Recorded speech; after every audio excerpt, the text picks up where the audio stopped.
Welcome back to the heart of Europe. We're here in Berlin, ready for what is set to be an exciting day of more Valorant. It is, of course, another day of Red Bull Homeground, and today is the day that we welcome our main event teams from around the globe to make their mark as we start the World Finals. After the international play-ins concluded yesterday, I can only imagine what we're set for another day of excitement and thrill. I'm Billy, your host, and joining me on the desk to walk you through all of that action is, of course, the lovely Cairo and Haza. Gents, how are we feeling today? I'm going to be honest, this is the day we've all been waiting for, right? A look at the big teams, the big boys who have all came to play. We've got a couple of teams from NA, we've got a team from Pacific. What more could you ask for? Just absolutely nothing, mate. Being here with you on the desk, it's like Christmas morning. You're already opening the presents. Bit of composure, right? We've got lots to get through, and I can't wait to get started. Yeah, I'm going to have a tough job trying to keep you guys in check today, being the one on the desk, but it's fine. We'll do our best. And of course, we have to give a big thank you as well to AOC, Blacklight, and Jeep for partnering with Red Bull for Homeground this year. But before we get stuck into the action, I wanted us to just have a quick chat, about yesterday's. We had a lot of games to get through, but also a lot of excitement. What did we think about the games yesterday? Was there any surprises, any highlights for you, Cairo? I mean, honestly, it was nice to see like the Tier 2, Tier 3 teams go up against teams that would have never thought they would get the chance to play against, right? BBL, G2, and Foot. It was nice to see the performances.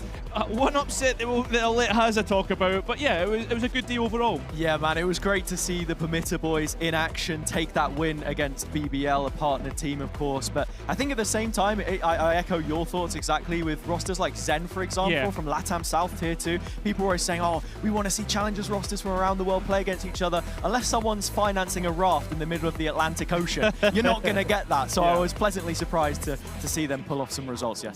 Of course, and they had to wait a while as well, some of these teams, right, to get to this point. Was there anything other than the BBL Permitter game that you think was a surprise? Perhaps that Foot win over G2 Esports, for example? Yeah, I would 100% have to echo that. Like the Foot win, I thought G2 would stroll this full bracket, and the fact that we actually saw like Foot come out on top, for me, it is big for them and shows their development in this new, I don't want to call it a rebuild, but this new edition of Zeus. Yeah, it's still quite a lot of change, and you could feel that with Mr. Fallon on the desk here as well. Just speaking to him, he wasn't fully satisfied with the performance. They'll be going through the gears and making sure that they can iron out any of those micro errors, because it was a close game in the end where maybe it couldn't have been. Yeah, and of course those teams we did have to say goodbye to because only two could make it through to this stage. But I mean, they've got time to go and explore Berlin now, right? Any recommendations from either of you? Have you had that much of a chance to see the city? Honestly, if you're going to go anywhere, come back here. Come back and watch the games, because there's so many. Yeah, exactly, man. Yeah, of course. And just a reminder, yet again, G2 Esports and Foot Esports are going to be those two teams that are making it through to that main Swiss stage that we will have today. I mean, it's very exciting, boys. Very, very exciting. Yeah, I think out of those two teams, again, like I said before, I'm excited to see more from Foot. I think the Zeus pickup is looking really, really nice, mechanically so sound, carrying on that Turkish stereotype, a positive one that is, of just crisp aim, and I think he slotted in really well. Yeah, definitely. And of course, the graphic that we've got up on the screen at the moment is the first look of the main event teams that we've got here that Foot and G2 will have to go up against in this first stage of Swiss. Any initial thoughts whilst we look at these ones, guys? Honestly, like, while there's a lot of rebuilds and stuff to look at there, for me, Fnatic is who I'm looking at the most, right? One, the addition of Kayak, but two, we've got like a kind of like trial/scouting operation in Sayonara, right? Not a lot of people are talking about this 16-year-old prodigy. Is he going to be the real deal coming up against what is Tier 1 talent? For me, I've got to go with Heretics. I think this is going to be the best team to look at in terms of a benchmark. There will be some questions around where exactly they're at in terms of their preparation, right? Heading into next year, they had a super long calendar. Burnout was a very real thing for that roster. So have they been resting? Have they been putting the hours in? Coming into this event, you expect so. Definitely. Well, now that we've had a quick look at the main event teams that are going to be playing, I think what we do need to touch over is, of course, the schedule that we have for today, because 8 of those best of 1 games are going to be on stream, which is so exciting, right? Yeah, all of the action, man. You don't even need to turn off your screen. Stay on it. We got the drops as well. Nah, it's going to be great. I'm really looking forward to this as well. And looking at the opening matchups, only one of those, G2 Karmine Core, isn't a previous encounter. So a lot of these guys have faced each other before. But of course, with that in mind, lots of rebuilds. Yeah, exactly. And seeing exactly where they are, like Fokus, the tier 2 team, like an Ascension misser out. I don't know, like I don't know how to put it, but you get the idea. Like, those, I love that. Need a fixer up. Yeah, definitely, especially for my grandma. Anyway, point being though, they're the outlier in terms of the tier 2 teams, right? So what does that look like? What is their level? Because they're almost like a tier 1.5 with some of the pickups they've made, but we can talk about that later. Yeah, definitely. A tough couple of games for some of these first rounds. And like I said, the most exciting thing being that we are actually going to get to see all of these games on stream, the first 2 rounds of Swiss today. And maybe it's important as well to touch on the fact that if you win 2, you're through to the semi-finals. But if you lose 2, you're going out.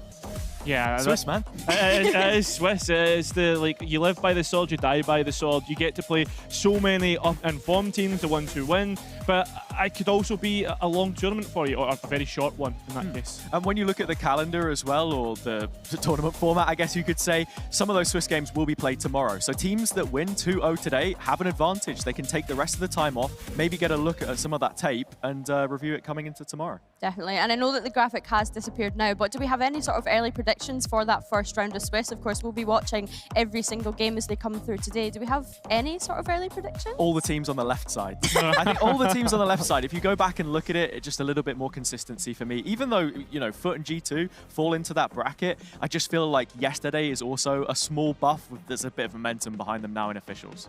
Yeah, but I think you have to agree with Hazard there, like the fact that you get to warm into today. But the other aspect to that, and it's whether the coaches have been doing some ante, right? Because that's another thing you could try and practice, get the teams used to changing things up and how they approach matches, because this is official practice at the end of the day.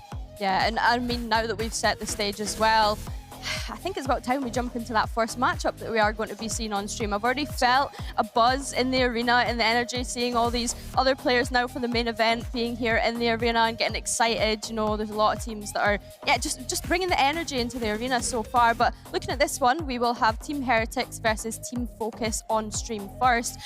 I'm excited for this one, guys. How can you not be? I mean, in some ways, it's a rematch to an extent, right? They played in a similar setting, a best of one in the round robin for the EMEA qualifier last year. But on the other hand, this Heretics team is so much further in terms of their development. I mean, you were hearing it from Nilzinho in the post-champs monologue that he was giving to his players and talking about, look how far we've come, the finals that we've had. We've beaten every champion. And for Fokus, they didn't even go into the Challenger season with the same roster that they played that event with. And I mean, speaking more specifically about Team Heretics as well, it's been 3 months since they lost that grand finals at Champs. What do you think that they've been doing to prepare for this one? Because of course, this will be the first time that they take stage since that event. Honestly, like watching the documentary that they just released the other day, honestly, I think they're just going to be chilling out and trying to reset. Like you could see, like especially like we saw the pictures on Twitter of how upset they were. Like what, 4 finals? And they didn't win a single one. That's got to be upsetting. And now you have to reset. Go again for the next year. How do you do that?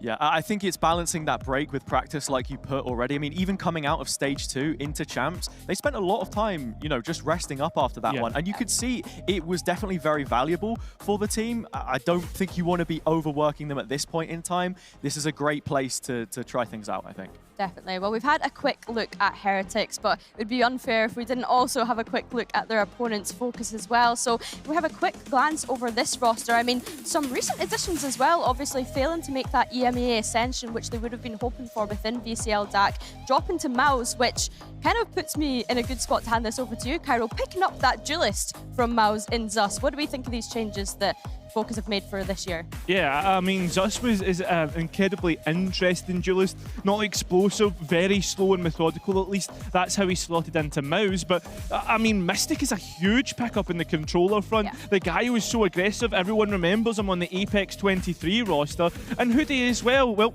and congratulations to him. Congratulations to Hoodie, on tying the knot in the off-season. We'll see if the marriage buff is a real thing or not. But, I mean, it's interesting, like you mentioned, with Mystic. It feels so weird to see him in a Fokus jersey. after that 2023 campaign, and then carrying on the legacy of that Apex roster with Liquid into 2024. Yeah, and as well, like something that Fokus have always done really well is build with Ascension in mind, right? You look at this roster, this is a tier 1.5 roster in my opinion, right? They should be bridging that gap. Every year we say Fokus should be at Ascension. They should be battling with the best of the best.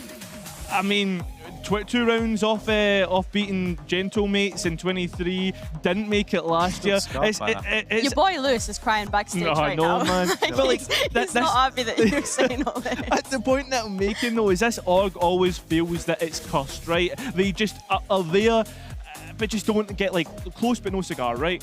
Yeah. I think Lewis is also someone that you have to mention with this team, alongside Alorante, having a year with him now, and that being the pre-existing foundation of this team. But his commitment to now being the IGL of this team, whereas previously he wasn't a caller, he was originally a duelist when they played that first promotion tournament, way back when in 2022 now. Then he was, you know, on the initiator, like second calling. We saw him full IGL first in 2023, took a break last year for Cider. Now he's come back in with that new knowledge in mind. We'll have to see how it's going to pan out against some tier 1 opposition. Yeah, and of course, to go back to the fact that this is a rematch, right? This is a rematch from the EMEA qualifier for Red Bull Homeground last year. Of course, we can't call it too much of a rematch. There's only so much you can put on that, and especially having different rosters now. But do you think that that will be playing in the core member, for example, Lewis's mind of, you know, we've beat them once before, we could do it again? Lewis has always been a guy of that mentality. Look, you can only beat the team that's in front of you, and he's even proved this in a Homeground stage before. Think back to Manchester, the C9 Colossus that came in with Yay and all of that, right? They beat them in a best of 3 setting, I think it might have even been as well. It wasn't even a best of 1. So look, these are the perfect conditions to facilitate that. And of course, we need to remember as well that Fokus, they've been putting their reps in, right? They've been playing in Pokal recently, whereas Heretics taking a bit more of that breather in that time. Do you think that's going to have helped them within their preparation for this, Cairo, on each side? Yeah, 100%. I mean, when you look at a rebuild for any team, you want to get as much reps in as possible, whether that's in scrims, whether that's on bootcamp, or whether that's officials. And officials in off-season can be hard to come by. You have to remember, though, they've only played 2 best of 3s in Pokal, and one of them was a loss to alternate attacks. So I guess if you're going to take the loss, you take it early. Don't want to make any mistakes here. Yeah, that's what every team say, right? They take the loss early and then they can move on from that. But, I mean, even just thinking about maps as well, because obviously we've got some history of what Fokus have been doing within Pokal recently, but I was going to ask if there's any early door predictions here, but there we have it. It will be split. What's your thoughts on this one? Well, we had 13 games yesterday. This is our 14th, and with the knowledge in mind that almost half of those games had been either split or Pearl, this sticks us right on the 50-50 mark, and it doesn't really come as a surprise to me because it's a level playing field for all teams with this new pool coming in. Only a couple of them will have had chances to get those reps in. That's not the case for Heretics or Fokus. And of course, Team Heretics starting on the attack there. Cairo, with their experience, do you think that that is going to set them up for success? Or honestly, I don't think when it comes to split anymore, yeah, we've always had the historic defender bias, but I think like since it's been reintroduced, there's been a little bit of a differentiation, right? Like people know how to attack this. There's agents that can help that. I don't think starting on the attack is going to be that bad at all. And even if you want to go further and talk about that and kind of look at the permutations of what side you start, going into the second half and starting on your defense, you could maybe get the ball rolling easier as well. Definitely, and I'm glad that you kind of started that segue discussion as well into agents. Is there anything from either of you that you think that we can expect from either of these teams on this split map? I think heading into the change with Astra adding an extra star as well, Boo as the IGL being someone who always loves to fulfill that role, honestly, something that I'm kind of expecting to see here from Heretics perhaps. But other than that, I mean, we had the deadlock yesterday. I don't know if anyone's going to be using that one. I think it's sort of been around for long enough now that if you were going to, you would have in the previous iteration. Yeah, I feel like everyone was using deadlock. The past kind of few months, right? It's kind of been a bit of a pick for people, and now that there's more coverage on it, I mean, best of one, yeah, exactly. And that is another good point to mention, Haza, with this being a best of one in the first couple of rounds. We learned yesterday that every single decision matters, right? So are they going to be thinking about that in the back of their head as well? You know, how every single decision matters? Yeah. It's like, how do you answer that? I don't really know. It's kind of difficult. I completely get what you're saying, though. I think you've got to be looking at this as I said before, Heretics are the benchmark. Speak about the IGLs once more. You've got Boo, the guy who, coming into this year, into 2024, so many people thought like, oh, this is the only guy they've left from the previous roster. How many IGLs did old Heretics have? This isn't going to work. He has proven himself by making those 4 finals. Lewis, on the other hand, in a tier 1 environment, how many times have you heard that this guy's been trialed for different teams and maybe hasn't landed on the spot that he wanted? I think this is the perfect opportunity for him when you're in that best of 1 where you need to make those quick adaptations. You don't have time to sort of think of anything else. Yeah, this is his opportunity for sure. And you've picked out a couple of star players there. Is there anyone that you'll be keeping your eye going going into this one, Pyro? I think for me, it's got to be like the synergy between like Zus and the rest of the team, right? Like how are they going to be setting him up? Because traditionally, Zus is a slow, methodical duelist, likes to play the op on attack side. Maybe a little bit frustrating watching him in Ascension, thinking like you want like, you know what I mean? Like he had the highest ever kills in an Ascension best of 3, Kyra. Yeah, but how long did that series go on? Yeah, let's not talk about that one. Let's not talk about that one. The point that I'm making though is that like when you watch your boy Lewis's Rays, for instance, in previous years and other things, like they would always be a lot more aggressive, a lot more explosive. How does Zus fit into that playstyle? Yeah, I think that's a really good point to make because what we've seen from Zus so far when he was playing in Mouse was he was very dynamic in the sense that he was playing the op. He wasn't really going in and using the rifle to get frags and seek out those early engagements. Is that something that we think that Lewis has kind of had to adapt to in his calling? It's hard to say. I guess that's the question that you're asking, really. Do we get the Mouse version of Zus or the Fokus version? Because you look at how Fokus were playing with their duelists last year in that extended roster, the revolving door. Who we had This Is John come in. They were playing double duelist. Lewis was playing duelist as well. You had Lime picked up before the end of the year. I mean, look, they like to play aggressive, and in terms of the comp, well, it is actually going to be the double duelist I was talking about. Yeah, it's the old Ascend comp, right? Like with the with the double duelist. Yeah, yeah, you get what I'm saying. Point being though, like you look towards Heretics and they're kind of like going towards the future, right? They're playing triple initiator Hazard, which is not something you would traditionally see anywhere. And Wu on smoke. Yeah, he's the one playing Astra. Out of all of the choices that you had, sure, you still have some legacy choices there, like Rien's on the Fade, but Benji on Breach. Yeah, like, man, this is insane, man. I'm watching they might experiment. They're experimenting, and you know what? Credit to them. I think this is a great place to try that. And you know how Fokus are going to play.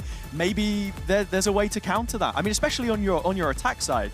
Yeah, 100%. I mean, we're saying all this, but Fokus are also running that double Sentinel, double duelist comp. What do we think of them having the double Sentinel? I mean, like, that's the thing, though, right? We watched G2 play the double Sentinel yesterday. I'm not saying that G2 struggled to get into sites, but we could see them start to get stopped, right? Once they set up their post plant, it was amazing. It was getting into the site and getting to that post plant that was the problem. And I think we even seen that with G2 Gosen as well. But either way, boys, I'm going to hand this one over to you. Have lots of fun, and I'll see you on the other side. Where do we start? A tale as old as time itself, Cairo. I got it this time. Fokus in the off-season. Another Red Bull event for them. Heretics, their opponent. The champions, grand finalists, looking to bounce back in yet another year of competition. The expectations on them a lot higher now than they would have been before.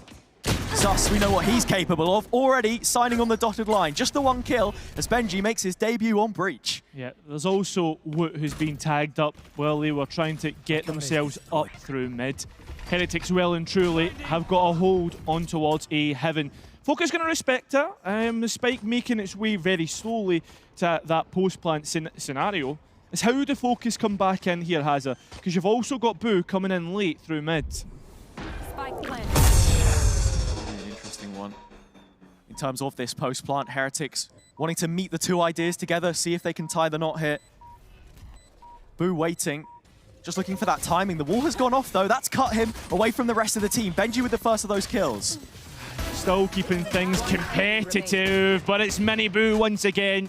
Optimistic, a player who, let's be honest, has shown it before, and he's beginning to show it now. 1 versus 1 up against Boo. A quick flash, and well, it's just a glimpse Mystic waiting for his real opportunity, trying to have the spike but can't quite get it. Boo has played this magnificently. The spike far too low for Mystic to even get it defused. It will be a round to Heretics. Brilliantly disciplined by Boo there. Mystic hoping that he could land the one bullet from the Sheriff on that initial tap. Didn't get it to half.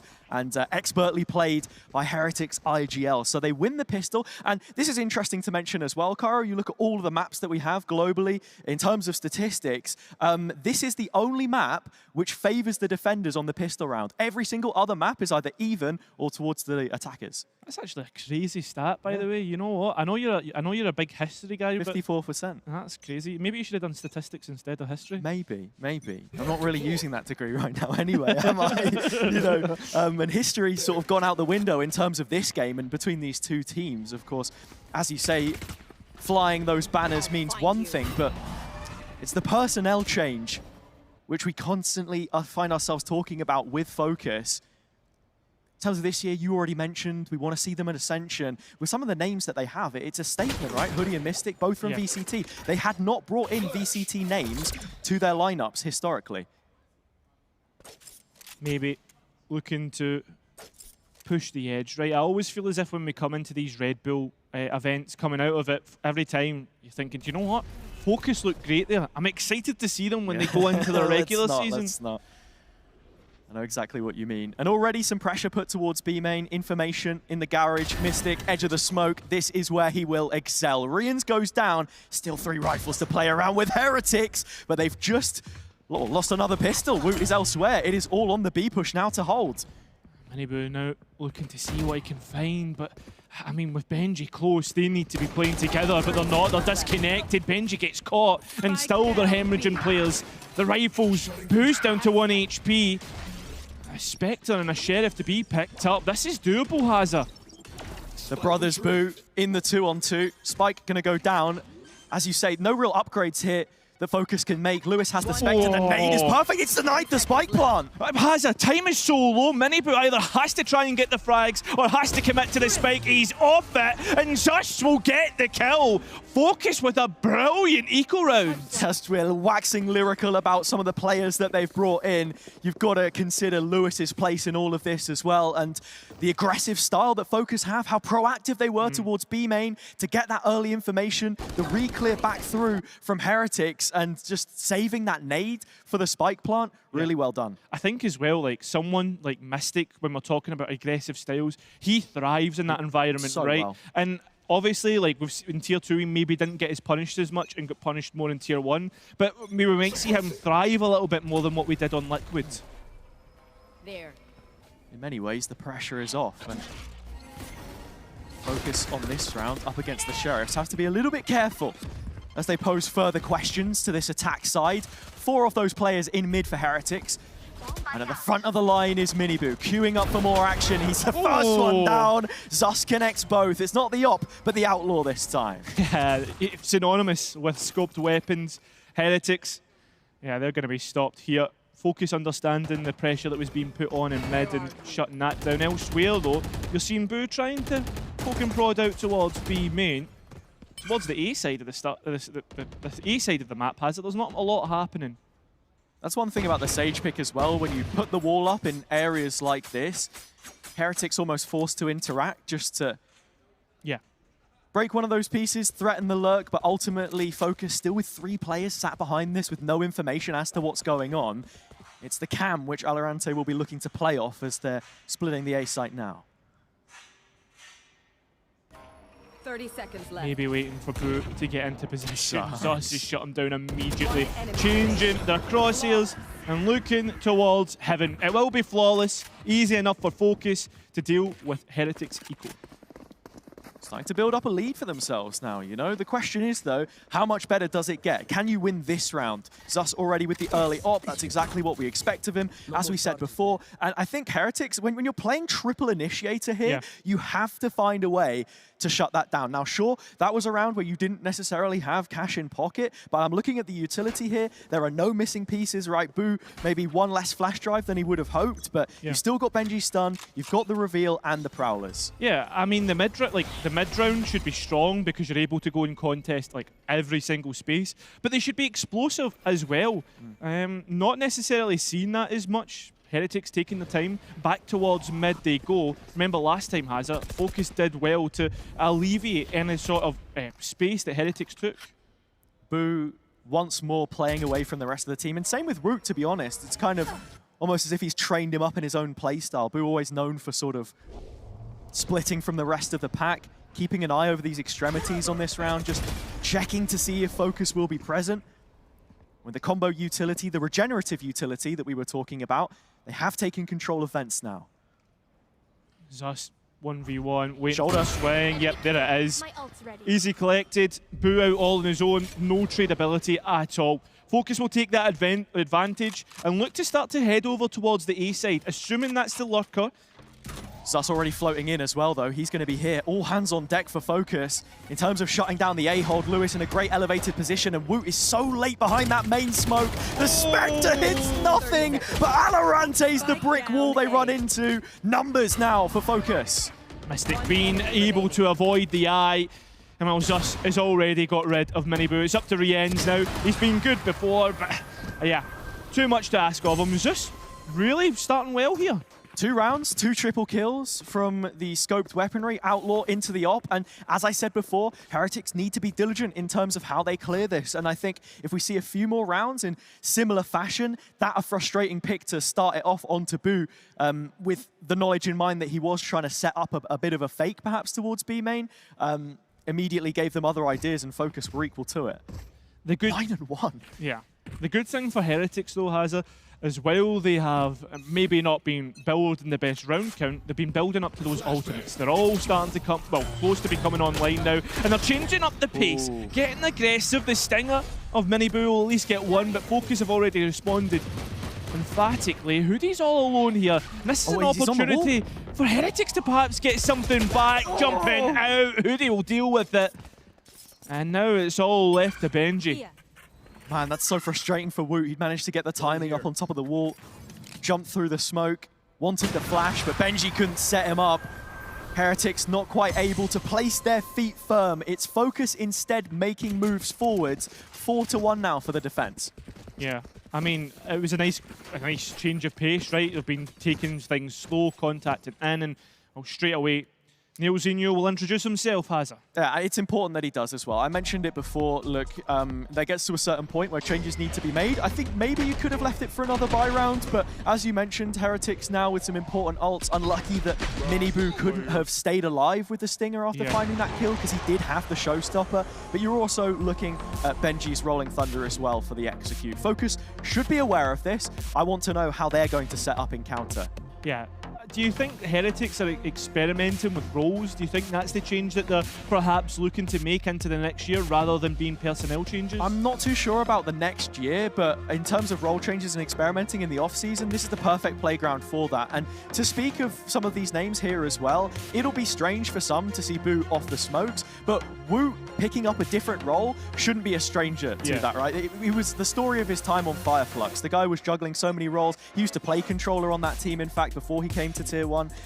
He played Duelist, he played Initiator. This has been the main man for Heretics. You look at their run, they may not have made the final in Madrid, but as soon as he came into the roster, then they certainly, no looking back from that point onwards. It's interesting that Alarante, coming out of the timeout straight away, has set up his Cypher traps for an explosive take from Heretics, right? Like the way he set it up for 2 blast plaques coming out of Miniboo, that really high tripwire, but Heretics again go back to this slow and methodical take.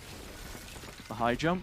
I wonder if he's got one of those big long sticks to swing himself through. The guy genuinely has some of the best technical aspects to the raise that I think that we've seen, like full stop, as a duelist. His utility usage is sublime, so definitely keep an eye on that. For now, it's a full belt, and honestly, Heretics not expending much utility at all to contest middle, as Fokus are bunkered up on both these sides. But at the same time, though, Hazza, when you have 3 initiators and you have so much utility to send forward, is it a bit of a waste to allow Miniboo to be put down to 56 HP? But look at this play from Zus. He has all of the information now. While they were playing for the initial setup focus, they can now turn their attention towards the B site. He loves to op in front of the Cypher util, but Heretics haven't read this at all. They are stuck between a rock and a hard place. The map is shrinking, unbeknownst to them.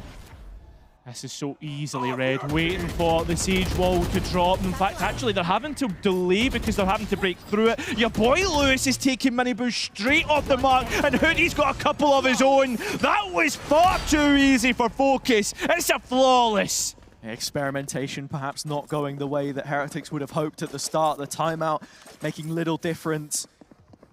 At least initially. Fokus had such a good read on it. The way they set up towards the sites, they give away the mid control. Heretics understand that, they get it early on, but it's the mid rounding as well from Zus. As I mentioned, when he was partnered up with Fizzy on Mouse before, they would always have the full Cypher util with the op in front of it. After no sound, he's gonna take his timing and start pushing you.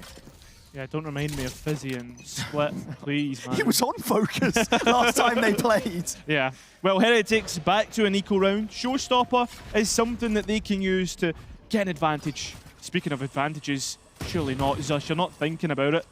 Brings a dash out, maybe waiting for the smoke to drop, but it doesn't come. Now 3 players send themselves forward, and he is caught. Showstopper in, even gets Mystic. That's 2 upgrades that Heretics can work with. Zus just completely disrespecting Heretics' utility, which you can't afford to do against this sort of composition, especially on the low buy. The Showstopper has brought 2 weapons to the table, and now they move to post. One of them is the operator, though, so just be wary. It might not be as easy as what you think, and there is even a res to come through. Cosmic Divide actually helps Focus a little bit here to stabilize the numbers. It will be a 4 versus 5, so only down by a man. Well, time has been ticking away in the meantime. I think Fokus might be locked out without a key, waiting for the Cosmic Divide to finally stop and then perhaps explode like a powder keg. Here we go, in they go, and it's all Heretics to light up the kill feed. I think we can safely assume that Heretics have got this one over the line. Fokus trying to get those rifles out. How many guns can they leave with? It's a scorched earth policy from Alorante, but he goes up in smoke, as does the round. Heretics back on the board, and with a thrifty, no less.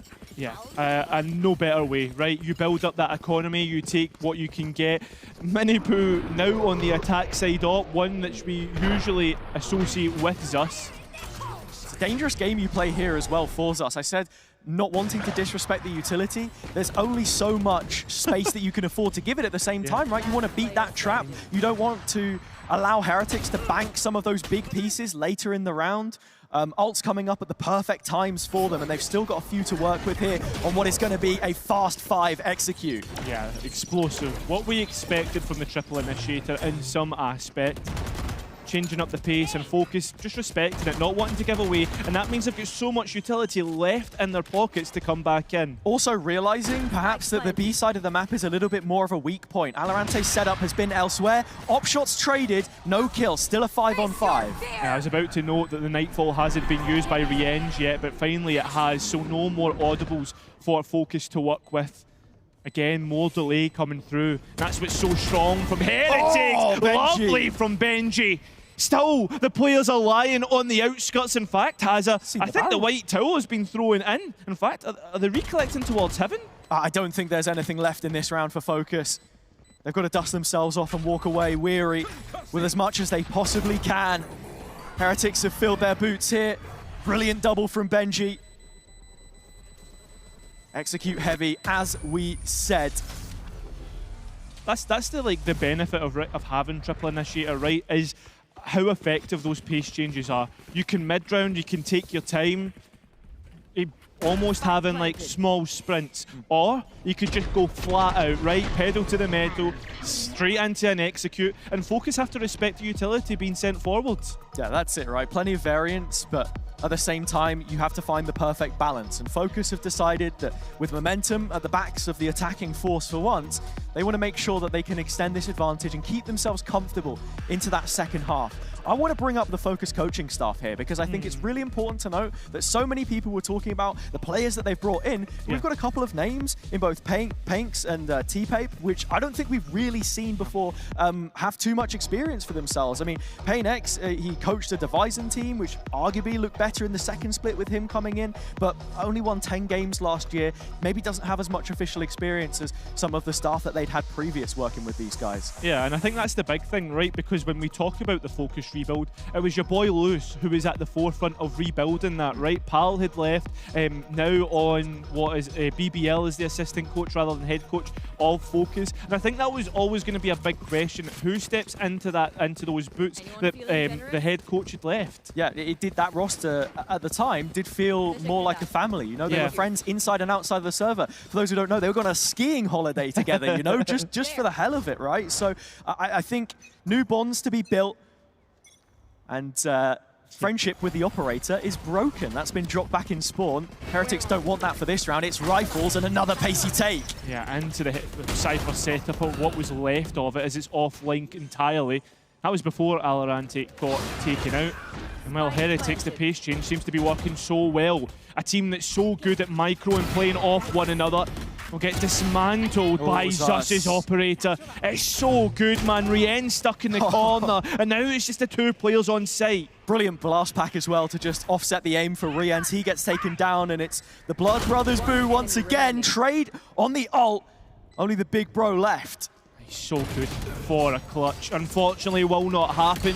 Focus straight out of the timeout will make it 6 and at least even on the half. Yeah, unfortunate round for Heretics after getting that opening pick as well, right? We've just seen them go for the quick B play. They understand maybe there's a chance that the Cypher setup would have swapped. Focus, stick to their guns. They go for the same one, but it wasn't as inclined for the blast packs. As you can see, he just flies straight past. It was deeper traps that Alorante was trying to play off, and that's the value you then get from Benji's stun backside. Yeah, Zeus has done so well with that operator. Coming back in. Now, something that is usually a hindrance on the retake, now moving to this round here, looks like it's going to be a B main pop here for Heretics. At least initially, Mini Boot feigning the presence here. The orb taken by Benji. That puts him one away from the ult, and you've still got Woot just bookmarking the right-hand side. So a chance that they could come back and grab that one. It's probably a little too exposed. Instead, they'll hunt for a fight. Zeus behind the wall. As I said, this guy pairs so well with heavy Sentinel comps. I don't know how he's going to find the angle that he wants here, though, until that one's decayed. Oh, he's been given an angle. This is actually quite nice. By Heretics. Punishes them for it. You want to try and break Sentinel utility, he'll go away and take that angle straight away. It's so off-piste, again, like I said before, but I think if you're preparing for Focus, you should expect Zeus to be in these really weird positions where they're double layering that utility with his operator. That's assuming that they have prepared for Focus, because remember, Hazard, this is an off-season tournament and ideas might be elsewhere. The operator is dynamically moving throughout the map, looking for new angles and new positions to take. That's what Zeus is so good at. And he's starting to force Heretics away from the A side. They want nothing to do with this, and they're starting to head into the stack. 3 players strong on the B side, and your boy Lewis is the first one to put a stop to this. Heretics trying to make their way onto site, but it's a no, emphatically by Focus. One more player to find to confirm an advantage, and Woot is trying to hide. So frustrating for Heretics as well, and for Woot especially, running away from that situation. Here's Alorante, didn't have the gun out. He'll get that at the very least, but his position is condemned. Woot still going. 3 kills for him, no more than the 3 rounds for Heretics. Yeah, that's the thing though, right? That's 4 ultimate orbs if you include the death for Woot. That will bring him very close to the Cosmic Divide towards the end of the round. Is it worth it realistically to get rid of that last rifle? And I think, look, coming into this one as well, with it being another round where Heretics are on the half buy, they'll want to just continue building that synergy, which is obviously going to look a little bit more difficult with the roles that we see here in the Triple Initiator comp. But you have to remember that last year, they didn't even have a completely consistent roster. They were plagued with visa issues, sub players coming back in and out. I mean, credit to Patatech, best sub I think we've ever seen in this city. But yeah, this is the first time you get that full off season together. And unfortunately for them right now, the first map, well, it's the first map for a reason. Yeah. Already, Fokus looking to extend that advantage. I mean, Wook could perhaps get on towards the ultimate orb, but with a death, he's already going to be confirmed to have that Cosmic Divide. How do Heretics even try and get this spike back? Woot might want to recall a star or something here. He's walking into trouble. Another time that he gets headshot through the corner of the wall, but it's wooden rather than metal, so down to 9 points of HP. Benji with the op, but his position revealed. All three in the tower for Fokus. Sitting on top of this spike like a bird's egg, up in the nest. I mean, the thing is, though, this is 3 versus 2. If it goes the way you expect, it will be easily traded down by Fokus. 30 seconds but it left. can always go wrong. Stun could be huge. Here comes Benji, first round the corner. First shown the door. Missed shot from Woot.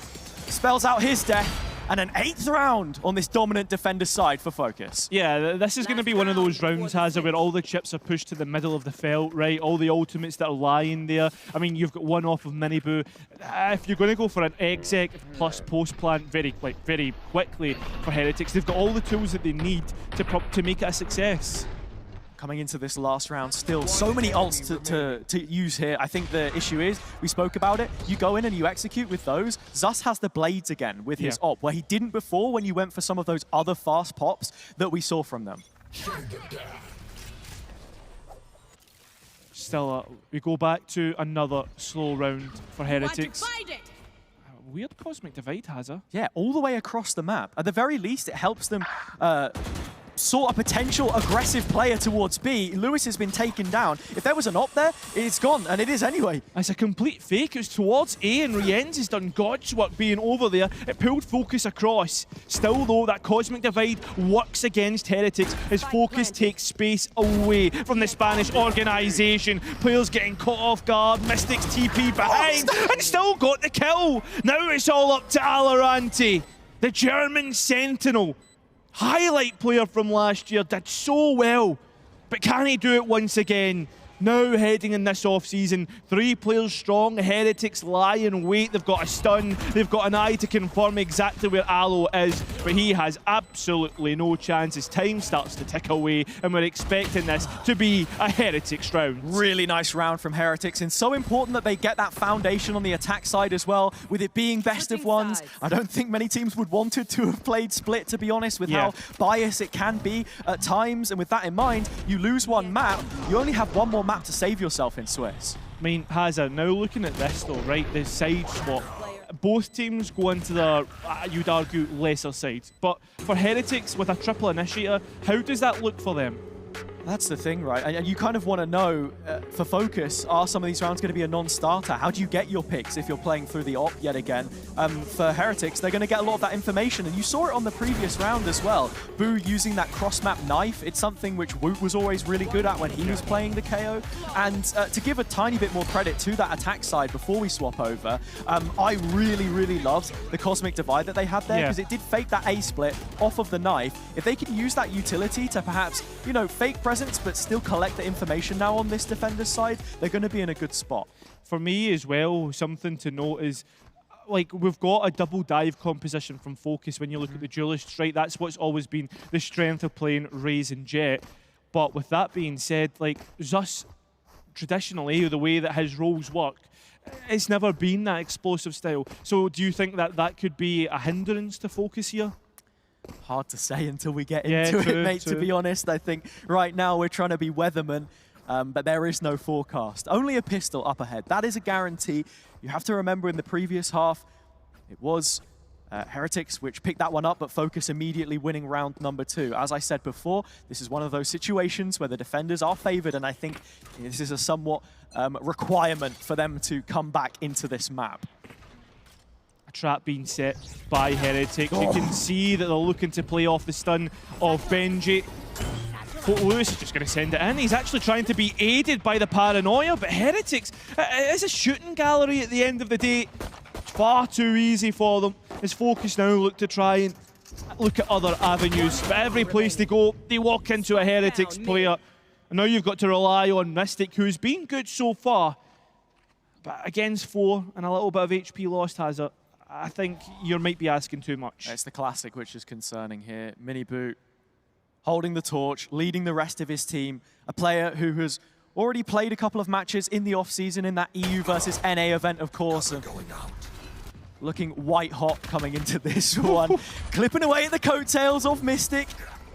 He's not even going to go for the plant. The pull takes him into the open, and Rians will add the finishing touches. Pissed around for Heretics, second time in a row. Can they build on what they've started? I mean, that's unfortunate you don't get the spike plant, right? Because you get that down, there's an argument to be had about forcing, maybe trying to cause something different, try something different, but it will not be the case. Heretics will just be facing up against pistols. I think something that I really like as well with Split and Pearl back in the map pool is those were the maps which Loud dominated before. And with Sadak in this competition, Fokus also running double dive. Like, there are so many interesting matchups we could end up seeing, and already here, I think Heretics have just taken a little bit of time to get going, but once they're set in motion, it can be hard to stop them. Such a momentum-based team at times, and Miniboot already. A little bit of damage in mid, and the info in kind. Focus got the contact there, and it looks like they're going to bite down on whatever bait Heretics have placed down. That smoke comes in at the perfect time from Mystic, and it's starting to force Heretics into a peculiar situation, dumping utility to stop any push further forwards. Miniboo has still held on to the nade though, so that's really important. Boo just using the fragment to keep Focus at arm's length. There is the paint shells coming out from the duelist. Chip damage is what we're talking about right now. We're not in patch 9.11 just yet, so no regen shields. This is all going to count for something. Yeah. They get suppressed, and Woot is peering right over the top. Not wanting to entertain any more duels. Heretics keeping themselves healthy, still 5 players. Yeah, they've not accounted for Boo repositioning towards CT. It's a quick clean-up, easy enough at the end of the day. It's Mystic all on its own again for the second round. But you're already seeing like Boo panicking a little bit towards Heaven, really investing a lot of utility because he can rely on the utility that Benji will have later in the round. Yeah, I suppose so. I think it was sort of a necessary maneuver from Boo to just stand in there. That is ridiculous. It's slow-mo. Woot, 2 bullets, 2 kills. Movement error, his best friend, I suppose. I'm just happy to see that it's not on the neon, to be honest, after yesterday. But cheesy peeps. A buzzword mentioned. Another one here, bonus, a chance for Heretics to kick on, and with 3 rifles in hand already, a great opportunity to do so, but Lewis is right at Benji's throat. There was a disconnect there from Zus, didn't want to invest the dash, perhaps waiting for later in the round. As Focus looked to avoid the eye coming through, Riens didn't have any sort of information as Focus contacted their way in. Boo trying to get something, but he can't quite find the pick he's looking for. A lapse in communications, and now I don't think Heretics know where the gaps are. Paranoia goes towards screens, so Mystic has given that one up, but he's partnered up with Zus, and they've managed to find the opener. Yeah, but this is a complete fake. Alo's called and screamed for Focus to come back to B, and now he's hunting through the gaps that Heretics have left, scratching their heads and now starting to doubt themselves. Was it really A? They don't have information on these last 2 players. They initially set up towards B, so lots of players isolated. One of them, Alorante, but he will excel in those 1v1s. Mechanical in name and nature. There you have it. Lewis will add the finishing touches. That is a 9th now. But it's not even that for me, Hazard. That last round, right, you were saying about maybe miscommunication. I mean, Focus, after they got the first pick, cut noise entirely. How were Heretics to know that the players were able to get through those gaps? And then on top of that, the mid-round and from Alorante to be like, guys, come back to B. They've left a massive gap, and they had the best plan you could possibly get. Yeah. It's that contact-heavy style as well, I think, against these initiators, Heretics need to have those mental timings down as to when the utility is used. I mean, Rien's ended up dying with almost a full belt of utility. He had his eye, the Prowlers, the full works. Miniboo back in mid. Looking to see what he can try and do here, but disengaging once again, spotted on his way out.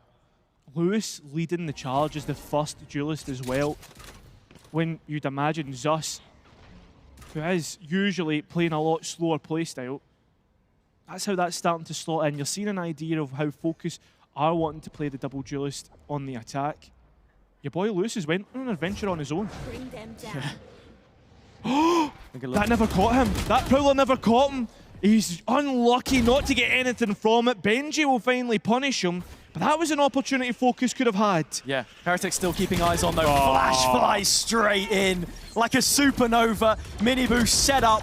Alorante will continue the B pressure, and it is all on Boo now without his utility to try and defend this one. Boo supporting from spawn, from the garden, to suppressed as the knife comes back up, and Heretics all of a sudden have twice the number. The wall isn't exactly going to help them in this kind of situation. They're taking the peaks one at a time. Heretics ready to show Fokus the door. Hoodie peeks in, he gets a double, but nothing more than that. It's only 2 rounds now that separate these teams. Yeah, when you're on that defense, it's so easy to start to roll the momentum together as they start to secure rounds. With that being said though, we are in a rifle round and it's really important because of the economy state. This could be a swing round firmly in Heretics' favour if they can break Fokus's buy. Such a great synergy with this utility as well, because I think it's one thing to have boatloads of it, but it's what you do with it that's most important. And that round, the perfect demonstration of where Heretics can punish you into the next rifle round. Lewis has managed to make it up towards top ramp, but it's that early knife that's really stopped us from being able to join him, so it's presence and nothing more. Miniboo has gone on an adventure towards bottom mid, punished for it. Rien's disconnected, and now Fokus look to march up through. Rien's needs to be careful, maybe trying to just escape anything that comes his way. He's had a difficult map so far, and still with that utility, yet to invest it back towards middle. Paranoia, just outside audible range. I don't think Heretics heard that one, but Woot may have spotted it. Another flash, it's gone wide, but Rien's hits the mark dead on. We go all even, and still Fokus aren't changing up the pace. Have they really decided on where they want to go? They've got 2 players still towards the B side, and with Aloe being caught towards A, this might be calling out, this is B. That's the lurker usually has her. Heretics have gone 2 and 2 on either side of the map, but it's in those pairs that support each other, complement so well. Boo doesn't have a fragment available, but Woot, with a star in his pockets, just going to hold on to it. The Vandal does the talking. Zus walks the walk, but he's straight in, and so is Mystic. So disjointed, a disconnect from Fokus towards the tail end of this round. With fate now in the hands of the Hourglass, Hoodie has a chance to actually get the spike down and in open position with Alorante in the backline. Yeah, we've not seen him for a while, Hazza, but Benji has walked out the completely different direction, reintroducing Mystic, and that's big because of the smokes. They can be put back up again. Rest comes through, and it's a 3 versus 2. Somehow Fokus have managed to spin this one in their favor. Flashing through heaven, Alorante still hanging around the back lines. The pressure is put on these players to push the site now and deal with the attackers, but the crossfire lays in wait, waiting to be trapped, to be triggered. Instead, Hoodie peeks solo, means the Nightfall is back online. They have the info, but at the same time, they don't know where these players are. Open Plant will play against them. Now they know. Mystic's Bane! And Benji will stick as Heretics hang on. There is no way, after all that round, after everything, that Fokus can come back into that, and still they let it slip. Heretics punish Fokus at every opportunity. I thought at the very least, right, you've got the win condition of Alorante in heaven, doesn't hit his shots. Unreal from Heretics. Yeah, I mean, the util, not as good perhaps for Heretics on that round. The flash slightly missed, but it didn't really matter because I think when you hear the cue of it flying in, Lewis was expecting to turn his head anyway, right? So he gets taken out. And then the more important thing for me is this is peak off-season Valorant. Like, some of the plays that we're seeing, it's very individualistic. Where I can compliment Fokus, though, is on how Alorante's been able to find such big gaps in this defense right now. Now coming into further rounds, Alo is going to pick up a Hero Guardian. But for the most important, Heretics are now starting to get those ultimates online. Cosmic Divide, Null Command, Showstopper, whatever comes online for Heretics has got real win percent, or real, you know what I'm trying to say. Exactly right, and I hope the audience do at home as well. Sometimes I'm the Scottish translator, but... Yeah, you know what I'm trying to say. Exactly. The efficiency of their ults is good. Yeah, fighting Garage. Heretics taking the duel to their opponent for the first time on this defender's side. It's up against the Eco, and they melt through it like a hot knife through butter. Couple of early picks. But it's Alorante's Guardian, which you're still looking towards to being a turning point for them. This is insane. What? This is the contact again. Lewis walks straight out the mouth of the site into the choke and finds both players. Fokus have numbers again. Alo's looked away at the wrong time, though, so we go back to 2v2. Heretics, you know, they've got their forces together, and we've spoke about how they're able to win rounds just playing off one another. A TP to grab Spike, which Fokus did not have. It's all up to your boy, all up to Mystic now, up against Woot, and he's been faked out. He thinks this is A. Woot hadn't accounted for the complacency, perhaps, to leave the Spike in spawn, and Mystic wants to take the duel before he brings the plant in. So holding under tower, Woot walking up. 30 seconds Still left. has 2 more stars and is just going to wait for that plant to give himself the best opportunity. This is a difficult corner to clear. Mystic is going to walk all the way back around spawn before he drops that Spike to the ground. Yeah, but has with time being so low, Mystic gives himself a small chance to win this round. Yeah, there's a real small margin for error here, and as the smoke drops in, Woot's caught him. Overplayed, overcooked, but Heretics will take that one happily. Yeah, a little bit of wacky Valorant we've been seeing the past couple of rounds, but Heretics are the ones that are edging themselves in front, right?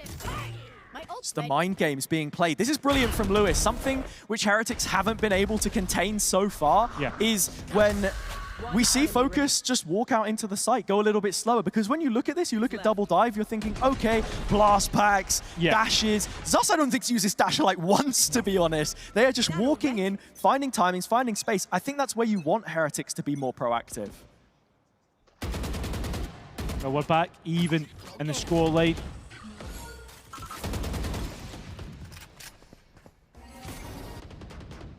In terms of what's going on here towards mid, Zus is all on his own. If he swings out here, he's going to find 2 players towards heaven. So that's decent information, although the dash has been burned. And that's the third. So you know 3's towards B. Fokus can now start to make their way, or make inroads towards the A site. Valorante at the front, Rien's hung out to dry all by himself, and Benji nowhere in sight, not near enough to bury the body. He'll peek back out into a paranoia, yet still the correction of his aim is clean enough. This lends Heretics the man advantage. Trying to go a little bit further, Mystic gets punished, but we're still looking towards your boy Lewis on the other side of the map.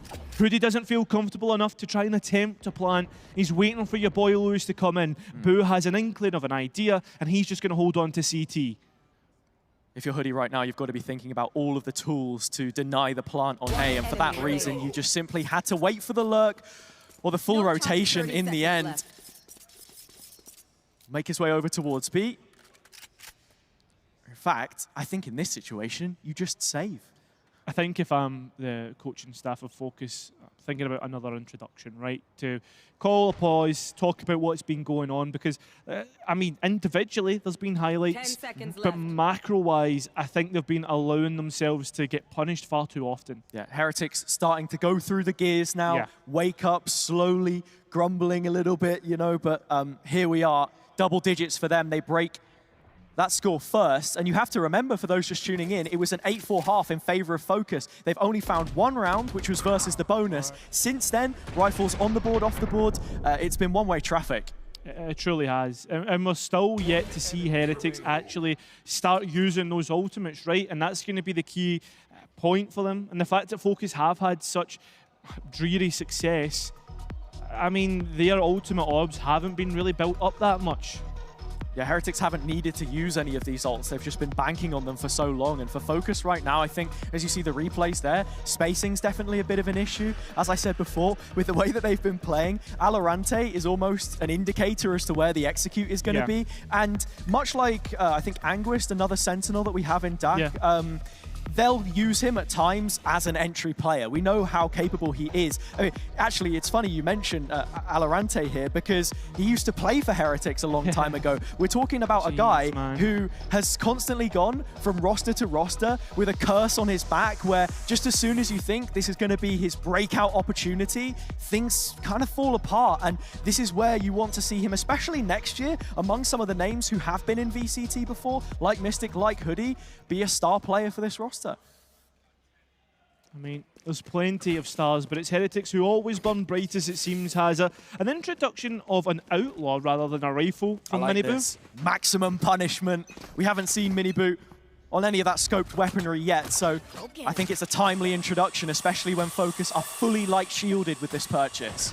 Stingers, 3 rifles, there's plenty for them to execute with and be fast as they culminate their forces towards B main.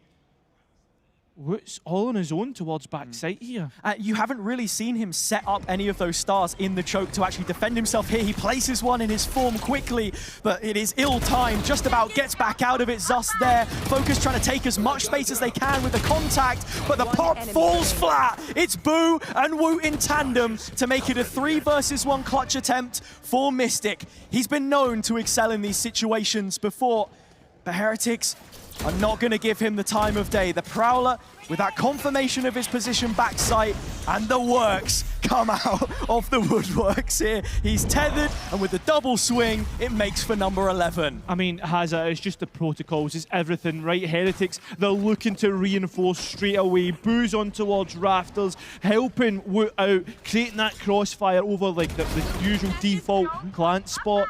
Everything about it is just unreal, and he's raining down terror from that Rafters spot. Some really nice counter utility there as well. You would have seen Benji, as he's rotating, that's often where you'll find yourself, sat in Defender Spawn as the Breach player on this map, across to stop the split that wraps around the right-hand side of site, the typical pathing for the Raze player there. Yeah. Lewis got caught in it and then was so slow to be that second in and actually trade off the position where Boo was holding from Rafters. That's where he got the extra value from. So again, it's this synergy that we're already seeing, the pre-existing Heretics roster unchanged, and that is why I said coming into this and in the build-up that they're going to be the benchmark. They are the team which you put yourself against where you want to know how well are we playing right now. Yeah, I think just to talk compositionally just now as well, Hazza, interestingly enough as well, we're seeing Sage starting to get some buffs, talking about next year. Do you think we'll start to see Sage grow in popularity, especially towards Split, where there was already a decent pick rate? I wouldn't say in the terms of Focus here, to just spin it to the game that we're watching,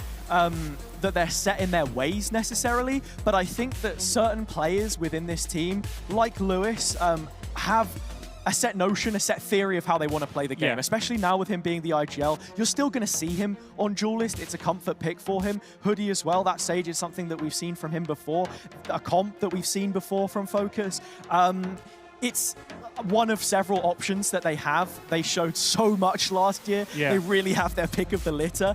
But is that a long list of bad options? I don't know. For me, I've never been a massive fan of Sage. I like a little bit more je ne sais quoi, should we say? Okay. But, yeah, it is very default, isn't it? And how does the Triple Initiator rank in your view of this game so far, quickly, before we go back into game? I'm liking it at the best of times for Heretics, but I think as we go back to that conversation between the IGLs, between where both of these teams are at in their longevity right now, in their lifetime, Heretics are entering their sophomore year, you know. They can afford to experiment, they know each other well, the foundation means that it's a real possibility to work here. Yeah, and to set the stakes for this round, I don't think there'll be much of a buy coming into the next for Focus. This could perhaps be last chance saloon up against Heretics.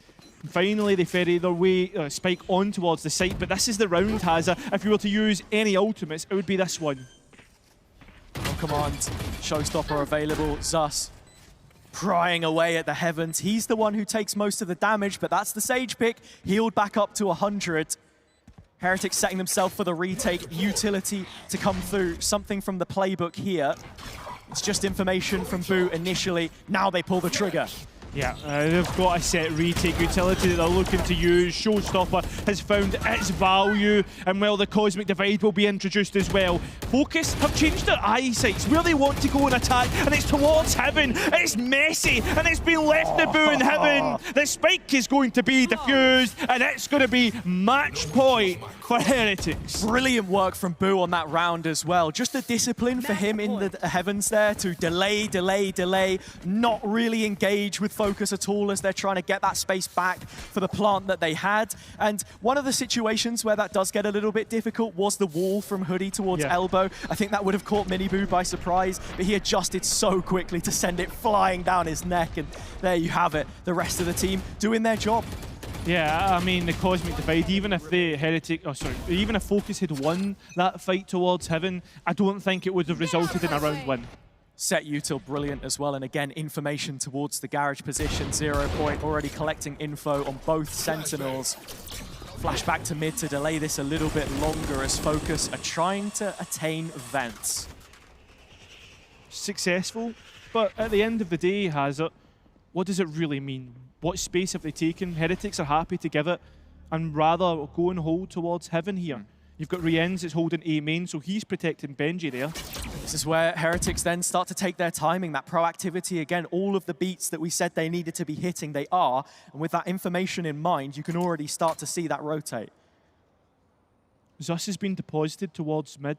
A late luck. Again, we've talked about how slow he likes to play, and he's actually been caught by a 0-point knife. That could be fake information that Heretics keep themselves towards the B site, leaving just 2 on A. Slight red herring, perhaps, but as Lewis gets spotted, the penny should have dropped here. Miniboo thinking about the rotate. Nightfall onto one player there, just a single Terror Trail, so Heretics continue to plant their feet. No movement. This one is on Benji and Rienz to hold down, and so far, not so good. Zus and Alorante carve A open so the spike can go down. 20 seconds left. This could be a very quick retake if Heretics wanted to go for it and flood in. Alorante will stop that for the time being and reduce the numbers to 2. Advantage towards Fokus. They've got an idea where the Astra is, and the KO yet to make their introduction. Now the numbers go even once again. Yes, it's still offering up isolated engagements. Fokus could still fall foul to the same mistakes which have haunted them so far in this map.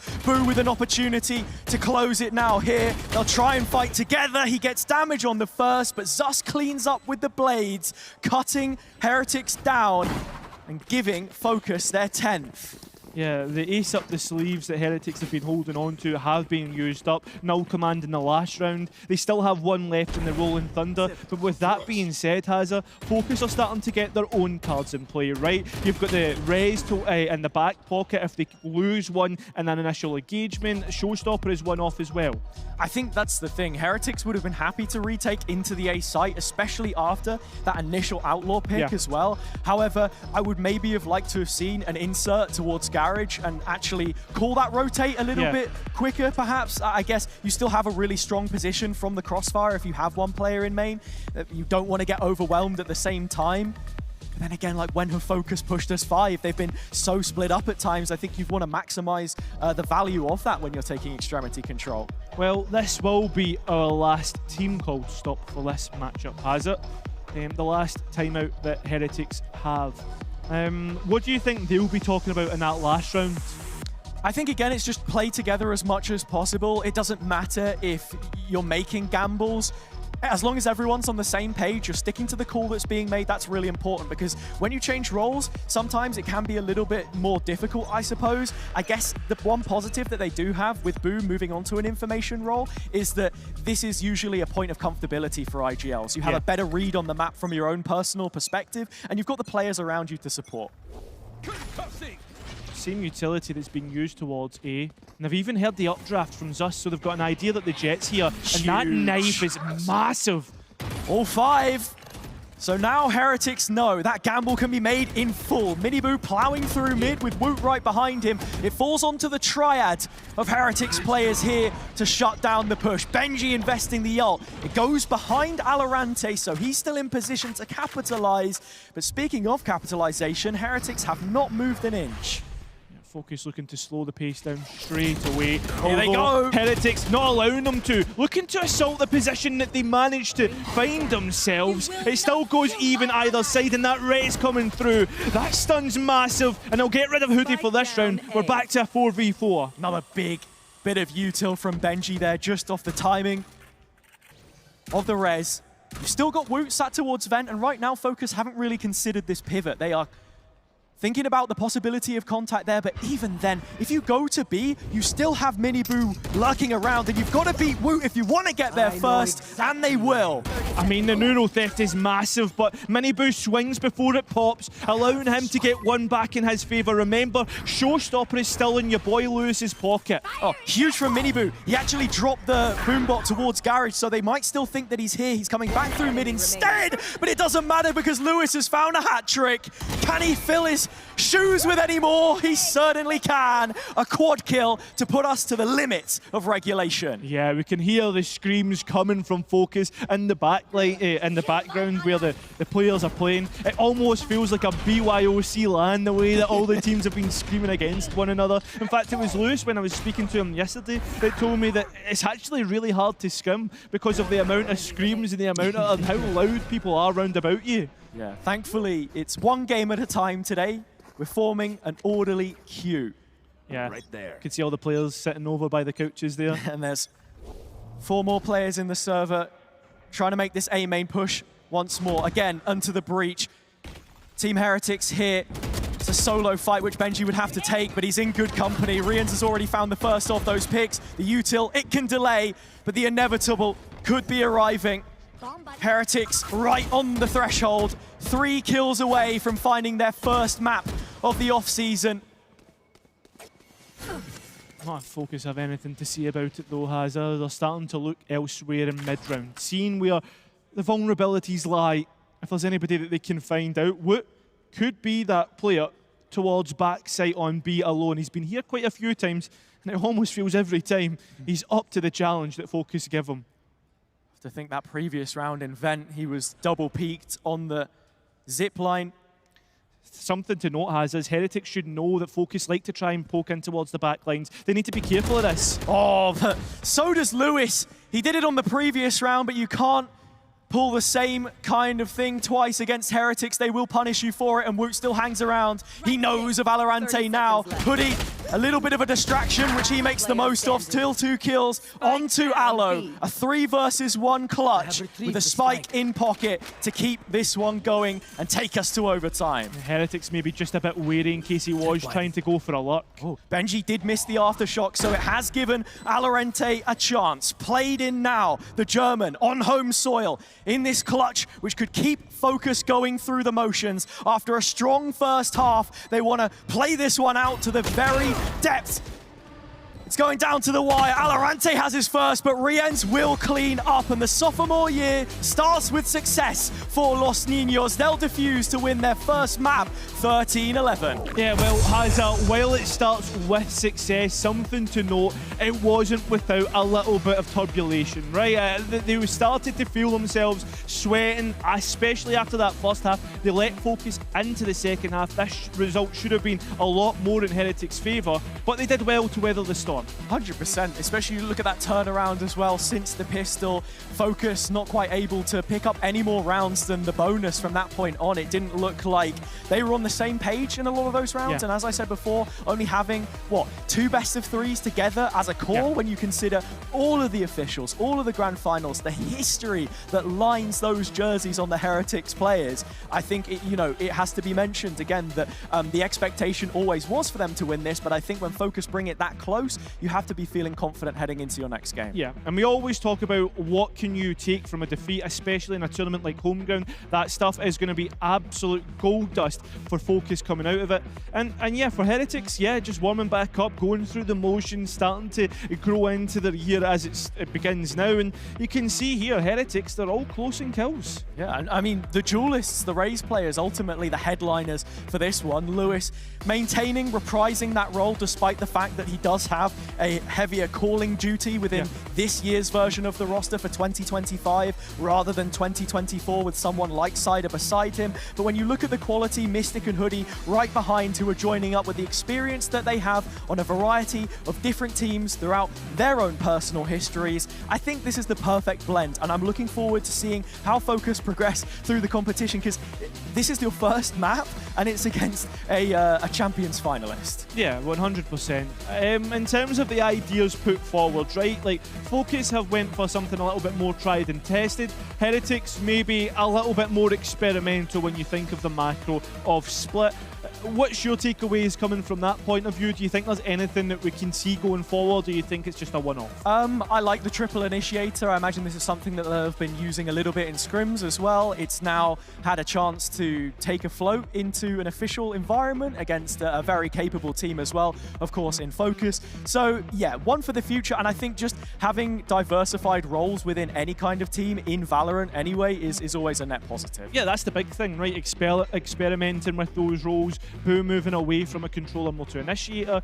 Do you think that there's anything that they'll take from that and try and move forward with? I guess we'll have to see, right? Yeah, That's a question to ask on the interview perhaps, but we can go ahead and take a look at the highlights here as well. I think the best part about these events is just the individuals, man. Every single time, everyone comes out to play, especially if you're on Fokus. And the first half was all them. Things started to go the opposite way, though, as we expected into the second half. Yeah, and then moving in towards the second half, you really started to feel Heretics hitting their full flow, Hazard, the way that they were playing off one another and starting to get an idea for what Fokus wanted to do on their attack. I mean, even stuff like this, managing to get away with the TP crazy, and stuff like that. But Heretics, when something like this happened to them, you never saw them make the same mistake twice. The adaptations were there. They were looking pretty comfy towards the end. Sure, a couple of times when a Fokus player was able to find a gap in the defense maybe, but still able to flip that one around. Yeah, I mean, obviously we will have an interview coming up, Hazard. I believe we do have Benji, who is going to be joining us. I mean, interested to see his take and how they've been starting this off-season as well. Of course. And so we are joined by Benji from Team Heretics. How are you doing, man? You're without the hat. I know I don't have the hat. I was going to save it for a walkout, but we're just playing in the prac room, so I don't see much point in having the hat. No.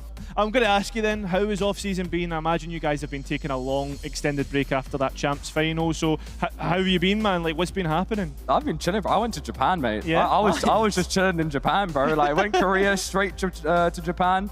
Then apart from that, went home for a bit, chilled with some friends. And then we started prac again. And now we're back to, I guess, this is my regular life now. So this is my regular life. So yeah, I don't know. It's been pretty good. Yeah, man. Well, we had Tokyo for Homeground last year. Maybe just seeing that there's something in the air. How long have you guys been practicing for then? How much preparation has there been coming into this event? We've probably been practicing for like a month now. I think we started later than other teams, like just because of how many tournaments we've played. I think we probably played the most games out of anyone last year or this year. So yeah, I think even though we started late, I think we're still, we've got the advantages considering how good we did this year. Yeah, and the role experimentation that you guys have been doing here, was that just a one-off, or what's happening in that front? I mean, I think we're pretty known for experimenting. Yeah. And, they wanted to try me on Breach. I think my Breach is pretty good. So, I don't know, maybe we'll see more of it, but right now I'm just enjoying it on Split. So yeah, it's a lot of fun. Yeah, of course. I mean, we've seen you on a few different roles as well. I remember back in the old days in East, when we had you on the duelist initially, into Sentinel, you kind of found your place. Do you think that roles are still something that, you want to continue experimenting with? Something that interests you perhaps, or other than the Sentinel? Other than Sentinel, I mean, I know I like Breach. That's just it. That's it for now. Maybe we'll dabble in a little bit of other, like, I don't know, KO, Sky. I guess we'll see. But I think we're just using this off-season to figure out what we want to do for the actual season. And we're pretty happy with this comp. So yeah, it worked good. Yeah. Do you think you'll be staying away from the Neon? Obviously, you guys were the ones who started with that comp on towards Sunset. The nerfs are coming in. What's your take on the next patch coming up? I mean, I guess we're just going to wait and see. I think it takes some time before you can actually realize what's going to be the best. Like, you've obviously got, like, when you play, like, the day after the patch comes out, first few days. But I think it'll take you, like, a week or two to actually figure out what's going to be the best. And just by playing against other teams, you'll figure out what's going to be, like, the next best thing. So we're just going to keep experimenting and, yeah, hopefully make a new meta like we did on Sunset. You already told us a little bit about what you've been up to. But obviously, we're in Berlin. VCT EMEA is in Berlin. Yeah. You said you're back to work. Does it feel like a work day, or is it just a little bit different? I don't know. What's the mindset coming back into officials? I mean, it's just fun, man. I mean, like, it feels like when you have the full year of just non-stop grinding, playing tournaments, and then you go to nothing, it's a little bit boring. So the fact that I'm finally back playing officials, it just feels good, I think, for me and for the whole team. It was nice to see my teammates again that I haven't seen in like 2-3 months. So yeah, I think we're just using this as like an opportunity to see how good we've got, I guess, over the off-season. Yeah, you're looking forward to the fans as well if you get the opportunity to play in front of them, you I hope guys? so, yeah. I mean, I love playing in front of an audience. Playing without an audience feels quite weird. It was quite cool, though, because you could hear, like, whenever Fokus would win around, they would scream, and we could hear them. Whenever we would win, we'd scream. It was really cool.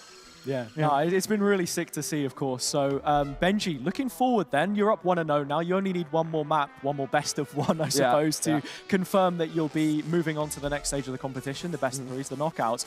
Any of the teams on the roster that interest you internationally, perhaps? Something you haven't played? Well, yeah. I mean, who haven't you played at this point? For me, T1. I've never played against T1. Yeah. I'm a big T1 like fan, just as like an org, and I love the players. So T1 is the team that I want to play against, hopefully in the grand finals. Fingers crossed. Yeah. Awesome, mate. Thank you very much for joining us. Is there anything you want to finish off the interview with? Just a shout out to the fans? Heretics is back, baby. Hey, that's what we like to hear. Thank you so much, Benji. Thank you. And we will now be moving on to our next series of the day. It is Fnatic versus Cloud9. Two legacy organizations taking on one another for a matchup that we've not seen in a long time. But boy, I'm excited for this one. Yeah, man. This is really exciting for me, right? And it's from the perspective of, like, you get to see the C9 additions, but not only that, the fact that you get to see Sayonara on Fnatic, right? This is a player that everybody has been excited about, and EMEA was playing on KPI in the regular season, and now, obviously, being 16-year-old, he can't play in VCT, but what he can do is be introduced on towards a team like Fnatic. Mate, the VLR nerds, the run it back Oh, nerds, they're mate. all watching right now because we want to know, with Sayonara in a LAN environment, is the hype real? Because he didn't get that in Spain. No, he didn't. Eliminated into Ascension play-ins as well, also online. Some really nice additions here. And as much as we were just speaking about the roles on Heretics, I want to know what this looks like, because where Kayak has quite a wide agent pool and he can fulfill quite a lot of what Durka did, Sayonara, I'm not too sure where he fits here. Are we going to see more double duelist comps? I mean, hell, even Alphayer can play it as well. So you have so many options, and I think that's exactly what someone like Boaster's going to love. Yeah, and I wonder what the development has been like for Sayonara, right? I know he's been carrying Boaster in ranked, seeing the streams coming out, but at the same time, like, if anything, this experience will be absolutely invaluable. And people need to remember, we don't know where Sayonara is going to end up after this stint in Fnatic. Yeah, I mean, look, maybe an affiliate roster, something like that. People want to put pen to paper for Yeah, this exactly, kid. There's a man. reason why people are so excited about him. And just statistically, by role, the amount that he offers is huge. And for Kayak, it's exactly the same. This guy, if you just look at the numbers, in terms of value per death, you get so much. You're never going to see him, like, run in first and die without at least getting traded. Well, listen, we've spoken enough about Fnatic. Let's talk about C9 and the roster that they have brought forward, because remember, they've got a couple of new additions. They have, and different from the NA play-in stage where we would have seen them last in a Red Bull event, of course, as well. Since then, we had Sen City Classic. These players have had quite a few series now to actually warm up into this competition, all best of threes. And the most interesting one for me is Rossi as the IGL. This is the first time that he gets to lead a project for himself. himself. He was saying how on Turtle Troop T1, he always naturally gravitated towards co-calling with these guys, but didn't have a project to call his own. And I think when you look at C9's roster history for IGLs, what, 3 in the last 3 years, all of them retired now, doesn't exactly put him in the best position mantle-wise, so it's a big task. Yeah, I'm really excited to see Vic coming into this one as well, Hazza. He had like, what, the second highest assist per round at the Red Bull Americas qualifier. I know they didn't have the best time at the Sen City Classic, right? We'll not talk about that too much, but at the same time, this is a chance for them to bounce back from there. Yeah, exactly. To prove the doubters wrong, as we have this rematch of our grand final from Red Bull Homeground 4 in Tokyo. You've got to remember the changes that have been made since then, whereas Fnatic still resting on this solid core of players which they have. And that has to be something you think about here as well when we look at the map veto. It's Abyss that we'll be heading to. First time we've seen it on stream for the Red Bull Homegrounds, Hazza. And I mean, Fnatic versus C9. I'm wondering what they've been cooking, right? Because that's another thing to be thinking about. Like, Abyss felt a little bit more standardized coming out of Champs. Now moving in through the off-season, is anybody going to try something different? Well, that's the thing for Fnatic too, because this was the key map in deciding the Champs Seoul title, the event which they just took part in, with Cloud9 on the other side trying to make it back to one for the first time in 4 years it'll be when Paris rolls around. Yeah, Fnatic lost narrowly against both Heretics, DRX, 12-14, 11-13. Like, there was so much behind the theory and philosophy that they brought to this map, and I want to see, are they going to continue to innovate? Yeah, exactly. And I feel as if coming out of that Champs, we got a real idea of how Abyss is meant to be played, right? DRX, as you mentioned, were probably one of the main teams to do that. The way that they played the map macro-wise, the way they used mid efficiently, I think that's something that I'll be using as a decider to see who actually really understands and has developed their Abyss macro. Yeah, that's exactly it, right? As we're going to head into Agent Select very soon, we can see what Cloud9 bring to the table, because again, in my opinion, I feel like the pressure is somewhat off for them here. Sure, you want to deliver for the sake of NA and bragging rights, but here we go, man. Fnatic in the off-season are actually going to bring out the Yoru ISO comp. So a little bit like what we see from them on Haven, transplanted to Abyss. It's the fact that like you've also got double controller there as well for Fnatic. Something a bit more standardized on C9. I believe it was Josh from G2 who was comparing Abyss to Ascent in the way that the comps work, very standardized. But Fnatic moving completely away from that and going for, like, as you said, double duelist, double controller. Yeah, Cloud9 seemingly already having this one figured out, playing it very standardized, by the book, like you said, whereas Fnatic, something a little bit different. And when you then compare the two IGLs here, with Rossi making his debut at recent events against Boaster, who has so much behind him, all of those international wins that we now know and love him for, I think you've got to be considering how developed are you on here. And for Fnatic, I mean, how far down the line is this one? Yeah, I mean, for us, Hazza, we've been talking a lot about who's actually in the server, but we've not spoken enough about who's out of the server, because Fnatic have made a change there as well. Milan's been introduced into helping Elma Puddy, and maybe this is what they've been coming up with, right? Yeah, perhaps. I think, to be honest, when you look at Fnatic as well, and just off seasons for this team, Elma Puddy didn't have the full off season, you know, without Mini last time to really make his mark throughout the calendar year, and in terms of what the team looks like. And as well, when you look at Homeground previously, they didn't experiment in 2024. So they are bringing fresh ideas right out of the gates into mid. It's a rematch of our grand final from last time. Much anew on the server, though, as Fnatic begin this conquest in mid. Yeah, you're already seeing the Viper wall being set up towards A, interestingly enough, as Fnatic look to take their time trying to move up towards mid. An idea that Rossi is there towards like A, and Alpha here will be the first one to get first blood. Oxy off the board. Yeah, and it's interesting as well, not just the double duelist, but who we have on it. It is Alpha, as he would be the ISO on the Haven comp, for example. Kayak, as we know him to be a Yoru player. And Sayonara actually taking the Sova role from Chronicle, where previously Hero didn't do that. Chronicle played Sova every single time they showed it in their Champions run. After that pick, a slow pivot towards A. C9 have a fairly good idea. There's been no presence outside of B, and they've gambled correctly. The utility being sent forward, but it's Vic who is able to catch Kayak off guard. Still we go even, and with 30 seconds remaining, Fnatic decide, hey, we want nothing to do with that side of the map, let's head elsewhere. Two of the duelists off the board. C9 don't have any more of those in short supply, and so Moose will be on the B site by himself. Fnatic 3 players to the good here into their execute. Yeah, this is a site that's notoriously hard to hold. With time being so low, the spike will probably go down with much less contention, right? Moose doesn't want to give that away. The gravity well not working out.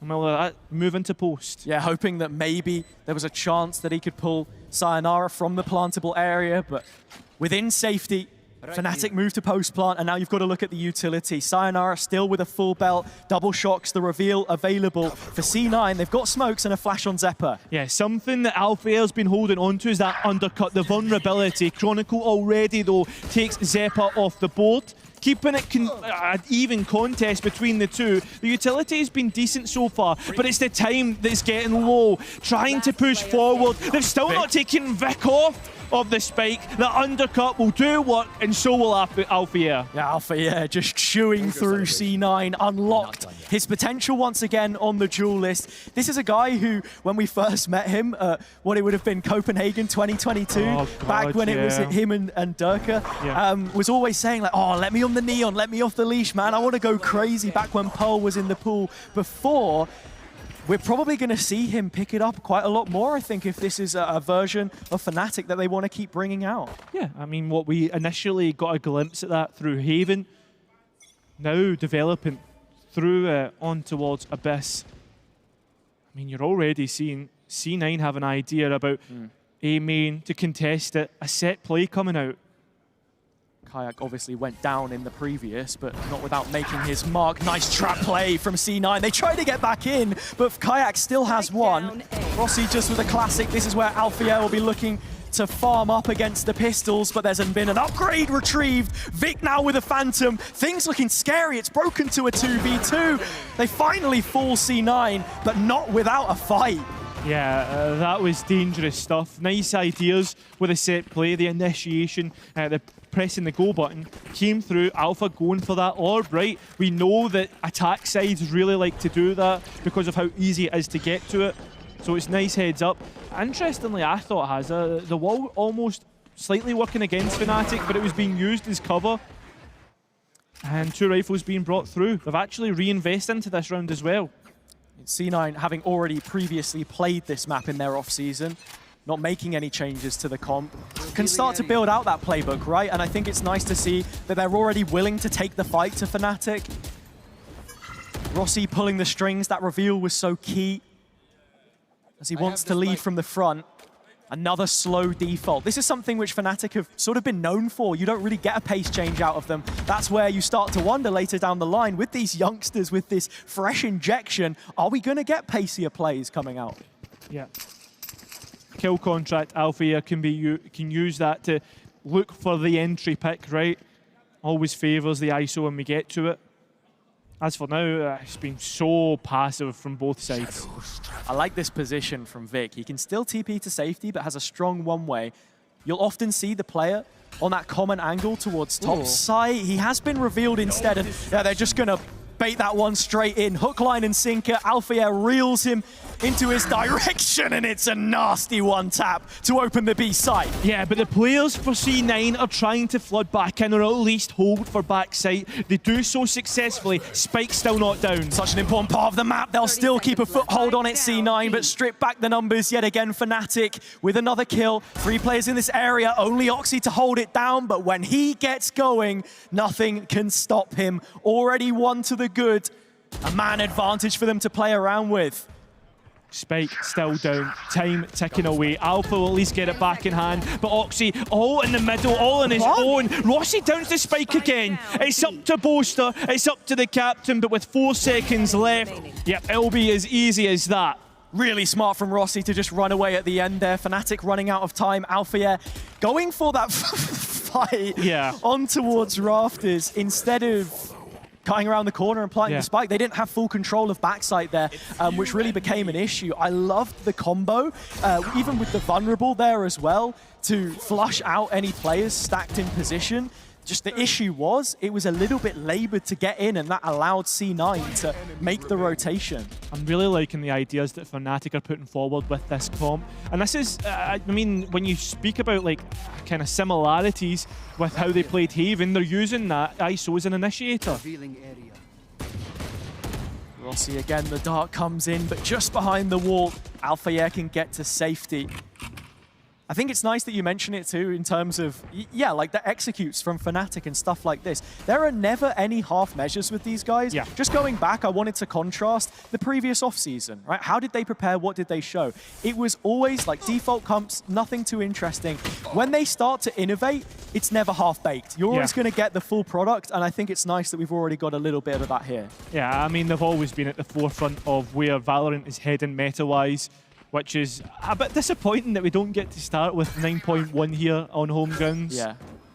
9.11, got to make sure there's okay. one more. Yeah, that's Devil's the in the neon details, and that's, That's important if you're Fnatic, actually. So that's the kind of stuff that they'll call you out for, mate. All right, okay, sorry. Back into mid they go, though. And as you said before, this is a part of the map which we've already seen pioneered, not fully utilized by a lot of teams. A scary prospect, that B split into 30 Zephyr. seconds left. When you think of the defense side, the strength comes through in the mid to late round as well, and that's exactly where Fnatic head, straight through into the back lines. And C9 are sandwiched here. They'll clear out Zeppa, and well, Vic's got nowhere to go, Hazza. The spike goes down easy enough. Sure, the time is slow, but C9, they're left to pick up the 10 pieces. seconds left. I mean, again, the attack Spike speed of planted. Fnatic, just so picture perfect. They catch it at just the right time, and Alphayer with the double tap as well. Just means that Zephyr can't get anything done. It lasted long enough for him to get into position. Yeah, C9 not even going to attempt this one. They admit defeat. And again, like we spoke about how vulnerable that B site can be, and Fnatic are really abusing it. It's like C9 putting a lot of presence on the extremities on A main at the start of the round, but as you say, as time drags on, when you don't have mid info, you've got to try and do something there. You know, Zeppa had already used the knife. Yeah. That wasn't available to him. 2 flashes. Drop back into a strong position for what it's worth. I think playing off of one another now, you're not going to find many other teams in the offseason that will have had as much time together as this C9 roster. 100%. Well, with that being said, there's always the idea, Hazza, that well, you want to just keep going B. The differentiation of hitting A, how does that Viper work in? Like, and how do they use the Viper wall to maneuver around that? Quick pause while we fix one of the issues backstage. But how effective do you think this Viper is going to be, right? Because so far we haven't really seen it being the Viper wall being used as a way to fake out a site or anything like that. Yeah, I think it's really strong. It's just a threat more than anything else. Yeah. Whether that's empty or not, that's for C9 to invest their own utility to try and figure out. I love it when the producer says those special 3 words into your ear. It gives you goosebumps on the back of your neck. Safe for air. And this is a funny one. A player spilled water over the desk. God's sake, man. Have words, please, guys. Keep your water off the desks. I say that right, but I am actually You've got the ball on the desk. I'm terrible for it, man. You are. But at least you've managed to keep every drop either in the bottle or in your stomach. Fair enough, mate. Fair enough. In terms of stomach in this one so far, Sure. what's your main takeaways? I think main takeaways so far, it's same old for Fnatic, but I mean that in the most endearing way possible. You know, it's the positives rather than the negatives. C9, the one round that they did pick up, I think there was still life left in that one for Fnatic, just the way that they played it, a little bit disconnected, a bit slow, but they're going through the motions. For C9, I just want to see them, keep taking the fight to Fnatic, not show any scaredness whatsoever. I mentioned some of the names here as well. Like Oxy, for example, I feel like this guy is such a huge win condition for C9. Like, if he can get confident, get frying, then like there's little that can stop them. There was a reason why they were a serious contender for champs in stage 2. Yeah, I mean, it's crazy, right? Like, it feels as if Oxy, we've been waiting for him for a while, introduced last year. Only 19-year-old. Yeah. Do you know what's crazy as well? Alpha, still only 19 years old as well. Like, you compare the two and where they are at professionally, right? Like, Alpha, it feels as if he's been around for so long, but he's still so young as well. It's just ridiculous, the talent that we have on show. And look at this from C9. Paranoia, knife comes in, confirmation, nobody's home. Fnatic, leaving the left-hand side of the map empty. Boaster is going to take it upon himself to have a gander and see what's going on. Oh, just caught the coattails of Vic. So has an idea that the Omen was here, but doesn't know quite enough about Oxy and his position. It's now pushing Fnatic, though, towards the A site because they have information, or that C9 know that no one's towards B main. Kayak having a look in the ult. Not really too much to work with here. Doesn't want to fight solo. Partnered up with Alfier towards backside. Fnatic casting a wide banner, a wide net over A. And now we can look at the value of that Viper wall coming into the retake. Look at Oxy's position, though, Hazard. He's right on the back lines, and if his timing is correct, he'll catch the Kayak's TP back out. Alfier gets the first. Kayak a little delayed in terms of trading that out. And here is Oxy, his chance to make a mark. Gets one, but Sayonara has him beat. Hell to rights, 3-on-3. Flank still coming in from Boaster. The line has to hold. Alfier gets one. He's bought enough time for his IGL.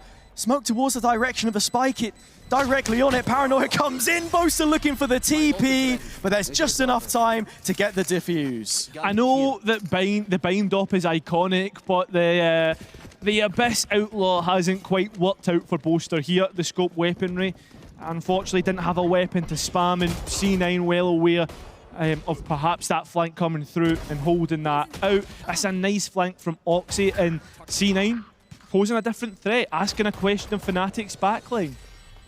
And not something which we had seen too much from Fnatic, even necessarily with a flank of their own in the late round there as well. But C9 still equal to it. Coming into this one, priority put on mid for both teams. It's a walk down from Vic. Oxy holding the line, played in now. His chance to strike, but only gets one. That advantage, right? No more smokes that the defense can use for one-ways and the like. Oh, I see that. Moose is still alive, actually. I'm talking nonsense. Double bubble being used by C9. I think that's probably the best thing that you've ever said in a Scottish accent, Cairo. Double bubble. Double bubble. Man advantage for Fnatic for now, though. And the map goes quiet. This is where C9 need to take it upon themselves to get some of that info, and Rossi has already done so. Aldrone invested on the longer line of sight, and Moose playing around the edge of this nebula quite nicely. Fnatic again in this mid round, starting to make their way through mid. C9 have an idea though, right? Because you're starting to see this crossfire set up between Rossi and Zeppa. I love the info denial on this Viper Orb as well. Kayak can get so close before they walk back out of it. It goes down. Rossi, double kill. And Zeppa, the last line of defense between Chronicle and the B plant. 25 seconds still for him to try and figure something out here. Has the snake bite. Should he bring it into post? Looks like C9 will roll out the red carpet and give him an opportunity to say his piece. 10 seconds I left. think C9 are doubting themselves though. Wondering if perhaps there's a chance he had got a timing towards the A side through Link. That spike down. They will know it's the B side. That's far too close. I mean, the knife comes in here. Can't use the snake bite. Zeppa just has to bide his time. Chronicle still walking up, though. There's pings going out towards CT. They know there's a timing that Chronicle can take here. Zeppa just has to be aware of it, keeping half an eye. It's still a 1v1 for all intents and purposes. Chronicle left down to his own devices, but so capable to carry Fnatic through. The cornerstone of this roster is starting to get going on Abyss. It won't be planted for him. The bite around the corner is difficult to land. It's missed the mark. It won't be on Moose's position, but the crosshair hits his head for a Fnatic 4. Mr. Reliable, the Iceman comes in clutch once again, finding the round for Fnatic, and now has getting that gap of 2. Thinking about the future coming through, the ultimate's coming in, but it's the fact that he's so calm and collected. Confirmation from our replay, guys, at how close that spike plant was. 0.16. Look, I know that Fnatic like to leave some of these rounds late, but I find it crazy even in those kind of situations that it goes down that far and that it's the final few grains of sand at the bottom of the hourglass. But timeout for Cloud9, 60 seconds of their own here to play around with. 5 ults in hand. The most important, I think, is going to be Oxy's ult, because when you look at it on the surface, Fnatic have tools of their own. I think the most frustrating part is that you can't put guns on this for C9.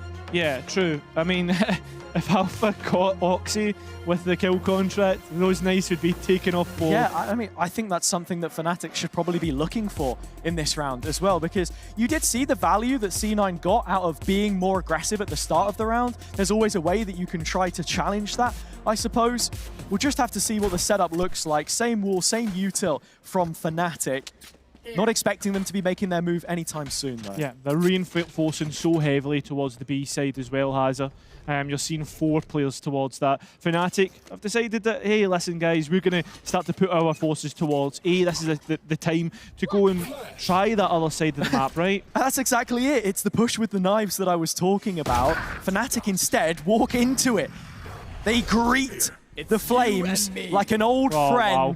The ult will be brought out to put Vic in the 1 versus 1 with Oxy already gone, and Alpha again skews the odds in his favor. 2-player advantage to work around with for Fnatic, but you're not expecting that execute just yet. After getting two picks towards the B side, you would assume the easy option is just to go, like, listen, guys, we've got rid of 2 players towards this side of the map. Let's head in towards B. But they're faking it out, and C9 are buying it entirely. This is so brilliant. Just a fake layered on top, but Alpha leaves himself open to the wider angle. Zeppa gets that one. Boaster has the From the Shadows to disengage, but instead he's trying to calculate the smoke. Boaster, you gotta go! And he will.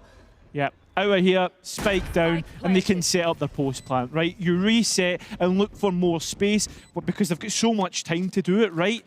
And look how quickly they take that control towards security, towards the jump across. In terms of the util that you have to fight back into this one, Chronicle's still banking on the snake bite. He can bounce that one off the corner of the wall. You're set. And for C9, in terms of weapons, they managed to take down Alpha. Yeah, that's 1. Moose probably isn't really going to want the Bulldog in the next, so yeah, he'll engage, but go down nevertheless. I think the big thing for me as well is C9 were able to get the kill contract from Alpha, right? And that's a big ultimate. It takes 1 player out of the everything, right? The round. Yeah. Hello? No, Zeppa just jumping off the side, right? He doesn't want the pistol. I thought you keep the rifle.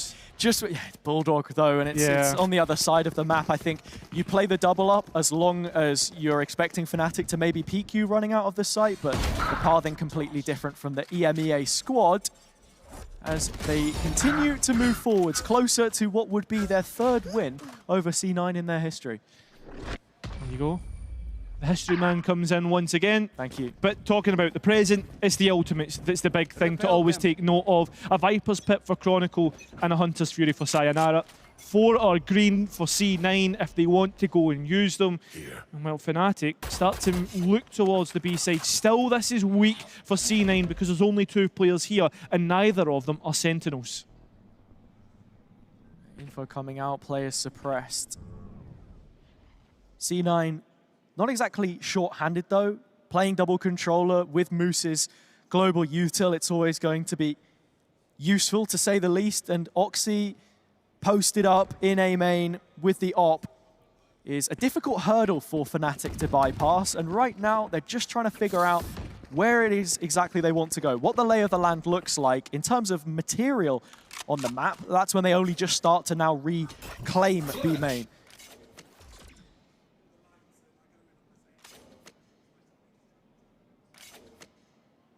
Not really seen much either, right? Like that one way goes up again. Oh, it's not even a one way, it's just a pure blocker.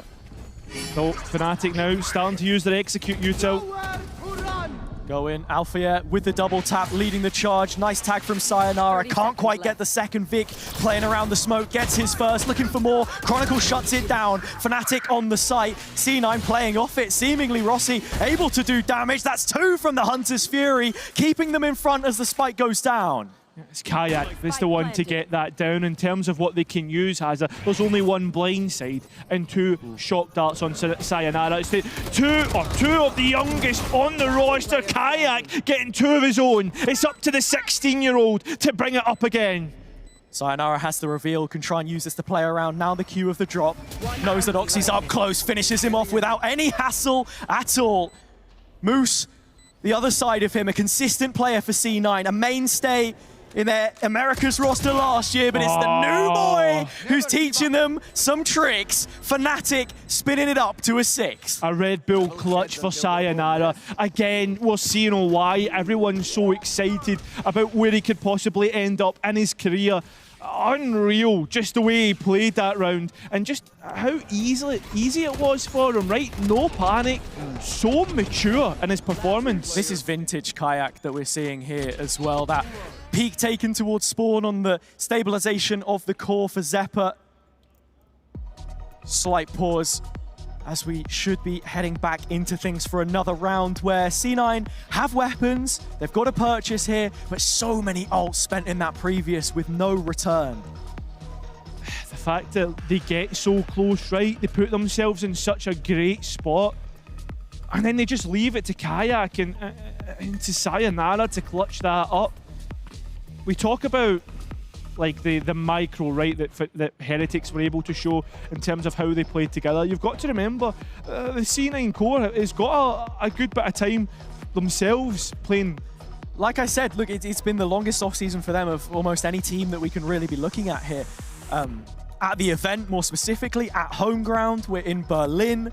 A chance for them to have got together before this one, practice while the play-ins was ongoing. All of the teams have been here since minute 1.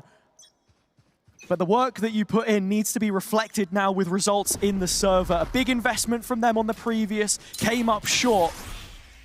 Can they do more with less? Zeppa on the other side of this 0 point. The knife, in fact, sorry, coming out. It is the orb, which now Fnatic will explode from. This is a very pacey take by their books. Dimensional drift being used to gain the information that they need. It hasn't resulted in the kill until now. Zeppa getting spammed out and even invest in the Viper's pit to make it more secure in towards Link. But Oxy is making sure the whole site is secure. 3 versus 2. C9 are 1 to the good. Vic has a really strong position here as well. He just needs to wait for the cavalry to arrive.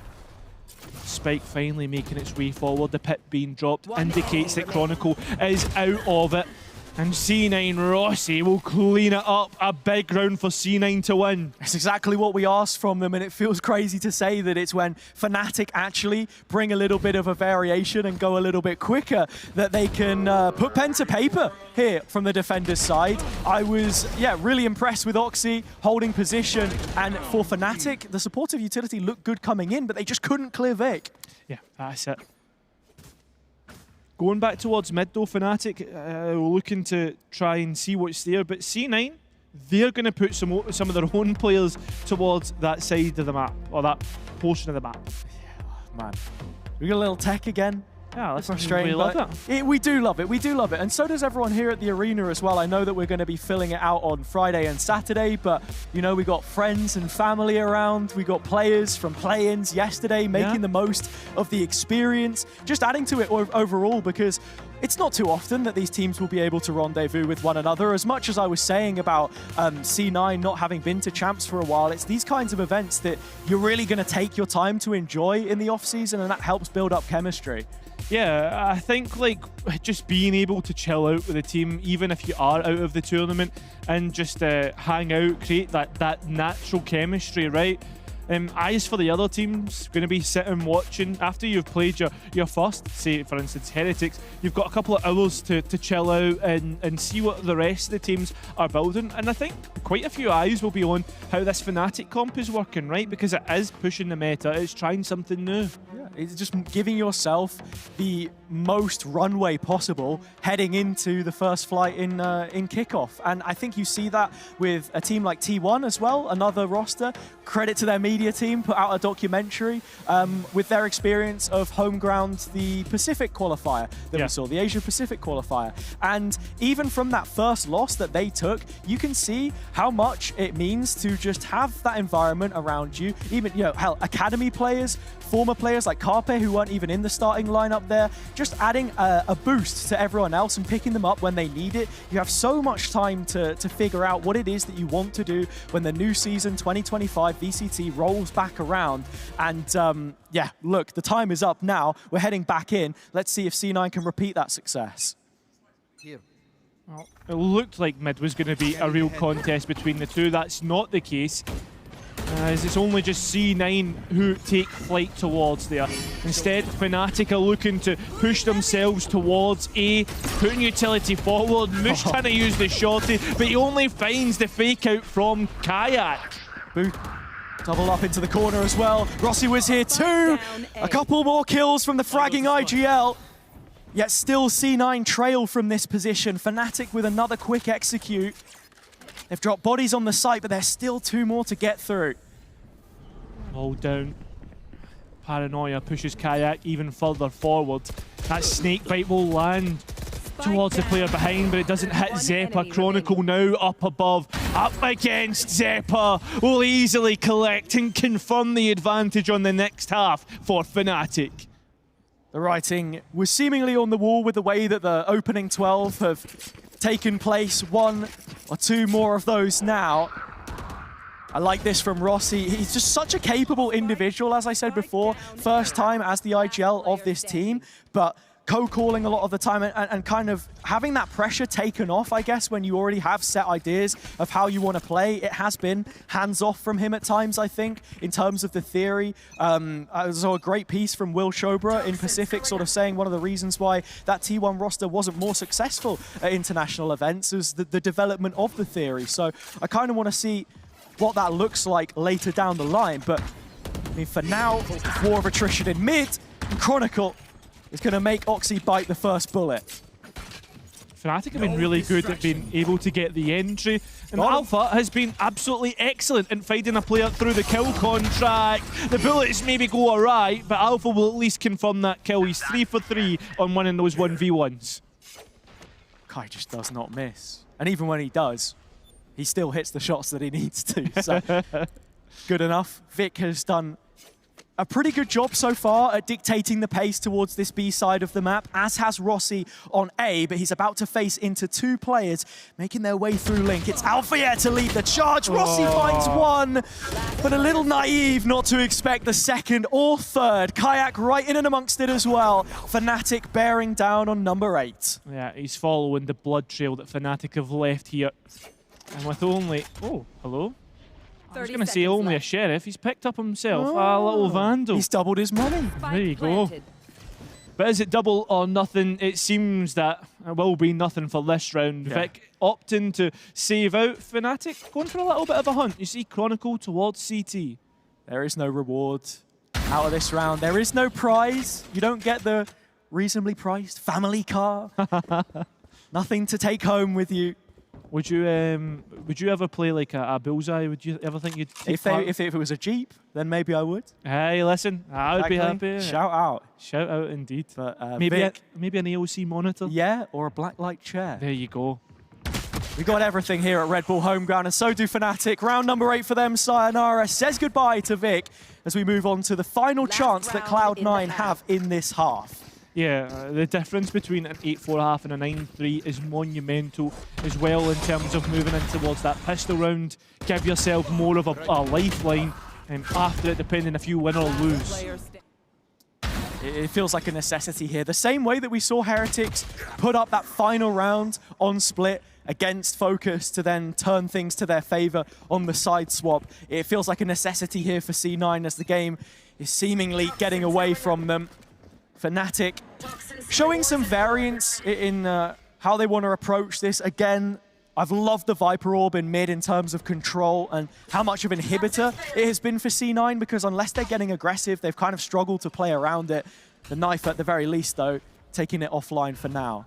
Yeah, Vic not allowing himself to be revealed this time. The one way immediately goes up, and at that point, C9 begin their mid-round and get that drone out towards mid, but it's false information. They haven't seen anyone. They need to be careful of what lies towards bottom mid. Yeah, it's an interesting one as well when Rossi has the dart available. It's seen him do it a couple of times now when you're using that drone. You can't get to bottom mid, so the trade-off for the value in terms of the information that they actually get here isn't ideal. It's all quiet for Oxy yet again. This guy is being starved of engagements, which is not what he wants. It's not, but it's well played by Fnatic to do so, putting him in such a good spot indeed. Still, Boaster is the one to get caught. The luck through mid as Fnatic now look to send themselves into B. A position that you should perhaps expect Boaster to be in as the rest of the execute makes its way through. Strong arming this side of the push is Kayak. A double headshot from the player on the former mini Apex team now is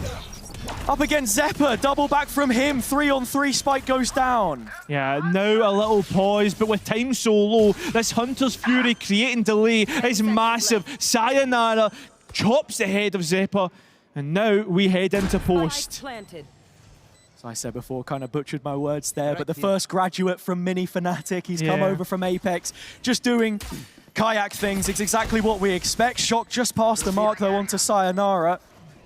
Can Oxy have his say before the halftime bell rings? Phantom in hand, but little util to work with. It's just the updraft between the two C9 players, and Chronicle has wedged himself right in the middle. Rossi removes him. Thorn from the side. Low HP on Fnatic here, but C9 just have nowhere to go. Oxy needs one bullet and a half stick if there's any chance that he can win this against Sayonara. He's looking for the duel. Sayonara's looking for the P, which he will win. Again, the maturity of how he played that clutch. It's like he's been in this scenario a million times. He knows exactly when to swing, exactly when to take his time, and it's insane. You'd think he was a tier 1 player the way he played that. Yeah. I mean, at this point, realistically, he should be. Yeah, but I think the crazy part is it's like, you know, the soul of which veteran player before that we had has been put into this kid. Like, you know, it feels like he has lived a past life. I know what you mean. Yeah. It is a little bit crazy at times, but our ranting aside of the Savant on the Fnatic side, it is Alpha Chronicle towards the top side of the leaderboard. You see it in these duels, just so confident to take them against C9. I'm hoping that this America's representative can really kick into the next gear here on the attack side, where they're able to facilitate a more aggressive style through Oxy and actually start giving him some of the fights that he wanted. Because as I said before, it felt like at times he was just starved of the engagements that you thrive on if you're him. Yeah, for me, moving in towards this half as well is how does the Viper work on the defense, right? We've seen some ideas before. The Viper wall will be placed towards the B side, making it difficult, and it's actually Kayak that will combine with Chronicle here, looking to take that first engagement. Fnatic up 9-3 as the old looks just as good as the new.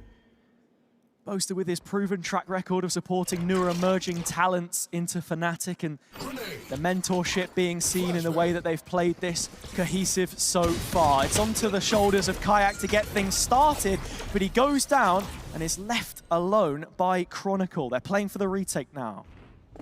Fnatic at the same time have started to find inroads deep into enemy lines. Moose is all on his own and he can't even win the first engagement. Now they send it in and upset the post plant that C9 were trying to set up. Need to be careful as now Fnatic are trying to send themselves forward. Vic holding on to main, and it's back to a 2v2. Didn't think about Chronicle being towards heaven, and Chronicle didn't think about Zeppa. Boaster in another clutch. He thrives in this kind of environment.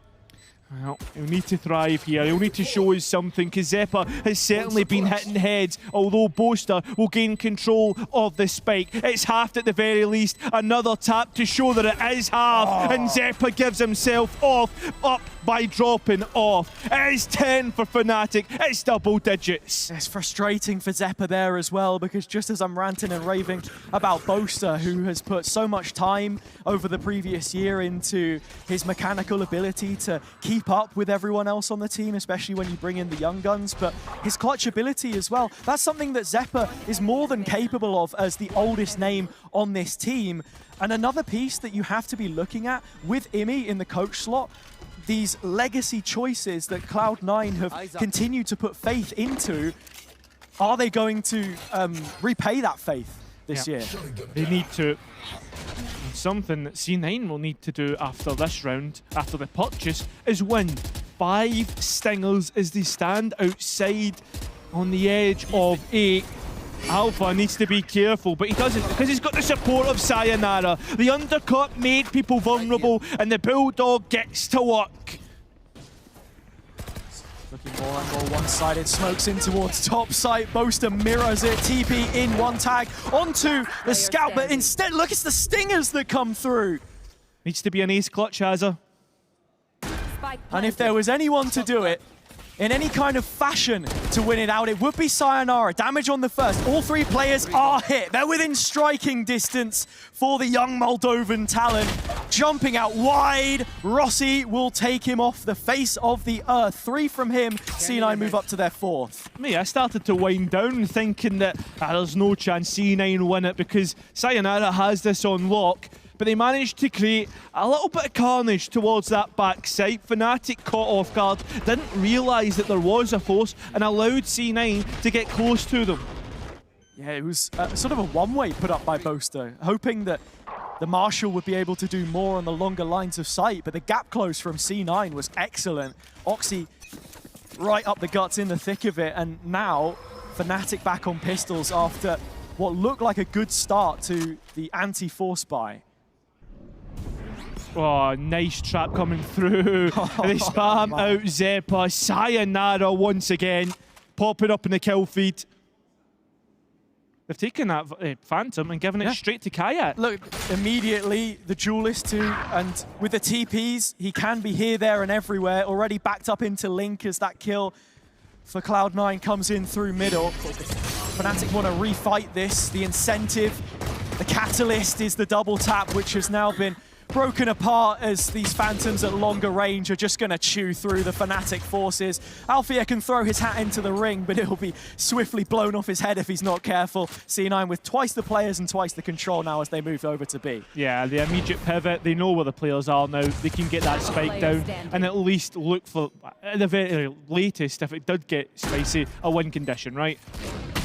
Don't rely on deathmatch too much. Yeah, of course. C9 with all the silver linings you'd expect from a Cloud. 5 rounds for them now, and 5 rounds to close the gap against their opponents. Fnatic have ults available. Hunter's Fury for them, Hunter's Fury on the other side.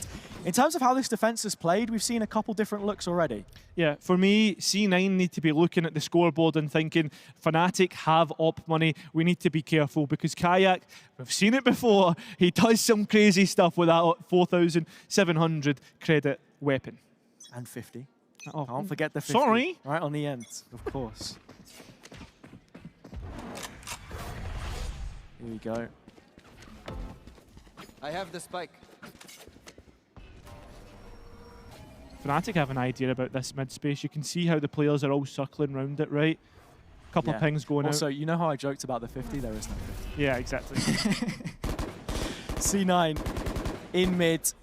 The belly of the beast, Fnatic happy to just let them fight as much as they want. The spam onto Oxy's ridiculous. The guy's already on death's door and he's barely had a chance to make his mark on this round. They know about this, by the way, because of the drone coming out from Sayonara. Tags. Just all too aware. Or at least you'd think so. Boaster started jump spotting. He's got to turn around, but Oxy hits him in the side of the head. And with that, C9 have control, and Fnatic, another problem in mid. Hunter's Fury coming through. Kayak get pinged out there. But with that, he'll TP out. Sayonara gets rid of Vic. Remember, Oxy's still low. Kayak needs to be careful because Oxy's so good in heads-up gunfights. Alright, gets a haircut. Spike planted. Sayonara still floating around middle, was thinking about the possibility of a flank, but he's given up vent in the process, puts Moose on this strong off angle. Hard to predict, even harder to hit. Zeppa with the next, and just like that, C9 in prime position to add another round to their tally. They keep chipping away at the cliff face. And Alpha in a position where it's just too hard to get anything done. His work is cut out for him on 27 points of health, looking to bail from this situation now. Yep, you respect that from Alpha. Not wanting to give too much away here. And thinking about what the next round looks like, because Fnatic, their buy won't be great. C9 starting. Hello? Okay, I'm not going to lie, I thought Zeppa was going to kill Alpha there. But when all is said and done, he's the one with egg on his face. So there you go, double digits still for Fnatic. But C9, they're really starting to pick up on this attack, and it's exactly what we were saying. They're getting Oxy into strong positions, and the support network behind it has been airtight. The point that I was going to make just before we saw that from Zeppa was that Fnatic's buy's been broken, right? They're on the defense. They don't have a means to actually bolster that economy. And the other aspect to that is C9 now, for every round that they win, would put into a strong position to win too, right? Yeah, it's, you know... It's buy one, get one half price. Yeah. They're actually taking that away, did you know? What? At least in the UK. Really? You don't get that anymore. Yeah, That's I know. a disaster. It's ridiculous. Marketing in the bin. Here we go. Fnatic in the site. Looking if they can get some bang for their buck. A couple of Sheriffs, Alpha with a rogue rifle in the mix. Is going to have the double tap, a way to get himself back on site. Look at this from C9, proactivity in towards the tower. They have the owl drone to try and make their way there. Sayonara has one on the way back through, but the trades just aren't quite coming in. Fnatic fighting solo, and it's actually working out. 3 versus 2 situation now. Both C9 players backed up in main. They can pick up the rifles on the site as well, Hazard, because those players are in main. Who's going to possibly try and give this one a go? Zeppa's vulnerable inside the smoke. Only a couple bullets of spam needing to land on his position. The defuse just a tap. Vic's fallen off the map. And Chronicle now with a real serious chance against Moose. The one-on-one between the controllers, and Moose will nail him. C9 continuing to make steps towards that round total. You can never count Fnatic out. C9 weather the storm. It wasn't Vic that fell, it was Alpha here that fell off the map, unfortunately for them. And Fnatic, well, they have seen enough, or Elma Puddy has specifically. He's going to cause call a pause to things. So chaotic, man. I was like, what even happened there? I hope we have a replay. Oh, we do. Yeah, here it is. Oh, he was trying to make the jump. I think he crouched a little bit too early. That's unfortunate. Yeah. For a second, I thought we had a POV. Production would have been evil for that one. But no, C9 happy to capitalize off the back of this. Coming into the timeout, they have more ults, in fairness. Yeah, I think we know exactly why Elma's called a pause to things. Maybe people trying to be too spicy. But with that being said, yeah, the ultimates is going to be a big part of this next coming rounds. That it definitely is. 4 on the bounce for C9, and had we not gone to a timeout, I probably would have asked you when do we expect to see one. So I think it's coming pretty aptly for Fnatic now. But I think for me, coming into the next couple rounds, it's how well C9 can space their ultimates, and straight away we are into a tech pause. Yeah, when it rains, it pours. Do you know what I mean? When I say pause, I meant downpour, not this kind of pause. But honestly, yeah, man, I think, look, a little bit more time to think, I suppose. I wouldn't say that Fnatic necessarily need it. They're very efficient with how they use these pauses. Yeah. For C9, though, honestly, the biggest thing that I can say to them right now is just the fact that they've bounced back in this second half, because a lot of people would have written them off, but they have a clear game plan and it's working. I mean, look at Rossi, 19-9. Yeah, and to feed into that a little bit, a lot of the theorists, the nerds for Valorant have always said that Abyss can find itself being attacker-sided because of how weak B can be. And yeah, just from that aspect, I'm now just starting to wonder, right, they spilt water earlier. Are the players just having a water fight or something like back there? I don't know, man. It's a water fight if you go outside against the elements themselves. You know, yeah. I wouldn't possibly add more fuel to the fire, honestly. I really don't think. Yeah, that's something you want to be doing. You know what I do want to do? I want to go back into the game. And we've just had confirmation that we should be heading back in very shortly. And that is exactly the case. 15 seconds until round number 18 commences. C9 on the back foot for the majority of the first half. Now they find themselves in the driver's seat on a big swing round with some ults in play. I mean, C9 should have an idea that Fnatic do want to get this up online. Kayak has immediately bought it up. And well, straight away, Chronicle has managed to get the Viper's Pit online before the knife went off. As long as you rip it from the spawn barrier, you're always going to be able to get that in front of the suppress. And it's good control because it's allowed Fnatic to play off the back of that. Yeah, but they're forcing C9 into the op. It's all up to Kayak now. What can he find? I have to wait a moment before we get our answer. Alfia is in behind this as well. Boaster will join. Little information through middle right now. It's a complete stalemate as C9 biding their time, waiting in the wings for that introduction, which could very swiftly turn into a dismissal from Kayak's operator. A game of chance as he was looking for the timing towards danger, but the execute is now coming in, and he's the one off site. It's Alfia instead, all hands on deck. Hunter's Fury as well, and players are actually pinged out through an info dart, trying to play through the cosmic divide. It's still all even on either side. A little bit of a pause to allow the spike to go down. We head into post. The cosmic divide will run out, and then what is there beyond that here for C9? They do have the Astra utility towards the spike. It's an interesting plant towards the backside, I think. No, it isn't. It is just the default one, but the star is yet to be used. Finally drops down, but Kayak's already up close and personal. Vix not going to see this one coming, but still, he is aware of it. Acute meets his maker at the end. Sayonara one back. The Gravwell just slightly off of his position. They can now start to work. So what, 2 versus 2 still from this position. They've managed to get it half down to the one-on-one. Sayonara's been so good in these so far. Up against Moose, he will continue to try and bait him in, but Moose stands tall yet again. Yeah, brilliant from Moose to win out the 1v1. Just, again, another thing, just every time he peeked, Sayonara tapped the spike, and it kept going through that cycle.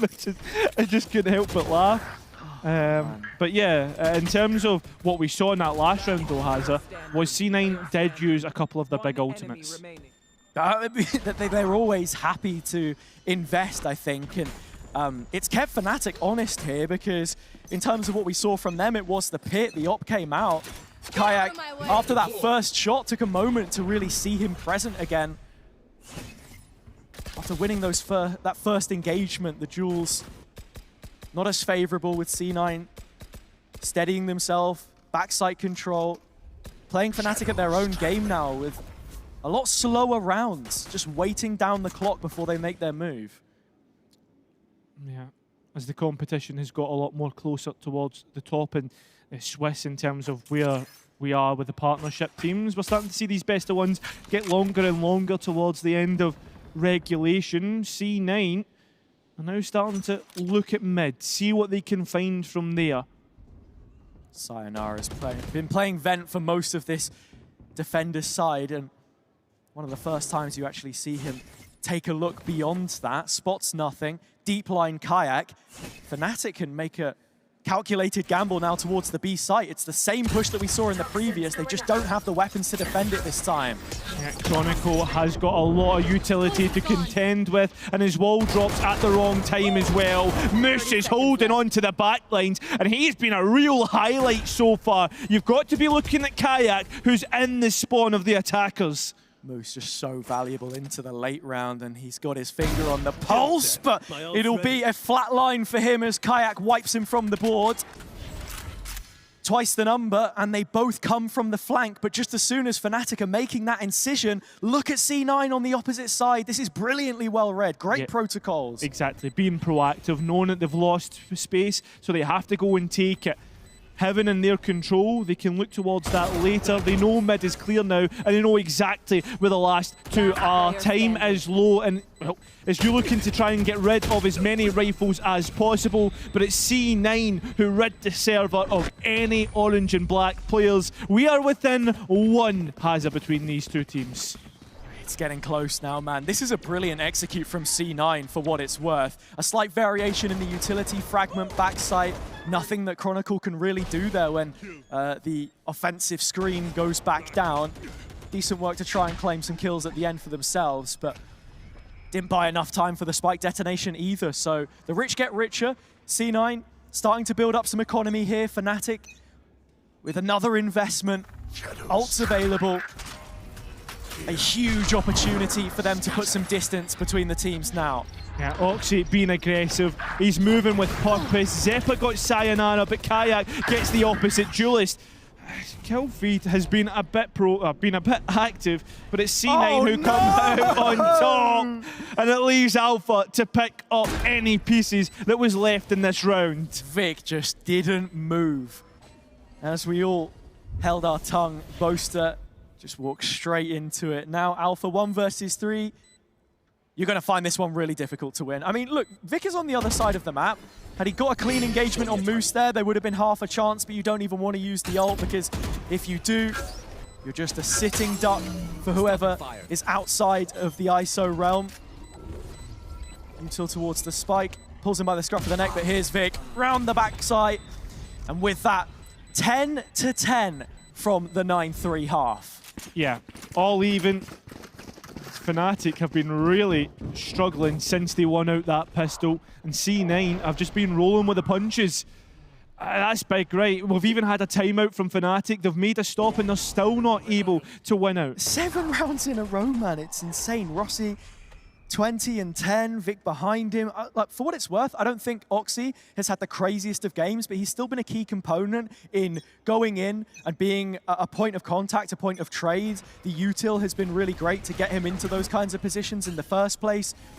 Fnatic going against the grain here. Nice shot from Kayak, and he is out without a trace of damage. His own direction. Rossi forced to call from the spectator screen for the next minute 20. The big thing is as well, they know where the spike is, right? They know that C9 hadn't made up their mind and where they wanted to go. And you kind of expect that as well, because how many of these rounds now have they been playing at such a slow tempo? Fnatic only really themselves starting to speed up towards the end of their own attacking half. And it suited them well for what it's, you know, it has suited them well. Something that Fnatic can use for the mid-round. Well, one, the owl drone, which is a massive bit of utility, but it's the fact they also have the dimensional drift, right? They can use that owl drone early because they have that from Kayak. And as we sort of said before with Fnatic, liking to bring new ideas to the table, maybe the off-season, historically not a place that they've demonstrated that. At the very least, we had a great attack side look from them, and now you start to pose questions about this defense, really, and what kind of combinations they can give to us here. Ult brought in by Alfia, has the Bulldog to try and work with, looking to try and find that second pick, and he just wins every single time in his ult. Couple of missed shots from Oxy, finally. Oxy's hit everything! He has come to life in the blink of an eye. And with Chronicle trying his best, it's not enough. The ace from Oxy. Man, has he got aimbot? Can we check his PC? That is insane. How does he hit that? Which one? Every bullet magnetic from the magazine. 1, 2, 3. He even hit a shot onto Alpha's shield there as well. Just when Fnatic looked like that retake had some legs to it, that there was a possibility there, we come back to another timeout from them. A C9 find themselves in the lead for the first time this map. I mean, they always say you need a little bit of luck, right? But oh my god, man, that is absolutely insane. No wonder Fnatic are going to have to time out.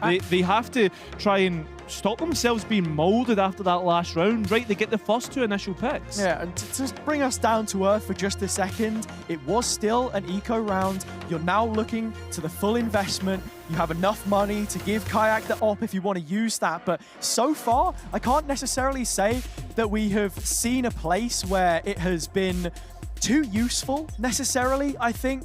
We're going to get another replay of this Oxy ace and the spray which he picked up. But C9 have put themselves in the right positions to get that kind of luck. It doesn't come without the graft before.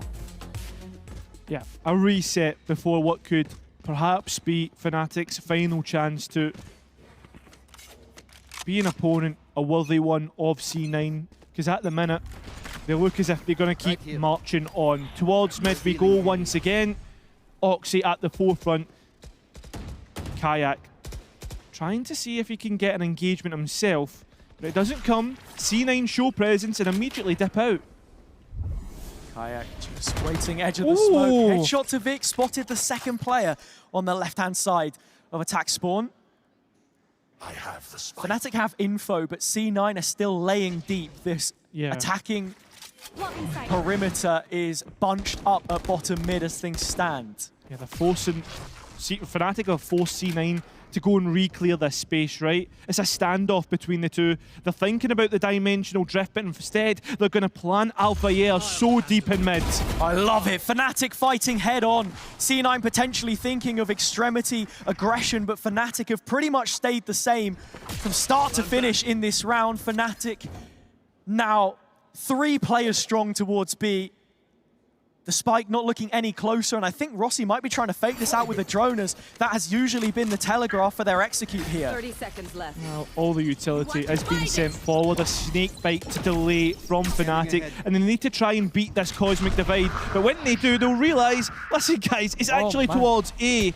It's Boaster that's here by himself, used his his ultimate to give an idea about what was happening deep in main. Yeah, I can't even get any closer to that one then in terms of any kind of flank. You do have Rossi still lurking around mid, seeing if Fnatic would have been going for a retake from the lower side of the map themselves, but that's not the case. It is 4 players, 5 in fact, out through security, and they've already started to lock it down. They still have the heaven space, the smoke drops in Chronicle Wind. Now it's up to the 2 left on C9. It looks like it's going to be a clean sweep. It's a flawless to answer Oxy's ace. Fnatic do not put a foot wrong in the rifle round. After that clutch that we saw previous, Oxy coming in big and just in the guns. Someone dies. Brilliant stuff. Regulation, the extent of it, all guaranteed here on Homeground. Just the fact that it's flawless as well is such a boon to the economy. Yeah, boon to the confidence, right? You might have that little bit of doubt coming out of, what, 8 rounds in a row. It's insane. I don't think we've seen a streak like that so far, even in play-ins, to be honest. Actually, I lie, that was when BBL lost, but the less said about that, the better. Into the next one. Over there. Combo util ready, Alpha with the undercut. Hunter's Fury in. It's a nice set piece on paper, but it's landed no result. But it's forced C9 to respond and at least keep themselves there. At the same time, Kayak deposited in towards A main gives this passive information, right? That Fnatic know no one is near there and they can lean heavier to the B side. Now that's the value that you get from it. Fnatic, as you say, heavy and link as things stand. C9 playing a lot of the same macro, looking for a mid-duel, seeing if Fnatic want to play Kayak on the doesn't aggressive. have a TP. Here is Kayak. TP not yet placed, as you mentioned, but it matters not. He gets away scot-free. And now Fnatic have an idea as to where C9 stand. Still taking their time coming in here. No drone just yet. As soon as that lineup of the reveal comes in, though, you will know. The 30-second timer just now hit. C9 on their execute towards the A side. Mid-duel about to go down. Althea peeking into the off-miss shot. Moose not able to hit that one, but when he does, Althea's prepared. Sayonara from the vent now. It is a split retake from Fnatic, but they're going through the motions and finding the kills. 3v5. C9 are just given 1v1s and Fnatic have been winning them. Well, for the most part, 2 out of 3. Still got Oxy alive, and so is Vic. We're back to a even, just for a moment, before Vic takes the advantage for himself. Oxy compounding that, looking to take 12. C9 will hit map point first. What a turnaround from Cloud9. Oxy given up fights, Vic as well, all of the names that you would have wanted. This is so tough from Moose. He's just threaded a button onto his shirt there with that bullet. But now, looking at it, I mean, yeah, Fnatic felt so disjointed in that retake once they had the advantages. These are the kind of positions that you always see them convert from.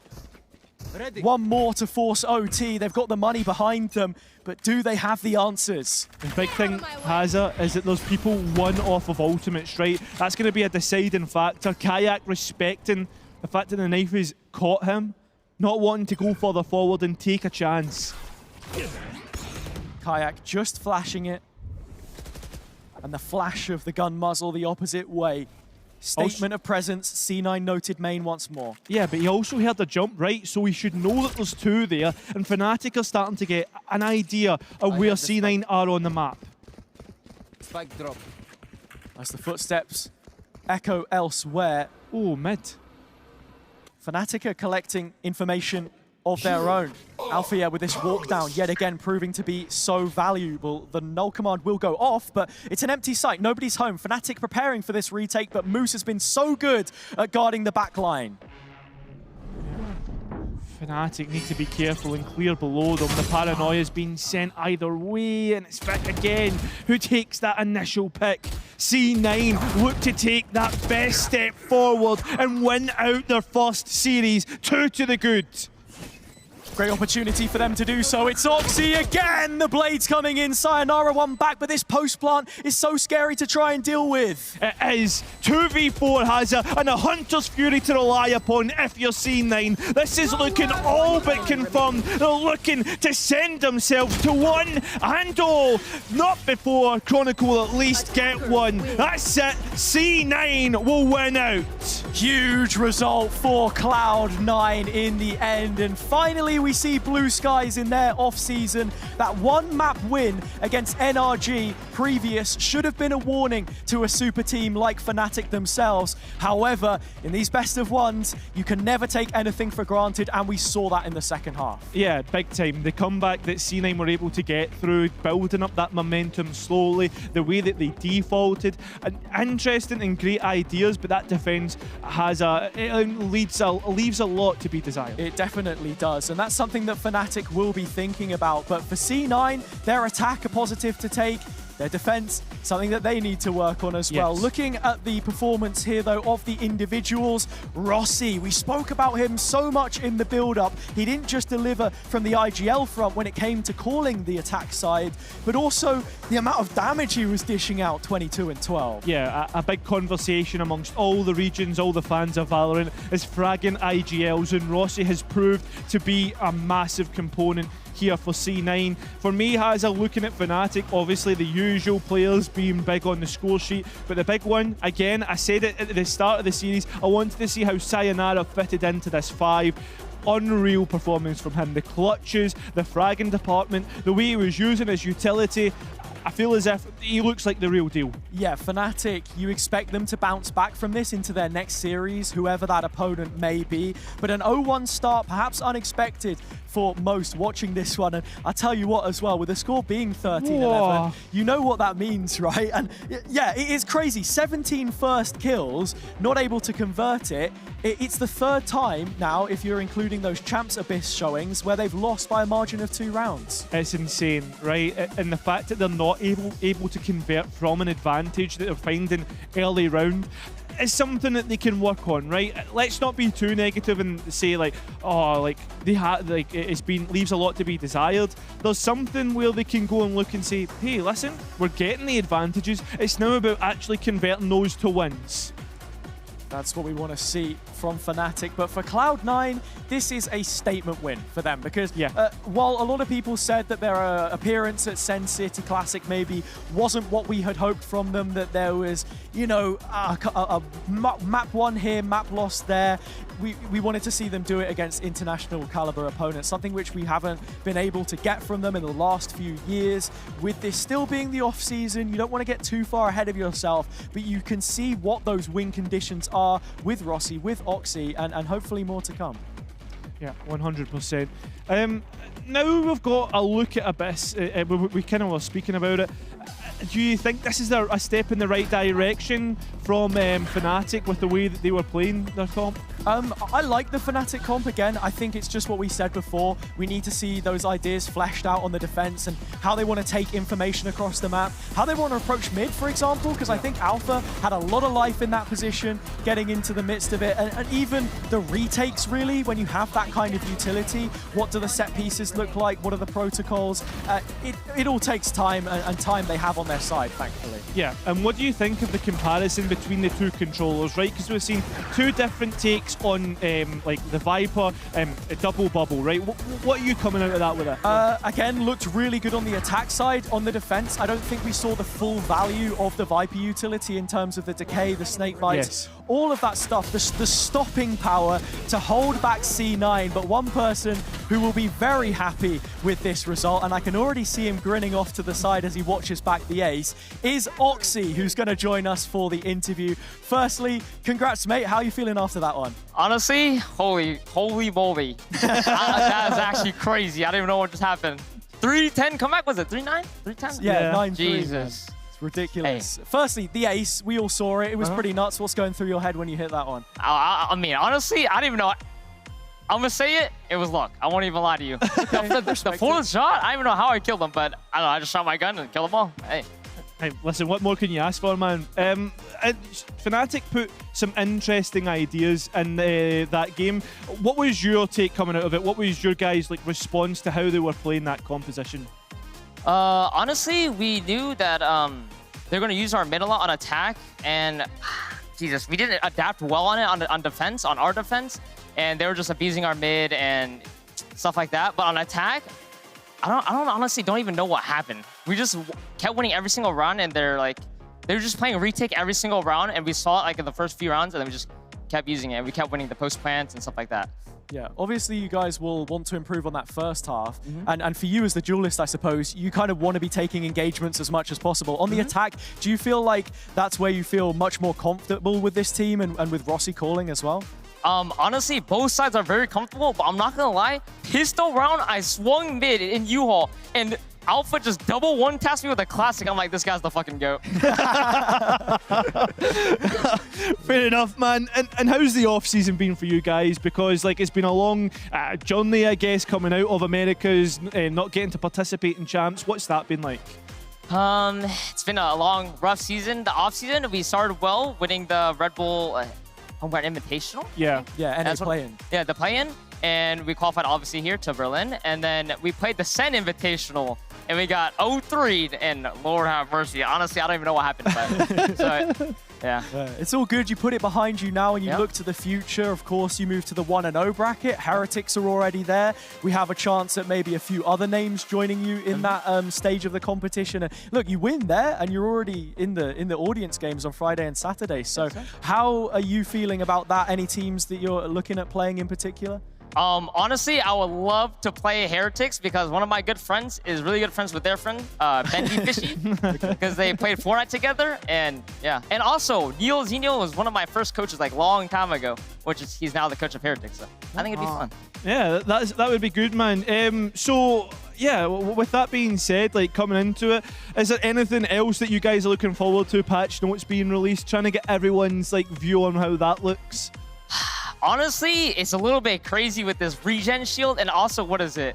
They nerfed Omen like crazy. You can't do one-ways on a half. We were squirming on the new patch. You can't one-way half the map now. So it's a really big change. And also, I mean, yeah.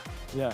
And how's Berlin as well? I feel like, you know, cheap question, but as a player who's like flying out to another international event, I suppose for you not having that experience last year, what has it been like, you know, to travel and be in Berlin now? Honestly, I love Berlin, but personally, it's crazy to say, but I'm allergic to the cold. So literally, it kind of sucks to be here because it's really cold almost every single day. But the nice thing is, every time you go in somewhere, the heaters are on. So it's just so hot everywhere. Ah, it's good. That's fair enough, man. Listen, I'll leave it to you. If you want to give any shout-outs or anything, it's been a pleasure to have you join us. I mean, obviously, shout out to all the fans. Thank you for watching. And hopefully, we get to play on stage soon, and I get to hear the crowd cheering, and it'll be fun. Yeah. All right. Thank you so much, Oxy. And we're going to head over to a short break now. But when we return, plenty more action, so don't go anywhere. Cloud9 up 1-0.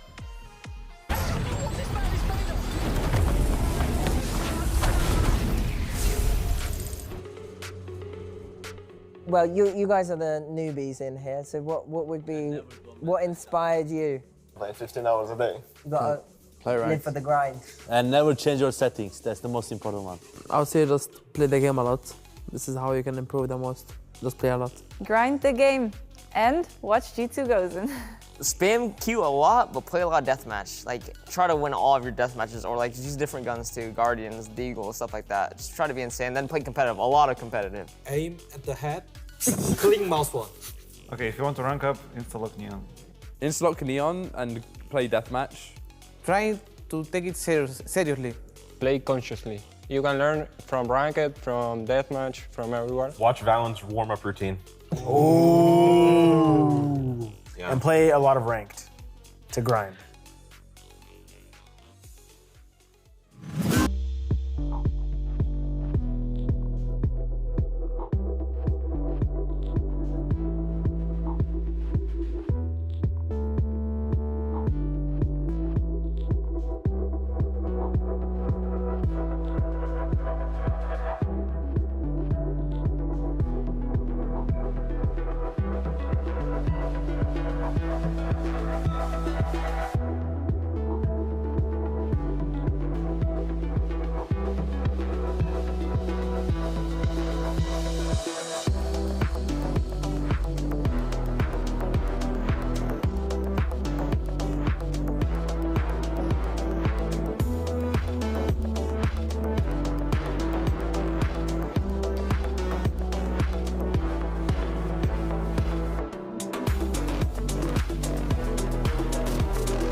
Welcome back to Red Bull Homeground, live from Berlin. We have plenty more action to bring you, and I'm, of course, joined alongside Billy for this next one. We're going to get a look at G2 again today, playing against Karmine in this first round.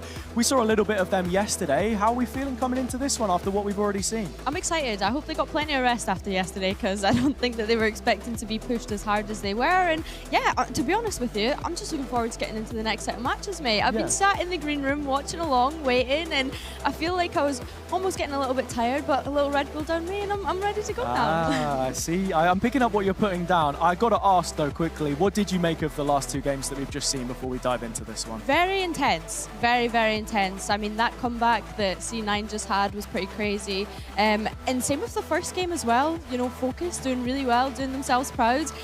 Probably not as close as I would have expected both of those series. Actually, maybe the Fnatic C9, yeah. But that first one, yeah, not as close as I was expecting it. And it's looking like it's going to be a very promising and competitive tournament so far. Super competitive and very volatile as well, I think it's fair to say, with early losses for a couple of teams which maybe wouldn't have expected. The Twitch drops are available, just to remind you all as well. You would have seen it at the bottom of your screen. Exclamation mark drops to get yourself working towards that player card. I wasn't logged in on Twitch, so I'm actually not earning right now. You know, I'm basically sleeping at the wheel. This is not what we want to see. Maybe someone can, you know, John Red Bull hook me up later on. Get someone to log into your Twitch. Yeah, hopefully. We'll see what happens. I'm not too sure about that one, though. I don't know. Yeah, I wouldn't trust Cairo, that's for sure.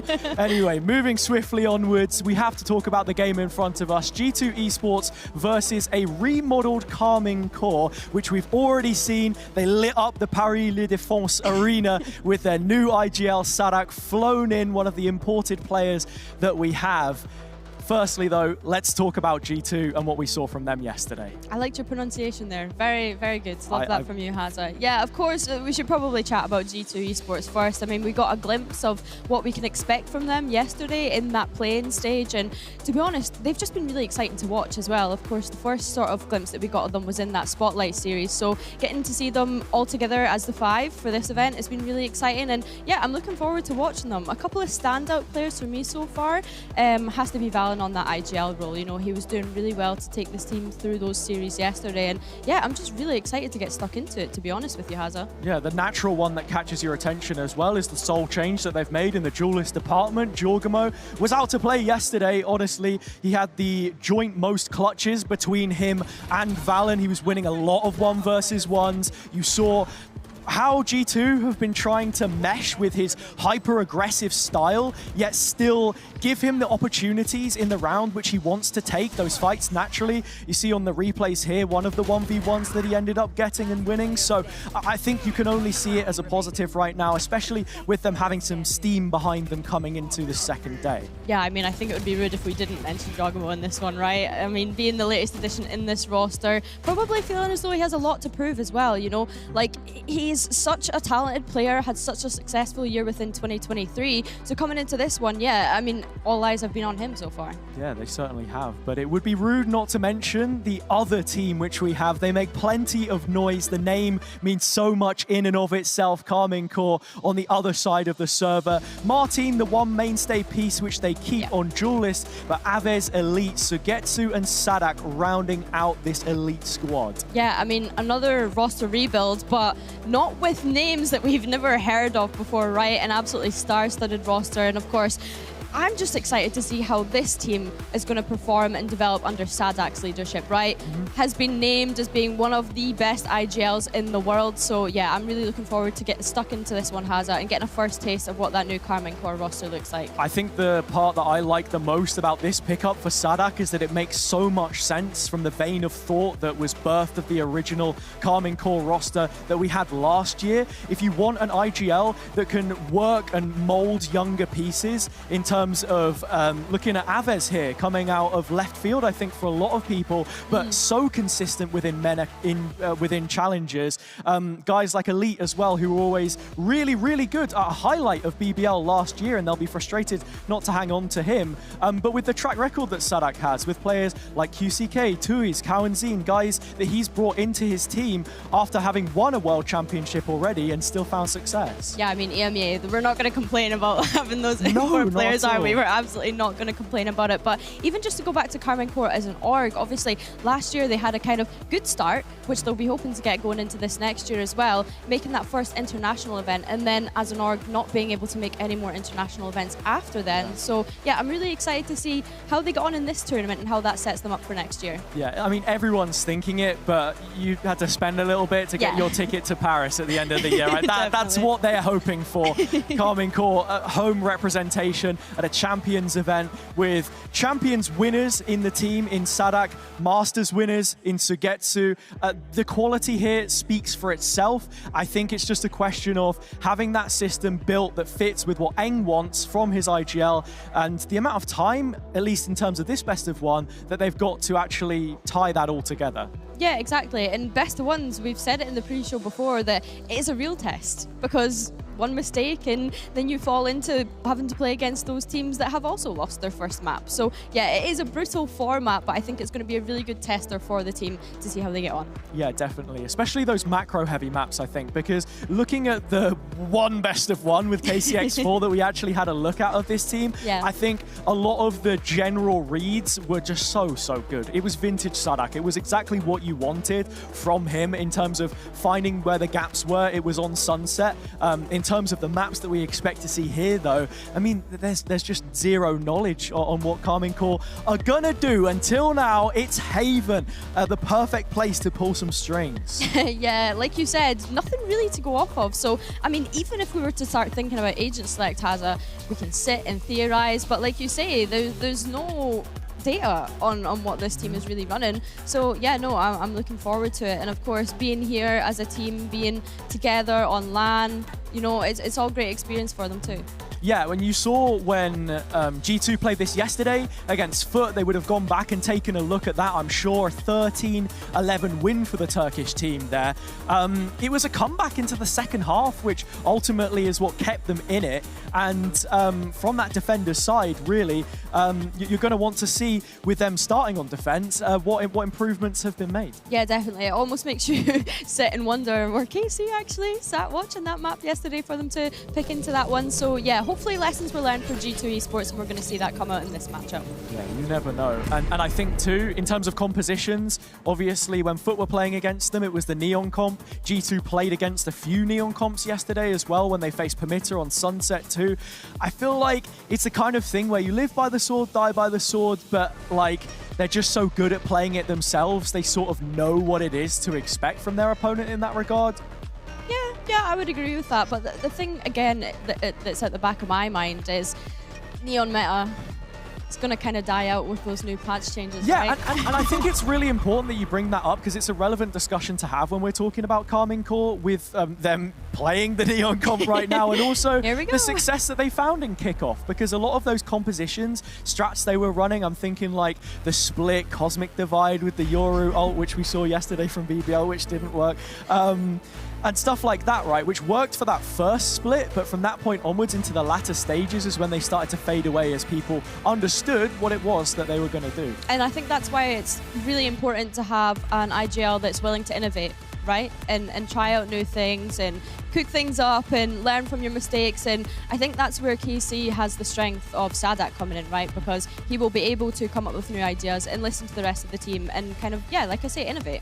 Yeah, I mean, look, VCT's Renaissance man, as I've called him before. Sadak definitely not someone who's going to shy away from bringing new ideas to the table, but at this point, it is the Neon off-season, basically. So not really too surprising that this is what we end up getting. But for everyone else, I'm seeing so many comfort roles here, to be honest. Elite on Cypher, Sugetsu Smoke, Sadak on Sova, Aves on Breach. I mean, this is just the places that you expect to see these guys. Yeah, comfort picks. Like you say, it quite literally is comfort picks, and it's tried and tested on Haven as well, so no surprises there, Haza. But we are just about to jump into the game now, and let's get on with the pistol round.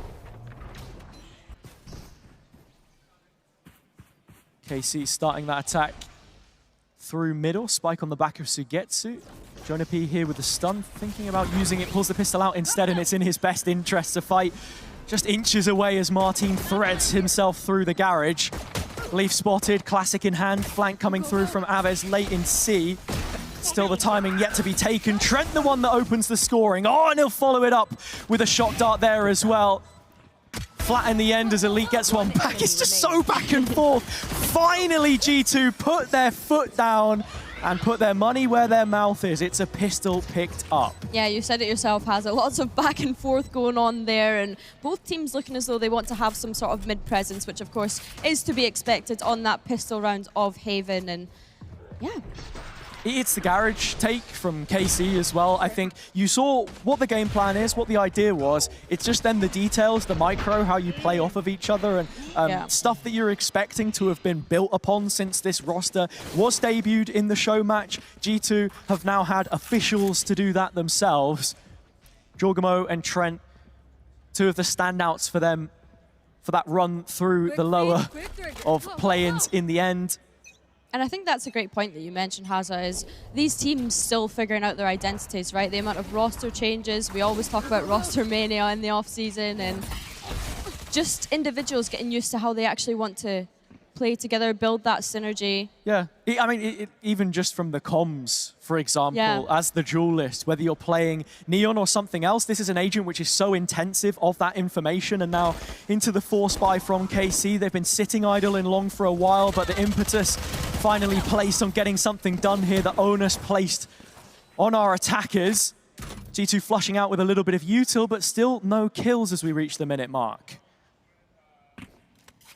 G2 willing to respect KC as well, taking all that A space, and it is Sadak that is going to send the drone in through garage. Oh. And has that just gone straight past I Leaf? believe that I don't know if there was a just smoke up that had perhaps dissipated, but G2 not falling foul to the fake from KC so far. Something else which they did a lot on Sunset, those slow defaults, and Haven is a very similar map.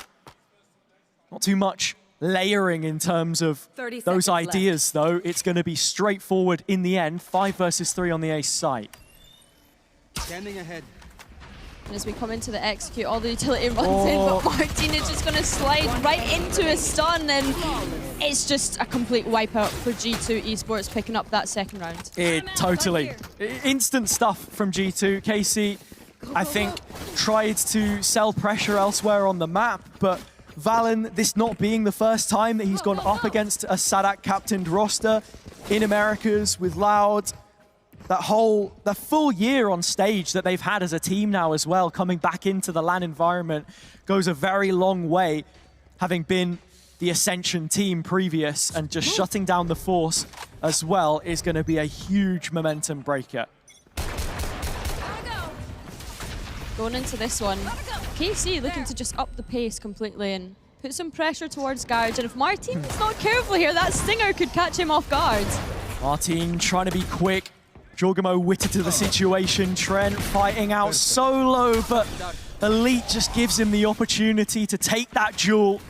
Shock out, suspicious. Sugetsu claims 4 versus 4. It was just the SMG though, so no real upgrade here to be taking. With that, Martin is spotted, isolated outside of B. Well read by Jonah. Look at this positioning from Leaf though, and this is something that we've seen a lot from them throughout those international play-ins yesterday, is just being able to get in positions that you perhaps wouldn't expect him to get into. He's getting his steps in, man. You know, he loves to walk down C long. He was doing it all of yesterday, like you say. KC need to try and find an out for themselves here. Give themselves 2 feet to stand on, or at least just something. A rock formation in this post plant, which could very soon crumble. The spike's still yet to hit the deck. It's Valen that drops Aves instead, but not without him having said his piece. Sugetsu solo through a link, looking for Valen. Already hit, finally taken down as he hits him through the mid-drift, but Jawgemo will finish. It was not the cleanest from G2, but they won't care, it's another on the board. Exactly, Hazza. It was just a bonus round for them, so they're not too phased.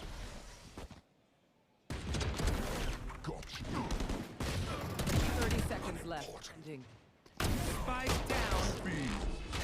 Again, just back and forth on that kill feed.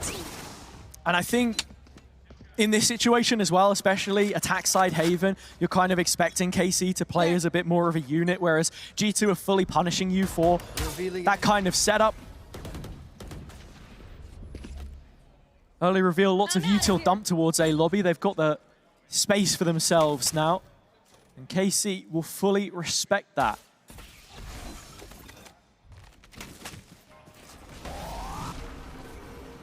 Again, this guard control that we've seen from the past couple of rounds from KC. Drone manages to spot out some sort of utility towards that C site, and well, the trap was placed, but not quite for the cross. Leaf cannot capitalize. Jawgemo re-clearing out through mid. Where G2 struggled against Foot was where they weren't able to effectively manage garage control, and now aggression wagered against them. KC pulling the levers of attack. Martin at the charge, right in the forefront. Jawgemo gets one back on the ult, but still, Elite keeps KC's nose in front.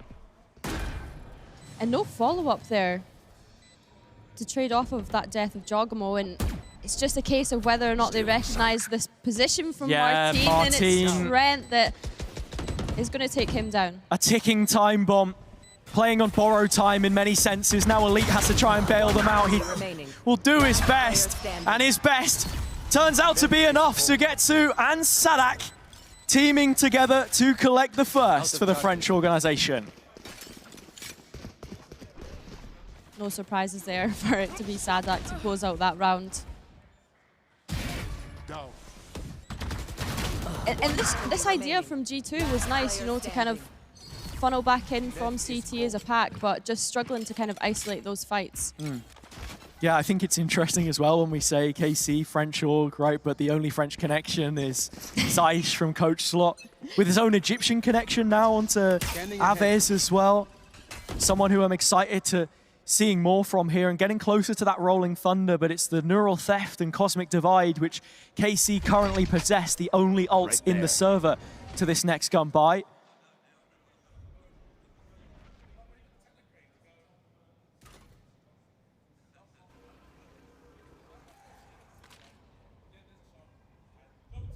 This G2 Esports side's just always happy to sit those trios towards A like we seen from them yesterday.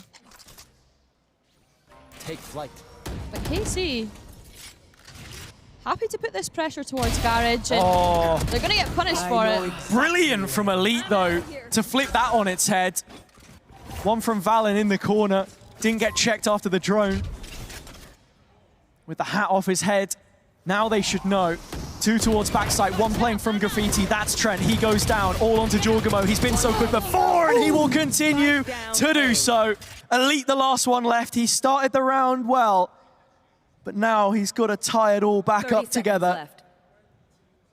No loose ends left with 25 seconds on the clock. Jonah from the same corner, which lost the round for G2 yesterday, will be their successor this time.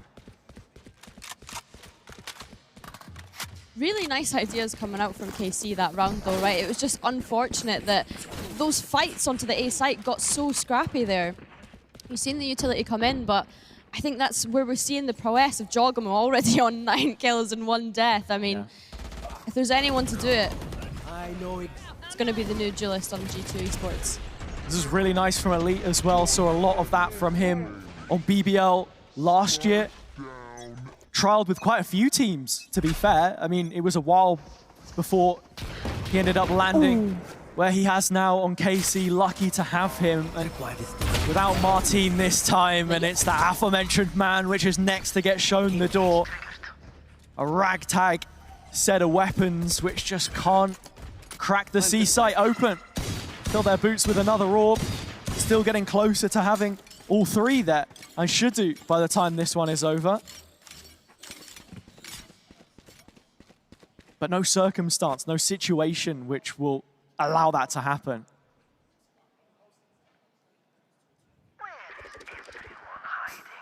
Neural Theft invested. Nice from Leaf. Situational, just making sure that G2 aren't papering over the cracks. Should we that if there was a gap, it can be sealed. And between Jawgemo and Trent, nothing has gotten past them so far. Yeah. KD still really nice from Leaf as well to open up that round, but like you say, the dynamic duo of Trent and Jawgemo being able to close it out. But KC can't be too annoyed at that one, you know, they were on an equal round. Yeah, I mean, and you took the early C control, you had the orb, the players go down. Now we're in a situation where 4 ults versus just the 1 on G2. You're looking to take some mid-control for the first time so far on this defender's side. It's Jawgemo yet again. Here he goes. Drone in his face. Tag as well. Chance to get wallbang, but the movement's too swift. You ain't catching him anytime soon. KC too scared to reaggress mid now. You can see them really taking their time, figuring out what sort of utility they're going to commit to re-clearing this, and really nice initiative from G2 Esports this round to have a look, but it is going to be Martin that answers back. Drop down to 10 HP once those heavy shields had softened the blow. Seen a lot of teams running the Outlaw so far today. Still in vogue. KC just with a tap towards B. It's a longer rotation for G2 towards the C side of the map, so Valen is forced to stand tall once again. He'll take the first, the head of the snake, the paranoia to delay it a little longer, and now a smoke to set up. Backside control under the G2 banner. Trent catches Sadak in the crossfires. Finally, the IGL will drop in the backside, but the numbers have arrived. They're starting to get cut down to size. Karmine Corp with the kills that they needed, and it's Aves that mops up. Yeah, this is looking fairly impossible for Trent to come back into this one, and I was just about to say never, but it is going to be Sugetsu who gets that final kill on the board. And I mean, lots of things invested into that round. Sure, a couple of ults, but brilliant work nevertheless, I have to say.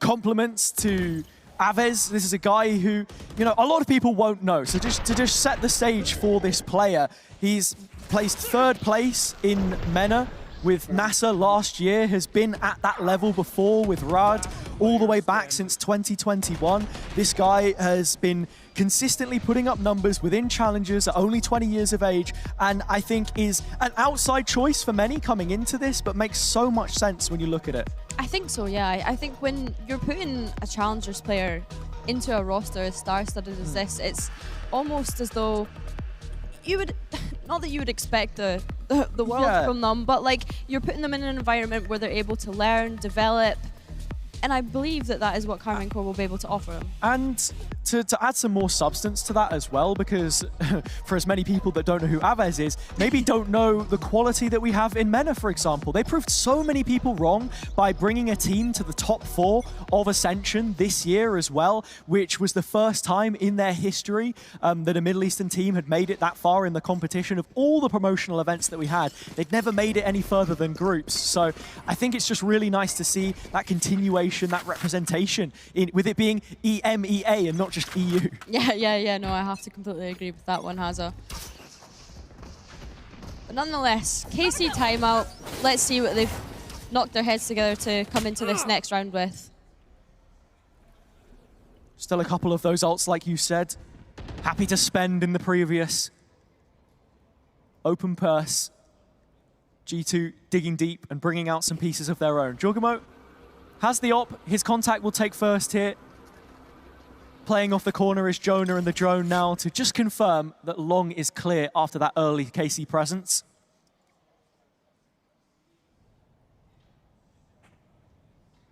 KC looking to group towards C here, and Leaf has been so lethal. Oh, I love this setup. The cam is just over the shoulder. The paranoia is going to drop in perfect. Cages go up. That blocks the right side. He's now been spotted, though. It's just electricity everywhere you look. A thunderstorm on the C site. KC, paint it blue. Spike planted.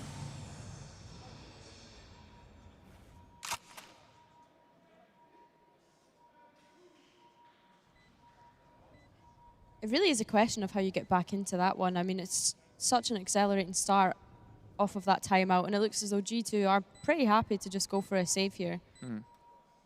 It's a very direct hit as well on a site which we've already seen KC derive some value from.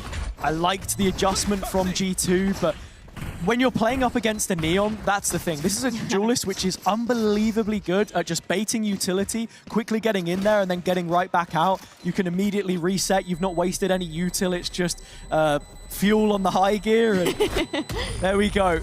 Spike goes off. I'm loving the sound effects. Yeah, the arena sounds great right now. Cannot wait to open our doors tomorrow and let the fans in as well. So make sure to pick up your tickets if you're local to Berlin, and maybe if you're not coming from a little further afield.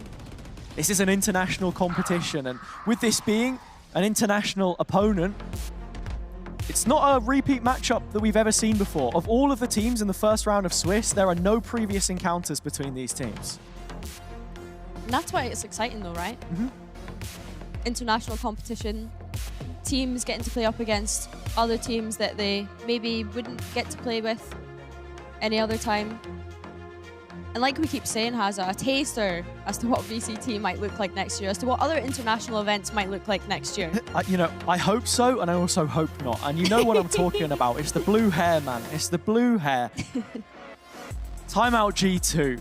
And right off the back of KC calling their own as well, because you've got to remember, the scoreline went from 5-1 to 5-2. That had already been called. It was something which we see Karmine Core do quite a bit as well. Just say, okay, things aren't necessarily going bad for us, but we're just going to call a timeout because we need to address something at this point in time. Eng, one of the greatest minds that we have in Valorant.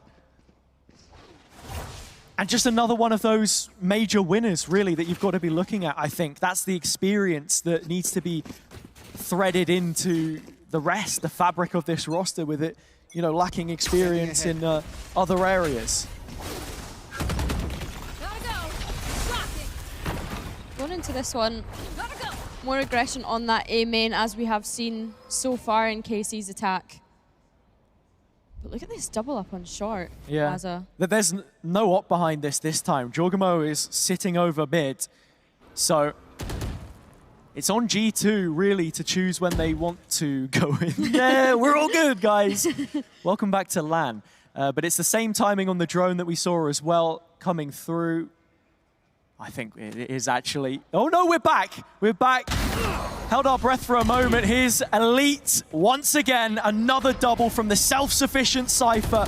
Trent's got to come up with so much here if he wants to hold on to the A site, but he'll go down in vain.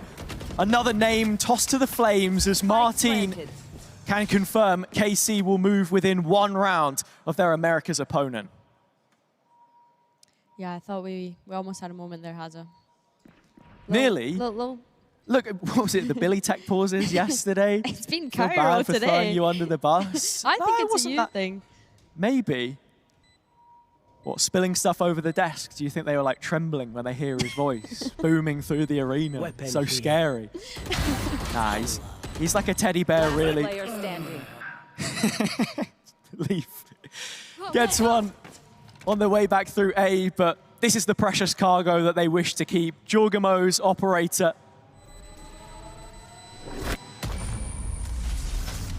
Still just getting used to that, man. I absolutely love it. It's great. Spike goes off. KC with number 4. And G2 with a purchase. They've managed to hold on to this sniper for quite a while now, but in terms of what went well for KC in that round, Elite has been a serious highlight so far. But he is very much playing by himself. Yes. And that is something that we can expect from a Sentinel player, of course. Playing by yourself, looking to see what you can open up on the attack. There to either lurk or provide information to the rest of your team.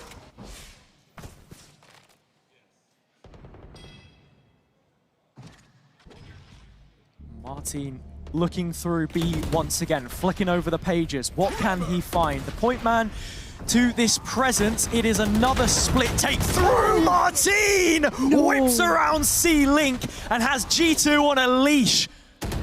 Spike's gonna go down, and coming back into the retake with the op with no kills yet picked up is a very real difficulty for them now. The flash goes behind the head of Martin, still knocking on the door, but he finally gets delivered bad news. Shorty still posted up as That split at the start has a continuation in post. Sadak with the next, twice the number, KC. Jawgemo is adding to his death toll. But when all is said and done, it falls upon Trent now to give them anything else in this round, to leave them with half a chance. The spike is simply tapped. As time ticks away, he'll get his first, but Sugetsu follows up nicely, and with that, we are level. Yeah, KC are warmed up now, Haza. I mean, some crazy neon plays from both sides there. We really are seeing just the damage that that agent can do, right? I mean, this was absolutely ridiculous. The whip around. You can tell he's playing on low sense as well in that situation where it's like, how much mouse pad do I actually have here? Okay. Nice try, Trent. But KC seemingly enough, able to set up those crossfires once the spike went down, and the entry, I mean, just the fact that Martin can do that by himself. Disgusting.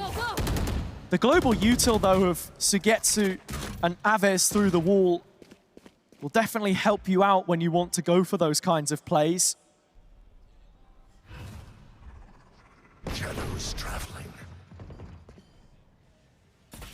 KC, though, looking to try that C site again because they know it has worked out for them in the past few rounds, and they'll also have heard that next trap placed post shock dart. I should say it was recalled and replaced. The next is Garage, and Valen's playing in front of it.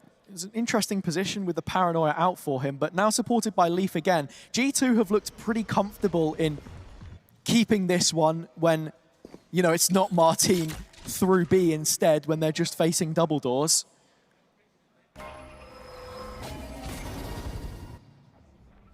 Trent now able to take up space. Right that here. trip will catch him out in 30 seconds left. with only 30 seconds left on the clock, Haza. I mean, KC, they really need to up the ante on this round, and it's going to be a bloodbath in Garage so far. Martin opens up yet again. Into the trap goes Sadak, but as he falls, the rest hold up their end of the bargain. 13 seconds, time running low. KC needing to get the spike down, and Jaw, you already know, getting ready to slide back in when the time is right. Looking for his window, ult comes through. Aves guards, oh my lord, Trent! The shock and the tap through the wall. A 1 versus 1 with Sugetsu on the other side. Needing to keep his composure, he creeps closer. Trent now looking for a chance. The jump up and the shot from the Sheriff is just nuts. G2 in a round they had no business winning, draw it over the line. Disgusting again from Trent to be able to get that shock dart kill, get the wall bang. Last round before the switch. Going from a 1v3 to winning the round is just exactly what we would expect from a lot of these G2 esports players, right? Is being able to stand up in the moment that they need to. Yeah. And of course, they're warmed up. They had to play through all of yesterday. Mm-hmm. You know what they say, Billy? Big games call for big name players. And that's what G2 have done so far. It's good to see. I think even as well with how time sensitive the situation was, the spike goes down, it's just going to help you out even more. KC can't afford to be that hesitant in rounds future.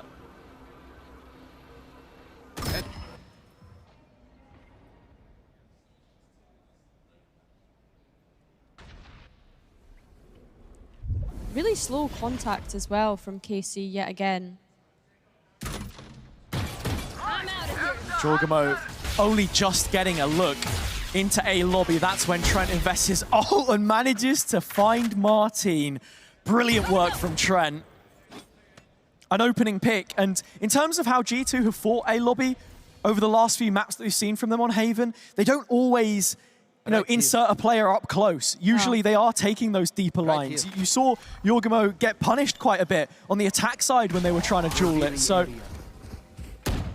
they have their reasons and it's worked out. Now KC corralled into the Cypher setup. Camera taken out. And we're getting to a similar time on the board again, Hazza, that we've seen on that previous round. But it is going to be the Rolling Thunder committed both ways, which is going to stop KC from being able to get anything done on this site. Everybody's stunned, but Leaf has managed to break away from that now. Neural Theft coming in, Aves on the flash, but Leaf is already past this. Cornering Logs, getting ready for the fight, but he takes it to Sugetsu and can't win out. 10 seconds left, and that Spike needing to hit the deck once more. Already, Jawgemo's right in the midst of things, and with the shorty out of his hands, KC out without a chance. Advantage on that first half is G2's. Jawgemo is such a delight to watch on this Neon. Like, that guy's movement is just crazy. It's so nice to watch. And I think things to learn from this half for KC so far, I would say, like, in their attack, they felt so slow-paced, right? Which is surprising, coming from the fact that your IGL used to play for Loud, right? Such an aggressive team. Yeah, aggressive but calculated. Again, that's why you feel like this choice makes sense on paper. And just to add on to what you were saying with Jawgemo and the replay that we saw there as well, it's a pleasure to watch. You know, he's quite consistent with his YouTube highlights as well, and it's just like neon brain rot, man. The guy has such satisfying aim. You just sit there, mouth wide open, like, what is going on? You can watch it for hours, I swear. But, you know, back into the business end of this one now. Second half, a chance for G2 to move themselves forward in the Swiss system. And KC, well, we ask, what can they bring to this defender's side when we know that G2 are going to thrive in this kind of environment?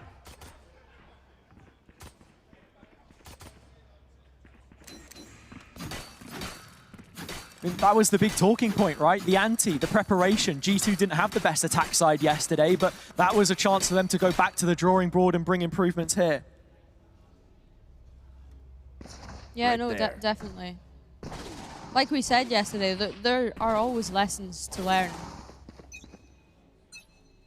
And I imagine a lot of teams will be using this tournament to learn those lessons.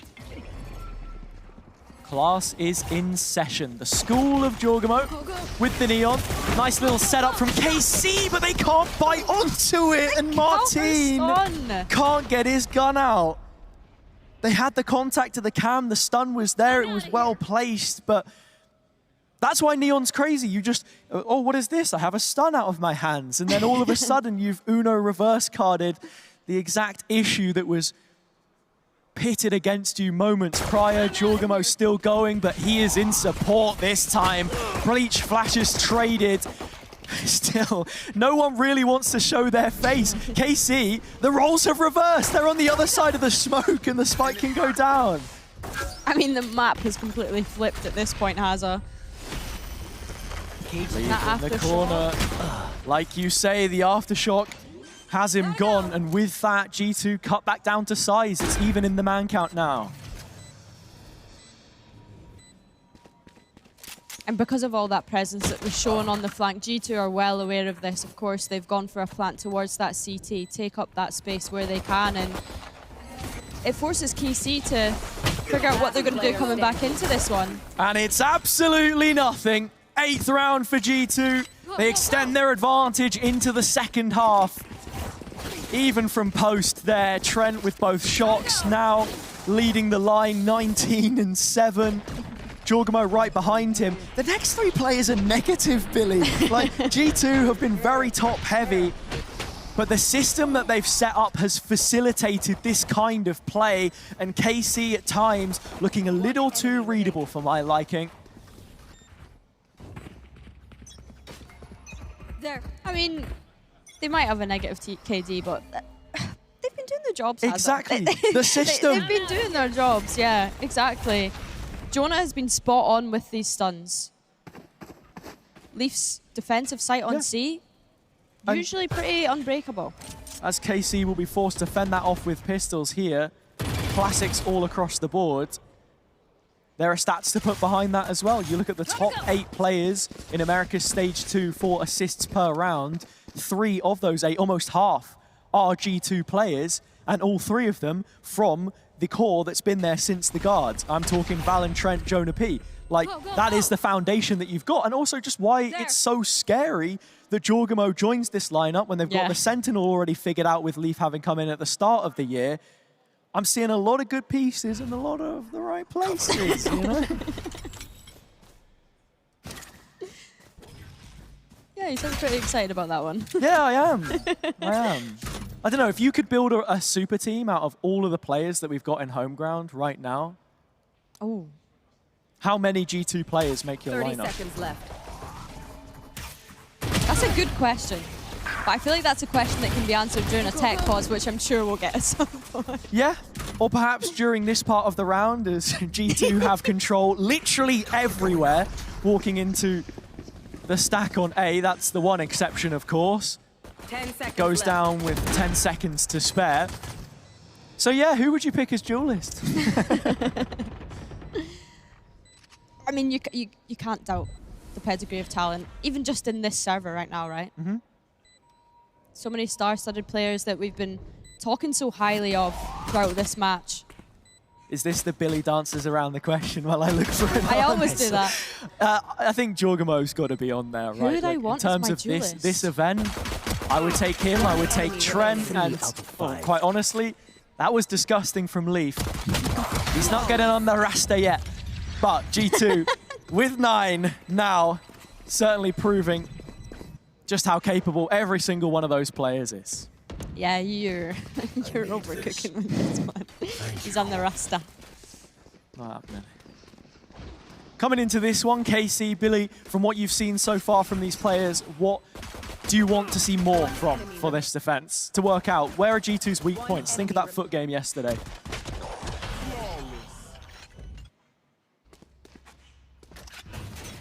I've just gone non-verbal. That's fine. That's fine. All good. All good. No, I think, like I said on Casey's attack, it feels so slow-paced from what we would usually see, and on their defense so far, I'm waiting for them to get proactive, and I mean, this round they have decided to do that on A lobby, which is great to see, but I mean, it's going against a bonus buy of G2. Yeah, like the retakes from Foot yesterday were crazy, but it doesn't necessarily feel like we've seen KC in a position too often where they can flood a site. This time they've already got numbers in the back door, and Elite is one of those. Standing his ground, Sadak by his side, dropped down to 2 HP, but facilitating further success, Jawgemo! A triple means that G2 now, not only do they have the numbers, that tap of the spike is inducing a fight which they are so well favored to win. That will make for 10. That double up from G2 on Logs is just so nice as well. You can see that they're a well-oiled machine. You can see that they've already found the kind of beat of the drum that they want to play throughout this tournament. And of course, I have to go back to the fact that this is Karmine Corp's first outing at this tournament. Yeah. And in that round, it looked better with some of the ideas we were talking about from KC. At the very least, having bodies on site, being a little less hesitant to flood back through. But then, you know, I guess the Jawg will not be televised. He just finds 3 kills out of seemingly nothing. I don't know if the body's dropped in front or behind the smoke, but it doesn't matter much. The result is still the same. KC now walking down mid. Looks like they're going to be playing another retake, though. And again, it's this proactivity that we mentioned before, Haza. But like you say, retake it. It looks as though it will have to be that, and with only 5 sheriffs, I mean, it's going to be a difficult one for them to fight back into. Yeah, it's a weird one too as well. When you see those Cypher traps put on site to, you know, play out as kill trips. Oh, I forgot. Sugetsu is one of the best sheriff players in the world, and Sadak is right there by him. It's a 2 versus 2. The issue being the upgrades are a little too far out of reach. With that TP, Valen has given credit to KC. They can bolster their arsenal just a little bit here, but Valen, even on level ground, will have all of the answers, seemingly. No util really left here for G2. Valen TPs to the corner with his teammate. The double up was there, but Trent doesn't need it. 11 now, only 2 away, and the KC rebuild not getting off to the kind of start that they would have hoped. Yeah, all eyes on KC, and I mean, They did well to get back into that round though, Hazard. Those 3 Sheriff shots. Yeah. It almost looked as though it was going to happen, but Val and Trent not even allowing Aves to get a half on the spike there. They're not making this comfortable for them whatsoever. It's the kind of thing you can't forget about, right? Like, firstly, it's really weird to see Sugetsu not in a Na'Vi or, like, FPX jersey away from that core after all the time they spent together. That was always a team that were good on Sheriffs. Now what can they do with rifles? Martine already getting to work. Jawgemo's behind you. That's another pickup. G2. Oh, my Lord, Jawgemo. They're just running riot right now. On their own home ground in many senses. Berlin, the birthplace. KC coming to town with a new team, but meeting a similar fate. 3 versus 1, Elite doesn't even want to try his luck in the retake, and had he given it a go, there'd be little time left to try and stomach that one. It's like you said, though, Hazard, earlier on, Jawgemo just looking to go for those clips. I mean, he is quite literally clip farming at the moment. I know that people joke, like, oh, he's got the dog in him, right? Like, who let the dog out? But genuinely, sometimes it's like you take your eye off him and he's gone running down the street. Do you know what I mean? Like, you can't not equate for him. You can't not calculate him in your equation of okay, how are we going to play against G2? Oh, Jawgemo, he's 25-5 for goodness sake. And Trent, like 2 players on, as Mitch calls it, double digit kills and single digit deaths. I mean, realistically, Hazard, if you were KC right now, what are you doing to stop Jawgemo? Because he's just everywhere. I don't know. He's just everywhere. I mean, what, someone spilled water on the desk in the previous? Cairo joked about water guns. I know that there isn't like a roof on the prac rooms, so maybe just 45 degrees over the top. See what you can get done. Something's got to give. G2 are making this look far too easy. Another kill for Valen. Another one bites the dust. KC crumbling here on Haven. From yesterday to today, you can see they're just feeling too comfortable in the LAN environment. Finally, KC stumble back to life. Those positions will be noted. Martine in through the back line. That's nice stun onto the position of Jawgemo. He could be caught, but still, you need to lock in that kill. It is not yet confirmed. Martine, another. It's a quad in the end, and KC keep going. If there was any round to do it. Well, yeah, it'd be the one before you lose. I think there wouldn't be another round if we didn't. But for what it's worth, KC, the names are here for a reason. The individuals are here for a reason. You look at Martine, you look at Elite.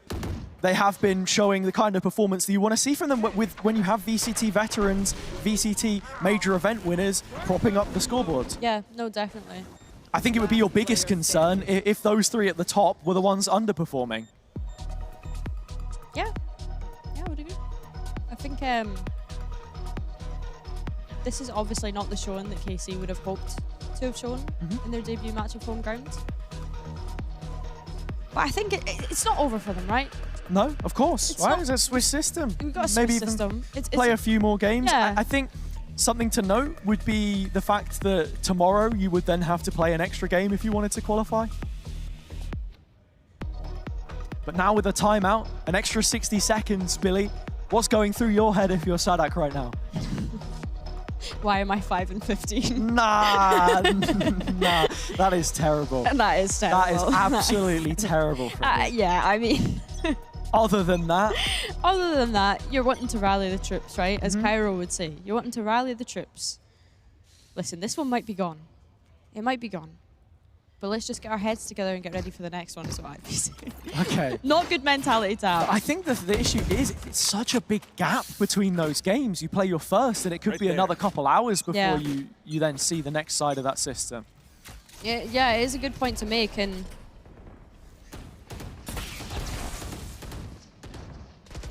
G2 building up those win conditions. The end game for them drawing closer. Jonah P with the ult point. Rolling Thunder just one away. This judge in Garage. Could be lethal if it gets any sort of contact, and Sadek's just going to make sure that there are players indeed waiting outside mid, and Hazza, that's the spike that's sat outside Garage. If this goes any further, I worry for what this round could turn into for G2. Yeah, oh, but KC are walking straight into the fight. Leave, Jonah, they come right back at it. Just as soon as it looked like the advantage was there was no way to disengage from the situation. Sadek still waiting. Judd is in hand. Leaf loosens his grip to the gun, and with it, the ult doesn't come out. It falls upon deaf ears. It's another 1v1 between the Neons, of which Jawgemo had won the most yesterday. Can he continue to add to his tally here? On and low. 30 seconds left. Luckily enough, with it being a Neon, it will be a fast rotate once Martin gets the idea that that spike has gone down. But, I mean, Jawgemo, he's got all this time to set up as well. It's how much further do you go, right? Both of these players still have their slide, still have their stun. Scary stuff. Martin just being diligent to clear all of this, drops into the site, and now Jawgemo knows. Waiting for that relay bolt. Plant is just off to the corner, still being defused up until half. With bated breath, Jawgemo continues to hold his nerve across the screen. Martin goes, sitting Jawgemo right back down for yet another repeat retake performance. And Martin's really been coming up in these past few rounds, which is unfortunate because it is starting to slip away from KC. I mean, of course it is. It's match point at this point, but I mean, this round in particular, Sadek was so unlucky to not get any kills with that judge. The G2 players ran right into Garage and it just wasn't enough, unfortunately. Yeah. This is really nice from Martin too as well, to get the half and then expect beyond that for the peak to come in, use that as his own timing to be the one with peak's advantage against Jawgemo, right? Not allow him to slide out of the ether. 5 rounds now between the teams. You don't get the same kind of advantages as if you were on the attack side momentum-wise, at least in terms of that economy, so every round just as difficult as the last for KC, and not exactly going to get any luck there. Sugetsu beyond the next smoke. Doesn't go down, but he's all that stands between the C site and G2. Back out into mid, trying at the double. Martin and Aves relieved of their duties. And now twice as many players for G2. You don't expect them to make a mistake from this situation, but it has happened before. Doesn't mean it will again. Sadek 1 versus 3 with a long rotate to walk back through. IGL of the team, hoping to put the rest of them on his back and continue them in this best of 1, but I mean, he has the reveal in 2 shocks. That's the Hunter's Fury and 2 shocks for Trent on the other side as well, though this one was rigged from the start. As good as Sadek has been, the Argentinian now arriving on German soil is going to have his work cut out for him here. It is G2 all the way to the bank. In the end, they're going to be picking this one up. The new blue wall falls in Berlin. G2 carry on from their play-ins victory.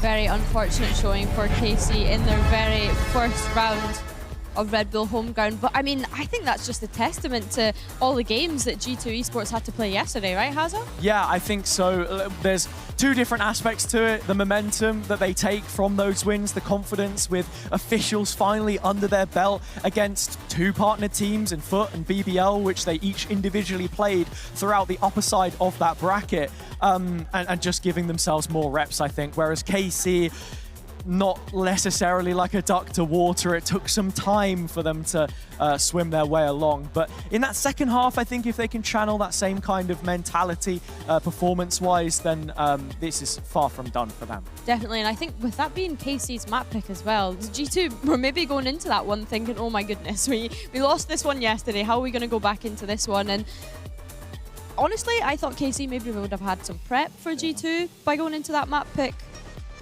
I don't know. Neon's at the top. Who would have thunk it? It's Jawgemo with a 27 and 7 in the end. But honestly, for me, I really liked watching Trent there. I was a big fan of Trent, as always. And yeah, look, 308 ACS on the Sova. So huge. I think you just have to consider how good his utility was. Yeah. I think it was a really hard first outing. I think that, yeah, like you said, everyone within G2, they all played their role in the best way that they could. And I was really impressed with how they've got on in this. So then moving onwards, looking to the future, G2 up 1-0, KC. Then going into that next game, looking at the stats here, anything really catch your eye, Billy, in terms of how the rounds actually played out? I mean, when you look at the figures, first kills, I mean, G2 picking that up, obviously. I mean, Jawgemo was in there getting those first kills, of course. So, yeah, that's not really a surprise to me at all. Making the best out of a bad situation sometimes. As we just look over the highlights here as well, it got off to a good start. And, I mean, even the 7-5 half sort of compounded from that point onwards to then just kick on immediately. Jawgemo, the one which we will be talking to in just a second, and we have some stats as well to look at to back that up. Yeah, I mean, 347 ACS is absolutely disgusting, especially against that Team KC. I mean, you just out of this world, electric, I would say. Yeah, that's exactly it, man. I think, look, with the Neon metas kind of come at just the right time, everything falling into the right place for G2. Now up 1-0, we will get a chance to hear from Jawgemo in just a second as to what he thinks about the run yesterday as well, because you've got to remember, we didn't get to speak to G2 yesterday. We had Mimi on the desk for the one win that they ended up taking. But as this one concluded, KC trying to save face, not enough for them in the end. It's G2 that walk away with it. So we can finally introduce Jawgemo to the desk. Great to have you here with us, mate. How are you feeling coming right out of that win? You know, I'm a little shaky right now, you know, but... Shaky? Yeah, I'm a little shaky. You saw me entry site, like I got a little bit nervous, you know, I'm still nervous. I have a screen right now that says here, what, 347, 4.3 KD? Yeah. You reading this? That's shaky for you? Yeah, that's shaky for me, I think so. Okay, in terms of, you know, getting prepared for these games then and what that's looked like for you, being here in Berlin, I imagine you would have been here for a while now. Yeah. How's that routine sort of set itself up for you? If you say that you're still shaky, how can that improve? I mean, I usually change all my settings right before a tournament happens, so we only had 4 or 5 days for boot camp for this tournament specifically, so changed all my res, changed all my sense, and then that's how I get into my, you know, my action, my mode to, you know, perform like how I have been. So, and then yesterday's tournament, we lost 1 game against Put, and that definitely refreshed all of us as a team to, you know, get back together and be like, hey, we got to refocus and figure out what our goal is here. And I think that's been the best part about the tournament so far, just like having that play in to go into these matches and then have to play one more to get on the stage. And I'm excited for that. I was going to ask you about that game against Foot. Was there any lessons sort of learned? Have you had time to go back and watch the VOD and see what that looked like from your side? Yeah, I went back and I kind of went too deep a couple times. So, you know, I mean, I have some good timings for my plays, but I got to, you know, still figure out the team stuff. We're a brand new team with me included. They've been together for a long time, of course, but we still got to learn everything together. And that's the best part about this game for sure. Yeah. What's it like been meshing with Valorant as well? Obviously, as someone that you've known for a while, but coming in with your hyper-aggressive style, as you've said, how that factors into the play style that he wants to run. How has it been since the start? He's definitely letting me do all my gaps that I find, and he's just going to figure out how to like call behind me, and he's been doing like, incredible. Like his IGLing, I can't beat it. Like he's one of my favorite IGLs so far, so I'm excited for this. Nice. And I wanted to ask you as well about Spotlight Series, because obviously you just finished up the EMEA Spotlight Series and you got to play alongside the G2 Gozen girls.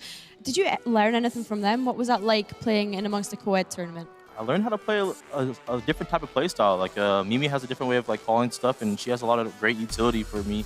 Vanya, like I've seen her anchor, and she's like one of the most like amazing anchors I've seen on Omen. So just having all those factors and like having like to see like these girls with nice aim, I'm like, holy crap, like anybody can do it. Like I could do it too. All of us are gonna learn together. That's probably like what I've been learning from them. Yeah, we know obviously Neon has kind of just been taken. I say the word and your face lights up. You love it though. You absolutely love it. Yeah. My question is, with the nerfs in mind, at least the ones that have been suggested, do you feel like this is something that you can see yourself bringing into later competitions perhaps, or is it just like, is it a playstyle that you really love that much, or are there other agents where you're thinking, yeah, you know what, like when the time is right, we move away from this? I mean, I think Neon's definitely still good on like, certain maps. I'm not gonna spoil my tech, but all good, you know, man, all good. But I mean, there's still Raze, there's still Jet. Like, there's still a lot of characters that people haven't seen me play yet. There might be a Yoro coming in eventually, so But I think Neon's like a little bit nerfed and the dash stuns like 50% cut off. It's not too bad. You just got to figure out how to play around it. So that's how I'm looking at it. Yeah. I guess in terms of those agents as well and what that decision making is that more on Valen or you individually and what you want to do comp wise? I think it's a team. It's a whole team thing for sure. Like, I don't think it'll only be me if I see the gaps and I find like the actual nice opportunities I can get with the different agents. So that's kind of what I bring into the table. I mean, I can play anything. You guys, I mean, I always say it. I played Gecko first time with them, and we did well with it. So I think it's whatever I can figure out. Oh, man. Well, good to hear from you. Any final thoughts before we toss it on over? And actually, something else I got to ask as well. Teams that you're playing up against, maybe. Yeah. What are you thinking now? You're the third team to go 1-0. You've got Cloud9, Heretics there as well. Anyone that you really want to play? I've never played against Heretics before, so I'm excited for that. Well, yeah, with this Heretics lineup, so I'm excited for that. I was excited for Fnatic, but I wish, you know, saw my boy Leo, but it's okay, you know. But I'm excited for Heretics for sure. That's one of my people's. Yeah. All right. Thank you so much, Jaw, for joining us on the desk. As always, pleasure to have you here. We are going to keep this one rolling. There's plenty more action, of course, for us with Swiss. It's Foot versus T1 up next, Billy. Yeah, I know. Foot versus T1. Exciting, right? We get to see this new T1 roster. Of course, we got to see a lot of what Foot had to offer yesterday. So, yeah, another exciting matchup for us. Yeah, 100%. And it's a matchup that we'd actually seen before. Of course, T1 has completely changed since then, right? The lineup still... You got Carpe hanging around in the back rooms and stuff, man. You had 10-10 there as well when they had the Pacific play-ins. Like, that's what I really love about this organization is that they've brought in a lot of, you know, the best Korean talent that you could ask for. And you're always going to get that with the legacy that this organization has all the way back from, you know, the SKT days and whatever, and Faker and all of that. You know, like, if you're a Korean player, representing these guys is like the peak of your career where you'd want to be. So I think immediately they have that bargaining power, and from that point onwards, like, this is a super team by all accounts. Oh, super team. You're gonna call it Korean super team. Okay. I'm like, I didn't want you to put your neck on the line too quickly, especially given the performance that we had from Foot yesterday. I mean, that was a shock for me personally, and I said it yesterday that they were able to qualify in the fashion that they did. So yeah, no, going back to T1, I'm super excited to see this team. I think that there's just been a different like buzz around the arena today, having all of these main events team come in now as well, and having all these sort of superstar names walking around the venue as well. I mean, I think people have just been really excited for it. Yeah. I mean, why would you not be? This is the final round of the first part of Swiss, the final match of the first round of Swiss. There we go. Look, sorry, guys. It's the neons. They're just around my head the whole time. You just can't get away from it. But I think for another one of those teams, we'll start out with them first, having come from the play-in stage.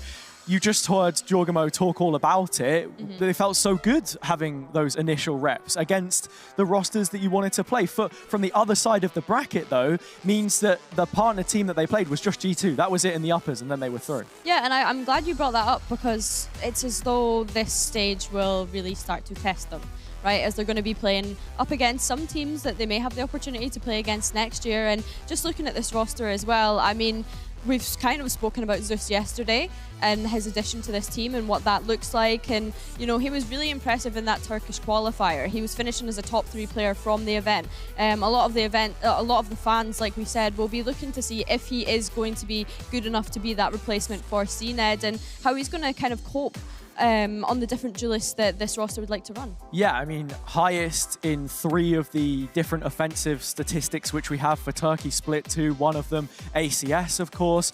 But a stat from the international play-in stage that I do want to bring up, which I feel like is going to be important playing against T1, who are a team which can definitely punish you if you are getting very aggressive, would be the fact that he had the worst first deaths per round of any player, you know, at a 0.21. So almost, you know, a fifth of rounds where he's going in and dying. It's whether you get the trade off the back of him or not. And on that Neon pick, we've seen it's not the easiest to do. Yeah, definitely. And I think we've seen a lot of that yesterday as well, is just having your initiators needing to come in and trade off the back of it. But of course, when your Neon is that fast-paced, sometimes it can be difficult. But looking at this T1 roster, Haza, this is a complete new overhaul for T1, right? We've got new coaching staff, we've got new players. I mean, I think it was needed given how much the Pacific region, is growing, right? You've got Genji kind of being the big dogs in their league, I suppose you could say. And obviously they were at Masters Madrid final, they were champs winners. Pacific now has a trophy in VCT. So I think this was well needed for T1 to be able to keep up with the growth in which Pacific is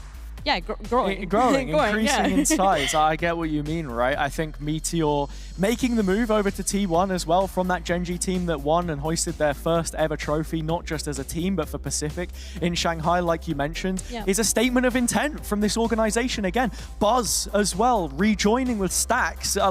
This is so good to see, man. The boys are getting back together. It makes me so happy to see and to get to cover this game as well. And I think when you think of duelists, for example, I'm not going to be considering these guys to bring out Neon on most of their maps, sure. And like Jawgemo said, I think there are still situations where you're going to get a Neon from them, but these guys are planning for the future. That's what we expect from them. You want to talk Fnatic ahead of the curve and stuff, Vision Strikers were the curve like back in 2021. No, definitely. I love that this has become what you could say is that DRX, that Gen G core with these new pickups. So yeah, no, I'm really excited to get stuck into it. And like you say, a region that has been so innovative as well and trying to get ahead of the curve and stuff. And yeah, I'm excited to see if they do play into that Neon or if they're going to play something a little bit different. Yeah, I'm really glad that you mentioned like the Gen G aspect to it as well, because you've got Meteor in here, but a player that I'm really excited to watch is going to be Sylvan, who was on Gen G that previous year just before they broke out and had this crazy international run in 2024. Spent a little bit of time in China, the same as some of the coaching staff that we've got here, like Chongak, for example.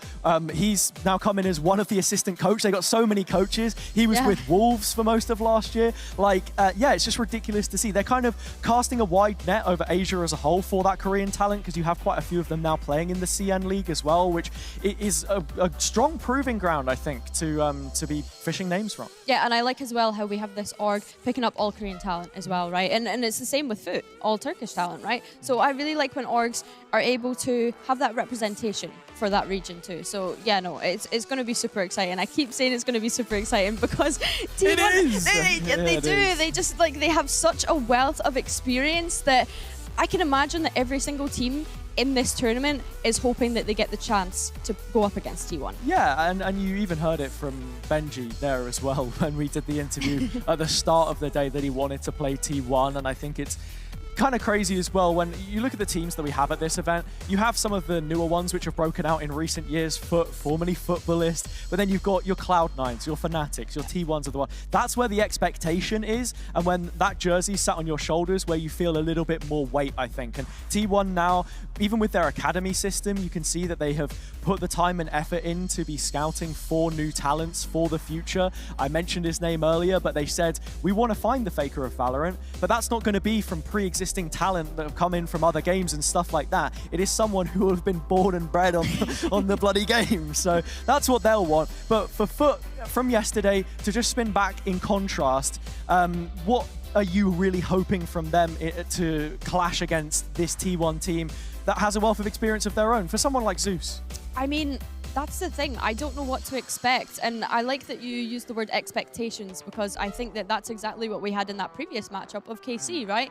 And now we can go into this one and say, oh yeah, but you know, it's T1, they're going to do this, they're going to do that, they've got a wealth of experience. But look at what we've just seen in that previous matchup. We had so many expectations of KC in that previous one that maybe the jersey will get to the better of them, you know? Maybe. But maps, thinking about maps, I mean, new roster. Don't know what to expect. It is. I'm kind of wondering, what the best option is going to be for us here. And we can take a look at the veto, I believe, to work out where it is that these teams are off to. And it's Ascent. And I tell you what, for once, I'm actually happy to see Ascent. It feels like an old friend coming back through the door. I'm not going to expect to see a Neon. It's going to be fundamental, perfect test of what the new rosters look like. Maybe I'm boring, but loads of teams have been banning this out as of recent. Lots of people don't want to see it in the pool. This is a situation where maybe it works. I think the biggie for me is T1 picking into this map.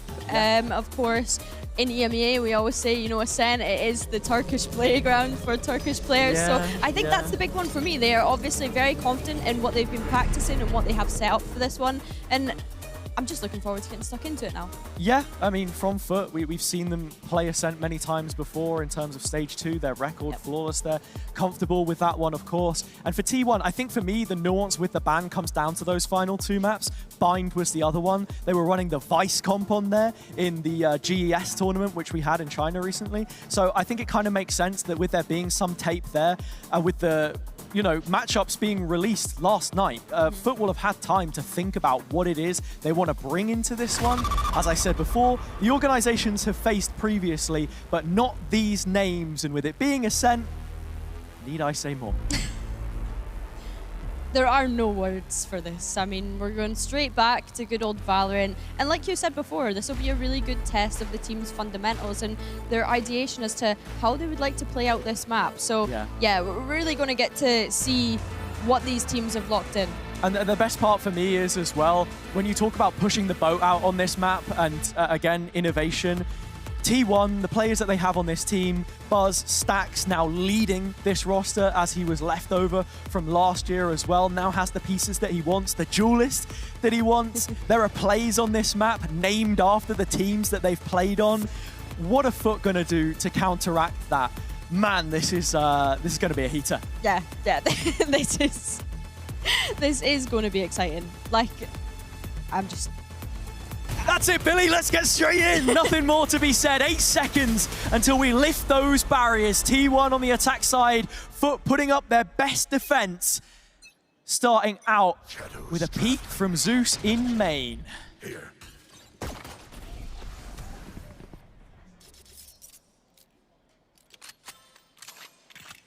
T1 still not really doing a whole lot in the first sort of 20 seconds of the round, Haza. Just trying to get that info. Goes in, double dips. Just the one for him, T1. Blazing red through to the B site. Cutting things open nice and early. In towards this retake, you've got to look at the util that's still available for Foot. Spike's not even gone down yet, and as I say that, they do start to bit out some sort of plan, and Foot aware of this, but it's just a question of whether or not they clear this location that Buzz is in. Leading that offensive line. Stax has a flash from main, but he's yet to use it. Now suppressed. Will have to wait the timeout to get that opportunity. Atta Captain spotted Buzz. He lives on limited time now. Has to fight his way from Trouble, and Trouble arrives on his very doorstep. Cracks with that one back, and now a 3-on-3. Still, Stax yet to be uncovered. More fights taken, more fights won for Atta Captain. Foot with the advantage, continuing to run into this site, and finally Stax, when he wants to show up, there's nothing left to be said or done as Foot win round number 1. Really, really nice retake there for Foot with that combination of utility. You've seen that paranoia come through from Atta Captain in market, and it allowed Cracks to come out of that CT position. It was just so synchronized, so nice to see.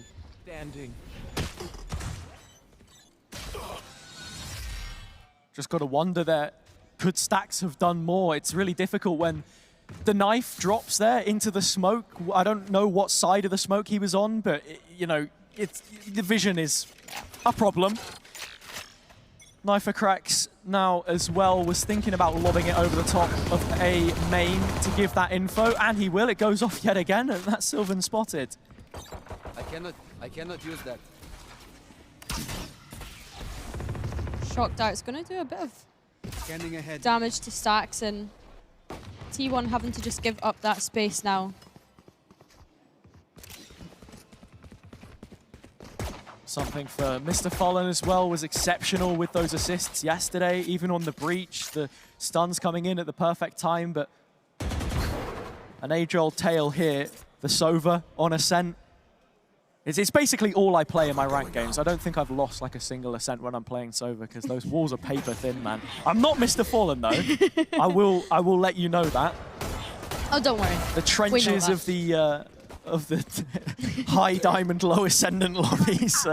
Not exactly the same as this, but Zeus now hitting the stage with some impact. They run into the rifles, and Foot run riot. It's actually the Ares of that man that we were just talking about, which gets more work done. And I think that's going to be a big piece for them to keep into the bonus as well. Yeah, definitely. can hear the teams as well screaming backstage. I put my money on that being Yetajay.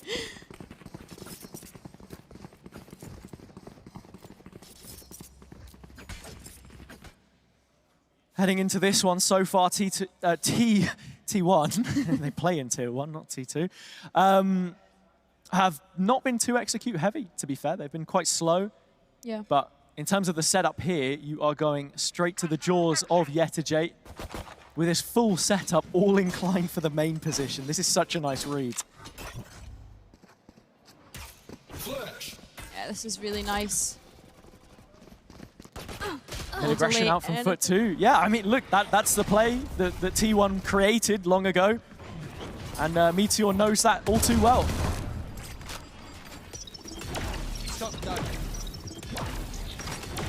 Despite this Killjoy setup being on A, I mean, T1 able to get in there. Little bits of chip damage done if you're looking at Stacks and Izu's HP, and that is disgusting. That's so nice. The Guardian through the short wall. Ata Captain does go down, but short-handed by one player. Mr. Fallen trying to flood through. Stopped in his tracks. T1 on the site now.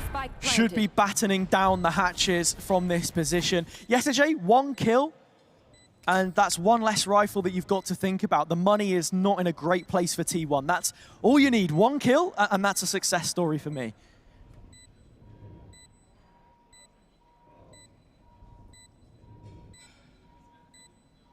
Spike ticking down, and as you said, Yetajay just looking to isolate some sort of fight, but it will be the Killjoy on the opposing side that's able to take that last one away from them. Brilliant from Meteor. Nice setup, T1. Disciplined, not looking to swing out onto any angles. You just have to sweep round the back. I like the wallbang after the drone hits. Because that's the thing, too. Like I was mentioning earlier, the ranked games, you'll be the one buying the Odin. You don't usually have a teammate with heavy weapon pen, so if you do actually make that call ahead of time and there's 2 points from which you can actually be worried about being revealed, then it was really nicely set up by Foot. But nothing more than that for now. The Odin has graced our screens finally.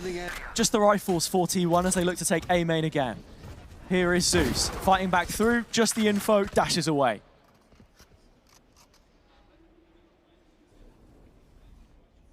Similar round to the previous Haza from T1's attack. Meteor is going to be spotted out by that. No, just the turret that's spotted out by the drone, so it's not too bad so far. And T1 looking to just contact up A main and leave Foot guessing at the moment. Yeah, Ata Captain Smoke is useful in a sense. It acts as a blocker. It meant that initial push wasn't going to come through, but it's only a matter of time before it does. Paranoia perfectly placed. Zeus, just the one, traded immediate, but that's when Cracks steps into the dojo. 2 back for him, still 2 standing on T1, and both of them equal to the sum of their parts. A 2 on 2 with the spike yet to be planted, but that flank coming in by Yetajay. Mr. Fallen looking to go for another spam, but Sylvan more than aware of it. Oh. Now this is a difficult ult to try and break if you're Yetajay, so he's just biding the time and looking out for the info, but Sylvan has the perfect counter, and Meteor claims T1's second round. Interesting that they decided to commit the Killjoy ult there. 2v2. Maybe felt as though they needed to get more space. Enemy remaining. Well, that's the thing, if it goes off towards heaven, you can go so far as to garden tree a little bit further up, or at least threaten that position. So it was something that needed to be re-cleared by Foot. They didn't have the knowledge in mind that Yetajay was main, but even then, I mean, as I said, it's in the corner. You've got Jen on the other side. You can't break it. Yeah. And now they find themselves on the low investment. After how good the defense looked yesterday, it's struggling so far on Ascent in these gun rounds. And it is T1 that has picked up an Odin of their own going into this one. But Mr. Fallen has been really great at keeping hold of this B main presence. I mean, he has the Sheriff. He could send a couple back through, and he does. A gentleman's agreement, but nothing more than that. No damage. And now, with the pistol right in front of the smoke, he would have wanted that so bad. Buzz over the top. This is one of the angles that you have to clear, but they don't! They just allow Mr. Fallen to be let off the leash. He rips 3 heads from the server, and now T1, half the numbers, and this time, they're not good for it. It has to be Stacks up against 4.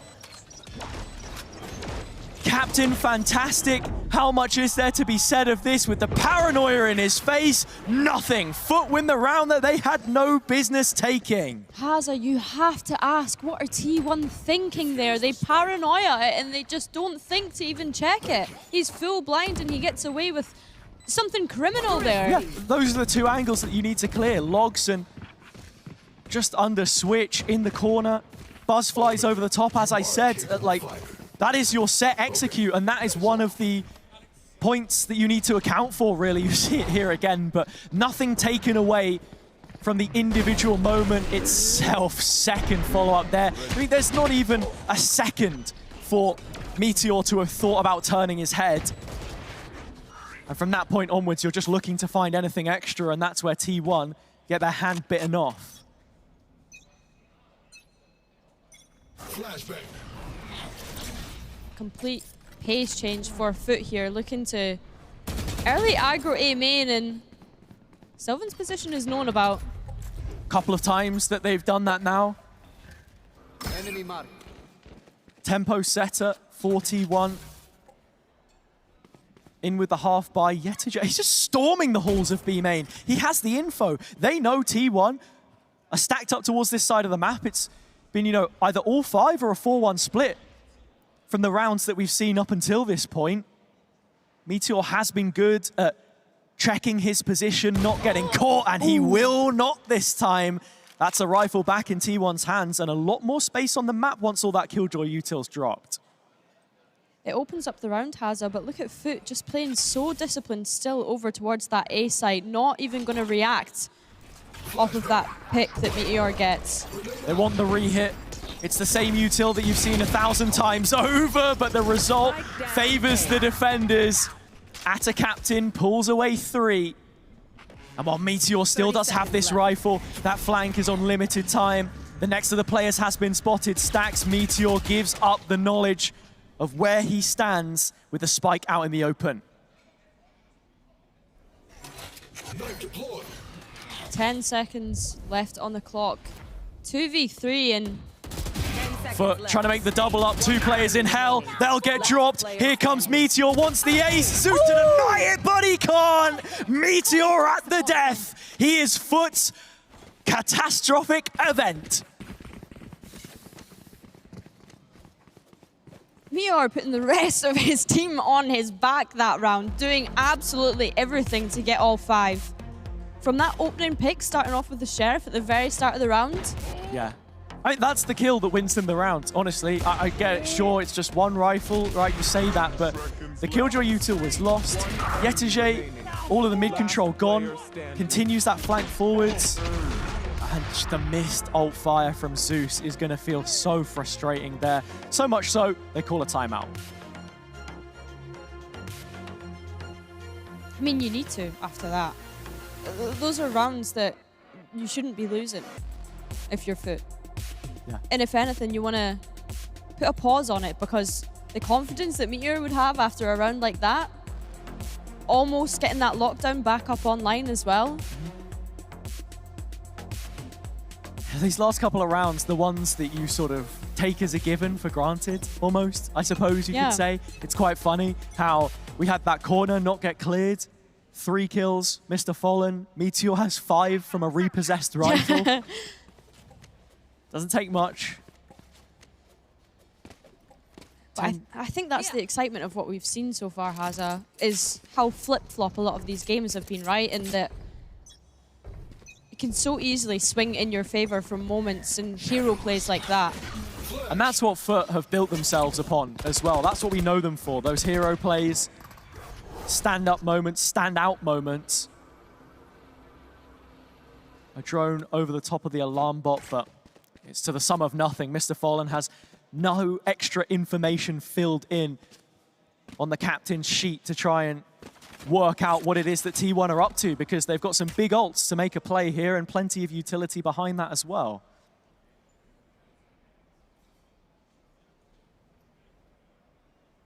Right here.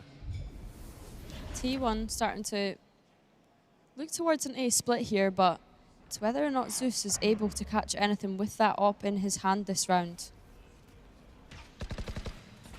Zeus just holding the line. Flash drops in right in front. The smoke was there. It just popped on the edge. There was a chance he could have pulled the trigger, but no, he shies away from it. And Buzz, in the face of danger, shows up with the results at a captain right back. Volleys 2 of his own, making it a third as Stax is brought down to his hands and knees. They're hoping for their savior yet again, and it will come in the form of Meteor.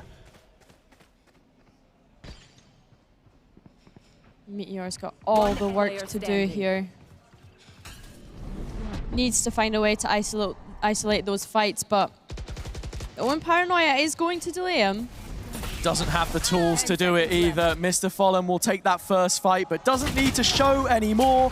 He goes wide, but the shots will land. Foot out the back of that timeout, looking much better in that round. Definitely, and they managed to keep that op back over into the next round as well, so it'll be interesting to see Zeus set up into this one and what exactly that looks like. But I mean, Zeus got really unlucky that round. Just getting spammed through a smoke from Buzz there. Yeah, no rest for the wicked, right? It hasn't been the best from him so far, but if that's what we're calling 5 and 5, then can't wait to see more from him in the regular season. The one I have to talk about for now, though, is just Atta Captain on these sites, and that's what we were talking about. Yeah. Foot, these big plays, you stick a Phantom in his hands, and that's only going one direction. T1 back in the bargain basket. But Meteor has his Phantom, so, you know, which is better? I guess we'll have to find out. I mean, after that ace round. Yeah. You know, like Harry Hill would say, there's only one way to find out, and that's to fight. And we're going to see that very shortly. Zeus does have the op, though, and in terms of utility, well, the Paranoia and Flash Drive are available to try and clear him off here. The drone to take first contact. If they want to go by the book, there are many ways to approach this. One of them's jumping straight across, and that has worked out the better. Here come the blades. Buzz not going to miss from that kind of distance. Next player revealed looking for it, but Foot resounding the site with the util of their own. The Hunter's Fury has bought a window, and T1 just can't capitalize from their entry. And that's the lockdown going to be committed now as well to try and get back into this explosive take that they were trying to do to begin with, but yet a J. It's standard Foot again.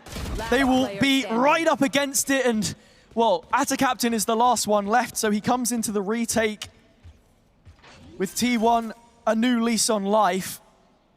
Izu is completely separated from Stax right now. The knife will reveal his position, but just not accounting for Izu. A thrifty triple puts T1 back on course. And T1 really lucky to kind of close that one out. I mean, they kind of left Buzz for dust entering in on site on his own there. This is the thing, though. When your duelist is literally an aeroplane and you've got, like, the nanos right in the choke, it's kind of hard to follow that up. So he is very much left to his own devices and how much utility they can toss through the window. Yeah. I think the big takeaway for me, though, is that it's another thrifty round which T1 have ended up winning here. Yeah. Never count the all-Korean roster out when they're down.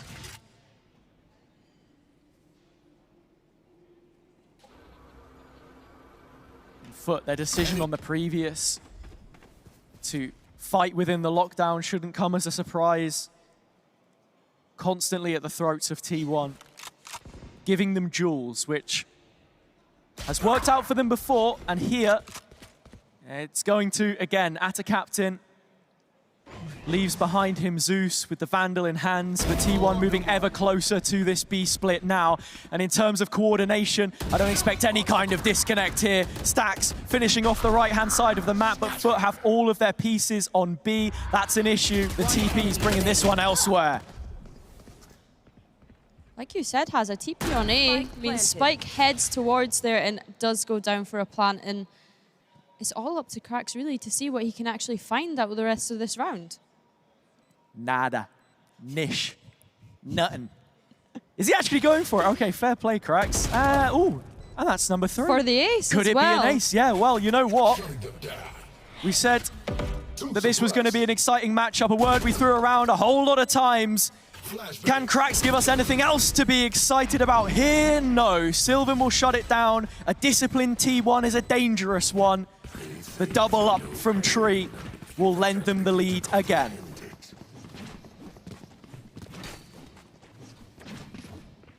You have to respect him for going for it. Yeah, you do. You have to respect it. And I think, you know, I'm glad that our esport doesn't have a save meta, to be honest, Billy.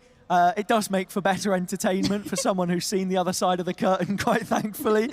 But I think even there, though, just the micro now for T1 starting to be developed a little bit more since we saw them in play-ins after taking that initial loss in another best-of-1 to Zeta. They've continued to improve, and on a map as fundamental as this, despite their opponents and the credentials that they have here, it is a compliment to the Koreans.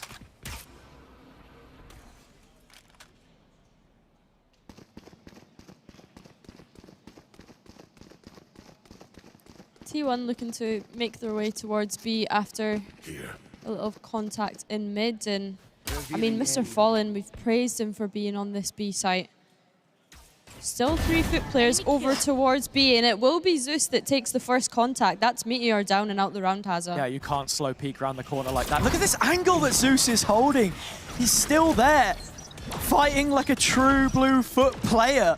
Another kill that he finds, just hitting like a truck right now. Mr. Fallen's there too, and Cracks has held up his end of the bargain. Sylvan, the last one standing. 4 players in front. That's only ended one way so far, and that's with a Foot round. 5-5, the scoreline again tied. Back to back to back to back rounds. But I think that's what we expected coming into this one, Hazza. I mean, we have an insane amount of pedigree on each side here, right? Yeah. I think just the way that Zeus takes these fights is so off the beaten path for a Jet player. I mean, you have like the off angle on the stairs up to market that a lot of people use, but for him there, he's just off the shoulder, knowing that he gets the advantage before the player that peeks him if they're closer to the wall. Simple geometry. And now T1 on a mixed buy, and for once it's Meteor, actually, that is the only concession. Here. Killjoy set up towards A this round for Foot, and it is going to work to delay that push. And once again, we see Buzz entering the site with no support. I mean, what can you do when those mollies are delaying the rest of the team? And Spike goes down on A, Hazza. Zeus defensively looking brilliant in this gun round. It's just the pistol and Meteor left. Such a frustrating place to be right now, because this is Foot getting ready to give themselves a first half advantage, or at the very least, they will break even. We know that now. I like the idea from what it's worth for T1 to try and beat that util trap by having Sylvan TP in behind Buzz. You've got a little bit more maneuverability there towards A than you do on B. With the same kind of execute, it is a different result. Foot up 6-5 with one final chance to give themselves the lead.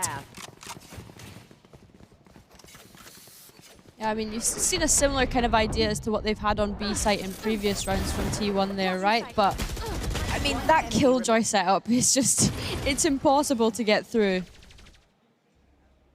And Foot as well, credit to them for having the read on T1's attack so far. Yeah, Foot looked defensively brilliant yesterday. Slight concern for me when we do swap halves is going to be how much freedoms does Yetajay get on this map in comparison to what he had on Haven and all of those gaps that they were able to find? Questions which will be answered soon, but for now, one more round left to play inside this opening 12. Ults for T1 to try and work with on their execute, but Foot already drawing blades. And, I mean, with a lockdown and null command, probably thinking a bit more of a retake. Potentially, but on the other side, T1, Hunter's Fury and null command of their own. This is where you want to pressure A, the site that you've been conditioning so far throughout the half, to see if you can draw something out from Foot and then lend it B late, because honestly, I think The null command is big for the B retake, but the lockdown could be difficult to get that one going, whereas Value here a bit different, and I'll tell you what, they wipe it off the face of the earth with the ult themselves, and now they can get the plant in. Looking as though they're going to be using this Hunter's Fury as well in this post plant and Foot. That's brilliant from Stax. Just buying a little bit more time with the knife, with the knowledge in mind that these ults are still available. Krax was not suppressed, so he can use the null command. After the knife drops, he now knows they have the info. Short is clear. All bodies on the site for T1, looking to try and wipe the slate clean. Hunter's Fury comes in as that counter, and still no damage traded. Time is of the essence. Foot have got to get a move on, or this one is going to slip from the palm of their hand. TP across into the smoke. Atta Captain fighting. Roaring again. The Foot Lions making their mark. Meteor still here. He has been in the apocalypse for them before, but can't clean up this time. It's all done. There just wasn't enough. T1 level that score when the halftime whistle blows. And it's like you said, Haza, that knife off of Stax, right? Yeah. It stopped Foot being able to come in and use those ults, which were their protocols that round. And it was time that ended up losing them the round. Enemy remaining. And it's the like crazy deep positioning from Izu as well, and you'll see it on the, on the replay there too. He's almost back in spawn using the ult because they know. Like there's so much to dissect there, right? Okay, you've got the lockdown, but then the null command is reinforcing it, but then the Hunter's Fury is the counter, but you're not getting caught by it. So yeah, really well thought out by T1, managing to digest the results of a mixed first half for both teams. Both showed a lot of positives, but still improvements can be made into this pistol round. Yeah, it's definitely been an exciting matchup so far, and like we said, some real individual moments. I mean, that ace from Meteor was a delight to watch. And going into this next one though, Haza, what do you think that Foot need to do to hit their ground running? As I said before, I really love the freedom from Yetege, just sort of offensively as a Sentinel when he was playing the Cypher. Here with the Killjoy, you do get a little bit more locked in if you want to keep your turret up for B, for example. But honestly, on the other side, Zeus, mate. Guy's nuts. Like, he's just going to run riot here. And I think, look, if you've got the same kind of setup that Buzz enjoyed on previous rounds, he's going to hit those shots and find the openers which they need. Mid is where they will ply their trade first, though.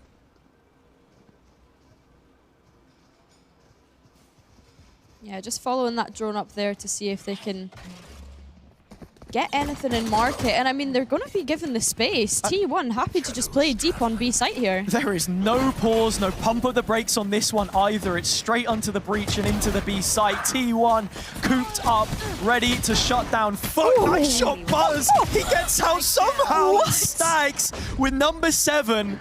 A brilliant pistol served up by T1. I mean, I know you said, nah, Zeus, mate, before that round, but maybe it's the Jet on the opposing side that we need to be keeping our eye out for. I mean, that shot was disgusting to just get away with that and then dash away. I mean, fair play. You had 3 players facing you. And of course, Stax able to come in and clean the rest of them up. Yeah, someone who always shows his best performance on land, Stax. Not making an international VCT event since Champions the year prior, 2023, and I think if you were to go back as one of those Pacific slots, this has to be on your list. He's got the players that he wanted, with the coaching staff of Autumn behind him as well. The mad scientist, as he's been called, to give fans the results that they deserve this year. This event a stepping stone to that. But Foot giving them a good run for their money so far. And Buzz, well, I'll tell you what, there's a reason why they wanted him on the roster. And with just the Sheriff, leave the rifles to do the rest. I mean, down A. 1 enemy remaining. If you're Foot, you're not looking into that 1-2 deep play. You know that you didn't have a buy going into that round.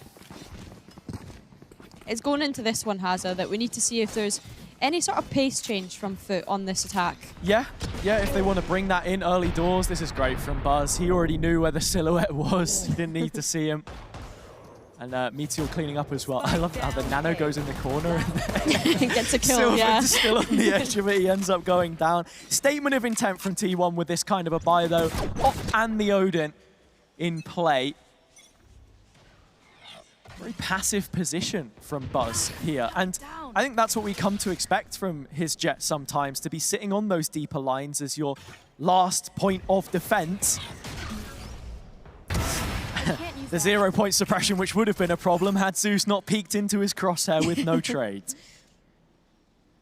Yeah, that is going to put Foot on the back foot going into this one. Losing their entry when going onto these sites. Yeah. And it's another first kill for Buzz as well. He was second highest at Champs Gone By. That's why we call him the best Korean duelist. You know who was in front? Tell me, Hazza. Kang. So, you know, MVP. Good company up there at the top. and I have to say, look, on the defense here, if you just allow him to set up with this gun, it's going to be so difficult to fight through. T1 buying themselves more time with the utility setup here as well. Meteor off the shoulder of Izu. It's Buzz that cracks the whip first. Yetajay shown out of this one. And in terms of positions on the map, well, where is Atacaptain in all of this? Trying to boost up around the side, whereas Mr. Fallen is left to just a single point of health. He'll try and thread the needle through the gap, but it makes for a 9th, and T1 start to put some breathing room between the teams. The furthest gap we've seen from these two so far, right? It's been so back and forth constantly. Player standing. I think coming out of that first half, despite how attacking Foot can be at times, it is a defender-sided map. And T1, with the fundamentals which they have built, honed, refined over the last 3 to 4 years of team experience that they share amongst themselves, then take flight. Yeah, the sum of their parts worth their weight in gold right now. Cover going out. Coming into this one though, Hazza. Foot ready to just take the aggression. But Buzz! Nah! Headshot onto Atacaptain, insult to injury, excess you could say. Sylvan with yet another. Shorty! Here is Buzz in support. Shorty comes out, up behind it, no scope, doesn't matter. The rifles will finish it flawlessly. T1, the first team to break double digits and build on their ever-growing lead. It's Buzz's world right now, Hazza, and we are quite literally just living in it. The amount of blind picks that he's had so far this map has been disgusting. I think, you know, Jet plus Op plus Short, you've done it thousands and thousands of times over. He just knows where to place the crosshair and get the kill. It's instinctive, honestly. I don't feel like right now T1 are having to dip into any kind of deeper strategy, technical aspect to how they want to play this. Foot are just giving them opportunities like lambs to the slaughter for them to shut down their executes. And it's like you said, right? Instincts, experience. What we've said, both of these rosters do have, and again as well, yeah, T1 not doing anything out of the ordinary and not really having to. Sitting quite comfortably. They still have both of their timeouts. Yeah. Foot having to use their second one here. Mm-hmm. And I think it's really kind of cool too with the extended coaching staff that they have, that they're like, you know what, actually, we have faith in our players to carry this one through, so there's no reason to make that adjustment. And with 4 rounds in a row, it is Foot that call that first. Same can be said on the other side, though. That's 60 seconds which T1 had to play around with.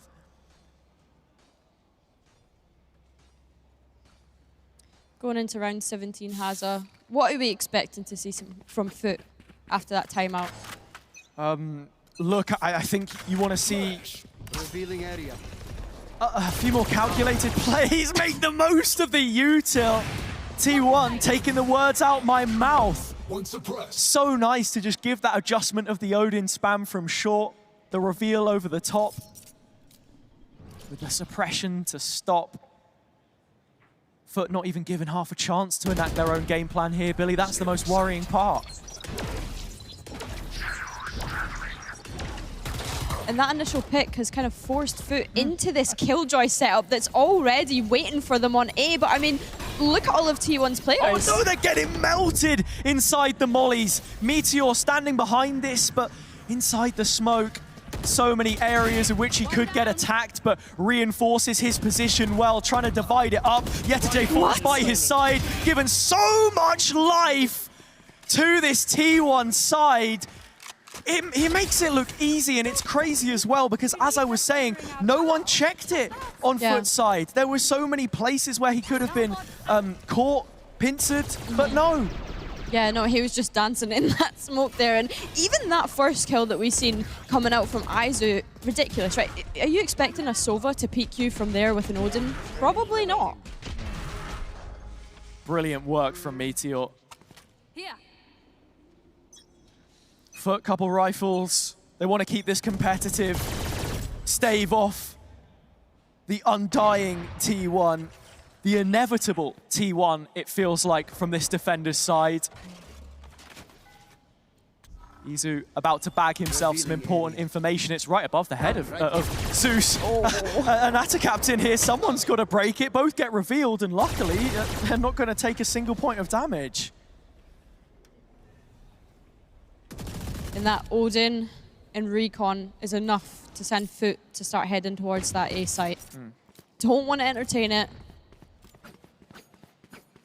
I like the smoke from Foot there as well, actually, to at least threaten the cross or to have broken the nanos, which we know Meteor has kept using right up in these chokes. But Sylvan's been left unchecked towards Wine for a while now, and fortunately enough, the fragment falls at his feet.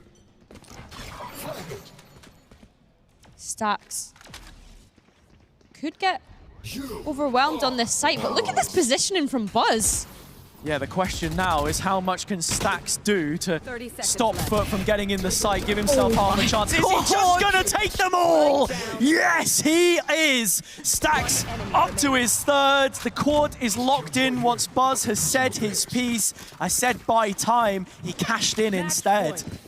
I mean, I questioned just then, was Stacks going to get overwhelmed? And it's not often you expect a KO to be the anchor of a site, but no Meteor needed on A there. I think as well from DICE, you have such a strong position to play the KO. You can underhand the flashes over the top, just stall it out a little bit, the fragment too, but instead it is just raw pure mechanics. Stacks, the Lanimal, leading by example. Another IGL who's feasting on frags right now. Foot down at half the score, yet to find a round on their attack. Could this be it, or is it over for now? Yetej opens up, that's Buzz gone. You should run. Plenty more to be worried about after this lockdown. Lockdown invested, but Aizu potentially going to... Not quite. Lineup was for the safer plant on the spam, knowing the Odin was in play. It makes sense that Foot wanted to go for that. Actually, I say that, it wasn't the safe. The Odin could have spammed that, but it's kind of worked the opposite way. I think T1 sort of expecting a little more from them there, perhaps, in that sense. The dart goes on forever, but once Meteor arrives, the result is expected. Two from him, Sylvan off the back, Izu in the clutch. The spam's brought it to a 1v1. Atta captain in Boathouse. He walks out now onto the site, trying to get a lay of the land, weigh this one up in the corner. Izu may just expect this. Walking down the speedway, soon he will drop. He spots Atta captain, who keeps then going. The first round for Foot, but will it be enough? That was closer than it needed to be for Foot. They're in what, 3v5 retake situation there? I mean, I can hear people screaming as well in the arena. So funny, man. Foot well supported, of course. Everywhere they go. It'd be a shame not to see them reach the stage, but as it stands, just the first round of Swiss here. T1 looking to join the likes of Heretics, Cloud9, and now G2. Just a round away, and with plenty of ults to spend.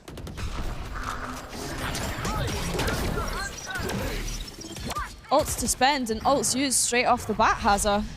Atta captain is by himself in backside, but it's Meteor here, and it feels like a fair 1v1 as the situation presents itself.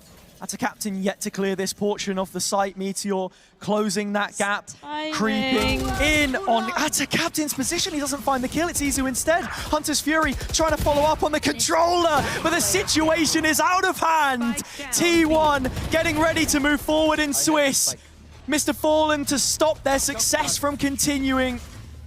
The play-in stage could have been a momentum builder for the Turkish squad, but for T1, this off-season has never stopped. From GES to Homeground now on Berlin soil. Mr. Fallen's locked in the corner. And of course, it's Meteor to close things out. 13-7, T1 have liftoff. Yeah, incredible series from T1. And like I said, such an exciting start for them as well, right? I mean, this is the first that we've seen from T1, and I feel as though we've only just gotten a taste about what we're about to see for the rest of the event. Yeah, and I think it is a nice appetizer too, with it just being Ascent. We haven't quite tapped into that deeper strat book right now, which we know with the coaching staff that they have is building up over time. We know that they've been making strange picks, right? They've been innovating. They've brought out the Vice. They've been running like Yoru Neon on Pearl. They've been going ham right now. But when we see Ascent, it's like just standard play. I don't think it's going to take too much for them to come into this, but against a core of 4 with only 1 change, you can say that that's quite impressive. Yeah, definitely. I think that we, like you say, we didn't see the extent of what they could potentially have up their sleeve. I mean, there was nothing too crazy in there, but looking at these MVPs, I mean, no surprise that Meteor is up there. Yeah, look, Shanghai winner for a reason. One of the best that we have in Pacific. On the Sentinel front, Duelist end of things, Buzz did a great job, Stacks there, Izu, Sylvan in support when they needed, the whole cast involved for T1. And for Foot, I think there are still plenty of positives to take away, at least from those individuals. Like you said, Ata Captain has been so good as a site anchor so far in this competition. But is there anyone else there that you perhaps want to see more from? I think you made a really great point about YetaJ being on that Killjoy on attack, right? Comfort pick usually being the Cypher and obviously being limited in what you're able to do on that. And Zeus as well, I mean, I don't know what quite happens. We've seen both of the duelists on each side not being supported perhaps in the way that they could have been in some rounds. So definitely some flaws to iron out, and yeah. Yeah, I think it's like the stark contrast between YetaJ and Meteor. Yeah. Stylistically, not performance-wise, but simply how they were trying to take their openings, I think is really key in what Foot want to do with their attack macro, because it's an old trope, but it was a game of 2 halves. You look at it here, the amount of rounds on the timeline, 7 in a row before finally Foot get their first, and then it was only a couple before T1 had it wrapped up. Yeah, I mean, Foot's attack, definitely more to be desired from what we'd seen so far in Ascent there. And I mean, we kind of expected that though, right? We knew that their defense was so much better, and it has been throughout this tournament so far. Yeah, and in terms of the highlights, the moments, I mean, you already spoke about it a little bit, but a few fun ones to take away. What would you say your favorite was? Oh, my favorite round or my favorite moment? Out of this one, yeah. You got a strong set of options. It has to be that Meteor Ace. It has to be the Meteor Ace, right? Surely. Yeah. Surely it has to be. Here it is. It's crazy too, because I thought we'd skipped it, but no, it was like Ata Captain also had a triple in the same round. Like everyone having their say, and I think that's just my favorite part about this whole event. Being here, getting spoiled for choice with like these teams, this talent at the top level, just reminding us what we've been missing out on for the last few months more than anything. And yeah, when those international teams come to play, Foot usually doing a pretty good job. You think about Shanghai from their perspective, the deepest run they've ever made, yet T1 here have managed to take their first win over the organization. Yeah, definitely. And I mean, you mentioned it being a long off-season. It already feels like it's been so long already, and we still have a few more months to go, right? Like, we're getting to see this now, and it's a great taster for what we're going to see next year. Yeah, just halfway through the games that we've already covered on stream. We've got the schedule up for you all to take a look at now. And out of the remaining matches that we have here, Billy, with the knowledge in mind of who's 1-0, who's 0-1, and what that means for qualifying to the semi-finals and all the rest tomorrow, what do you make of the matchups that we've been given? Yeah, I mean, definitely exciting.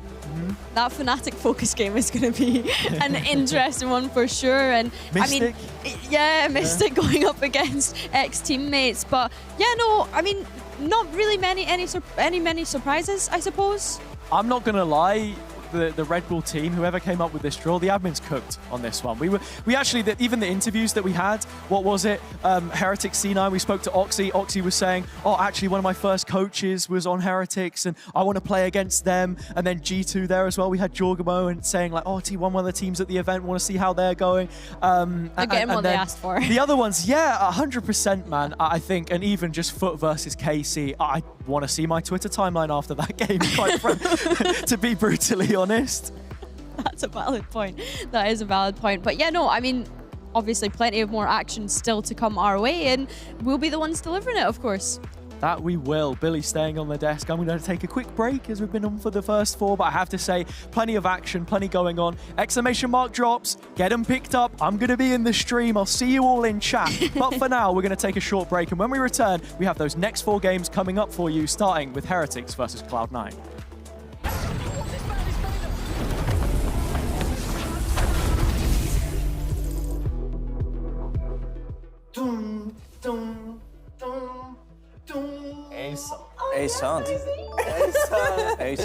If Riot need a voice actor, like, they can get me for the job.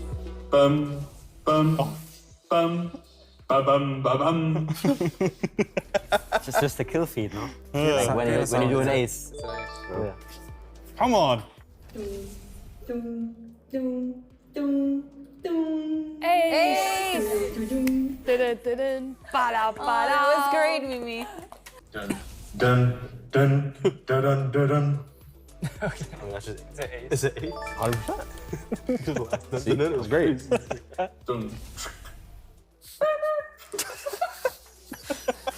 I know what it is, I think. Planting the spike. Come on, boys, planting spike, no? Planting spike? Yes! Get in! I don't even know how to do this. What was that? What? Wait, is it planting the spike? Play the original clip though. Play the like original audio. Like, how am I supposed to do that?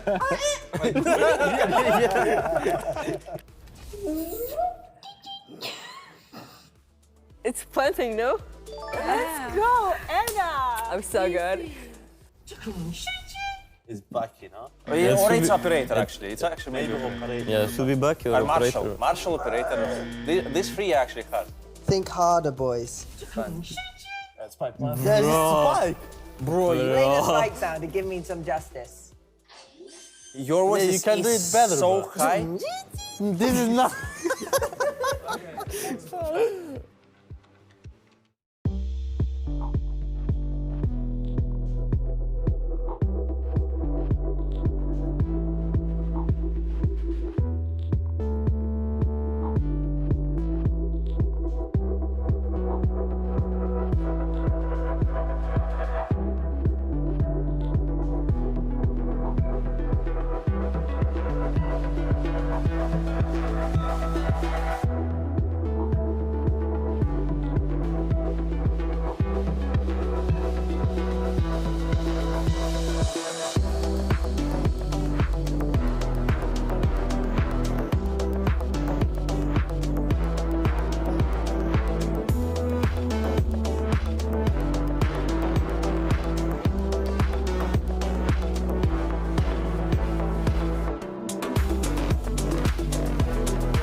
Hello everyone and welcome back to Red Bull Homegrounds. This is the Swiss Day and I'm Cairo, joined by the wonderful Miss IDK. Billy, how has the games been? I've been off stream obviously. What's been happening? Yeah, it's been very exciting so far. I feel as though if someone had a pound for every time I've said, it's going to be very exciting. I'm very excited.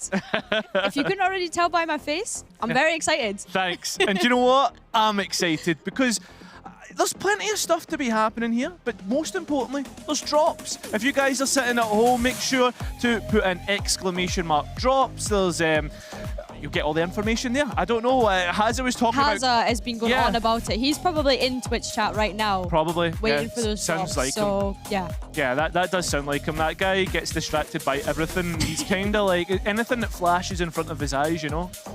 You know what I'm saying? Like that kind of like. Let's not slate Haza just because he's gone and away now. I mean, listen, I like to get my Haza slander when I can get it in. But listen, moving away from that and then moving specifically into what is coming up, Billy, because we have some pretty exciting teams. All the teams that are 1-0 is what's coming up next with me and you. And we're starting off here with Team Heretics versus Cloud9. Yes, I am very, very excited for this one. I think Cloud9 beating Fnatic, bit of an upset, no? Yeah, 100%, mate, 100%. Especially with the start that Fnatic were able to get earlier, like on that first half, and then suddenly it was just completely lights out from Oxy. Looking at the Cloud9 roster and what they have, so we can visualize it and everybody can see on stream. Is there any highlights that you were looking from that game? Any From players? the game itself, I mean, it was an interesting game because it was an upset, right? Yeah, so exactly. for me, I was completely shocked. But yeah, no, the C9 roster looking really, really strong going into this one. I'm more just intrigued to start thinking about, well, how are they going to face up against Team Heretics, who of course have kind of been that underdog of EMEA all throughout this year, causing a lot of their own upsets as well within the EMEA region specifically. Yeah, I think they did surprise a lot of people, especially with how Heretics had performed in the off-season, right? They had been beat off a team like Fokus last year. And we'll look at the Heretics roster first, actually, and see what players are actually on it. Everybody knows them. They haven't changed at all. Billy, who is your highlights for the Heretics team? Who's my highlight? I think it's a bit unfair to pick out one player already. I mean, you guys had an interview with Benjyfishy earlier. He seemed very excited to be here. Man. I mean, he always does seem very excited whenever we see interviews with him. So, yeah, I mean, star-studded roster, young team, hungry for more. Excited to see how they get on in this tournament. Yeah, and I think a lot of these players had to prove themselves, right? Players coming up from Tier 2, like Miniboo, Benji himself, Rien's, the full shebang, and they have made a name for themselves as the team to beat for this tournament. Definitely. And speaking of those players, you are getting to see them up on stage through those lovely player cams. Of course, this is happening in Arena Berlin. Even more exciting now that we get to see the players all set up on stage, right? Yeah, exactly. Warming up, getting ready. And I know there's been plenty of screams behind in the prac rooms, but now on stage, you'll get to hear them in full. For you, Billy, do you think I don't think there'll be any pressure as such, but do you think this will be good for them coming into the crowd games, right? Because these guys are confirmed to be playing in the crowd tomorrow. Yeah, I think so. I think as well you have to consider the last time that Team Heretics played in front of a crowd. Yeah. Would have been at that Champs, you know? So maybe perhaps feeling a little bit of pressure, thinking back to that. And I know I mentioned it in the pre-show, you know, like it's been almost 3 months since they played on stage. So yeah, I think that definitely will be playing into their minds. Yeah, well, let's have a look at the Cloud9 roster. The opponents for Heretics. Yeah, as we said earlier, an upset. A team that has been developing throughout this off-season. It's probably the team that's had the longest off-season. And yeah, I think earlier on, they had some really good attacking defaults on Abyss. And looking at how they're matching up against Heretics, who's the highlight here? I think I'm excited to see the whole of this roster, to be honest. Like, obviously, they've caused a bit of an upset here, but it's not the first time this team has caused an upset. Of course, they caused an upset at that NA play-ins qualifier for this event, beating Sentinels to be here. So, I mean, I don't really think that there's any team that can get in these guys' way. Yeah, I mean, for me, it has to be Oxy, though, if I'm going to highlight anybody. That guy is absolutely insane and full of energy as well. You can see it when we did have the interview with him earlier. I feel as if he's having a strong game, the whole of Cloud9 are having a strong game. Yeah, definitely. He came onto this desk in really high energy, which is really nice to see. And again, we have to speak about that stage. Of course, we're seeing all of the players up on stage yet again for this C9 roster. And if anything, I'd hope that that could bring him even more energy going into this one. Yeah, and now to look at, talk about the map pool for both teams. Right, when we think about the Heretics game, right, they played Split, and from Cloud9, they played Abyss. Do you think we could be going anywhere else, or what's the maps that you're looking forward to, if there are any? I think given what Heretics played on Split, yeah, it looked as though it was quite experimental, right? Yeah. So I wouldn't be surprised to see sort of any map come from them if that is the way that they're approaching this tournament, is to be sort of experimental. I think in regards to C9's Abyss, I wouldn't be surprised if they want to ensure that they can keep solidifying how further on they get within this tournament. It really just depends on who's going to be ending up making that last pick choice, I think. Yeah, and just for anybody at home wondering, what happens if any of these teams actually win? Well, they go straight into the semi-finals in a 2-0 spot, and whoever is 1-1 will have to play in a quarter-final tomorrow, which, I mean, that's not a position you really want to be in. Yeah, definitely not. You want to be able to get as many wins under your belt as possible. Of course, if you're losing, you are getting more reps in, you're getting more time to kind of warm up and get used to the different opponents that you're having to go up against in this, which in itself is a good thing. I mean, we've seen G2 flawlessly run through this as well, so it's not such a bad thing, but you obviously want to be able to kind of secure yourselves into the later stages of the tournament. Yeah, I feel as if it's a paradox when you're in the off-season, right? Because it's like, if you win, you go further in tournaments. Fantastic, who doesn't love that? But when you lose, you get more things to go over, you learn more things. So it's like,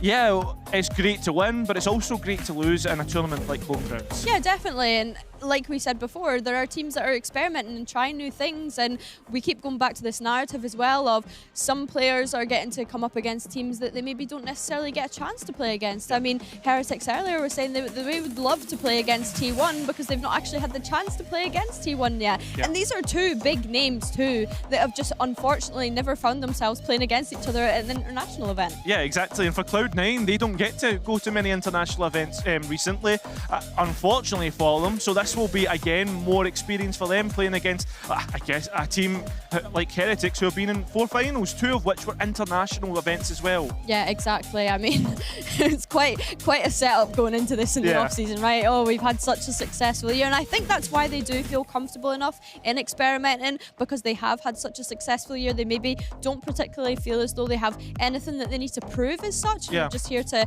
get all the boys together and have some fun. Yeah, well, we are shortly just about to get into the game, but we have a little bit of content that was actually being shot yesterday, Billy. It's to guess the German Valorant phrases with all the teams, so I'm excited to see how they performed.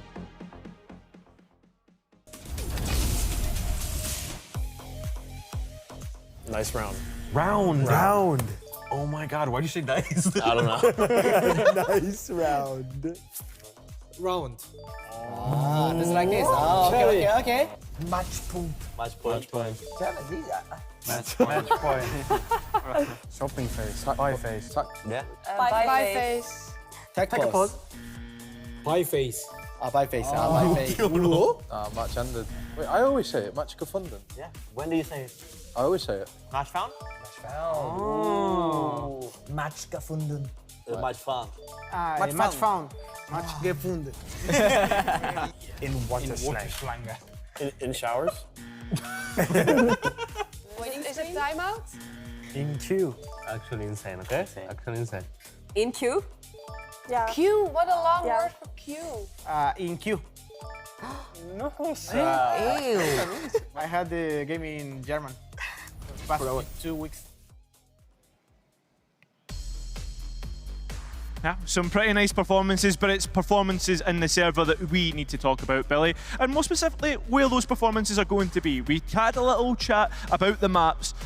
Is there any maps that you actually want to see? We theorised that, like, oh, we could see this, we could see that.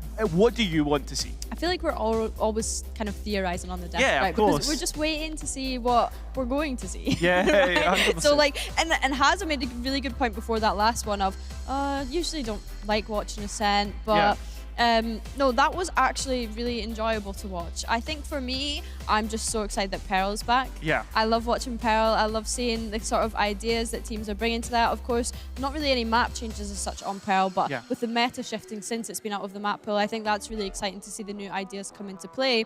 So yeah, I think Pearl would be an exciting one for me to see. What about yourself? For me, honestly, do you know what? I would actually agree with you on Peril. And something else that, like, we've never really seen Heretics play on it, right? Because they haven't. It's not been in the pool all year, but unfortunately, we will not be getting it. We'll be heading back to Abyss, which we saw C9 show earlier. They played the double bubble controllers, Billy. I know Hazza was laughing about that earlier, but I think it's your accent he was laughing at me. Yeah, I mean, probably, yeah. Poor That's people right. at home sat having to listen to two Scottish people double bubble. Yeah, exactly. But with that being said, what's your take on that? Because people with double controllers always naturally assume it's Viper/Harbor +1.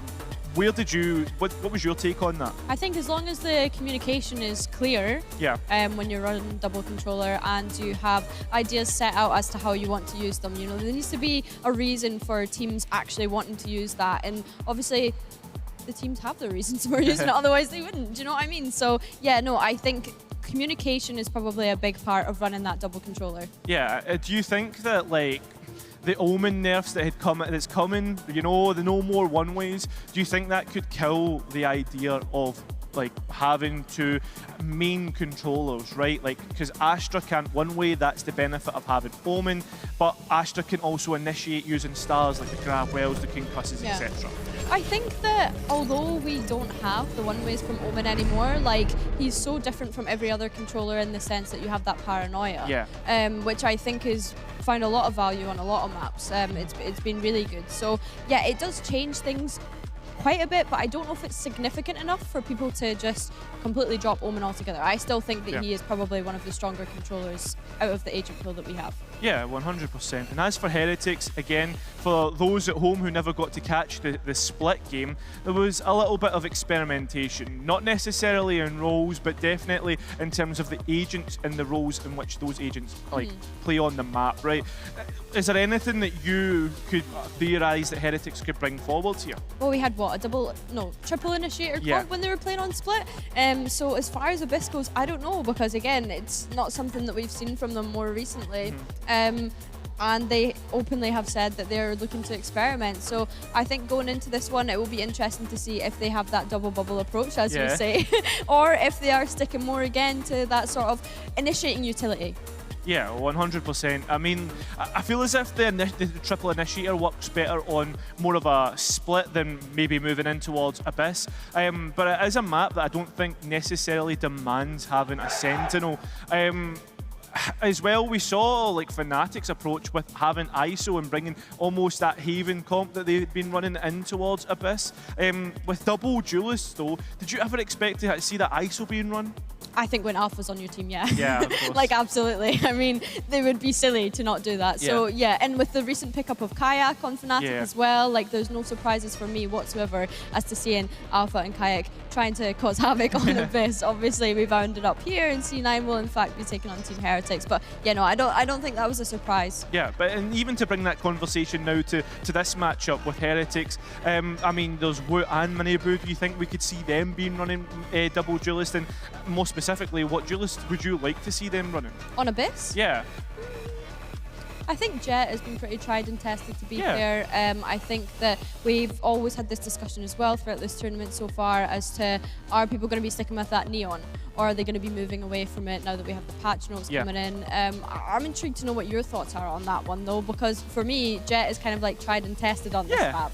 Yeah, something that I was looking at earlier in terms of what teams are running, T1 actually ran a Neon Euro comp as well. I can't remember if it was on Abyss. Something in my head is saying it was. But like Twitch chat is fact checking. Yeah, right now. mate, I could already see like people going on VLR to check it. But the point being is that like that's something that people might not have thought about, right? Because you have the gap close of Neon and Euro, but also it's the blind side from Euro specifically that can keep up with the Neon. That I'd be looking for long range flashes that can catch people off guard. And I think I'm not assuming that's what Heretics are going to do. Maybe it is, but I don't think that's too far off of the meta if we were to see a double duelist Neon comp still being ran. I get the point that you're saying, and I don't hate it either, because something that we have seen throughout a couple of these matches so far throughout this tournament has also been initiators struggling to keep up with that Neon, right? The pace is just way too quickly, whereas when you have that Yoru being able to kind of set up a Neon, you do have the ability to TP and play off of your TP and send those flashes through on site. So yeah, I'm picking up what you're putting down, Cairo. You're not overcooking way too much. Do you know what? It's great to have someone actually make me feel valid, you know, instead of having Haza who just like is like ripping into me. But yeah, 100%. Another big agent that's big on this map is Sova, right? This is probably one of his most strong maps, and an agent which I feel as if cannot be cannot be dropped, right? If you do that, I feel as if you're missing a massive part of your game. In terms of the flashes, though, are you a breach or a KO girl? Like, what are you a breach or a KO girly? Yeah. Did you really just say that? What?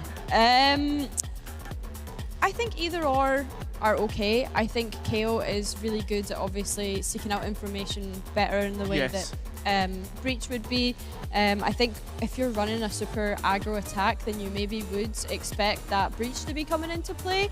And then KO, I would say, is probably going to be, I would say, a bit stronger on your defense. But in saying that, of course, you have these sort of trap setups that you can play with that Breach. So it really just kind of depends on what you're going for. If you're going for seeking out active information seeking, information gathering, then you are probably going to kind of go for that KO just because you rely on that knife a little bit heavier than what you would with the Breach utility. But in saying that, Breach has such good post-plant utility on the attack as well. Like, it's just so good, man. So yeah, it just really depends, I think, in what that playstyle is of each team. Yeah, with that being said then, Billy, like, I'm going to ask you, right? I'm going to ask you why. I feel like this is an interview right now. Yeah, it's an interview, yeah. Well, listen, you know what? Let's switch out then. Rather than me asking the question, how about you ask the question? Yeah, okay. I'm just going to flip that one right back to you. Okay. What do you think? KO or Breach for Abyss? I like Breach better than KO. I'm more of a, when I, like, my idea of good Valorant, my idea of good Valorant we got too silly. Yeah, we did get too silly there. I had to stop it. But KO, right, gives you the idea of the mid rounding, right, where you can be go and get the information through the knife. Obviously there's a molly there and flashes, but Breach is a little bit more oppressive, especially being able to use that in the geometry of Abyss. You think towards like the 90-degree angles and the walls that you can play through, especially for me when I think towards like the A site and A main specifically on the orb. As soon as someone taps that orb, you can completely stop anyone holding that, isolate a fight, and find a way to maneuver around the map. That's my idea. Because of the geometry. Yeah, because of the geometry. Someone didn't skip their maths class. Listen, I'm really proud of you. Yeah, thanks, man. But yeah, no, Abyss as well. We have to keep talking about Abyss. I know, chat, you are waiting for us to start the game. Listen. If we could click start game, we would have clicked start game by now. I don't know if I would though. Really? Just do you like winding up chat? I do.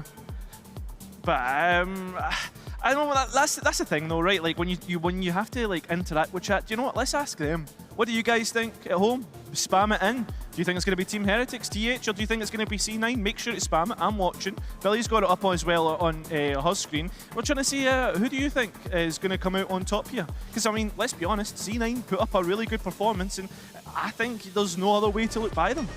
Yeah, I have to agree. I mean, it's an exciting matchup. It's been exciting matchups all the way through. Yeah. Both of these teams have already won their first round of Swifts, so you'd like to think that this one would be a little bit more testing, a little bit more competitive. But in saying that, I mean, the two matches that they've had so far have already, the first match, sorry, that they've already had has been competitive. So Listen, guys, we know you're excited to get into game. We are as well, but before we do, we are going to head to a quick couple-minute break, and then we're going to get straight into this one to see out of C9 and Team Heretics who are going to be going through to the semi-finals.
Well, you guys are the newbies in here, so what inspired you? Playing 15 hours a day. You gotta Play live ranked. for the grind. And never change your settings. That's the most important one. I would say just play the game a lot. This is how you can improve the most. Just play a lot. Grind the game and watch G2 Gozen. spam Q a lot, but play a lot of deathmatch. Like, try to win all of your deathmatches, or like just use different guns too, Guardians, Deagle, stuff like that. Just try to be insane, then play competitive, a lot of competitive. Aim at the head, clicking mouse one. Okay, if you want to rank up, insta-lock Neon. Insta-lock Neon and play deathmatch. Try to take it seriously.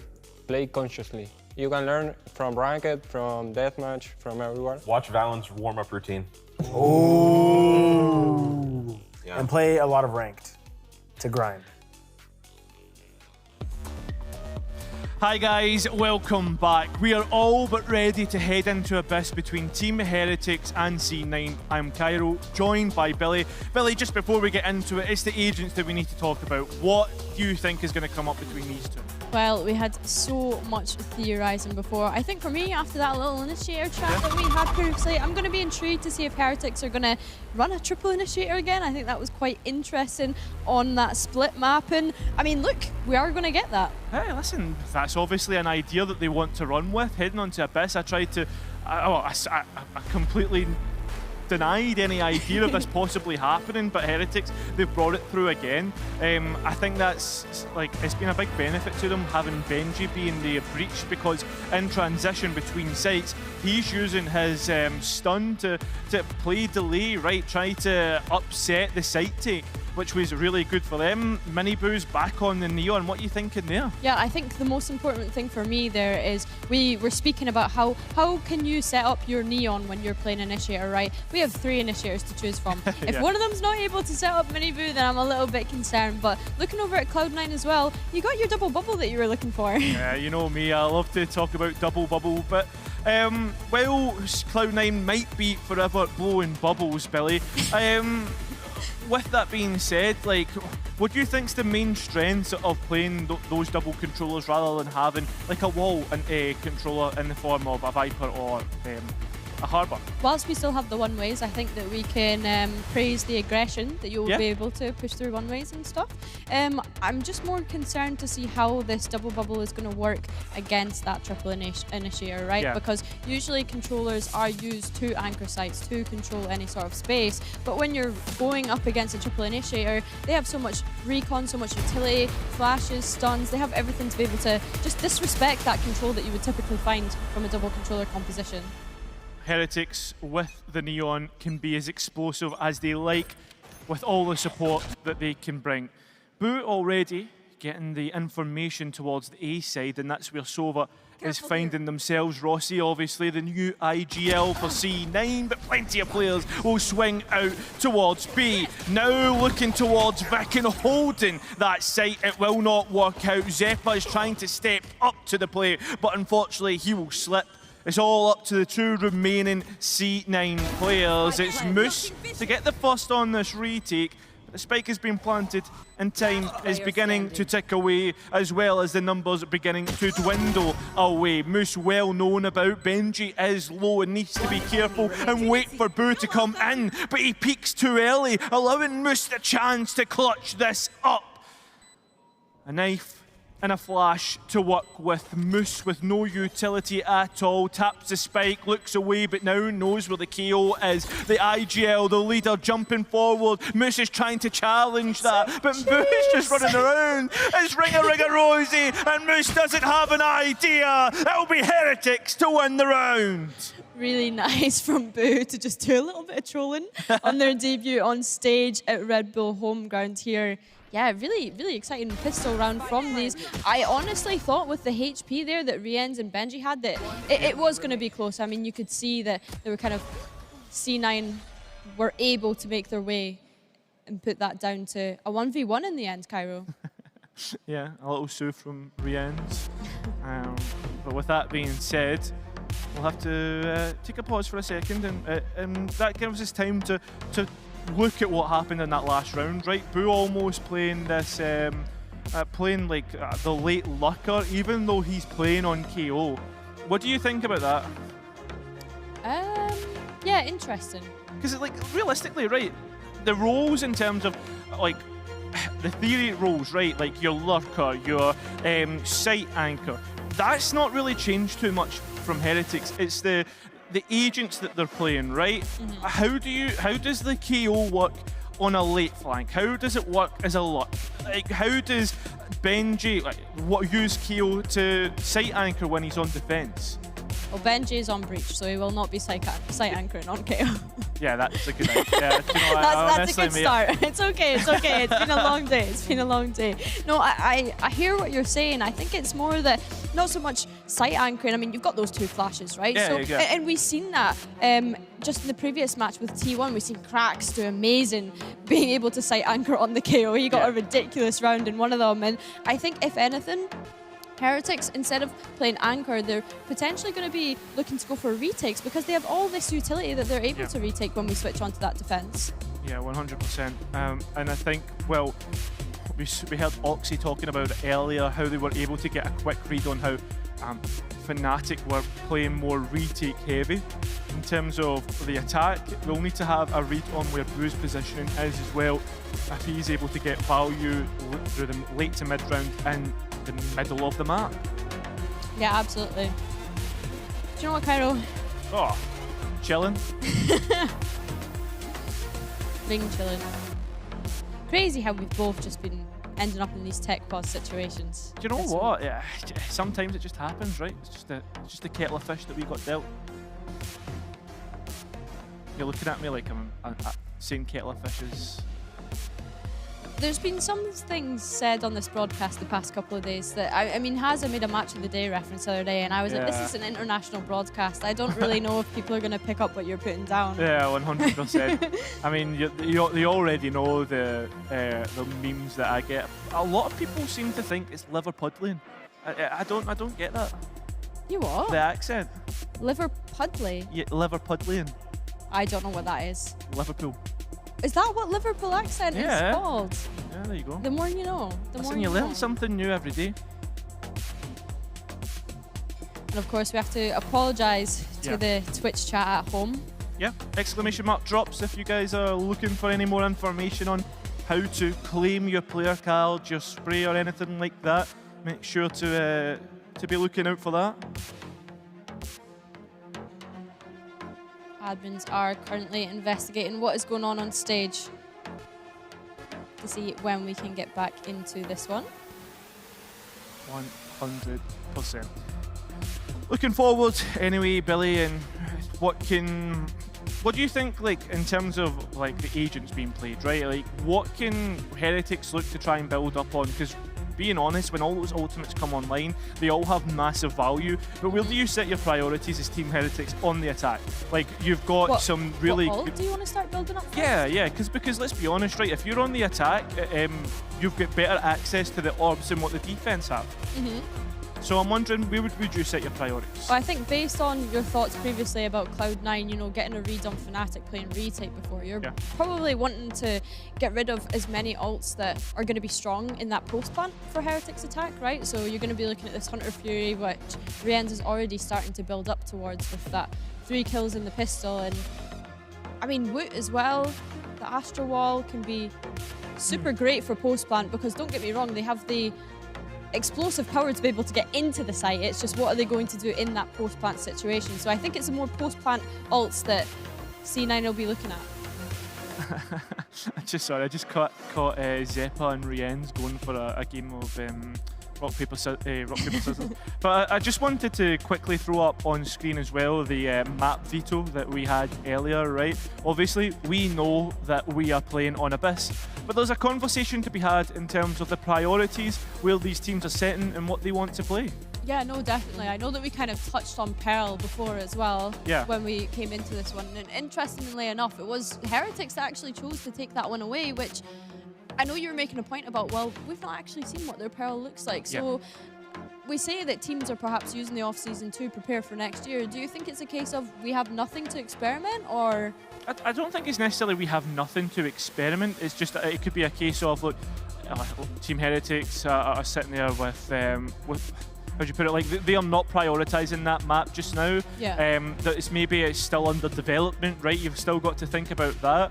I find it interesting that C9 were straight away banning out Split, that Heretics allowed to or Heretics played earlier, right? So does that mean that like C9 aren't necessarily cracking split, or is it they prioritise that as a ban because Heretics looked good?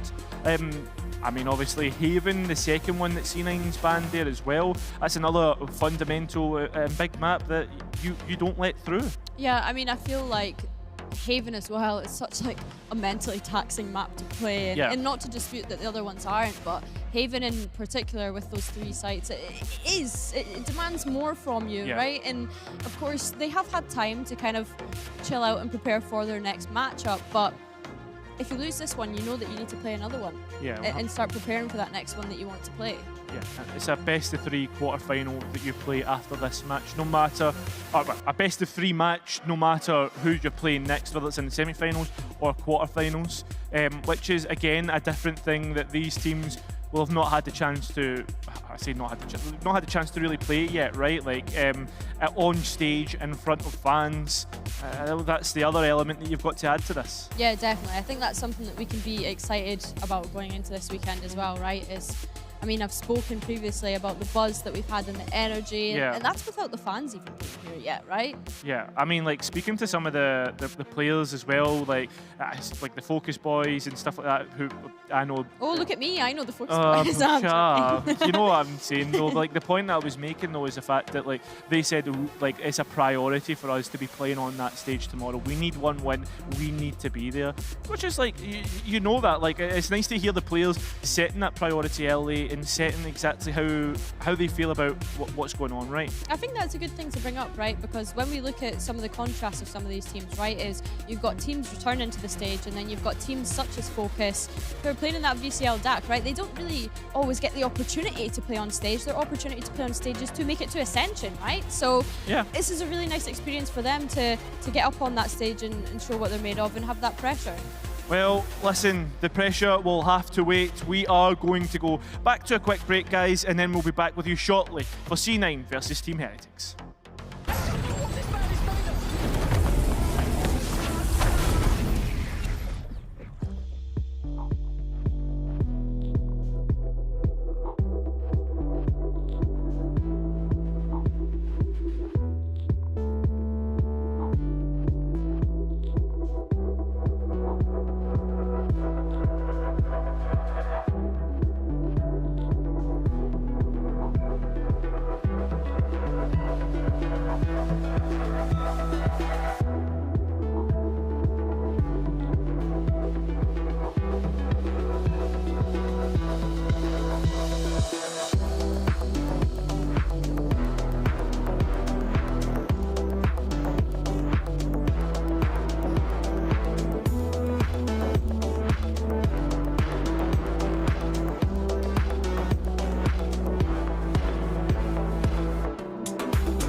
Hello guys and welcome back to Red Bull Homeground Swiss Stage. I am Cairo, joined by the wonderful Billy IDK. Just to let you guys know about what's been going on, we have had to restart the match and Heretics have made a sub. Coach Weber is joining the server, Billy.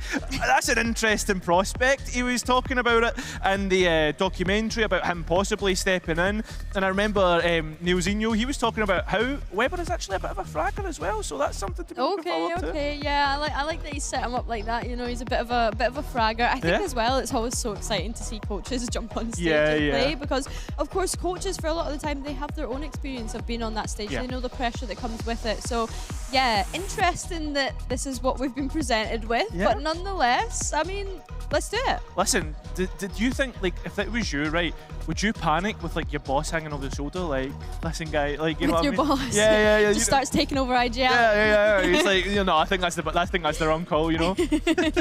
Imagine, just start disputing each other during the match. Exactly.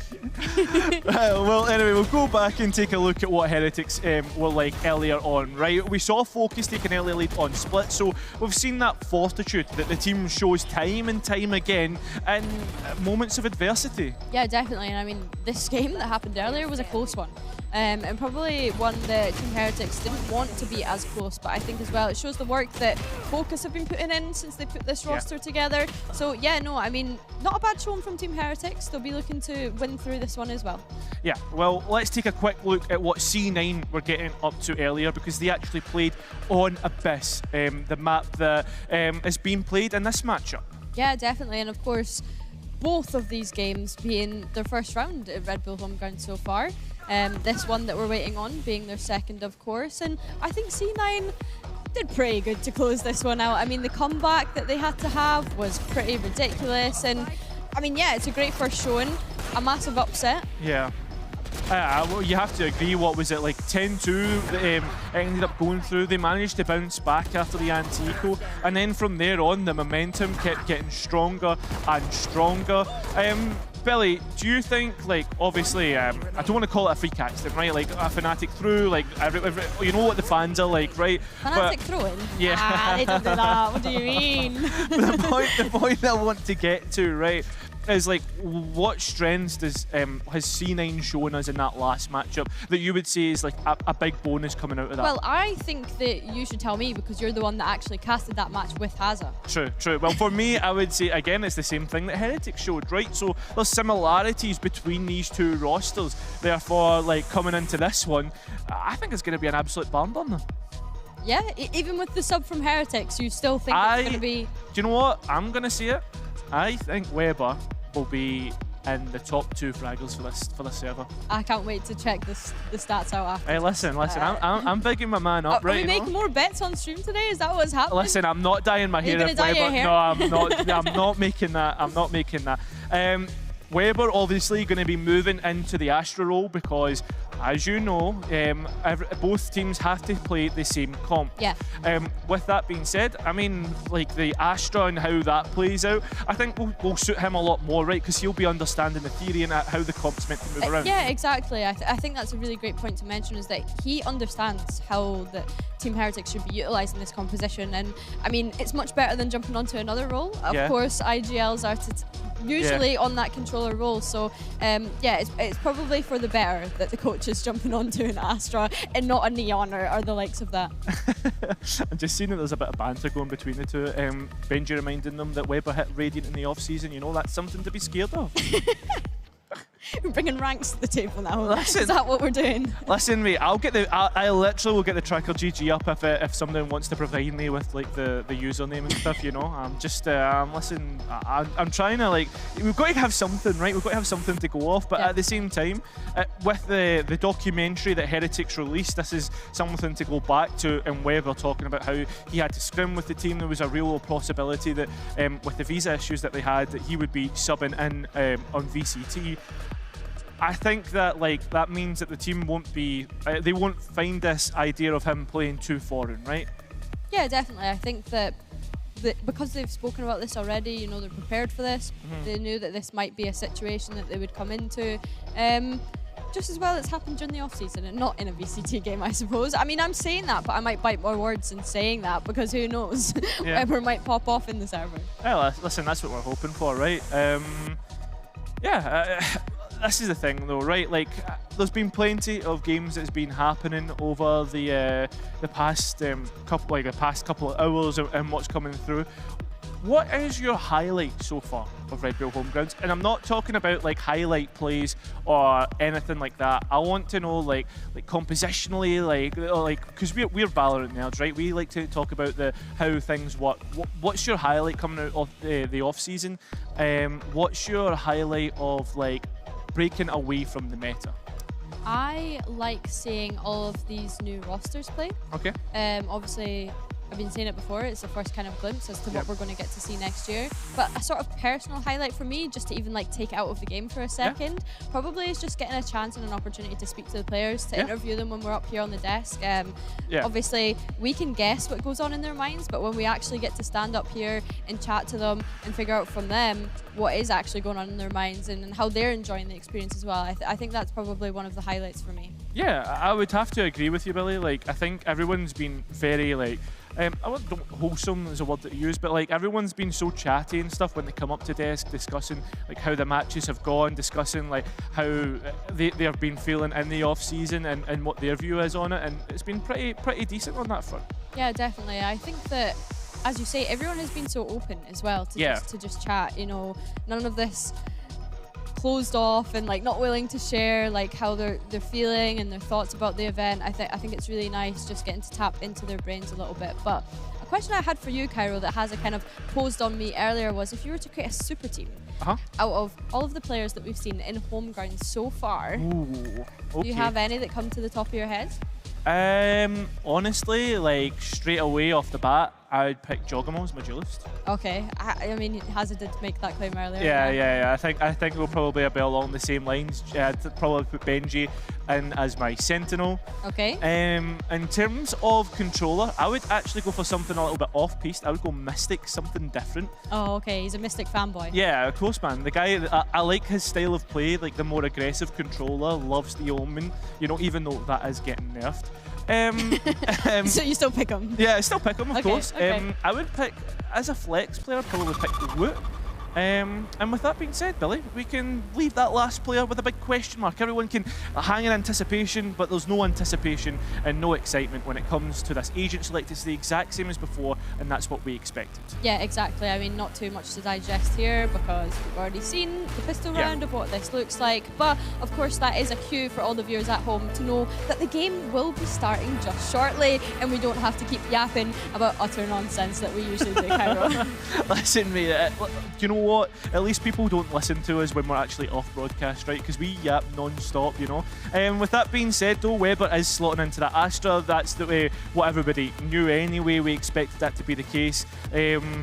So yeah, in terms of like how the rest of the comp looks, Rien's on his usual Sova, Boo on the KO. We spoke about how that works in terms of like the lock-in, Benji playing the breach, but Mini Boo back on the Neon, right? Is that a highlight? Do you think that's something that Heretics can really play through? Which, I mean, this is starting from 0-0 again. Yeah, I mean, Mini Boo is known, tried and tested on the Neon, on the Raze as well. Like, he usually does pick up these sort of more movement style agents, so yeah, obviously it's no surprises. I mean, we are just going over the same agent select that we had once before, so it is good though to have just some extra time to digest this, because I don't really feel like we spoke enough about Cloud9 as well. I mean, what do you make of this comp, Cairo? Yeah, I mean, I like it. I like how they were setting up Oxy, but especially how Rossi was able to frag out on the Sova roll. But on top of that, like being IGL, not letting that hinder him either, I think is absolutely huge for him. Vic, for me, is also a really big player. Like the fact that he's sitting on site most of the time towards that B side, which is so difficult, I think that's a highlight for me. He had some really good moments in that game against Fnatic earlier, and I think as well, like we kind of touched on it earlier, but the difference between Cloud9 running a Jet versus Heretics running a Neon, how do we think that that's going to play out? Obviously, we've had a little bit of a taster of it, but it was only really the pistol round. It's not too much to tap into. Yeah, but I think like the other thing that makes me think that this isn't like a massive thing, right, is like Oxy loves his jet. That's the way it's always been. Yeah. I don't think that's too surprising to see him on it. C9, like I'd imagine we'll probably see Oxy be playing these more traditional duelists in terms of the Rays, your jets, etc. I don't think we'll see him like, for the most part, I don't think we'll see him towards that neon. Whether that's because like Oxy likes those duelists, or whether that's because they want. How would you put it? Like they want to have them pushing forward in the meta. It is something completely different. Absolutely. Absolutely. And I mean, we are just waiting for this game to start. Shouldn't be too much longer now, though. Yeah. Players are in the server, ready and raring to go. That's how we have the agent select that we saw earlier. So. Yeah, like with that being said, Billy, what do you think of Abyss as a map? Like obviously, like it's been in the pool for a while now. The meta's been developed. What's your thoughts there? I like Abyss, you know. Yeah. I've seen quite a lot of Abyss haters on the Twitter timeline and stuff, or X it's now called. But you know, I have seen some Abyss haters. I mean, that is usually how the Valorant community reacts when anything new comes out, right? Everyone's like, oh no, this is going to change the game. This is going to break the game. We don't like this. We just don't like change a lot of the time. So I don't know, man. Yeah, I really like Abyss. What about you? I don't know, man. I don't like playing it, but I like watching good people play it, right? Even with the setups that we've got on Abyss and our... Listen, hey, that's that, right? But we can talk about our ranked games a different time, right? No one wants to hear about our gold adventures. We'll talk about this matchup, because we're finally getting into server. You can see it on the monitors that the players are running about and the clock is beginning to tick down. We've already seen the pistol round, Billy. Do you think C9 will adapt to that and how Team Heretics played it? Because this is the exact same setup. Yeah, I mean, potentially. Of course, towards the end of that pistol round, we did see a 1v1, and it was a 2v4 coming into it. So perhaps Cloud9 wanting to just take those fights together now and be ready to trade each other out. I mean, that's it. Straight away, starting things off. The same knife that we saw from Heretics, C9 maybe getting an idea that this could be the exact same pistol round that they had to deal with before. The knife will confirm it, and there's 4 players in B main. And that's exactly why you see this rotation come through from the rest of the Cloud9. Rossi hasn't even bought a cloud drone, an owl drone either, so he has to wait for that regenerative util for when they want to mid-round. Oxy looking down mid, so there's the other bit of information that C9 are basing this off of. 3 players strong towards this site. But Heretics have just been so disciplined in the sense that they're just going to pause and wait and see if there's any sort of re-aggression from Cloud9 to clear that space. And with the KO knife coming in, it gives Cloud9 all the information they need to know about this execute coming in. Yeah, 100%. Moose has just been able to pick up 2 easy ones, and Oxy being able to help out here. C9 look to flip the pistol round that Team Heretics have played for a second time. Spike in no man's land, leaves Boo to go and do it all himself. A dink all the way in the back lines in heaven. But C9 will win the second first pistol round of this game. And now we really get into the nitty-gritty, Cairo. Yeah. 100%. Oxy introducing the Outlaw. So strong, not only just in the anti-eco, but obviously the bonus. A player that loves those scoped weaponry. And we love to see more players picking up the Outlaw as well. You know, obviously a gun that was only reintroduced into this game this year. Yeah, 100%. But going into this one, those Astra Stars stacked towards A at the moment on both sides. Yeah, and this is something that like people at home need to remember, that for C9, or for Team Heretics, they didn't get an idea of what the A setup looked like. Well, they'll get an idea now as the kills start to come through. Lovely stuff. I think that was a vulnerability that actually ended up getting those double kill on the shocks. Nice from Rossi, and nice from C9. Yeah, really nice from Rossi being able to pick up kills fairly easily. Yeah. On that A main. Yeah, it's the vulnerable. Yeah. Must have been the Astra Gravwell that's helped get that done. But with that being said, we finally head into the first rifle versus rifle run, Billy. Team Heretics again looking to set up towards A, and I mean, I think this is something that we could probably expect from most people's attack on this map, right, Cairo, is put that pressure towards A main, see if you can get anything initially, maybe fight for the orb a little bit. But Moose is well aware of this. Full flashed, having to drop back to CT. I mean, Heretics, they haven't went any further forward though. And it's kept players positioned towards the A site. They don't know if the smoke was enough to disperse them, or if it is going to be a hit towards B. Smoke's already going out towards that side of the map. C9 obviously worried about that possibility of B. Boo's going to be the single player towards that side of the map, looking to fake it himself, Billy. And not much faking going on at the moment, and especially with this owl drone coming in from C9, they're just going to gather any bit of information that they needed to be aware of this. I mean, they only saw the Sova, and traditionally, on a normal comp, Sova would be the one to fake it out, right? With the owl drone, how they play that through. I mean, Keo now towards B, throwing in flashes, throwing in all the utility, making sure to be seen on the 0-point knife from C9. Heretics will walk in towards A, and they'll get a free sight for that. 20 seconds left on the clock though, Cairo, and Spike is only just going down now, and you've already got 4 of C9's players ready to start taking back the A site. And it's interesting to me that Boo is still all the way in defender's spawn, worried that perhaps C9 are going to move further forward and actually start to poke and prod towards the back lines. Rien's though playing on the front lines, getting 2 picks, stopping C9 getting back into their own site. You're still seeing Rossi struggle to find anything. Vic's got a double back, and it just seems to be the Guardians finding the frags until Benji comes through with a big double. Now just Rossi in a 1 versus 3. Heretics, they'll get that round, and it'll be Benji to get his third. Yeah, Vic did good to kind of set themselves back up into that round, but that crossfire backside from Team Heretics was just so lovely. You've seen the flash come through CT from Cloud9, but the neon stun and the peak, it was just so nice. Yeah, look at that again. It was just so nicely set up from Team Heretics. I mean, that's what you expect, right? Everyone compliments them, says they're one of the best teams, if not the best team, for Micro and how they play together.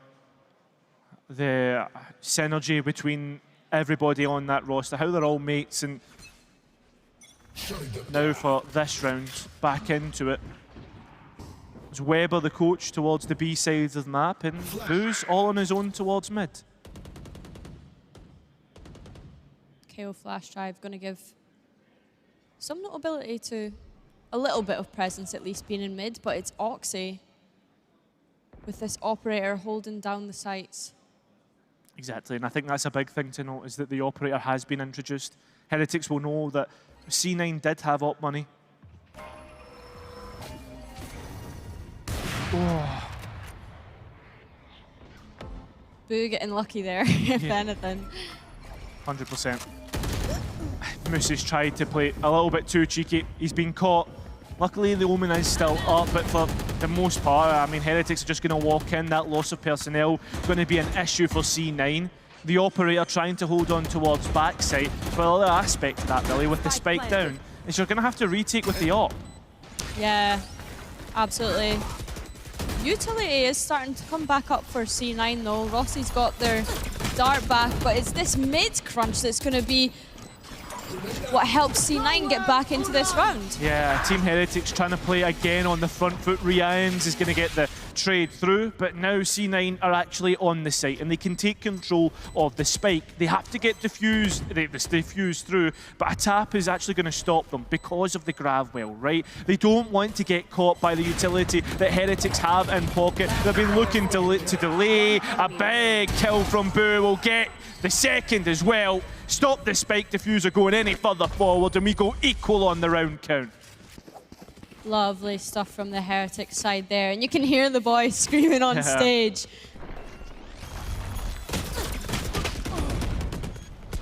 The fist bumps coming into play as well.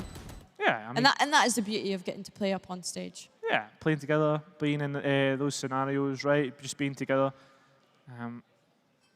And just as Benji was saying, like hanging out again, right? Because they've not been able to see each other for a long time, being in the off season. But Heretics, I mean, you look towards the Ultimates and what they have there. They're starting to build up towards the null command. We've already seen Rien's use his own like Hunter's Fury. Yep. So now with the middle of in the middle of like the Ultimate cycle, you start to see those priorities change right now towards the extremities and where those Ultimate orbs lie.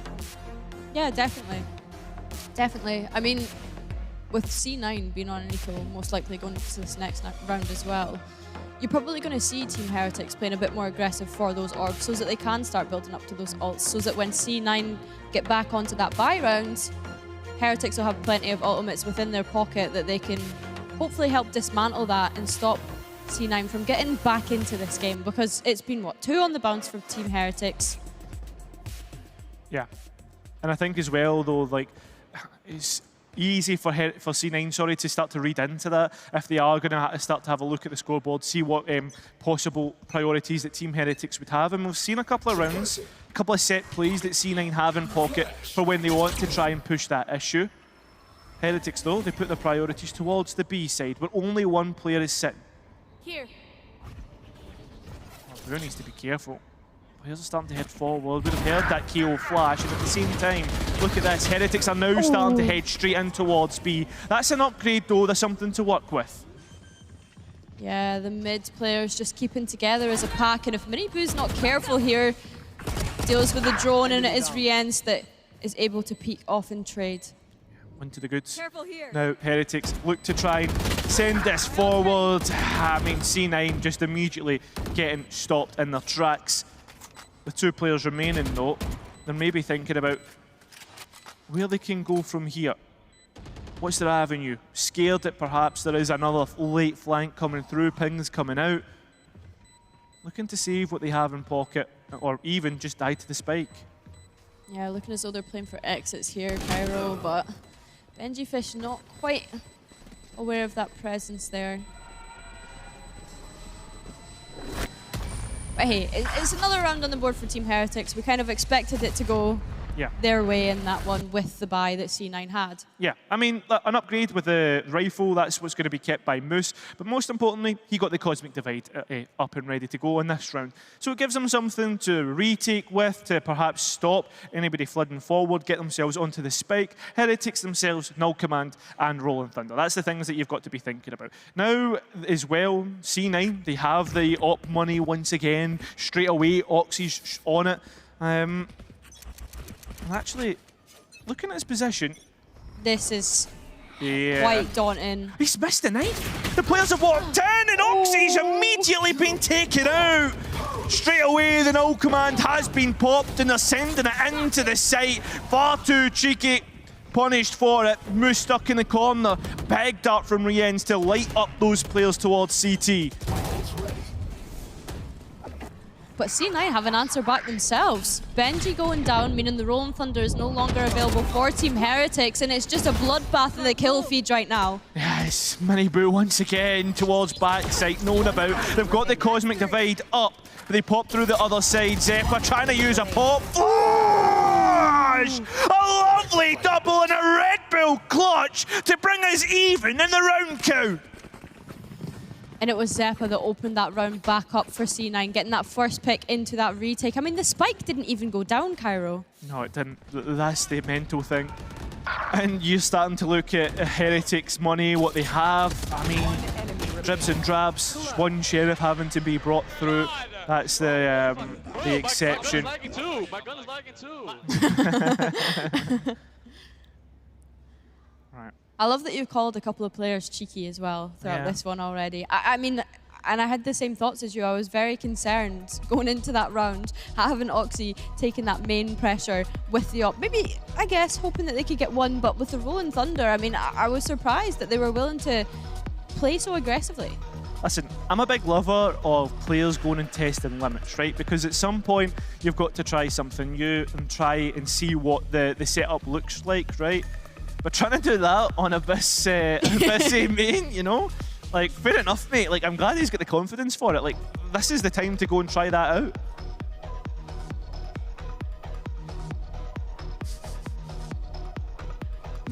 What are you laughing at? What are you laughing for? What are you laughing for? Yeah. But another pause coming into play, but it's to be expected, you know. Yeah. Playing on stage. Do you know something? Much love to Weber, but I'm glad I didn't make that bet in terms of dyeing my hair. That's all I'm gonna say. That's really toxic, Cairo. I'm sorry, mate. I'm sorry. Sorry to Weber as well. Do you know what? What? Let them warm up into it. Yeah, exactly. The rest of the Heretics boys, they've already had a game today. Yeah, true. We don't know the last time Weber even touched the game, realistically. You're saying I'm toxic? No, but I'm not saying that in a bad way. I'm saying it in the sense of, are coaches realistically even going to have time to play the game? Probably not. So I think you're being a little bit too harsh on him. Sorry, my bad. My bad. Sorry to all the coaches out there, you know. I know many. Yeah, big love to the coaches. Yeah, exactly. I know many in Sliggy were watching earlier, even though, can we call Sliggy a coach anymore? You know, like... Are you a big Mini and Sliggy fan? Yeah, do you know what? I am. I would say that, yeah. I'm always lurking in the chats. Say hello and then that's it. Like, you know what I mean? That's fair enough, mate. It's like, bro thinks he's part of the team, you know, like... Bro does think he's part of the team. Nah, man. I mean, two big names in the Valorant scene, and of course we'll have many more across this weekend, right? With co-streamers on site at Arena Berlin as well, which, I mean, the past 2 days have already been exciting enough. We've got a whole lot more excitement to go, Cairo, when the audience starts filling out this arena. Yeah, exactly. And well, something for the guys at home, right? Something that a little bit funny. One of the players has accidentally left the server, so we are going to have to manually remake this game and come back to it. So with that being said, we're going to take a quick break and get back into this one.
Hello everyone and welcome back to Red Bull Homegrounds. Everybody has been waiting in anticipation to get back into C9 versus Team Heretics. I am Cairo, joined by the wonderful Miss IBK. How's it going, Billy? How's your break been? You been chilling? I think that's like the 4th time you've asked me today how's it going, and I love that every single time we come back you do a little cute intro, and it's gone from Billy IDK to Miss IDK. Hey, listen, as the day progresses. You know, like that's you got to ask the questions, right? Like I always got to check in with you, and I hope everybody at home is doing well as well, right? I hope you've got a cup of hot chocolate. You know what I mean? You're not trying to go in for there because it's nice. It is cold out there, right? But it's lovely and warm in here. The players have been warming up. They're ready to go. We're back at 3-3. Billy, C9 have set themselves up for a mid play. They have indeed, and I mean, it's a round that we've seen from them before, right? Seeing that trio walk down mid, but it is in fact Oxy that's going to have all of this space already. Yeah, all alone, being able to give away information to the rest of the team to gamble towards this side of the map. We're even getting ultimates being thrown in. The overdrive coming through from Mini Boo, and he's even been set up with stuns. This is lovely stuff. The Rolling Thunder to send it through, and Heretics scream their way to a 4th round. Lovely stuff from Mini Boo. And again, we go back to that conversation of your initiator being able to help set up that duelist. You see the Rolling Thunder come in from Benjyfishy, and it just allows Mini Boo to just continue on through into CT with that overdrive. If C9 ever wanted to save that round, there was no chance of them being able to do it. Yeah. Now, with that being said, heading in towards the next one, C9 keeping themselves honest back towards mid, but they are back to pistols, right? That's the big thing. They don't have much in terms of competition when it comes to weaponry. I mean, perhaps the ultimate of the Bladestorm will do it, but Heretics, again, they're back to the B site. Yeah, I mean, it's the exact same round that we just seen prior. You've got Oxy getting all of that free space, but you'd like to think Team Heretics, they have to be aware of this. They have to be aware of the economy that C9 are on this round. And I mean, Weber, the coach, going to be caught out there. Yeah, 100%. Mini Boo not caught at all.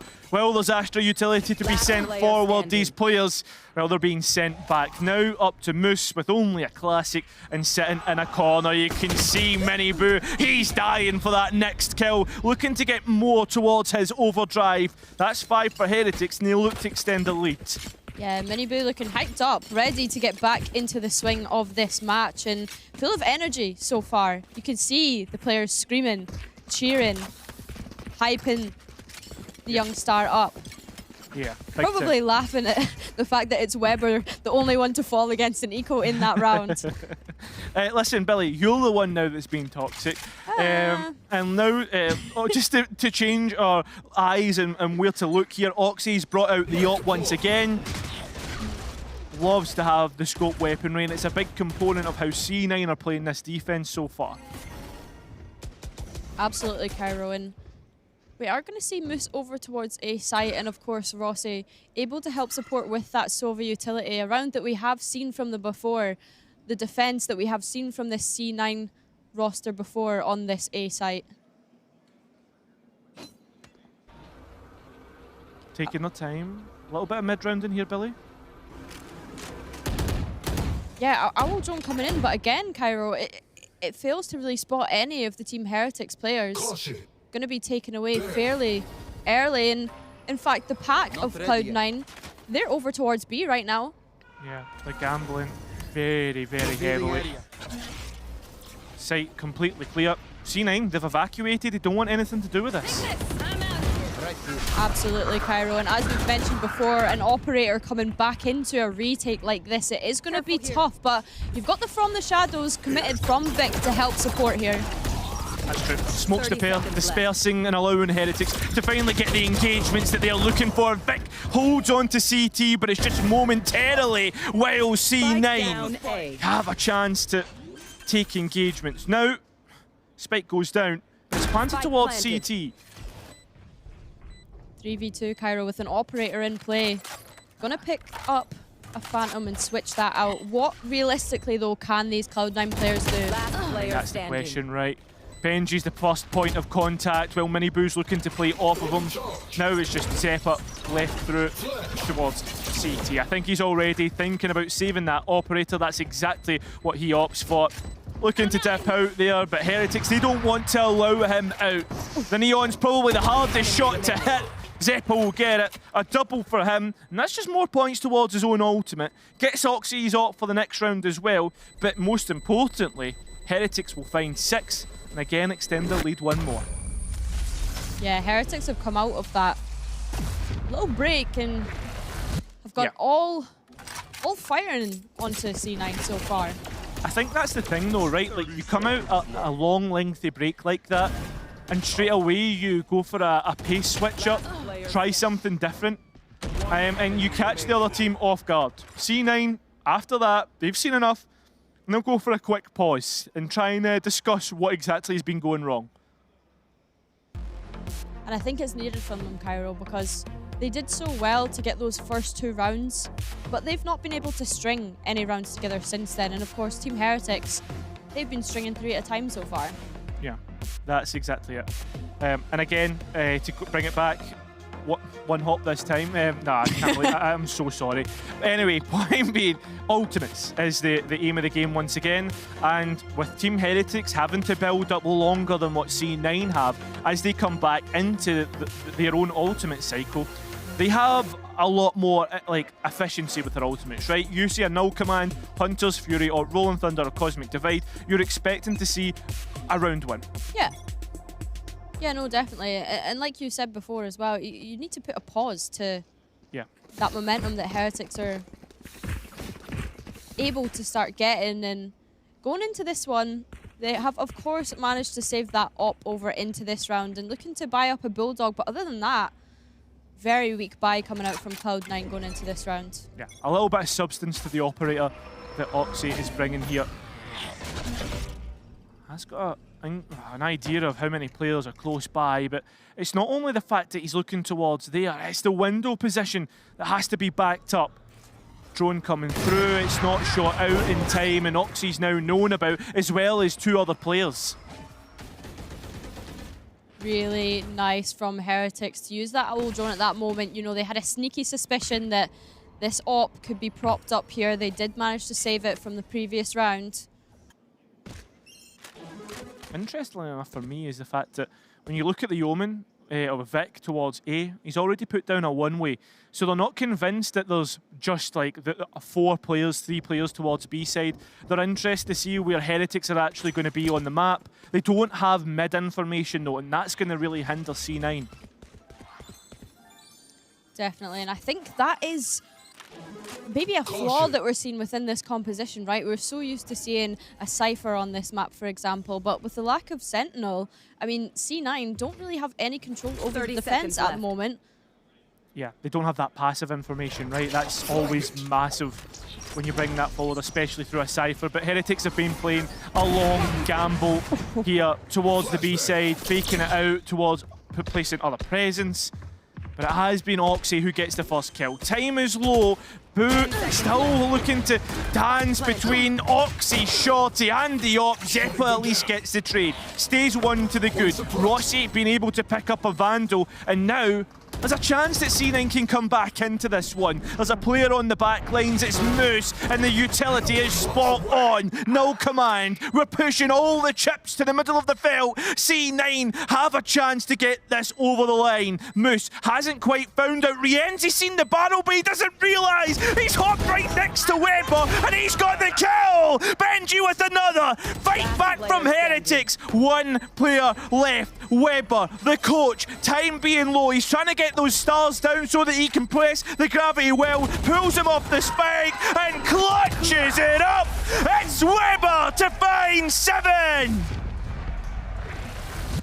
I was getting a bit worried there, Cairo, watching Weber in that Astro form, not realising, or maybe he did realise, give him his credit, that there was going to be an Omen smoke over that spike and he was going to have to spam through it. But of course, time being on his side, that gravity well coming through, I mean, it was a close call for Heretics, though. It should have never got that dicey. I mean, that's the thing, right? Like, listen, if Weber can do it, one of the coaches You guys at home could do it, right? He's doing it for the coaches. You can see all the players in that reaction as well, watching in anticipation.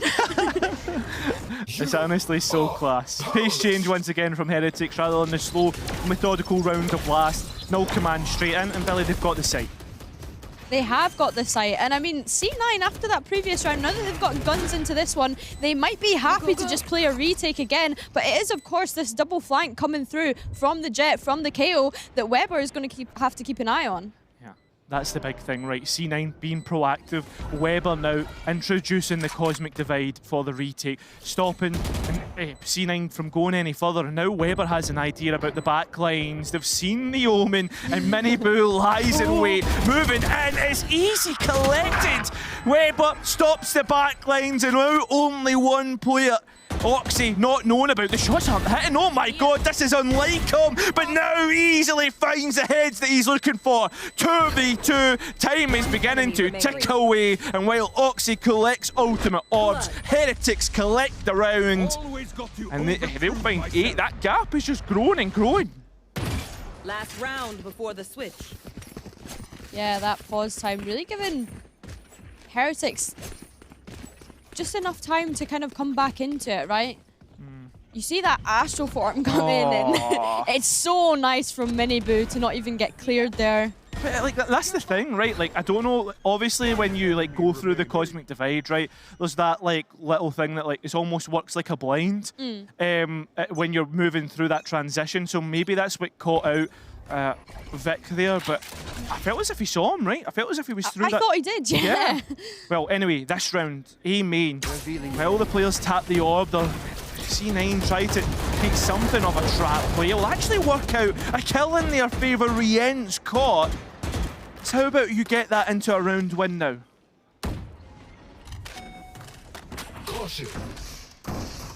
The first time in a while that we've seen C9 actually have an advantage going into the round this early on.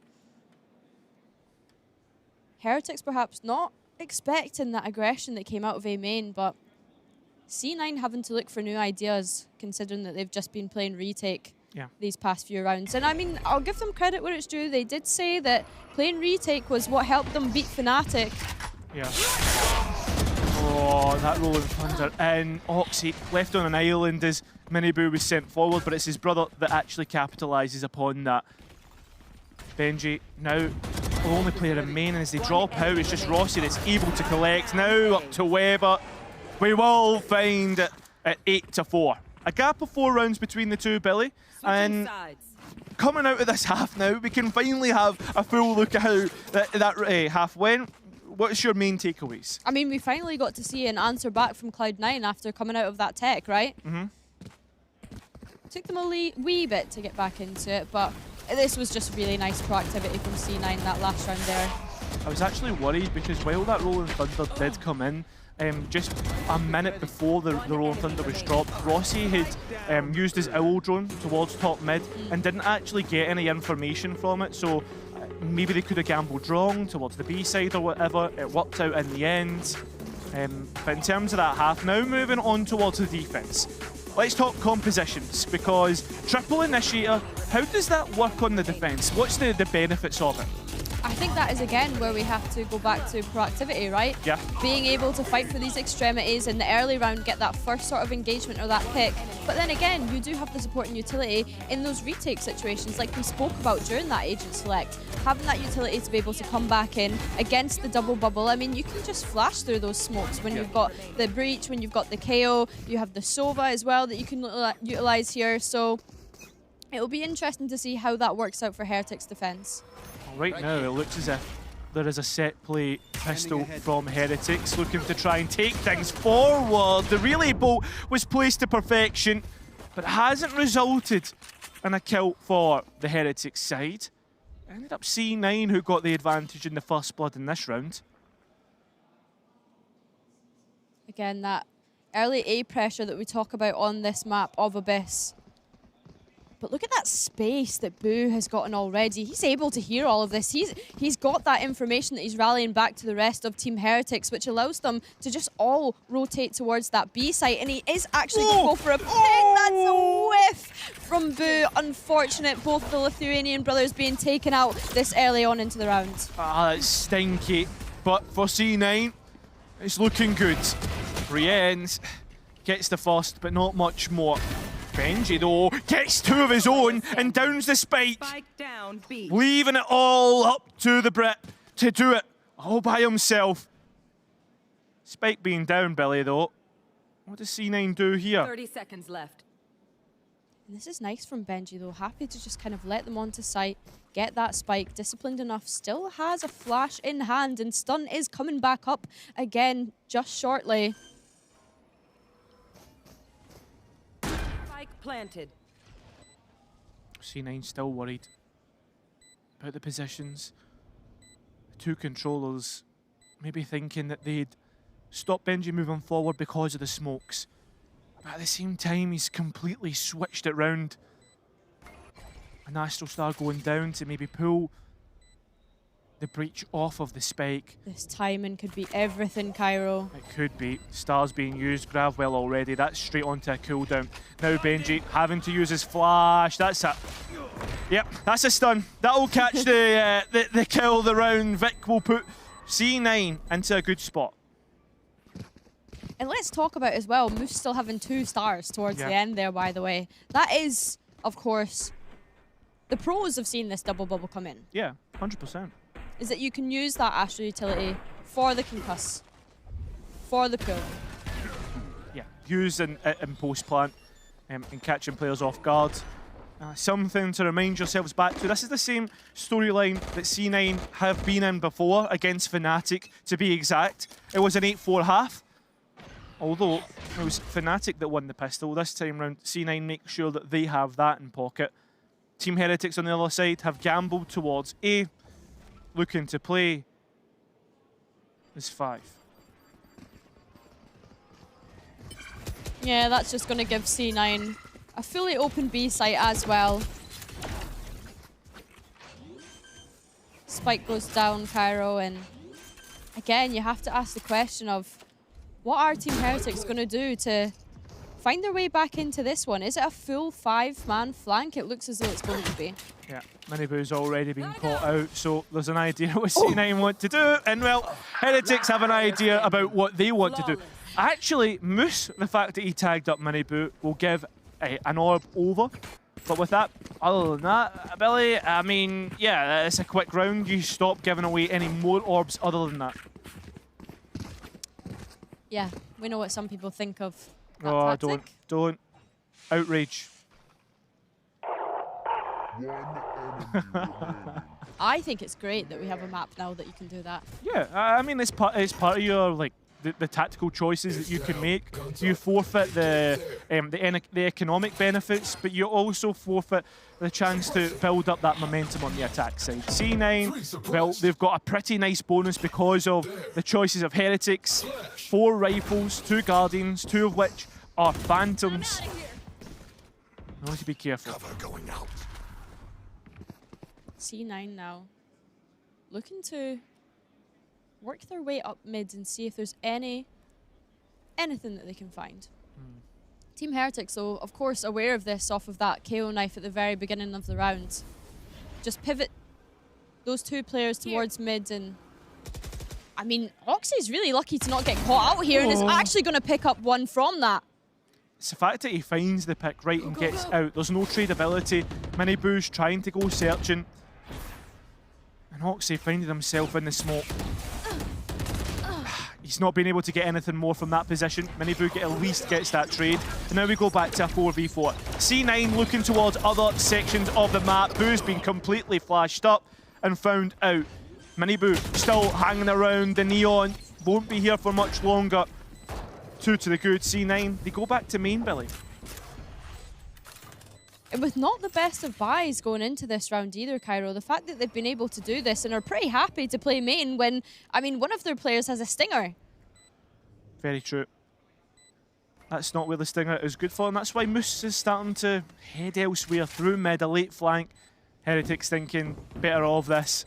Would rather keep their buy for future rounds, considering the money isn't looking great. Most amount is 250 on Weber, but they'll call it quits. And Billy, yeah, C9, pretty good round from them overall. Yeah, it's good to see them, like I say, have an answer back. Their attack so far has been looking super strong, and of course, it helps that they're winning those first engagements. Yeah. I mean, the fact that Oxy gets up into mid there.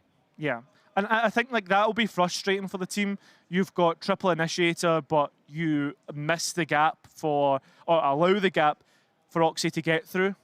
Neilzinho, he'll introduce himself, call a pause to things, and talk about how C9 are being able to win so many rounds at the minute.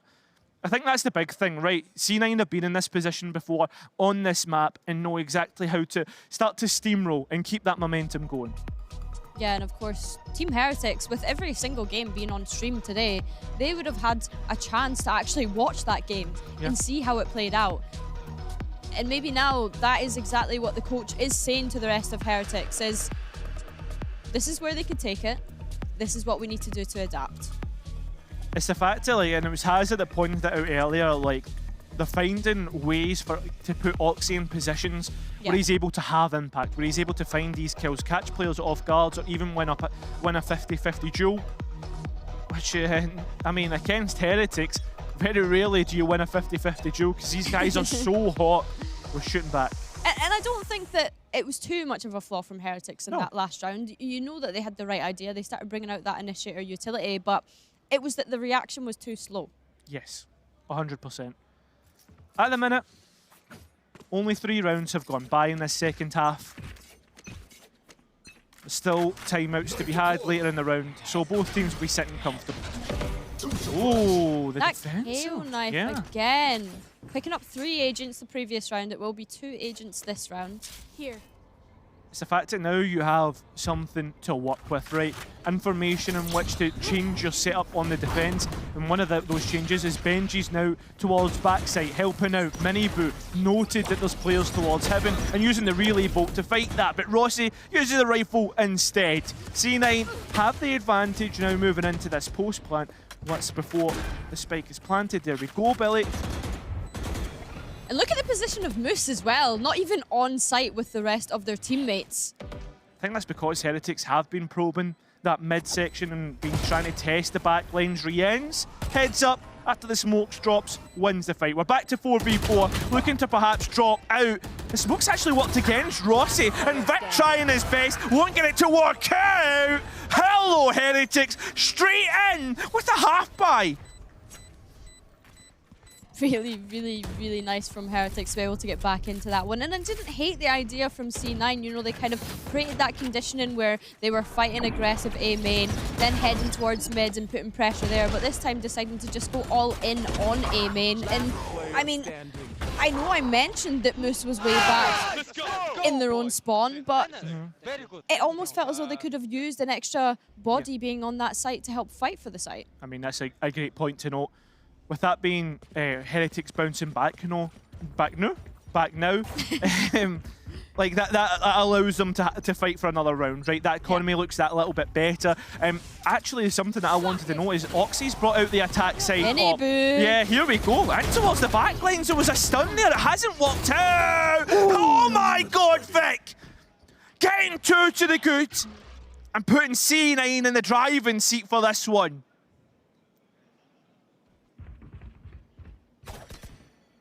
Really upping the pace this round from Heretics. But it doesn't work out in their favour. They now have to fathom a 2v4 situation. And C9 heading towards that B site. No command probably didn't even need to be invested into this round. Yeah, they want to dot the I's and cross the T's here. Make sure that there is no chance that Heretics can get into this. I mean, there's only one player, as you said, Billy, it's Weber. I mean, the odds are he won't be able to clutch this, but before he's been able to do it, gets the first kill. It was clean, let's be honest, but the utility, C9 didn't allow that to happen. And I don't even hate that last round, right? Just the fights didn't work out in Heretics' favour. Didn't anticipate the position of Vic. Yeah, no, I have to agree. It's nice to see Heretics getting proactive on that defense, not being afraid to go and push out areas in the map. I mean, they've recognized that C9 are heading towards this A main so often. So that's why Miniboo just sends it down mid. It's not a bad decision to make whatsoever. It's just that the fight's got a little bit too scrappy, Cairo. Yeah, I would like to see them try it again, perhaps on a slower pace. I mean, we've seen teams like to deposit players towards that bottom mid position, hide behind pillar. As for this round, Heretics will not approach mid at all, leaving it up to Miniboo to give the information. The only highlights that Heretics can work through is Rien's, Vandal and Benji's. But you have to look at the position of Boo here. I mean, being extra cautious and already going to take quite a lot of damage, and notice that there is at least one player towards that B site right now. C9 wary because Heretics in the last round had found themselves pretty deep in mid. And on top of that, continuously using that mid to their advantage, right? Posing a different threat. Taking their time. Finally they decide it's going to be B. B it will be, Kairos. The utility starts to come in, and we mentioned that KO being solo anchor, and of course Boo unfortunately is going to drop, and it's the Hunter's Fury that comes in. Again, we said it before, C9 do like to look at the minor details, look at what they can use to put themselves in the best spot. If they have to use ultimates, they'll use them. Oxy now hiding up in heaven, using their own smoke, and even hiding in the opposite teams. Heretics, no, sorry, it's his own teams. He'll look the wrong way and allow Benji to get that kill. The player's coming out, get caught by Zeppa, and he's hiding in his own one-way. Weber isn't going to be able to capitalise the kill, but at least pick up a rifle. Now, 3 players in the C9 side have to try and get this over the line. Mush will do it off from heaven and send the rest of Heretics to hell. Again, a round where it almost got a little bit dicey, but Heretics can be happy with the fact that they went into that one with not a particularly strong buy, and they still managed to pull that Hunter's Fury out from Cloud9. Yeah, I mean, there is small wins here for Heretics in that aspect. Like, they are pulling ultimates, or C9 are willingly using the ultimates against them, right? So, when you go into your own ultimate cycle, you should have the advantage. The one thing I will say though, C9 are spacing the ultimates well. That means that Moose, with that Cosmic Divide, can have his own impact as well. Definitely. Coming into this one though, Cairo, you can see the pings on the map as C9 get ready to execute onto this A site with the Astral Wall, with that Cosmic Divide.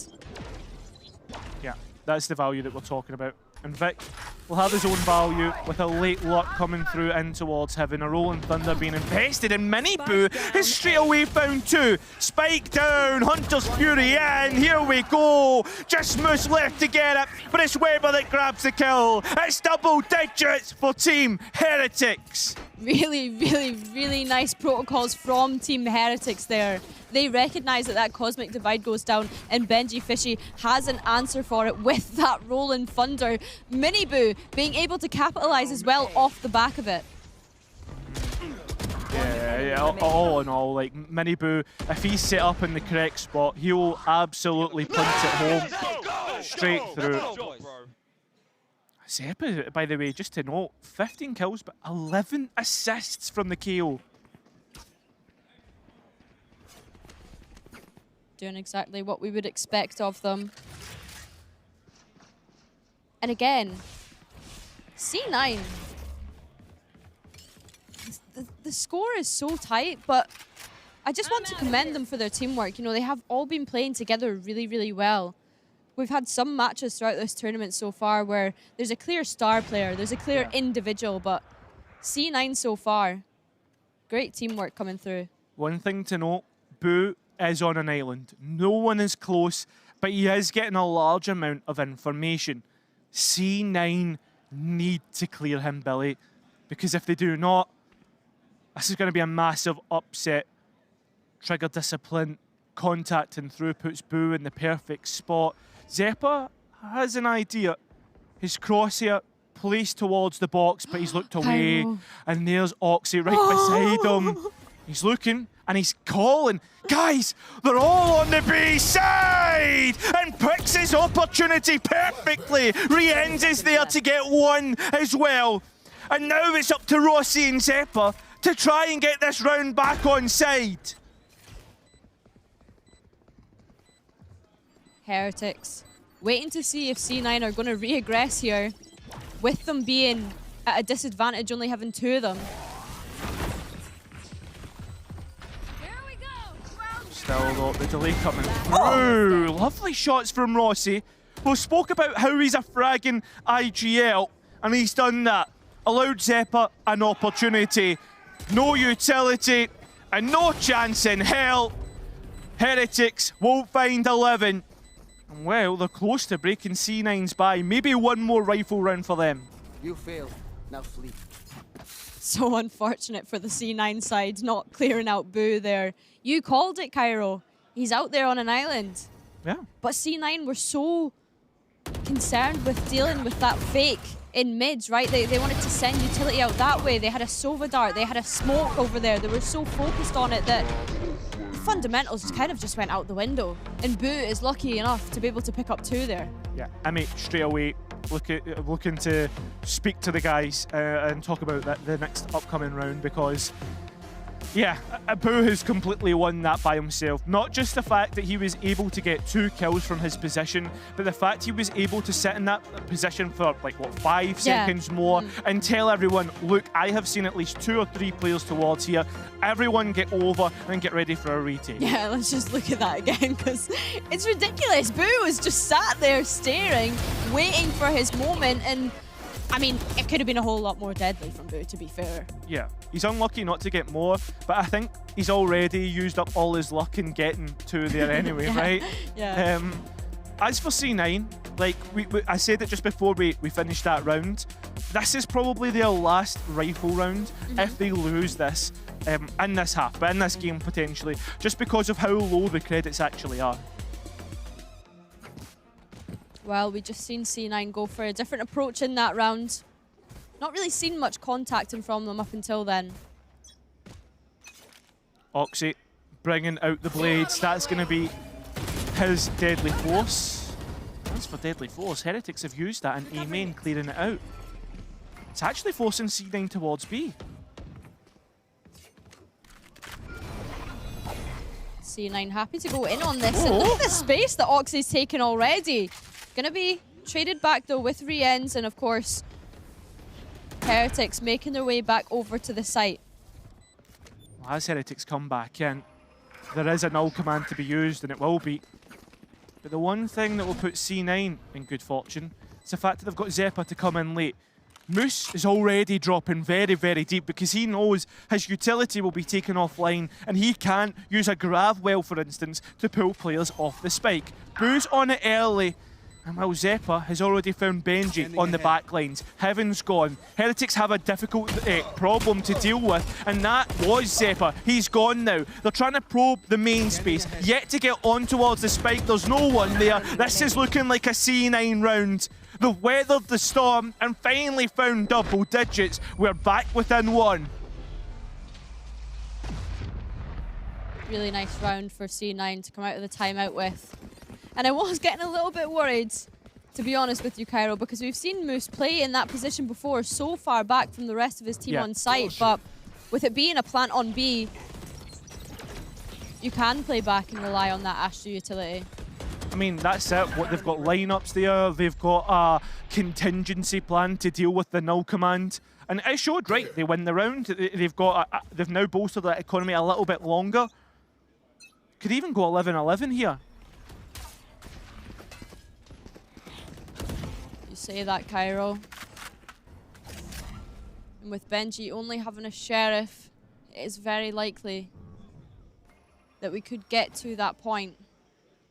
Again, a nice slow pace from C9 here, just contacting up A main to see if there's any overstep that Heretics might make, but no command invested, and they are going to dash out onto site. Oh, Mini Boost stepped into the smoke to catch players transitioning through, and Oxy, well, you give him targets and he will hit. I think, honestly, Billy, Heretics could be looking at a save. Wouldn't surprise me. But both those players looking to pair up together here, just in case that push does come from C9.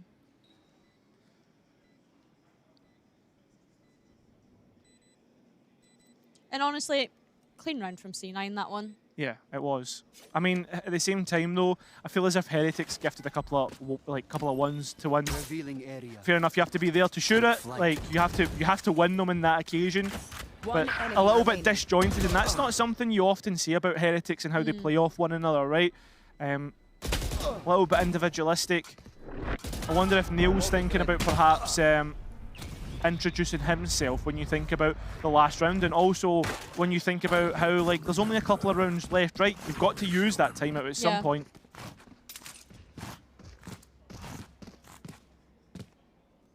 There you go. There we have it. You called it. Nelzinho called it. It is a Heretics timeout. Yeah, 100%. And in terms of the two teams, like both have Hunter's Furies, but Moose is a couple off of his Cosmic Divide. That's the only thing to note for the next couple of rounds. But what's the one thing that you've noticed, Billy, that Heretics will maybe be looking to change? I think for me, it's been so ping-pong back and forth, right? You've seen Heretics get that momentum on their attack, and on their defense here now, you can see them trying to change things. They are. They've been sending Miniboo down, whether it's A main, whether it's down mid. There are some ideas coming out from Heretics. But again, they're just leaving people to try and have hero plays, is what I've noticed. In the past few rounds, I would say at least. I think like, it's something as well to note is like Heretics on their defense have been taking a lot of risks. I think that's the Lord you would say, like being proactive, attacking as defenders, and that's something that you have to do when you have triple initiator, right? Yeah. You've got so much utility to go and attack, but on the opposite side, you have so much utility to retake as 5, and that's where Heretics have not been. They've been allowing these first bloods to go to C9. We are going to see a switch up here from Heretics, Cairo. You've actually got that anchor KO in Boo over towards the A site instead this time. But this is known. That KO knife going in main, C9 should be aware of this switch up and setup, even if it's just the one agent. Yeah, that's all they know about is one. Do they know about 4? Well, they'll know that Benji's here, and they'll know that Miniboo sent himself forward. Pinstriped kill feed so far. C9 not wanting to get caught out. They'll call a pause to things. Just reset. That is disgusting, the way he just got away with that shock dart. But again, you talk about this proactivity from Team Heretics, and that's exactly what we're going to see from Boo. Look at this space that he's managed to take up on mid, Cairo. It's true.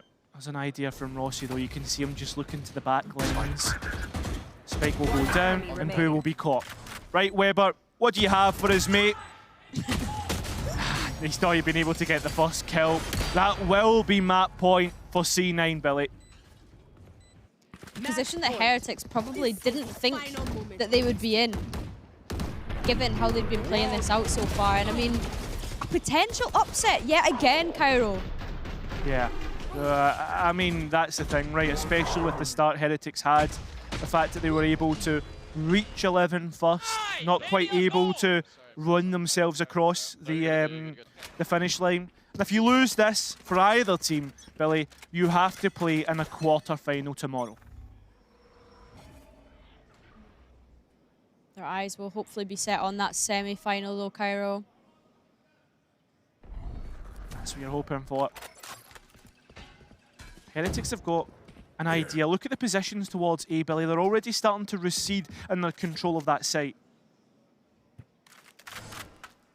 And this is what we've seen from them in the previous round though. I mean, keeping that pack of the 3 towards B. Enemy tagged. Gonna use a drone just to clear that out. In the early Hunter's Fury from Riens. Yeah, it's because of the information he was able to get there. That was at least 2 or 3 players he saw. And now, Heretics should start to move players over towards this side. have a good idea of what they want to have come through. Cosmic Divide in. Look at Miniboo though. He's on the other side of it. He has been caught by the paranoia, and Vic capitalising off the back of it. There's only 2 players for Heretics to hold it down, and well, there's only 2 players left now. It's up to Boo and Weather to try and rotate into this, and they have to attempt it, Billy. No more saving. If C9 win this, that's a 1 map. And a 1 map, as we said, qualifies them through to that semi-final, Cairo. So much on the line here, and Oxy looking to close it out. Yeah, he is. Unfortunately for Weber, he's been thrown into a trial by fire. It's been a great performance by him so far, but that's all it will be, a great performance. A flawless round by C9, but Billy, that was not a flawless map. Yeah, no, it certainly wasn't. I mean, the fact that C9 were able to come into that again, Team Heretics not being able to close it out perhaps when they should have. I mean, you just know for a fact that all the NA fans at home will be so chuffed to bits that C9 are waving that flag. Yeah, I mean, that's the thing, right? We're starting to head into NA hours now, late in the day. And C9 will be thriving now. They're starting to really show their prowess on the Abyss attack. That's the second time in which they've had to come back from an 8-4 deficit. Yeah, and to be fair to them, it has gone in their favour, but the only concern that I have at the moment, Cairo, is you've shown Abyss twice now. You've shown how good it is. We're going to be moving into those best of 3s, right? You know that teams are going to be instantly banning that against them. Do you think that that plays in their favour or plays in their weakness that they've had 2 outings on Abyss and shown it in this fashion? I mean, at the same time, like, there's 2 sides to every coin, right? You show a disadvantage in the fact that, like, you've shown Abyss twice, but the advantage is then, listen, we've only shown Abyss. Yeah. So now heading into a best of 3, nobody knows where C9's priorities lie. I mean, they can look at vetoes and see what the early bans are, but realistically, they don't know where they want to pick going forward after that. Yeah, absolutely. And as we look at some of these match highlights, as we said, it was such a ping-pong game in some places as well. I mean, as soon as C9 got onto that attack, Team Heretics struggling to find any sort of answer to it. Of course, we had some highlight rounds as well from some highlight players, but Cairo, for you, was there any standout player from each side that you would want to highlight? I don't know, Billy. I'll throw it back to you. What about you? You're going to throw that one right back to me? I mean, you cannot underestimate that little highlight pick that Boo got. Yeah. Of course. I mean that's going to be a highlight round. That's going to be getting memed on the timeline without a doubt.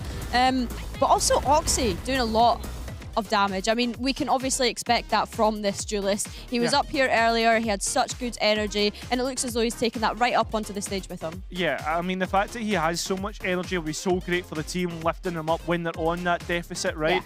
Yeah. Sometimes you just need a vibe player, right? And a vibe player that can frag like he does just shows you how good it is. But coming up, after that one, we've got G2 versus T1. We know that this match is taking a long time, so we're going to head it straight to a quick break, and then we're going to get ready for this next match upcoming.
Hello guys and welcome back to Red Bull Homeground. I am Cairo, joined by Billy IDK. Billy, I mean, we're starting to head towards the end of the night now.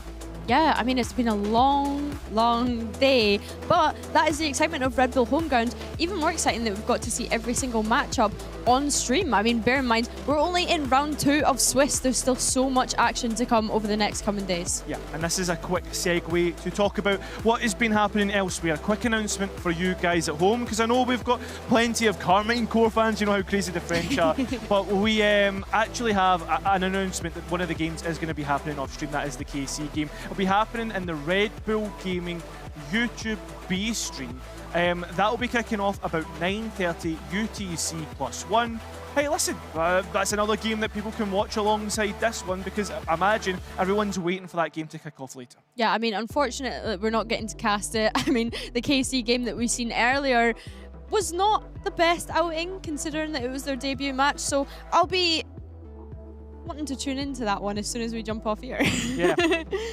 100%. Right, let's move into our next match though, because we've got G2 versus T1. The American Dream Team versus the T1 Super Team, right? That's exactly what is coming into us. Whoever wins this one goes straight to the upper bracket, to the semi-final, sorry, not the upper bracket. Yeah, the semi-finals, of course, because both of these teams have got a win under their belt, so they're going for glory. They have to be going for the glory. They don't want to drop any. Swiss can be brutal. Yeah. And like you said, they'll be able to go straight into that semi-final should they win this one out. Yeah, they'll be able to have a look at what's happening in the quarterfinals, which is where you will end up if you lose this match. And straight away, we're heading into the map veto, seeing where these two are going to end up. And it is a map that we haven't seen on stream yesterday or today. Yeah, this is very exciting, and the fact that we got the map veto up already, we're speedrunning it. We're speedrunning it. We're getting right into this one. And Binds, I'm super excited. Of course, we got a taste of T1's Ascent earlier, which was really great to see. But with it being such a new roster, I can't wait to see what ideas come to mind for this roster. Yeah, that's it for me, right? But like seeing Jawgemo's raise as well, like, listen, everybody can tell I'm a bit of a Jawgemo fanboy, right? Yes. Seeing how he plays. The Neon was great, but even Josh RT himself and Valen said, we want to play with Jaw's raise. They mentioned Fracture, they said that was a highlight, but Bind is just as good for a race. Yeah, I'm very excited to get stuck into this one. And I mean, like you say, we've not seen Jawgemo's race yet. We've only really seen him playing the Bind, and I mean, if his movement is to go anything off of the way that he's been playing that Neon, then I cannot wait to see this race, which is exactly what we're going to get, Cairo. What are you making of these compositions up on stream? This is spicy, right? Because we're talking about Jawgemo's raise, G2 a bit more standard, you can see it. I know what you're looking at. Vyze as the Sentinel, which Bind, when you think of it, is usually Sentinel-less, right? You don't really like to play that. Usually you play that Viper or something like that. But Vyze being dropped in, what are you thinking there, Billy? Yeah, I mean, not the first Vyze that we've seen this tournament. Yeah. Of course, there are other teams that had their own ideas as to how they want to play that. I believe it was Psycho that played it on the Pearl. So yeah, I'm really excited to see how they want to work that one on Bind. And again, with it being a newer agent, newer ideas coming into play, yeah, no, it's going to be really exciting to see that one. But also, seeing that paired up with the Gecko, with the KO, you know, you've got ultimate flashes coming in for this T1 roster, so it'll be interesting to see how aggressive they are on this attack initially. The thing that I love most about that, Billy, is the fact that also T1 will be starting on the attack, right? Yes. That's the interesting part, to see how Vyze is introduced into this. Does it end up being execute heavy? What does the mid-rounding look like? As for now, Jawgemo will be the one to start in towards Shower. First introduction to the Vyze that they're going up against. Absolutely, and it looks as though it's just going to be a complete flood out of A. All 4 players going into site now, and overwhelming for G2 Esports. Yeah, but still, G2 are holding on towards Shower. They've got a foothold towards the site, and Corral and T1 towards Lamps. Or U-Haul, as they would call it over in NA, the wee man, wingman, getting that spike down. Still a player to come in late, that will be Leaf. And Meteor coming in for a late flank. G2 haven't thought about this, and this could be a win condition T1 could play through. They're taking their time coming in, waiting for all 5 players to be there, and Meteor now comes in at the perfect opportunity. Utility being thrown either side, but G2 were ahead momentarily, back in front. Leaf doing the business there. Still, they can't quite get the spike half, but they can get T1 completely halved. That is going to be the spike defused, and G2 winning the pistol. Yeah, really nice from both sides there. I mean, Meteor obviously being T1's win condition there, and G2 happy to just not even clear it, just kind of let them play there, despite the initial contact being from Meteor at the very start of this round outside showers. So, really nice so far. I mean, the thing is as well for me, with Meteor being the player who was in showers and playing that late flank, is the fact that the Sheriff could play like that spam through the wall right onto the default plant spot. Yeah, definitely. Are we cussed? I didn't want to say it. But, listen, in another life, you know, maybe we were a little bit too toxic in ranked games. You think this is punishment from being toxic in ranked games? Yeah. Our gold adventures, as you called it earlier. No, I know, man. I know. Listen, the key point being here, Antico, Jawgemo bringing out the Outlaw. Couple of stingers, though, and this is something that G2 have been doing quite often, bringing out stingers rather than what we've seen from other teams where they're forcing the likes of rifles and stuff like that. Yeah, it's Jawgemo on that Outlaw, though, that we're going to have to keep our eye on as he looks to take this first contact, pushing through showers. But the rest of T1 ready to head towards B. No resistance from G2 just yet, as they do actually have the stack of 3 players over towards that B site.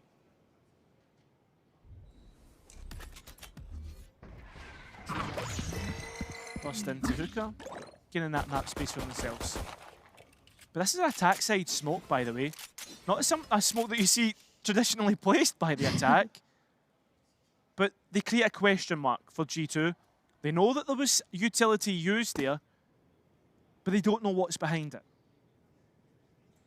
Meteor as well, kind of just taking their time and being cautious of a player from G2 potentially wrapped around showers, but it is going to be a bit of fake presence here towards A with that Vi's utility that we're already seeing come into play, and it forces a Brim molly out as though G2 think that the rest of T1 might be behind this. Oh, they've completely wiped them out. Isu being able to, at the very least, get something back, and he's doing a bit of work here.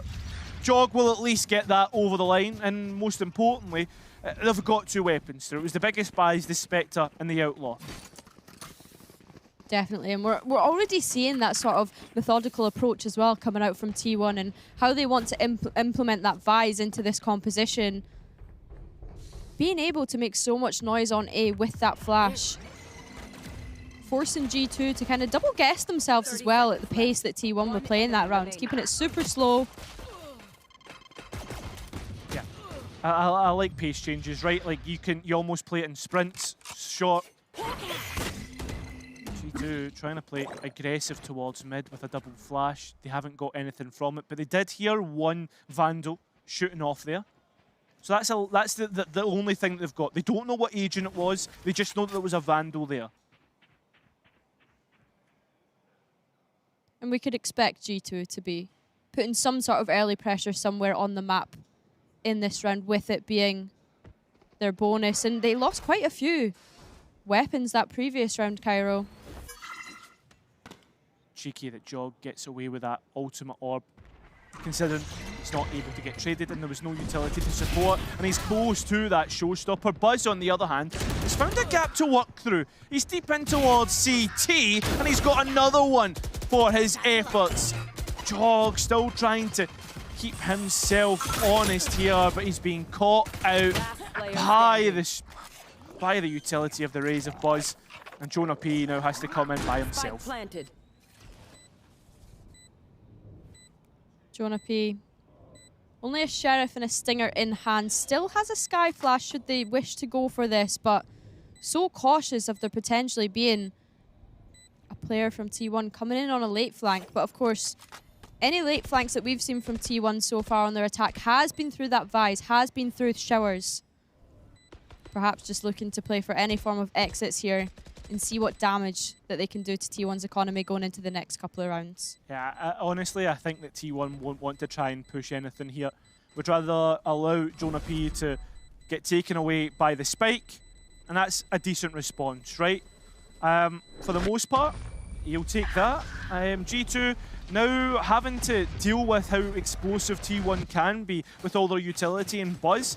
Looked good at like pushing the limits as well. Yeah, definitely. We talk about the Raze picks for this map and how we thought Jawgemo was going to be the one in amongst it, but it is in fact Buzz just double dashing right onto site there, and give Jawgemo their due. They were able to cause some sort of havoc. Yeah, 100%. Well, rifle versus rifle round. This is where we can see the real contest coming through. G2, they tried mid, they tried to get the double flashes working. The Sky positioned, as we usually expect, towards B long. That's where they get the most information out of their utility. Oh, and there's information there. Yeah, that Sky flash is going to notify G2 that there are players outside Fountain ready to contest this, and that's why you're going to see Trent double up with Jonah P here. 2 flashes in both of their hands. Whoa.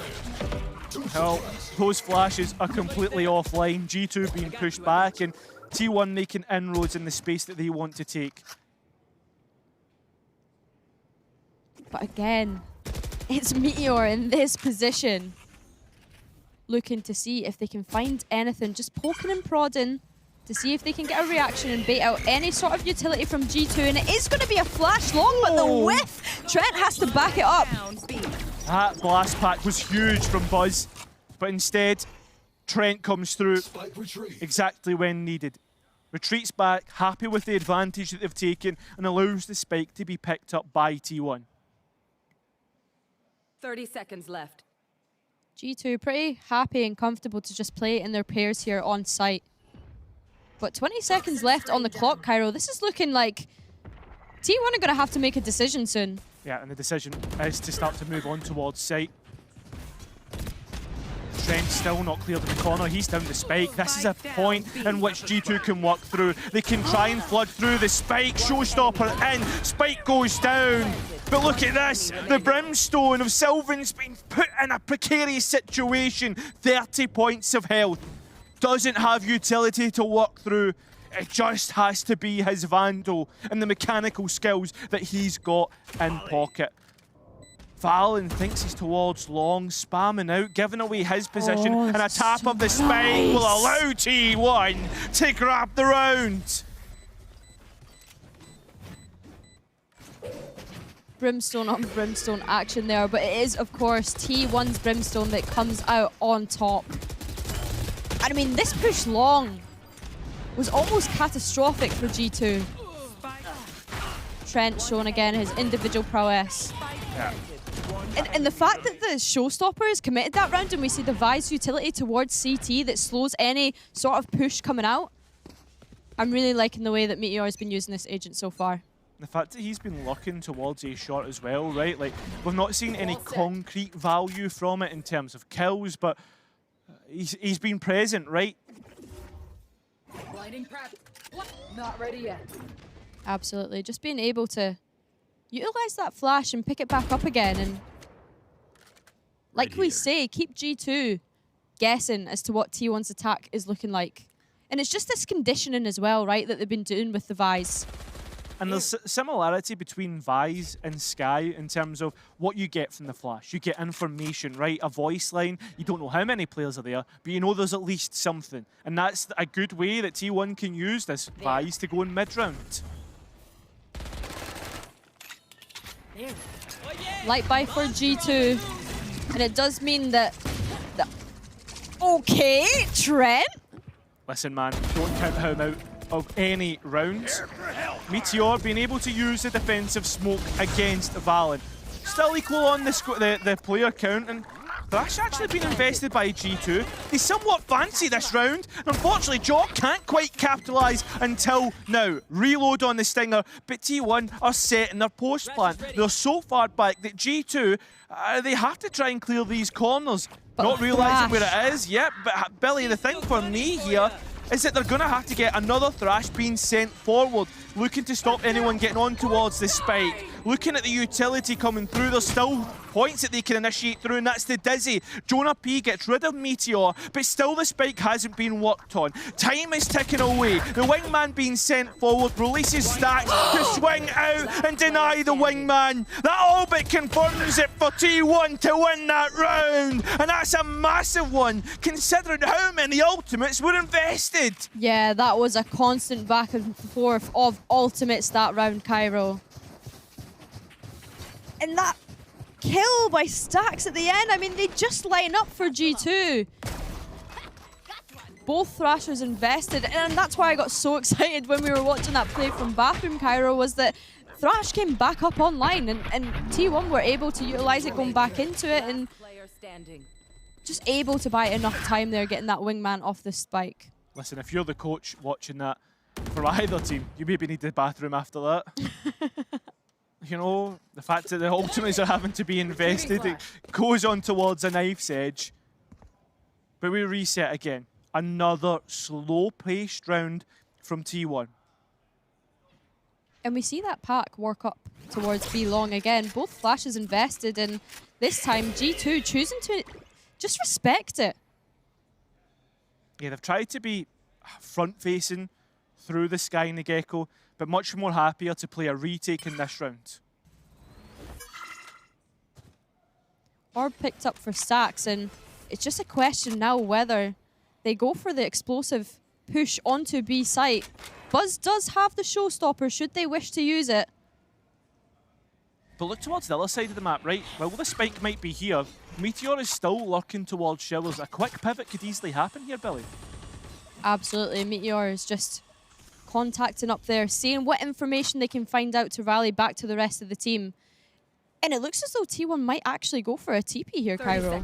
Yeah, straight away called. You wouldn't position a player there because they would be so late to the execute towards the B side.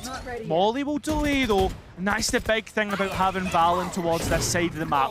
Finally, the ultimates are invested for T1. That's the null command in the showstopper. They won't find a value through kills, but a value through getting the space. G2 now starting to flood in through the smokes. Meteor gets one, Belief gets two. Advantage to G2. Still not get control of the spike and still can't get working on it just yet. T1 have done enough to delay, and that comes through the utility that's been expended. G2 are taking their time and trying to be methodical and clearing every corner, every nook and cranny. They allow T1 to fight back. Wingman on the spike. Look, we can deny it straight away, but Stacks has been forced back. Has a molly lineup, but has been allowed to drop low in HP. Both players close to 50, but Stacks just spamming through the box will get the 4th round.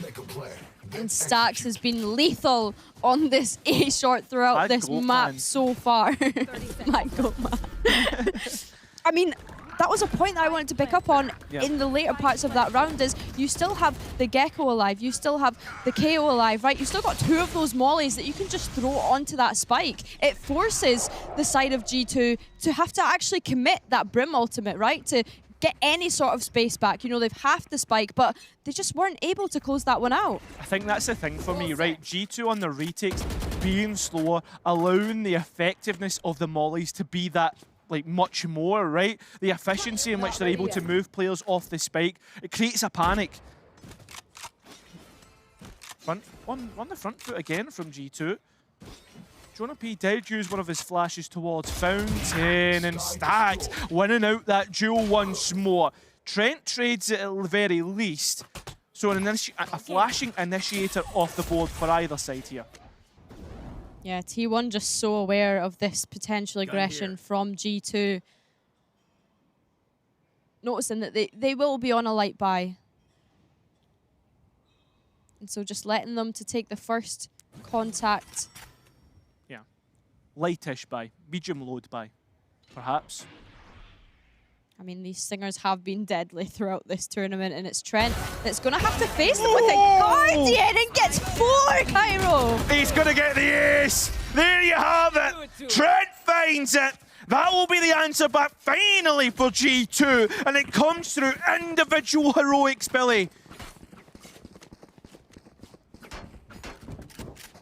Incredible from Trent to be able to pick that up with the Guardian. I mean, we were just speaking about the buy that they were on, Cairo. Yeah, I said medium load, right? Trying to have a joke, but I mean, Trent, I'm not going to finish what I was going to say there.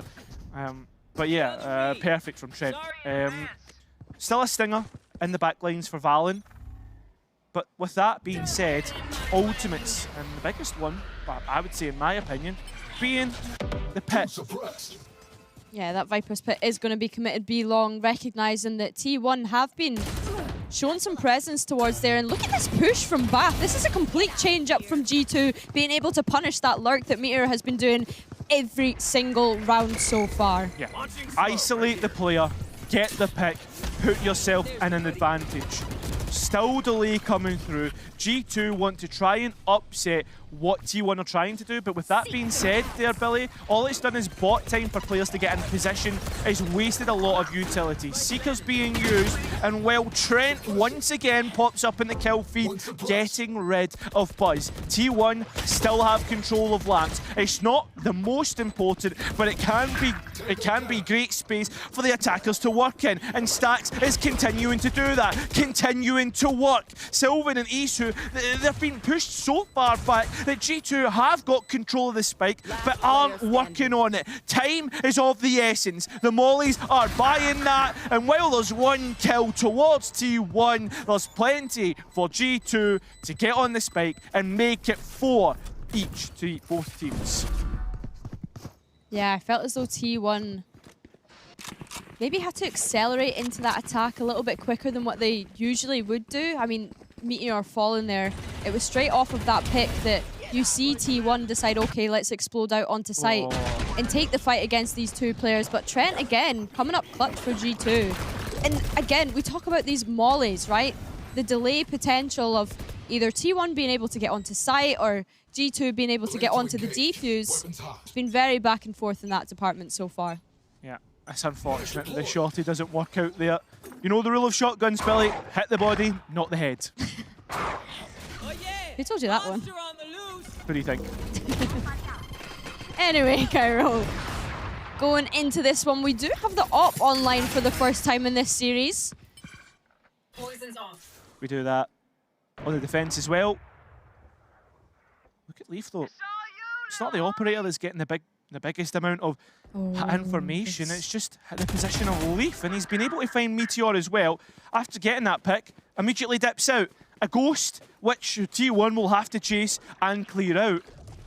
And with that being said, Billy, if you're being able to force utility out of T1, that's good for G2. There's another Absolutely, player. and it is Leaf that's causing havoc. The usual sentinel that we see for this G2 side, jumping over to the Viper for this bind and looking to answer back to a couple of the lurks that Meteor has been doing. Well, there's the op that we were talking about earlier, and there's the showstopper. Lovely stuff from Jog, finding 5, 3 in a row now for G2. When do you get a timeout, Billy? Great question. Maybe the next round? Yeah, you would like to think so. I mean, G2 being able to string these 3 together now. Yeah. There. T1 have got to be asking themselves, you know, what are we doing wrong? What do we have that we can switch up now? Because we've seen a change of pace. And if the timeout doesn't come here, which it looks like it's not going to, then I think it just shows the depths of the strat book that they have prepared for this map, Cairo. They're clearly not out of ideas just yet. I don't think they ever will be, right? That's what G2 are so good at. What they're doing well right now is getting Jog onto a very deep angle. He knows where one player is, and as the kill feed lights up, it's not Jog that gets the first kill, it's T1, and they're continuing to do so, taking occupancy of the B site and allowing that spike to go down. Spike planted.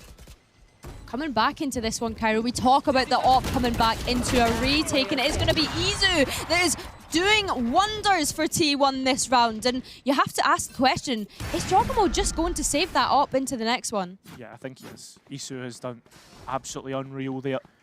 Seems to be the Geckos who light up the kill feed the most at the minute. 5-5 the scoreline. I think that's respectable for both teams, and Jog wanting to keep a hold of that op.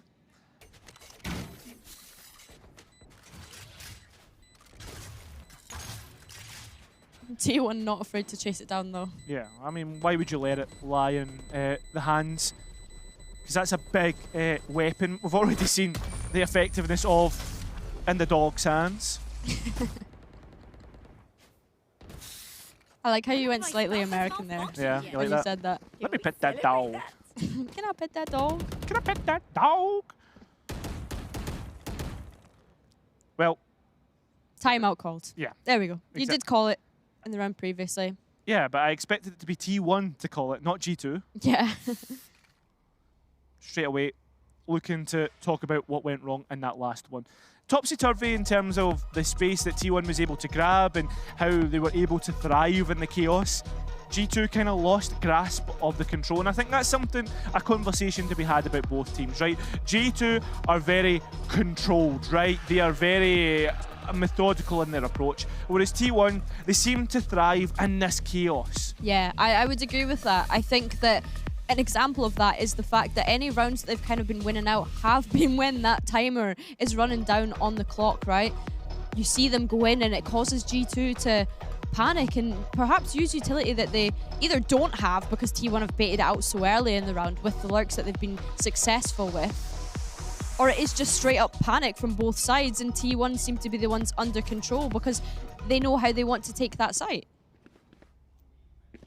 Well, something else to note, Billy, is that the ultimates for T1 and what they're coming into. The ultimate cycle, they will be at the advantage, and with only 2 rounds, remaining in this half, it's going to be a big advantage for them to push this over the line and gain an advantage in the next half. Absolutely, and G2 looking to get active here. But again, it's that same shower take that we keep talking about with T1. Gonna be able to pick up that orb, meaning that Meteor's ultimate is now online. Yeah. Good for delaying any retakes, good for taking sites, puts your opponent at a disadvantage only onto a classic. If you're watching for the first time and never seen a Vise before, I mean, they've been around for a bit, Billy, haven't they? Yeah, I was gonna say they've been around for a little bit, but just on the off chance. Look at this little trap play, though, that G2 have set up. But Meteor, he's got the information, trying to double up through the 0-point knife. Jonah playing the off angle is, T1 might be distracted by lead. He gets the first, Jonah gets the second, and this trap is well and truly activated, and it's also come from short on A. The operator hasn't quite worked out. The second blast back being caught in the doors. But with the time so low, you would think that G2 have all but confirmed this round. Taken down. You say that, Cairo, but Sylvan already able to pick up one. Of course, with the spike now being in G2's possession. It would have to be a serious fumble for this to be for this to be a T1 round. G2 will confirm 6 at the very least. And again, it's that planning, right? That adaptations that G2 keep bringing forward in this defensive side. Last round in the half. Even with that being said, like the mid rounding and the ideas that Tier 1 are bringing forward with the Vise. One enemy. It's really nice. Like we talk about teams innovating and yeah. Do you think this is concrete enough to be shift towards the meta? I think what Meteor has been getting away with the Vise has been really good. Yeah.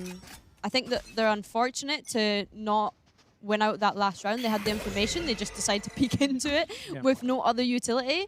But I'm liking what I'm seeing so far. I'm interested to see how it's going to work on that defense when we switch sides. But of course, we have this round to get through first, Cairo. Very, very true. And T1 have put all their forces towards B long. An explosion imminent, especially with the amount of ultimates that can be sent forward. But one Brim Molly could be enough. Buzz manages to jump, leapfrog over all the utility sent his way, and find himself a space towards the backside. G2 once again wanting to play this retake. Spike planted. It is going to be a flood from Hookah that G2 are able to jump out of, and the flash is lovely, Cairo. It's lovely indeed, Billy. He's even caught the Brim on long, he's holding on towards his own orbital strike, right? And that's the big thing. Still holding into the middle of sight. Meteor looks away at the wrong time, and it's all up to the Gecko of Isu, who's been doing so well in previous, but can he do it once again? A double stack, a high-low. Valen is working on the spike, he's even got it half. He needs to deny it, he needs to swing, but he won't get the opportunity. G2 will go into the next half, 2 in front.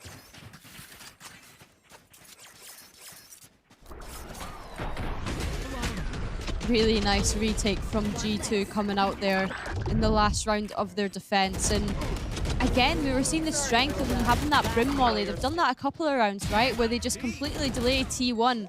Coming out onto site late to try and rush and get that plant down. Valen just completely aware of it. Ready for it. I think that's the thing, right?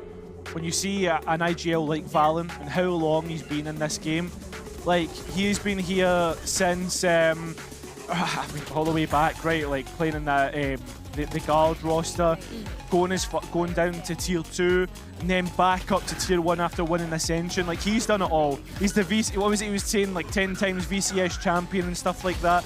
That's what you've got to know, that he is finding himself all across Valorant. So he's seen it all. He's seen the crazy rank plays. He's seen the play-ins and what can be brought from there.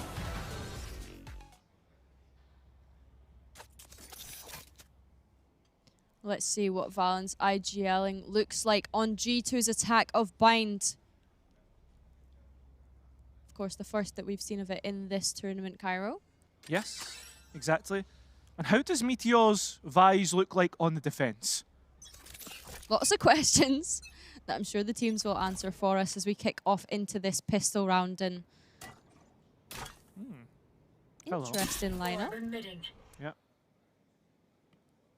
Look at that Vise flash just sat in showers as well. I mean,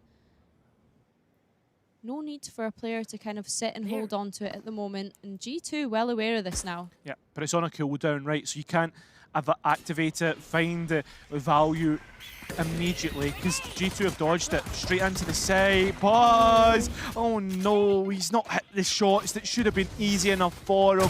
As well, Jawgemo will be the first one on the mark. Still, it's been traded back and forth, and Spike being tapped out, trying to bait players out, and Buzz, while he missed shots earlier, will not miss them here. It's Buzz and Stacks to combine in this pistol round and give T1 an answer back.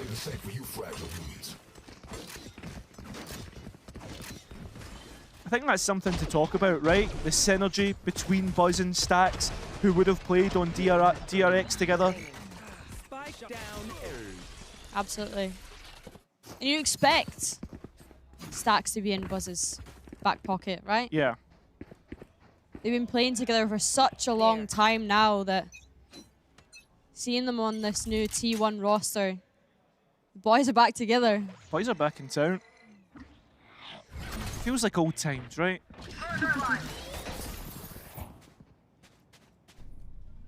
All that utility expended from the Vise. Already putting stuff on cooldown. Wall's gone. Don't have the information from that. G2 have done well so far, and they look to go back, Billy, towards the B side. Yeah, looking to potentially do a re-hit here, and Vise utility is still online. That flash will be coming back into play just shortly, but it's Izu that's going to have the first pick in T1's favor. Flash being used. It's looking like it's going to be an absolute bloodbath. Meteor confirming that with 2 of his own. Isu even getting one themselves. Buzz waits for the swing. Flawless round indeed for the anti-eco. That's what you usually expect when you have a better buy like that. Well, maybe not in that fashion, but I mean, you get the idea. Then we're on even playing ground now, Cairo. I mean, we're 7-7. We are, and we're even when you look at the buys, because T1 aren't that far off of what G2 are bringing forward. Something to be, I mean, something to be scared of, right? Definitely, and I think this is something that T1 have been really good at. Even in the game that we've seen them play earlier, they've always been really good at sort of managing that economy into this bonus round, Cairo. Exactly.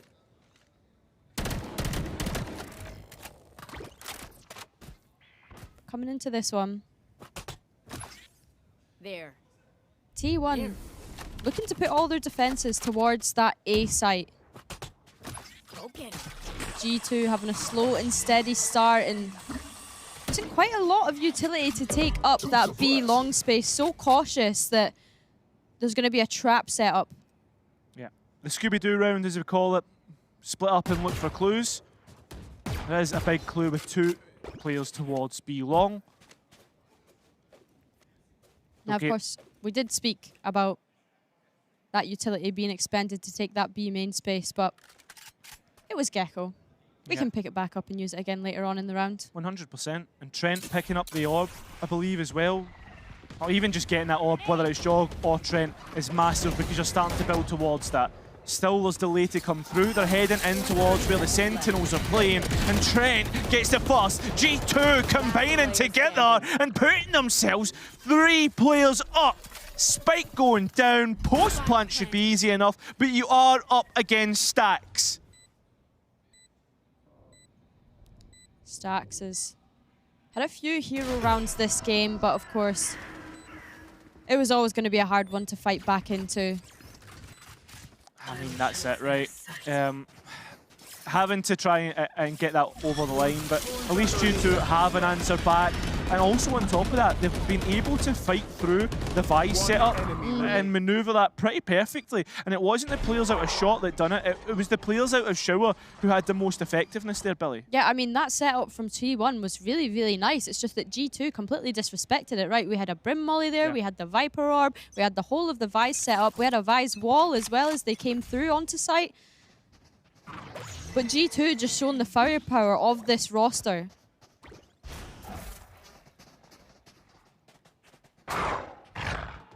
In terms of heading back into trouble, they are heading back towards the Vice, Billy. They are, but look at all of this presence that T1 have been able to take, hoping to just punish someone that's looking around, lurking around, and it is going to be Leaf. We have seen them lurk throughout this, but that's really nice. Unexpected. Yeah, you're forcing the hand now because you have no control towards the A side of the map.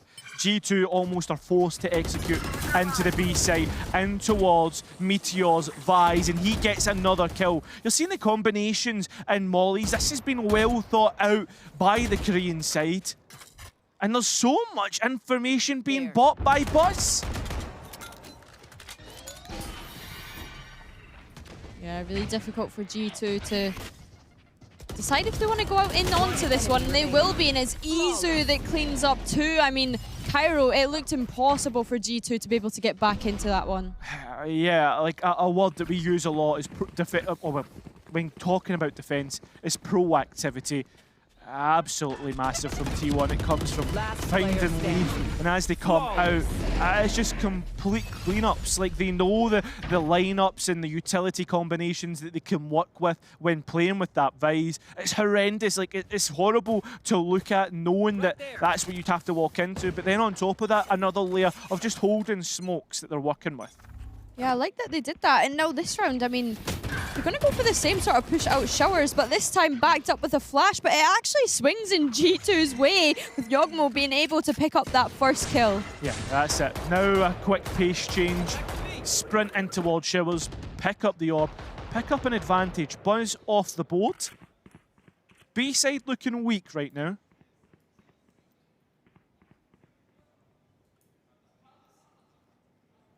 It always feels as if whenever G2 are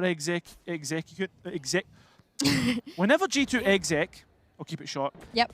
they're going in towards the Vice utility, right? Yeah. Well, it looked like that in the early round. The late round, they're starting to change their minds.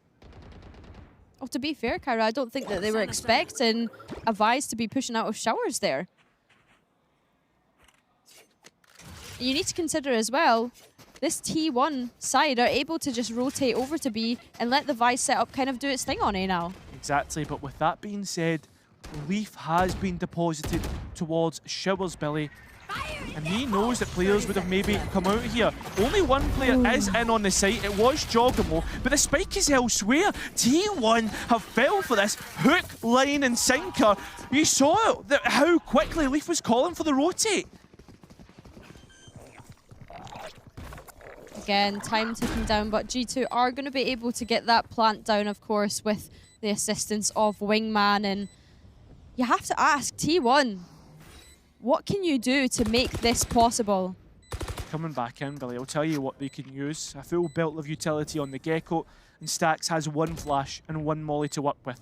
Don't know when the knife comes up online, but we will know pretty soon enough when it does. Yep, Stax has it now.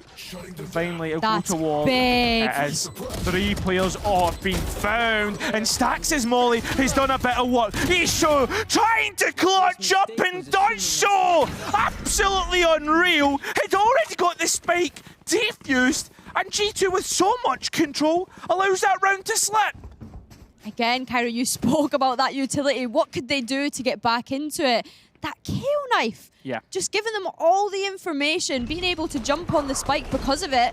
And of course, you've got Stax able to peek off of it and just help the plant go down, and Izu finishing it off. It was really, really lovely team play to see. It's the fact that the molly's placed to perfection, not allowing them to swing so wide as to deny the spike defuse, having to walk around it. It's mental, man. And again, another quick execute coming through from G2. This Vice setup isn't here. Finally, they get a free site to try and go into. Buzz is being caught. There's one more player there, and that's being called. Meteor at least denies Leaf from getting that pick, but Jonah P knows and is close by to try and pick it up. Remember, talking about advantages and what you can trade from, G2 are one player to the good. If Stax doesn't get caught, still the Brim is surviving on 14 points of health. Well, the spike is ticking away. Show us what you can do, Sylvan. 14 HP and a flash to help assist it, but it is, of course, Jawgemo that is going to close out the round. It is, man.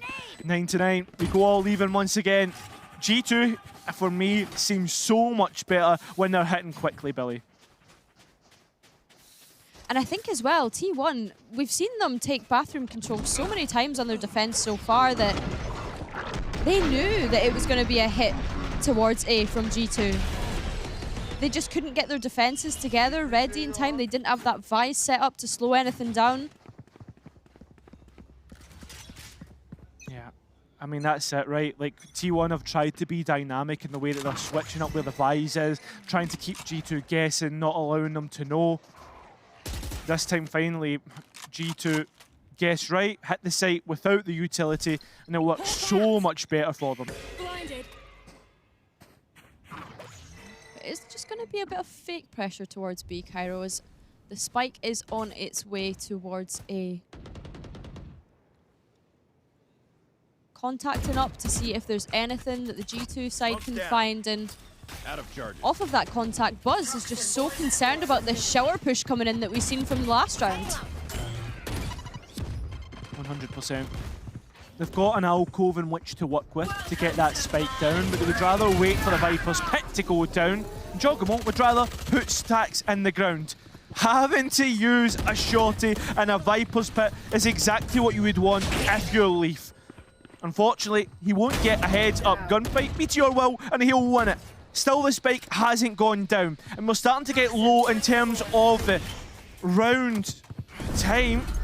But look at this Vi's utility on B, Cairo. And there is the Gecko as well to play off the back of it. Time going down on the clock now, 20 seconds. G2, give us an answer. They've dropped the spike on the B side, trying to bait out and use sound against the defense. But look at Jonah P. He's got one, but the players have eluded him. He's got one more. Boys, towards Lamps. Need to get the spike down. He's almost spot T1 the round, but hasn't been able to. Both ultimates on both sides. You've got the Thrash in the pocket of Izu, but you've also got that Brimble on the side of Valen as well. Orbital strike. In terms of the utility that G2 can work with, other than that, it's not a lot.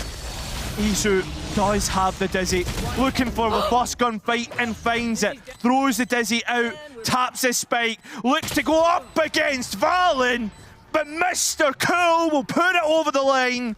Double digits for G2. And it was really nice from Izu there to try and bait out that orbital strike, as you said, Cairo. Goes for a quick tap on it, and I mean, timeout coming here from T1 to be expected. Yeah, it's crazy to think that this is when they're timing out. First time in this full game, even though they have found themselves at the bad end of momentum from G2.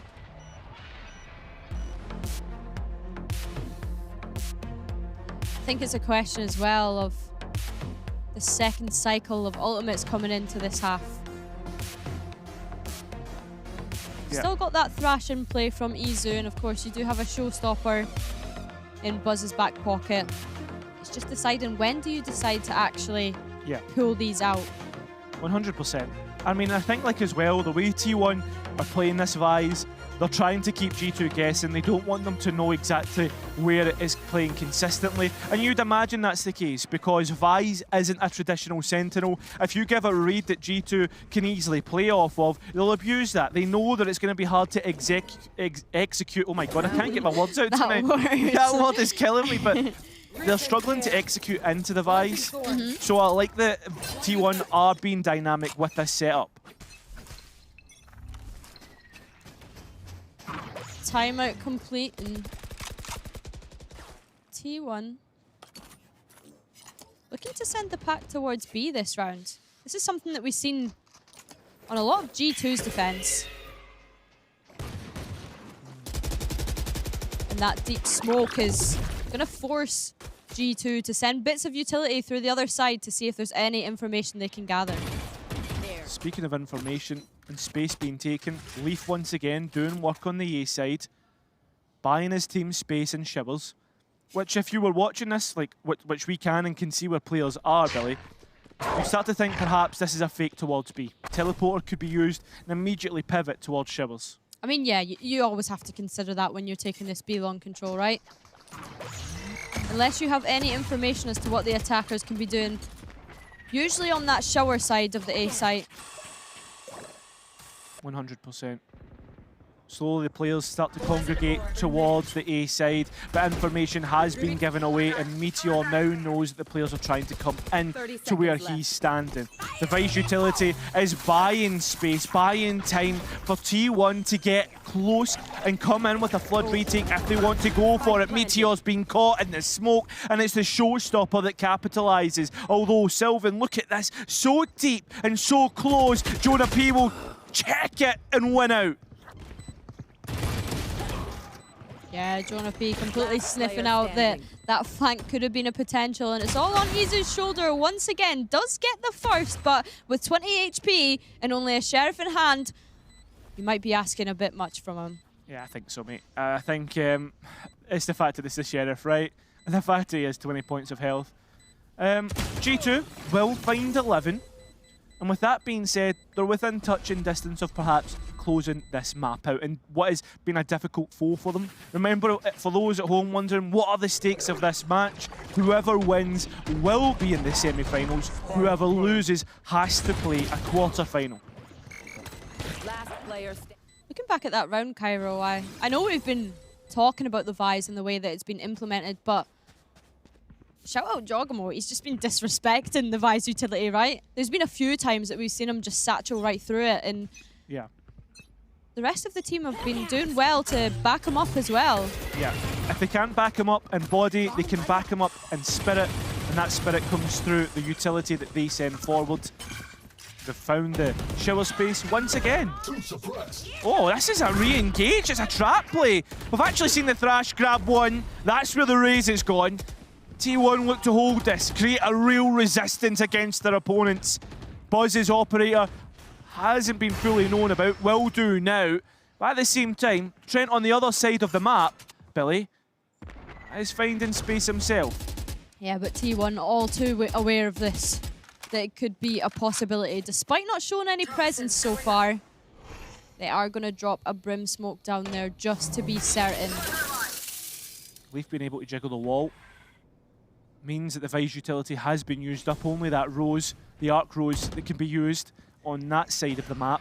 As for now, G2 will probably be happy to try and send us into the side, but when they do, there's a mosh pit that stops them. And a Phantom. It's the Phantom of Isu, doubling up. Now Leaf, what can he do? He knows where Stacks is, but the players of T1 looking to swarm round. They'll get the round back and still keep it close. Control the space. That was so aggressive at the very start of that round, Cairo. Yeah, I mean, I like it. A change of pace from the defense. Now we wait. Launching thorns. T1 doing a really good job to win that one back.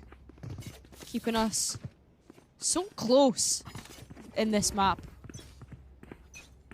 Going into this one, though, we are actually going to see on the Buzz on the op for this one. Something that we didn't really get to see a chance of in the previous round. Yeah, did get a kill. I know we didn't mention it, but felt superfluous to the round. And Valorant will be superfluous to this one. Off the boards, smoke's no longer going to be available, but they had been used up, which is the good thing for G2. They'd bought themselves already the space that they need. And there isn't everything that they would want in terms of weaponry either. Orbital Strike being used to try and deny any space. We know that that can work out, and we know that Jogs Vandal can as well. We're back even in the man count, and this makes things a little bit more interesting. Stacks denies the utility from the Raze. And the players of Meteor even find himself on bench. Leaf is close by. In fact, he won't be any more in this round. Now it's up to the Ghost. Do you want to be on 1 HP? And now Stacks up against Jog. Reju nade being used, but Stacks well aware of Jog's position. Will win that out. Now he's low. And you know what the Phantom is good for? It's good for some spam. I'm built different. So much back and forth as T1 were coming back into that retake there. And I mean, this first kill. It's insane, man. Second kill, sorry, from Jawgemo. It's just disgusting. The guy genuinely is unreal mechanically. Not only that, like, his brain for the game. Speaking of brains, let's introduce a really big one. Josh has called a timeout on the side of G2 to sit and talk about things. With only 2 rounds remaining, both coaches would like this chance perhaps to maybe change things up. I mean, for T1, if it ain't broke, do you really have to try and fix it?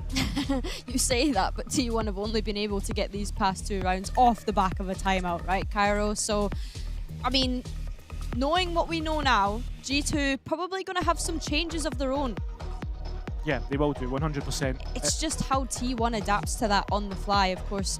They don't know what they're going to come into on this round. They just need to be able to find answers for it. I mean, that's the other question, right? We don't know what the economy state will be after this round for G2, but, pardon me, they're starting to look a whole lot low in terms of what they can purchase following this. We now go to what feels like a 1-round shootout. G2 win this. They're putting themselves in prime position for the map win. If T1 win this, they do the exact same, with both teams maybe feeling the cost of the economy at the moment. Absolutely, Cairo, and coming into this one, G2 looking to accelerate into hookah and just see if they can find anything, any flaws in T1's defense. But T1 just playing so passive in comparison to how they've been playing in other rounds. This is the thing though, right? T1 know how to play against the big dogs in this off-season. We're able to beat a world champ, CDG, in the Guangzhou Esports series. This would be another great test of this roster.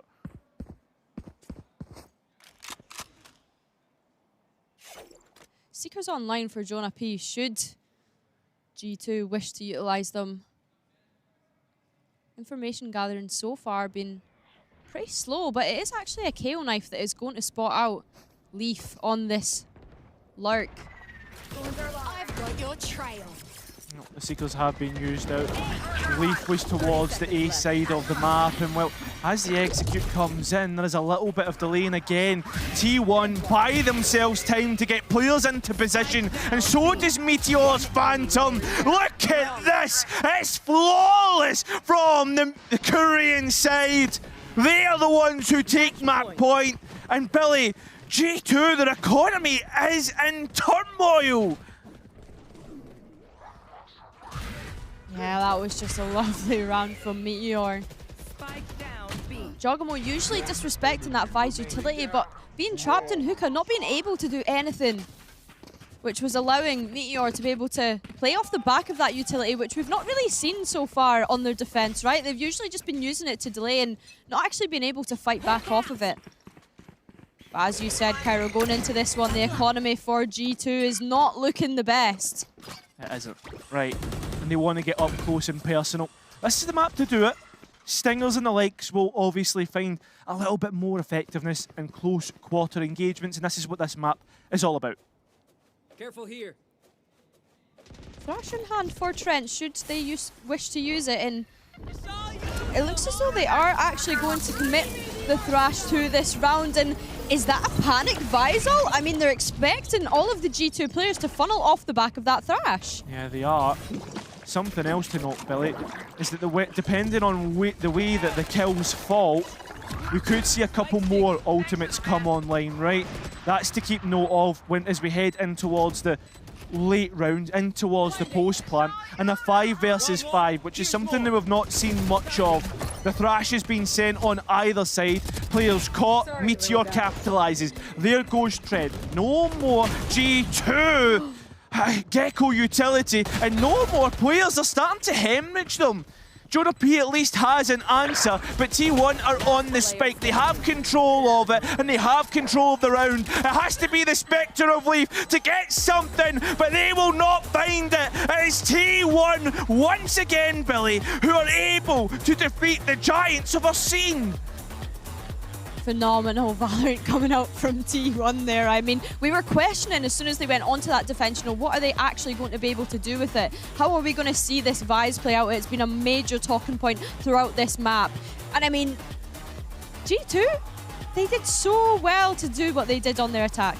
Yeah, I mean, for me, Billy, as well, something to talk about is like, I mean, that is EDG that T1 have beat, G2, Foot. These are big, big teams, right? Like, that's going to be massive for them. Now, looking at the scoreboard and looking at who was highlights here, I mean, Isu was absolutely lights out. Yeah, definitely. I mean, the supportive utility that Izu was able to provide for Buzz, even being left solo on site a lot of the time on that defense there too, when we had the pack over towards that B site. Yeah, really, really lovely stuff from Izu. And I mean, Jawgemo, we're not surprised that he's up there as MVP for G2. 100%. I think for me, like, out of everything, while we're talking about like who's top fragging, if we're speaking about utility, right, it has to be for me that Vice pick.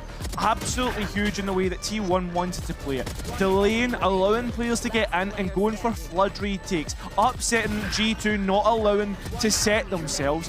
And I think this is really good stuff for off-season, right? Proving that their ideas are worth playing with.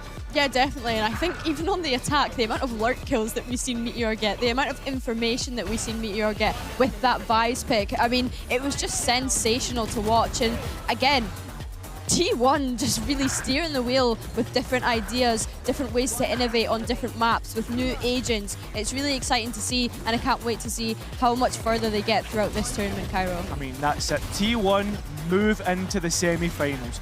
As for G2, they are put down to the quarters.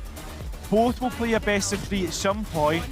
We're still obviously getting what the bracket will look like, but the big thing here is that we now have an idea of who's lying in wait for these last remaining games to finish. Yeah, definitely. Of course, we do have that B stream going on as well. I can hear players cheering. Yeah, I had a bunch of players cheering all throughout that series. But yeah, I mean, now that we're getting to the later stages of the tournament, it's exciting, right? Because I mean, it's been exciting the whole time, but we are getting to see who is the best of the best and who's actually going to outdo each other with these new rosters that we've been speaking about all day. The taste of VCT that we're going to get to see next year. Yeah, exactly. And we still have one more taste of VCT to come up, Billy. We've got one more best of one. We're going to take a quick break before getting into that.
Hello everybody and welcome back to the Red Bull Homeground Swiss stage.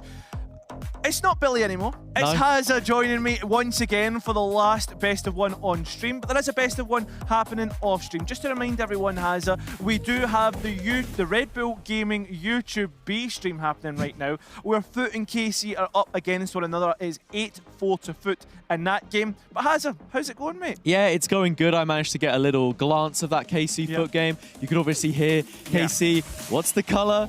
It is actually blue, funnily enough, behind stage, hyping themselves up. And actually, I know that you two were on the desk saying that you could hear those teams playing. Yeah. That was actually T1 finishing their game and just sort of cheering together. Man. The team vibes on those guys right now is looking so sick, and I'm hoping to see more of them in later stages of the competition, as we will. Yeah, exactly. And speaking of team vibes, these two teams might not be at the best because both of them are 0-1 right now, and a loss means that they have the weekend off, Hazza, because they are out. Yeah, we say goodbye to one of them. I don't think that this is the homecoming that Fokus would have wanted in Berlin. They would rather have been in Ascension a few months ago now. But for Fnatic, if they end up losing here, I think that's where you see this as an event being a disappointment for them, whereas Fokus obviously not a tier 1 VCT partner team. The expectations a little lower, but they still know what they want to get out of this. Yeah, and coming in towards this one, right, we've already seen Fnatic try and change the meta in terms of comps and what they want to do.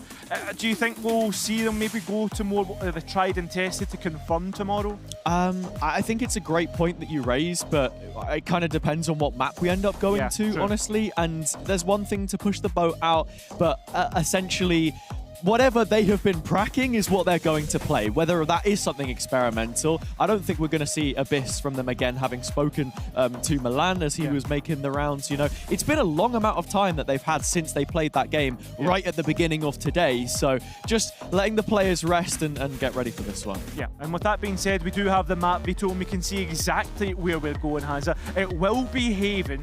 I mean, this is pretty much as tried and tested as it could possibly be. Yeah. We've seen earlier that Fnatic like to stick with the ISO, even doubling down by showing it on another map like Abyss. So with Haven being brought up, what do you think Fokus can bring? In terms of what Fokus bring, I don't know. Probably something a bit more default, but at the same time, with the double duelist that we saw them run earlier, with the idea that Lewis sometimes you would see on the Yoru as well, because that's part of his agent pool as a duelist player. Definitely something we could potentially expect to see from them. For Fnatic on the other side, of course, though, we know that they've pioneered the comp that they've played. 13-7 average scoreline, 7 wins, 0 losses, more importantly. I think they should just keep running that one back from as they have the whole year. Yeah, exactly. And why should you change it? I believe we do have Agent Select just coming up momentarily, Hazza. In fact, there you have it. Production is on the case as always. Coming up, what have we got? Yeah, there you go. Look, Fnatic play that comp. Fokus actually go with the Neon. So Zus picking that one up, where usually on Mouse, he'd be playing Jet, he'd be playing with the Operator. And I actually really like this from Fokus, because I remember watching all those Mouse games, man. I was on the desk for the one that you were casting against Job Life, the final one that he played. I just feel like sometimes they were really boring. Same old, same old. And with how broken Neon is at the moment, I think you want to make the most out of that. It's an on-meta comp. It's an agent that Zus can play, and for Fnatic, it's what we've grown to expect from them this year. Yeah, and it's Kayak as well who's on the duelist. It's on the Euro, that is in his agent pool as well. That's something that we see from him often. We are about 10 seconds away from getting in towards this game. Fnatic are starting on the attack. Is that going to be big in this best of one, considering the momentum you can build up? It depends how quickly they get out of the blocks, honestly, Cairo. I think something that people were saying a lot on socials is that Sayonara coming in as the Sova, like the like-for-like one-to-one replacement of your like Leo hero type, I suppose, is interesting to me, because Chronicle is going to be on the Sentinel, where usually he would be the Sova player. But here we are. You can already hear the cheers of the other game probably finishing in Foot's favor in the background, as this one is just kicking off. Yeah. 6 of these players won't be playing in VCT. Fnatic looking to get things in the off-season off to a good start. Looks like Fokus have a trap play set up here, using the breach stun. But nobody really ready to swing off that. Fnatic are playing a very slow round so far, Hazza. Yeah, perhaps just expecting that common B fake when you send the Yoru in with the spike on his back, quick tap TP away to bait out some pressure, at least. But as you can see, Fokus leaning heavily now towards the A side of the map into the late round. That's when Fnatic start to retract presence, as you can see Boaster heading back through mid. It's interesting that Fokus have decided to go for a retake setup towards A, and Fnatic right now are doing well to fake that out. A gate crash being faked, players being drawn over, and Fnatic are taking space away from the defense. Just walks straight in. Alfier against his former teammate. a line that I think we're going to be bringing up a lot throughout this one. You even saw on socials as well, Durka before this saying like, "Oh, Mystic, you know, just pull one over them," even though he's just left the team. But a friendship, a friendly rivalry, now into post. Fnatic set up quite nicely. They've got a trap to try and push through on this retake here. Fokus want to get explosive out of the choke. It's the aftershock and the reveal that are going to cause issues for Fnatic now, though. Big if-buts and maybes. Lewis, who usually played on the flash and initiator, now playing on the intel, the info, right? And he's already got things off the mark, but still there's delay coming through, and Spike is starting to tick away here. Alpha starting to collect heads, and so are Fnatic. They'll sweep them under the carpet, Focus. And well, Fnatic winning that first pistol. Yeah, important rounds that they take their Fnatic. Like you said, they want to build up some momentum here on the attack side, and that's a great way to start things off. Alpha, yeah, contacting out into B was huge. I really like the setup which Fnatic had with that trap for players to then try and recontest middle towards grass. It just makes it so difficult for Focus from that position. The util was good in fairness, but nothing much more beyond that point. I think that's the thing as well with Fnatic, right? While they might be not innovating in terms of the new agents that they're playing, they're usually innovating in how they play it. And speak of innovations, Hazard. I like this. And this is something which Boaster sort of would always tend to do on maps like Split. Mystic's done it instead, but he doesn't know. Alpha, yeah, there are still 2 more players which now take their peak, bow in hand. Lewis reveals 3, but Focus are down to 3 players, and Fnatic are already drawing up ideas on the rest of the map. Cut short, nice shot, Zas. Will Chronicle has been taken out, has it? It was only a ghost, and who they known about those shots placed to perfection. Air of comfortability about this now for Fnatic. Alpha's looked so good all day on ISO. I say all day, at the start of the day and at the end of the day. There was a big gap in the middle. And as I alluded to earlier, Fnatic not really keeping themselves fresh, as in like not booking any scrims, not necessarily sitting at the PCs, just getting away from it, clearing your head a little bit, knowing that the work that they've put in ahead of time coming into this event is going to be enough for them. And it draws me back to the point I was making earlier with that change in personnel, in coaching staff, as Sayonara locks it down with his third. Yeah, it's the makings of a brand new team, a team which, as you said earlier, Sayonara may not be part of, and most likely will not be part of. Yeah, I mean, you'd expect that to be the case considering the age of the young gunner. But with that being said, might be put on a... Unless he suddenly just gets 2 years older in the space of a couple months. Yeah, but the point is he could still be part of the organisation. Exactly. Fnatic. He could be part of an affiliate roster or whatever that comes from that. And Fnatic have never shied away from having a sub either, with Kamik in the past, and people are going to love this. With Otom as well, back in the day. Oh my god. You know, part of that setup.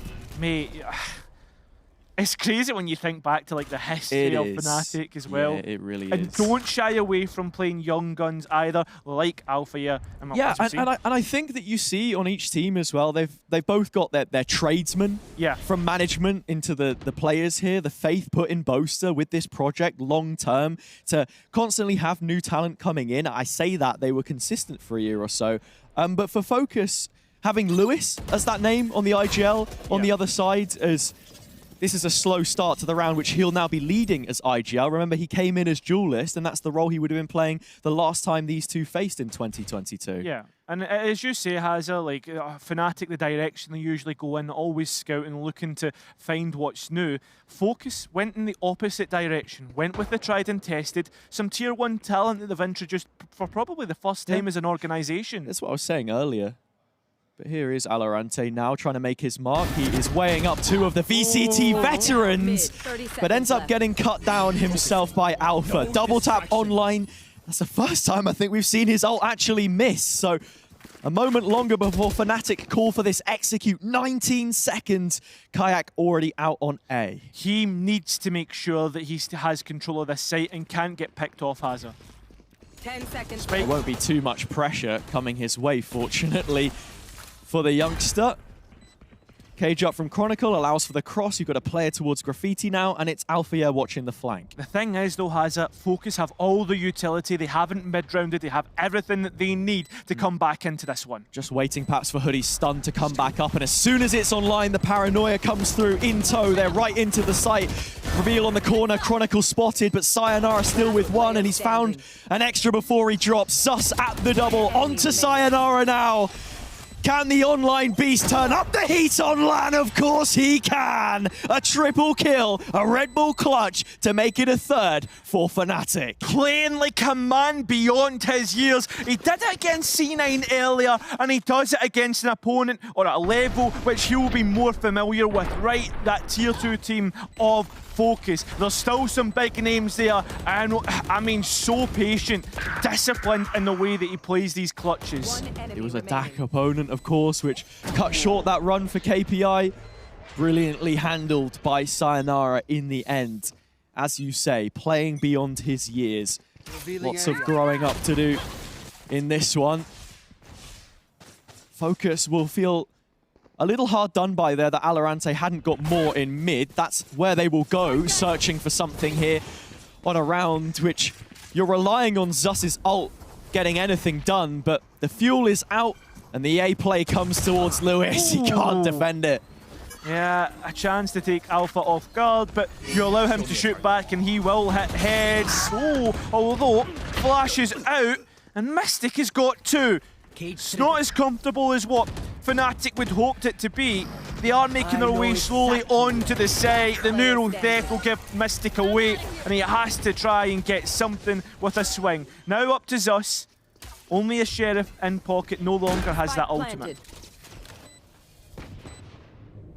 It's going to be a slow burner at the end of this one. Zus hitting hope through the smoke, seeing if anyone would have their name claimed in the kill feed, but that's not to be the case. A disciplined setup. They've got the cam for contact. Chronicle yet to use it. I think it's actually placed for default in case the round had got out of control for someone on the spike. Zus doesn't have his high gear slide available, so it's an easy takedown from Boaster.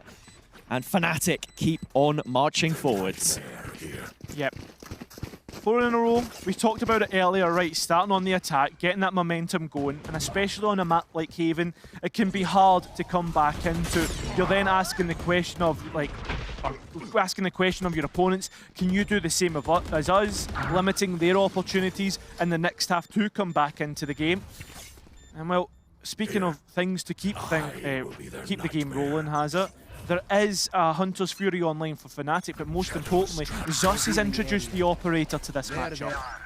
Lewis in the smoke. Here is the op that you spoke about. Zus given the chance to try and find an early pick, but yet to get results. He will double dip this. Peering down the looking glass of lobby, and it's Boaster which he will collect. An opening kill for Focus, an untraded one. Important. It's a fact it is Boaster as well, and that's a big kill in terms of there's no more smokes, right? If you go and hit C, you have to take garage control and force the issue. Boaster from the spectator screen, but he's starting to run out of chess pieces to work here. Chronicle at the double. Oh, Chronicle! 3 for him in garage now. A little more life injected to Fnatic. Zus still hitting shots on this operator, though. He made Heretics pay earlier.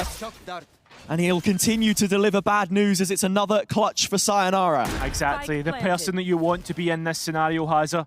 He's out in the open, though. And Zus will thrive in this kind of environment. Brilliant off angle. Sayonara can't lock in the second. And that's where Lewis will finish off the job. Focus on the board for the first time in this map. It comes close, by the way. It does become far too close for Focus. Lewis, though, very quick to get the trade. And the one thing that I'm going to say for this so far is while Focus get there first, is this going to be a lot of attrition moving forward in this half. Yeah, and I wonder how many more rounds you know, we're going to keep seeing from Fnatic on this attack side, because even then, it wasn't completely out the question that they could have lost it. Sayonara, a real chance on the clutch in the end. Can't reset the spray.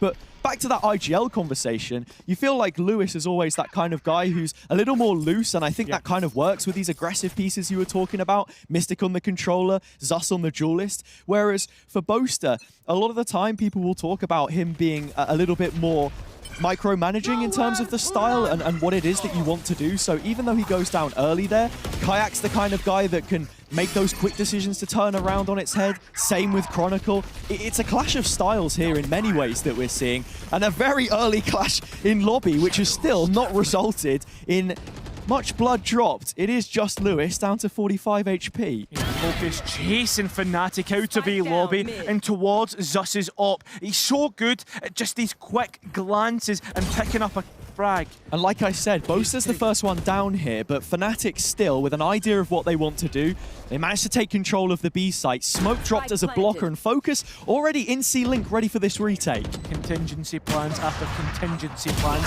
but you can't really have a plan for Zeus's operator. 3 players are left to hold towards B, and 2 of which are actually on the site, making things easy for Zeus to get the kill as he stun players up, but still Fnatic persist. Somehow, Kayak out, and now Chronicle sits at the back of site, and he's taken out now. Alarante's already dead, so the alarm bot is gone, missing from Garage. Chance for the walk around from Kayak, and the reveal is huge. Tap of the spike, Kayak comes through and gets the pick he's looking for. 2v1, make that a 2v0 as Fnatic string another round onto what is already a decent half. Yeah, it is, and it's going to keep looking better as long as the Clutch kids are in the hot seat. Ooh, like that. They face the music for Fnatic once again, and it is not a problem. The pressure seemingly inobject to them at this point in time. In terms of how this one was played, yeah, I really like it. The combination of the drone with the timing that Kayak takes, it's the revealed player who wasn't on the spike, so he knew it was Mystic and he could take that first without any real error. Only 19 points of health, but comes up with the goods either way. Now Fokus with a timeout, Sheriffs in hand. Something I will say is these guys are damn good on the Sheriffs. Especially Lewis, right? Valorant as well. Yeah, not bad, not bad. Remember, like, Lewis at one point had the highest kill, highest headshot percentage. Yeah. It's crazy. In the world. In the world. Or at least like within tier 2 upwards to tier 1. And that's when it was really funny that Alorante joined the team, because he was only like 1% or 2% behind him. So we're like, okay, we got the headshot king here, but do we have a usurper to the throne perhaps? Yeah. I don't know. Theoreticals being thrown out by us right now. Another time where the Fokus coaching staff come in. As we said before, just a gap in terms of experience between the two for guys on Fokus, Paynex, as I said before, who had a decent year last year by all accounts with that Divison team. It's such a big project here that he's been given control of. Yeah, expectations completely different from Divison now to having control of Fokus. Trying to fake out towards mid, invest in utility, but not actually going any further forward, and even get the kill contract out of Althea. Such a quick reposition from Zeus, but when Fnatic freeze in positions like this, usually able to find a way back around, and Zeus looking for more in the ult. It burns dry. Kayak, another collection. This guy's just been so good at finding picks when the round is falling flat. But Mystic is put in the perfect opportunity to give information from A. Fokus then look to other aspects of the map, and Fokus are really lenient in terms of using these ultimates, right? But I really like that call as well, because Mystic will have heard the cue of the drone. Yeah. So he said, okay, they're droning from outside window. As soon as Lewis hears that, he goes for the ult. Unlucky not to find anything, and Mystic is forced to give it up eventually. But looking at it right now, Fnatic sat behind where the barriers drop. Fokus have 3 players towards B. This is somewhere Fnatic have gone often in the late round, but with 30 seconds left, you can see the posture is more on the right side now. I really like this from Fnatic, right? It looks as if they're going to try and take the space that Fokus really didn't want them to have by investing those ultimates. They'll use the dimensional drift and completely fake out towards A. Yeah, I love this. Boaster has been calling a few of these fakes where he'll run in and try and make as much noise as possible and have Kayak with him. He TPs away. We saw the same on Abyss. It worked out brilliantly for them, and with 3 seconds to spare, if that, the spike will drop on the opposite side of the map. And then you're retaking with sheriffs and pistols. The fact that you've got a set post plant, these rifles will be so much better. Garage control is a big benefactor for Fnatic right now. Fokus split in their approach as well, but Sayonara finds himself sat in amongst all of it. Mystic, how is he not expecting it? It doesn't matter. There are the sheriffs. And it's not the name that you would have thought in the feed, but still, Mystic walking away with one. Hoodie dismissed behind the crate. Time is of the essence. Fokus don't have much to play around with here. Another undercut and the flash coming through. Edge of the smoke. Valorant is sticking this, and there's a damn good chance. No way! He's gonna steal the round away. That should not have happened, and Fnatic will be kicking themselves that it did. But that's the problem from about receding control of the C site and playing from long when there's a controller still up. The players of Fnatic would have thought that they had that in the bag. The fact that they'd spammed the smoke and got kills. Yeah, that's tough. It is tough. A couple of dicey duels there, but as you say, I think with the knowledge in mind that Mystic is still alive, the Omen player there, that the smokes are going to come back up, you have to have the presence of mind to be fighting on site. I think that the one nuance to that is, do you want to be swung into by Sheriffs? Yeah. Probably not, but it's the risk you have to take, I feel, and by the time that we're here, Fokus now with guns, and it's the op back out for Zus, spotted by the cam this time. Still, Fnatic bring themselves towards the C side, knowing that where the KG utility is, and even maybe getting a bit more, knowing where KG is exactly. Very direct from Fnatic. Alfie straight into the open arms of Hoodie, back towards Zus, the op. Trained on this angle, TP past it, and Chronicle threads the needle. A brilliant shot from the Cypher player, and with the spike going down, the trap in play, the cage on top, and Kayak waiting eagerly outside of Garage. It's an even more difficult task for Fokus this time. Oh, and Hoodie getting that pick with the lockdown going down gives a little bit of sustenance to this, right? The lockdown gets destroyed. I don't know exactly how it did, but at the same time, Hoodie has to go into a 2 versus 1 against Chronicle and Sayonara. 2 kills deep with 2 more left to find. Chronicles quad puts 4 rounds of distance between Fokus and Fnatic. I'm sure the replay guys would have caught exactly how that lockdown got destroyed. It was perfect for Fnatic to be able to persist. Just a quick update though, Hazza, from the other game that was playing. It is 13-5, 2 Foot in that game, knocking KC out and bringing Foot back into the fray for the quarterfinals tomorrow. I was just about to say, with the knowledge in mind, it was an 8-4 half. I don't think you needed as big of a pause there to tell me you lost. But yeah, like when Foot are shouting in the halls, it's almost old news. Like that. It was a safe assumption to make. And Chronicle again is just rapid with these openers.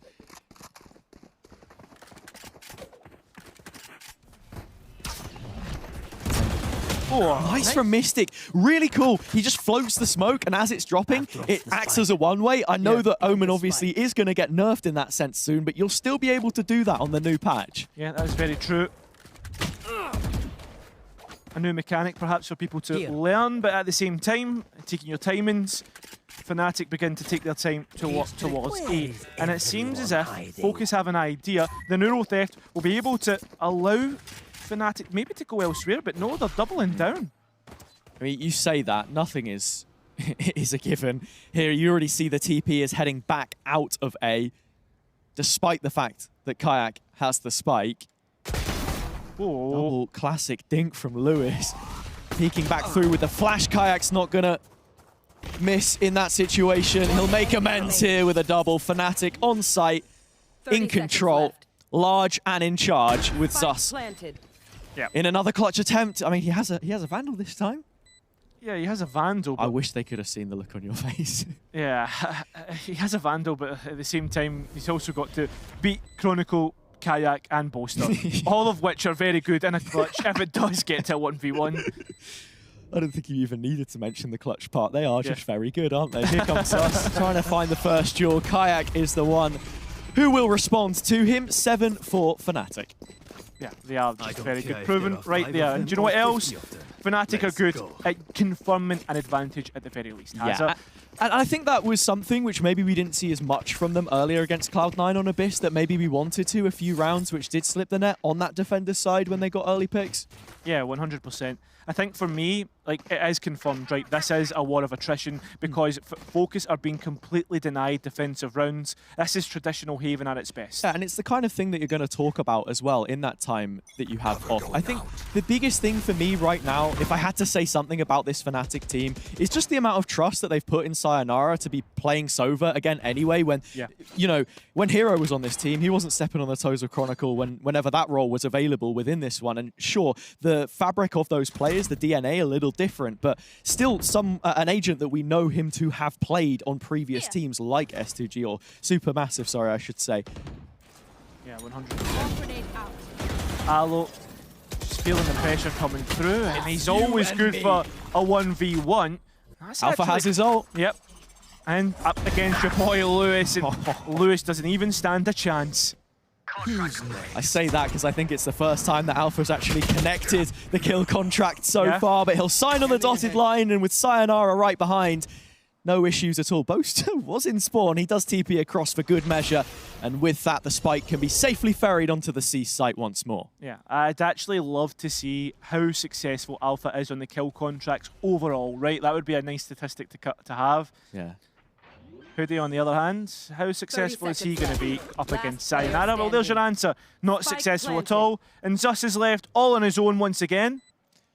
I don't want to say that the writing is on the wall with this kind of a matchup, but when you look at Fnatic in these situations as well, I have to say there, Sayonara is completely by himself, and he has been given a lot of freedom in this team. As I said before, the trust in the individuals. You also see it with Kayak, and just how he's entering here, the pair of them. Yeah, it speaks volumes about where the Fnatic's heads are at coming into this, and you contrast that with Fokus, how they played against Heretics earlier, how much of a disconnect in the spacing there was at times. I think you're going to be able to punish that quite heavily, and that's sort of what we're seeing here. Yeah, 100%. Something that I know people are going to hate me for, but we haven't seen an overtime yet. Either has I mean, every game has been pushing regulation. Pyro, mate, you weren't here for international play-ins yesterday with BBL, though. And I'll tell you what, you know what the score was on half-time? 10-2, mate. And Fnatic are only a couple away against Pistols. I don't want to say that you're tempting fate, but it is also the defender side that they would be heading to, which, you know, wasn't without its issues earlier on. That's exactly what I was about We to are say literally next. just, you know, what is this? Last map of the day? Let's just listen. see if we All can I'm get going a to little say more out of it. All I'm going to say is, like, there's going to be people like who are printing their faces off, putting them on voodoo dolls. Yeah. And well, your boy Lewis, he'll have time to do that as well, as he's out for the rest of this round. Bad omens, perhaps. I think I just want to hear heebie-jeebies in your accent. What, the heebie-jeebies? Yeah, heebie-jeebies one. Exactly. 10 rounds in, though. Fokus already cut down to size. 4 against 5. Hoodie on the site. It's looked pretty decent so far in terms of taking jewels, but falls for the oldest trick in the book.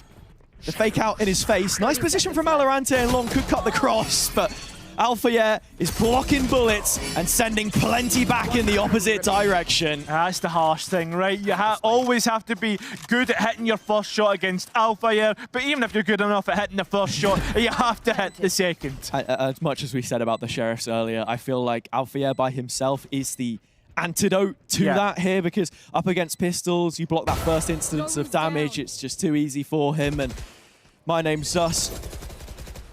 I'll see you a bit later. I think you get the rhyme. Finish it, finish it. Out of charges. I'll see you at the site a little bit later. Something along those lines. Yeah. I think it's really hard. I'm not trying to be harsh here for Zus. Yeah. Fokus have come into a lot of these rounds where they can't actually set themselves for the retake, so it's difficult to really activate the game plan around the duelist, who's actually doing pretty well in terms of his kills versus deaths. Is he actually doing well, though? Or let me look at it from the other perspective, right?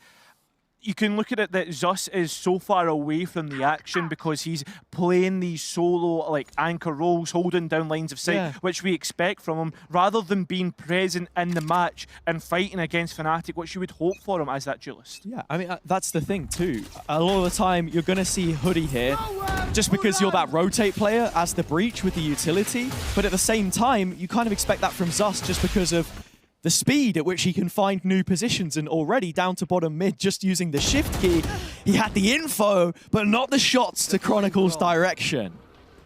100%. There's a little bit of a trap being put out here. Don't think they quite caught anything, but here comes the raid boss. Alpha once again knows that he has to clear shot and does so successfully. Brings back up that shield, but Hoodie for the first time has actually been able to best him. Hello, Rolling Thunders, and he fancies this, and Aloe's there to get red and put the spike down on the ground. Fortunately, Kayak did have his TP, so he's managed to get back towards Long, and now there's a pinch coming in.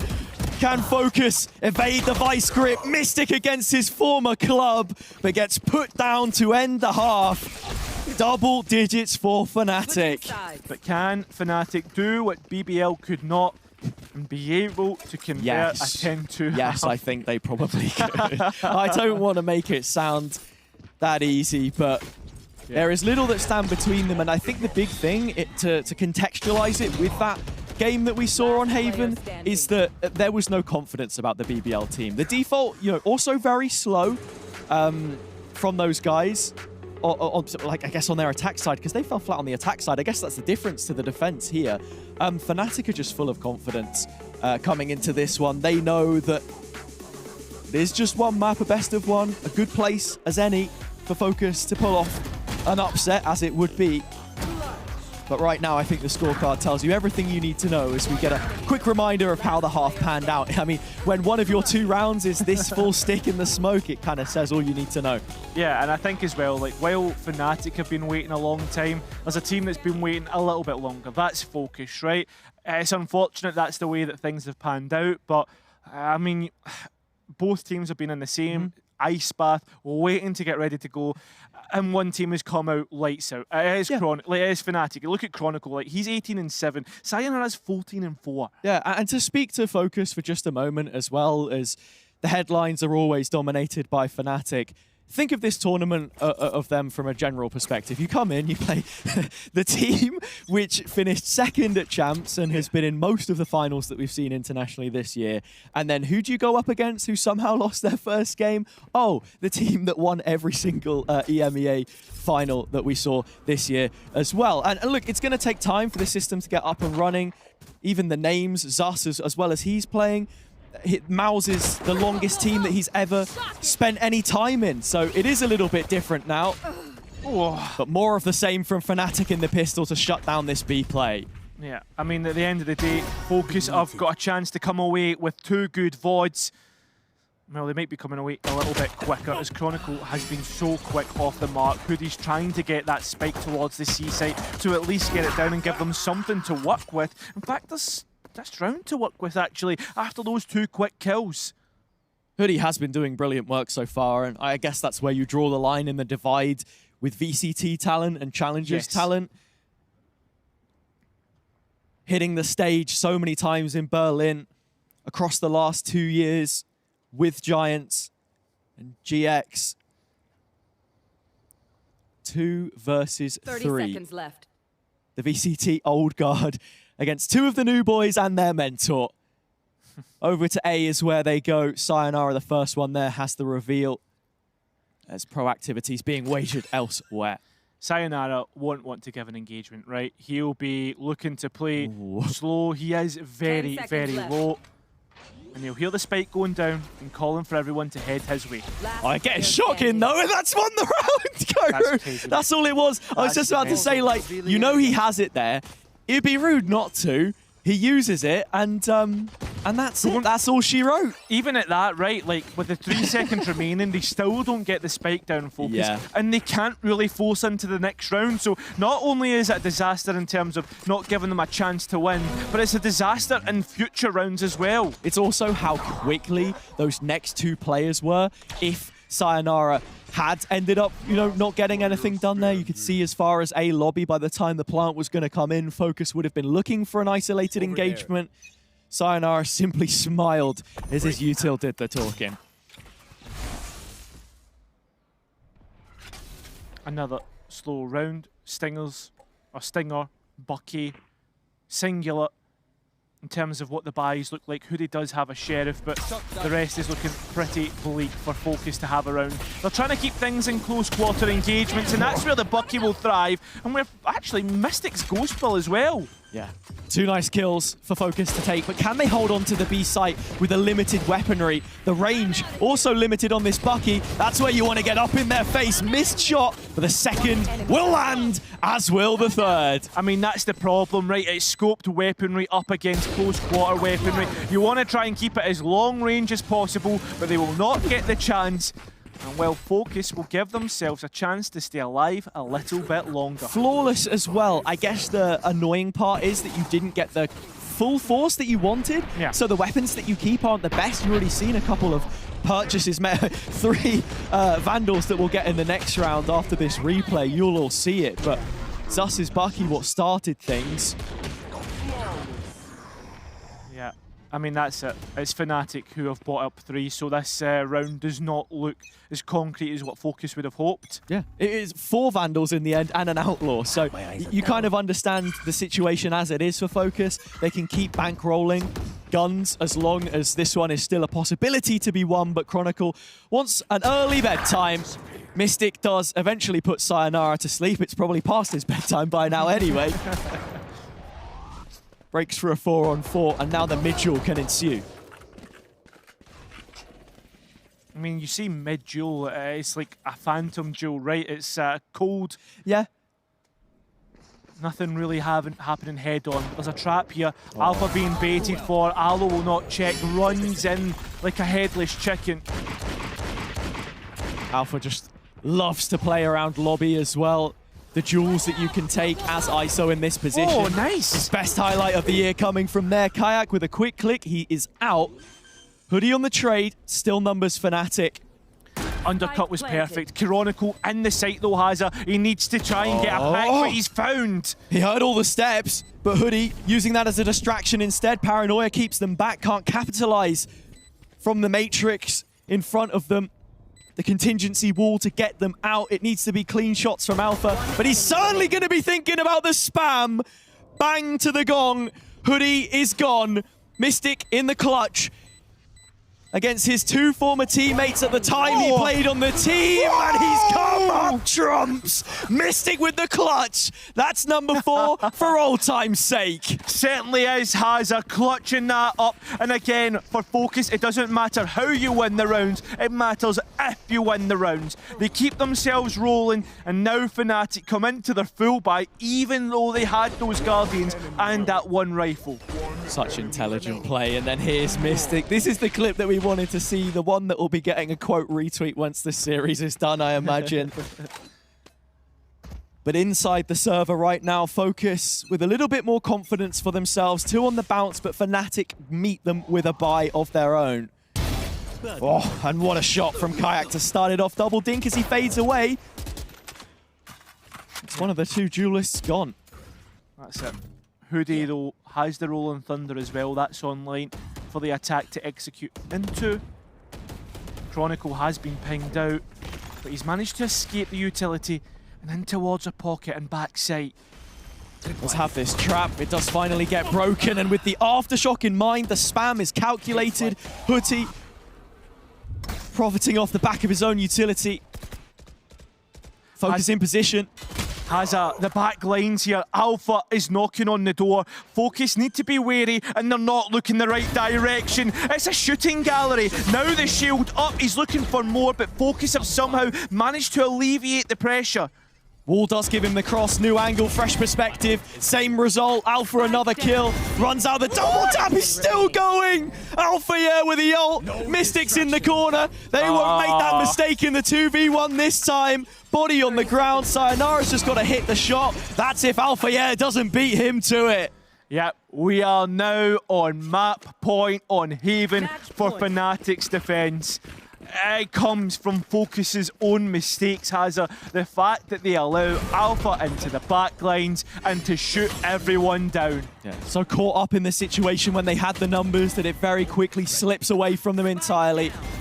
Fnatic making good of this defense in the end. It intrigues me to see what this would look like if we had the full limit of rounds on the other side. Sayonara just waiting for the gun to pop back out the ether. Well, something that Fokus were able to do before is work with a poor buy. They've got that here. A Bucky introduced once again, but this time it has an overdrive to back it up.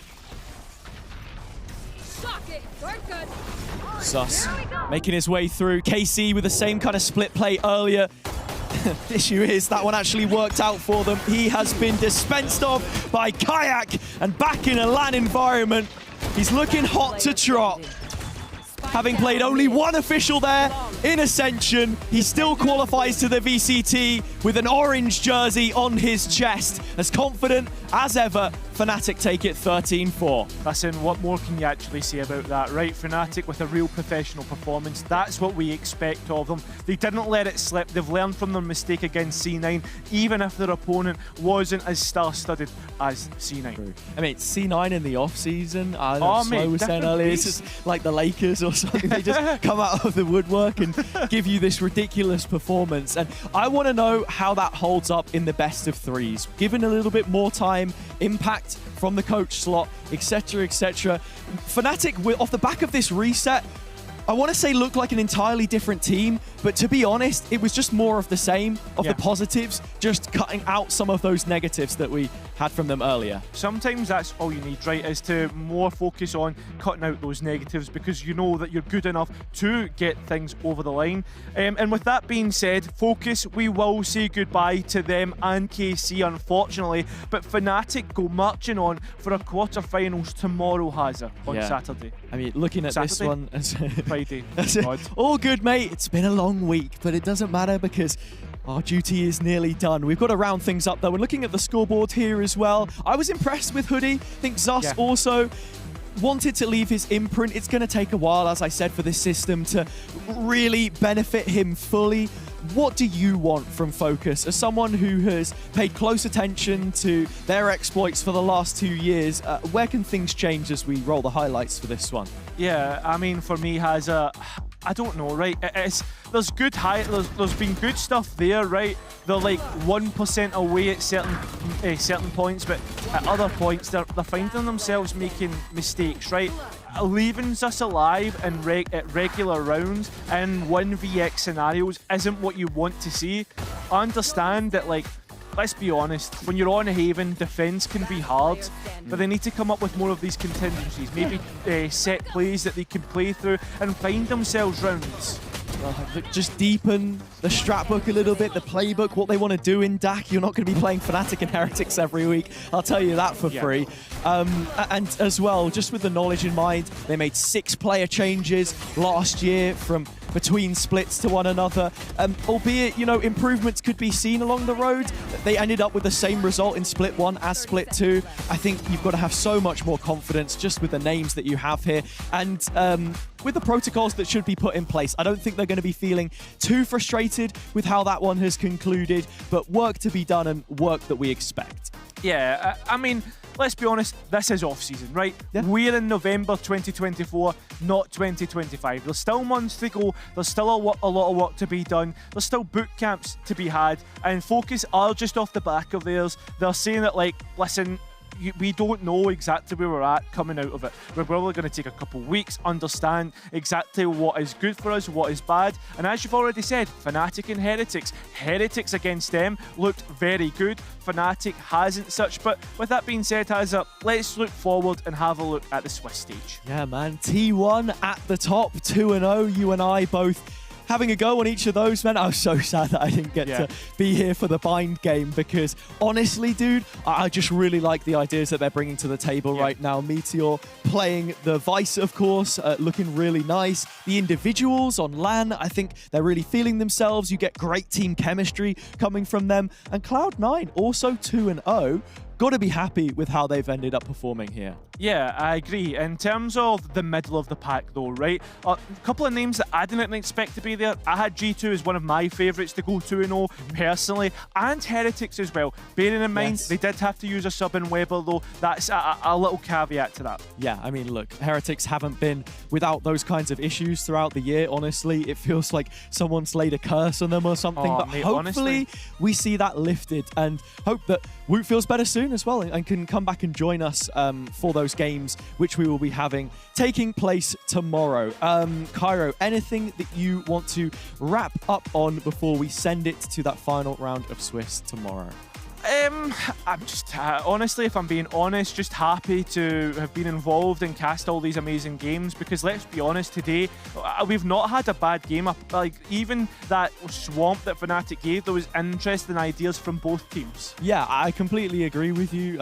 I resound your thoughts entirely. We're fans just the same as anyone else watching at home, and that's what you want to know, right? What does this next year of Valorant look like with all of the teams that we've ended up getting? We've got a really nice mix in terms of, you know, Pacific, Americas, and EMEA all represented. And not just that, some of the teams that we have and the different directions that they're looking to try and take their philosophy in terms of what that roster build looks like, whether you're retaining historical pieces that you want to keep on to and that you're building around, or new names coming in that could just be the injection that you need to improve your performances the next calendar year. Listen, if you said to me, Cairo, what's your one wish for this event? What do you wish you could have changed? I wish we could have played on the next patch, man. That would have been the little cherry on. You keep talking about this but next it's so exciting. You can't deny it. It certainly is. And look, we can maybe wave goodbye to a little more neon with that too. But to give credit to the teams, not everyone was running it. I think that's going to make it even more interesting. Looking towards kickoff and the future, then whether your G2s of the world want to live by that or maybe say goodbye to it. Yeah, exactly. I mean, that's always the question. Is the neon nerfs enough? Is it already going to be that strong? A player like Jawgemo and what he's showing on that, I think, like, you can see the strengths. But at the same time, we also saw the strengths on Raze, right? On the different duelists and the pool that all these different duelists have. The only person that we've seen playing a consistent one is Oxy, right? He played Jet twice. Yeah, true. He shows what he's good at, man. Yeah, no, 100%. I mean, even what Jaw earlier saying, like, oh, I'm feeling a little bit shaky, man, when he's dropped like what, nearly 350 ACS or something like that. Bro, mate, if that's him feeling shaky, what's that when he's like feeling it? When he's locked in, yeah, I don't know, man. Championship quality. We've seen him do it before. Maybe G2 might be able to pull it off heading into the next year. But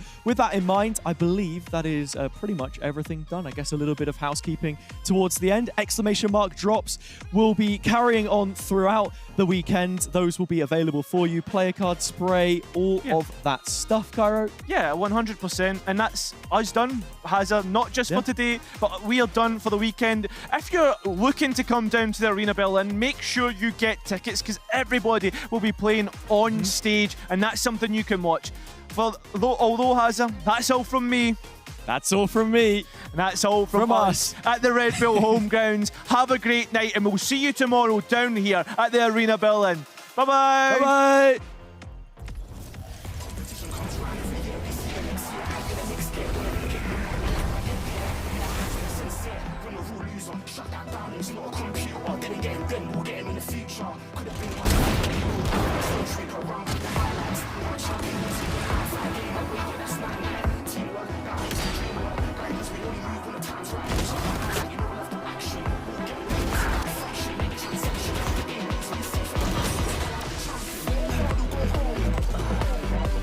Heretics is back, baby.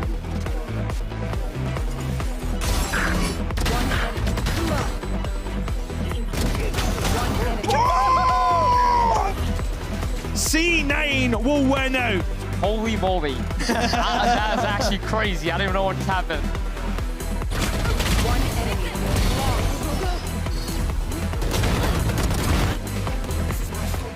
30 seconds left.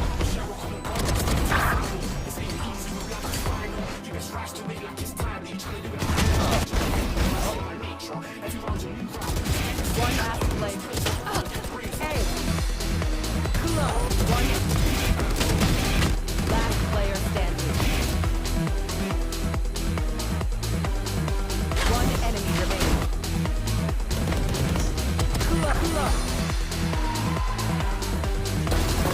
Let's go, baby! Yes, sir. Here, Weber. Ah, GG. Oh, he's gonna get the ace. There you have it. One enemy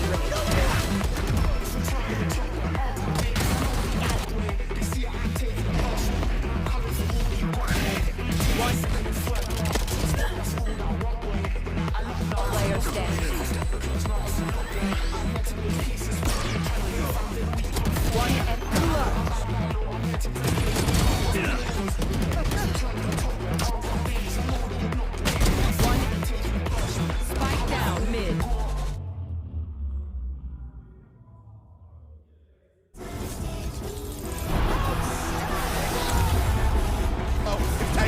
OG comes up with more. What is that? Snake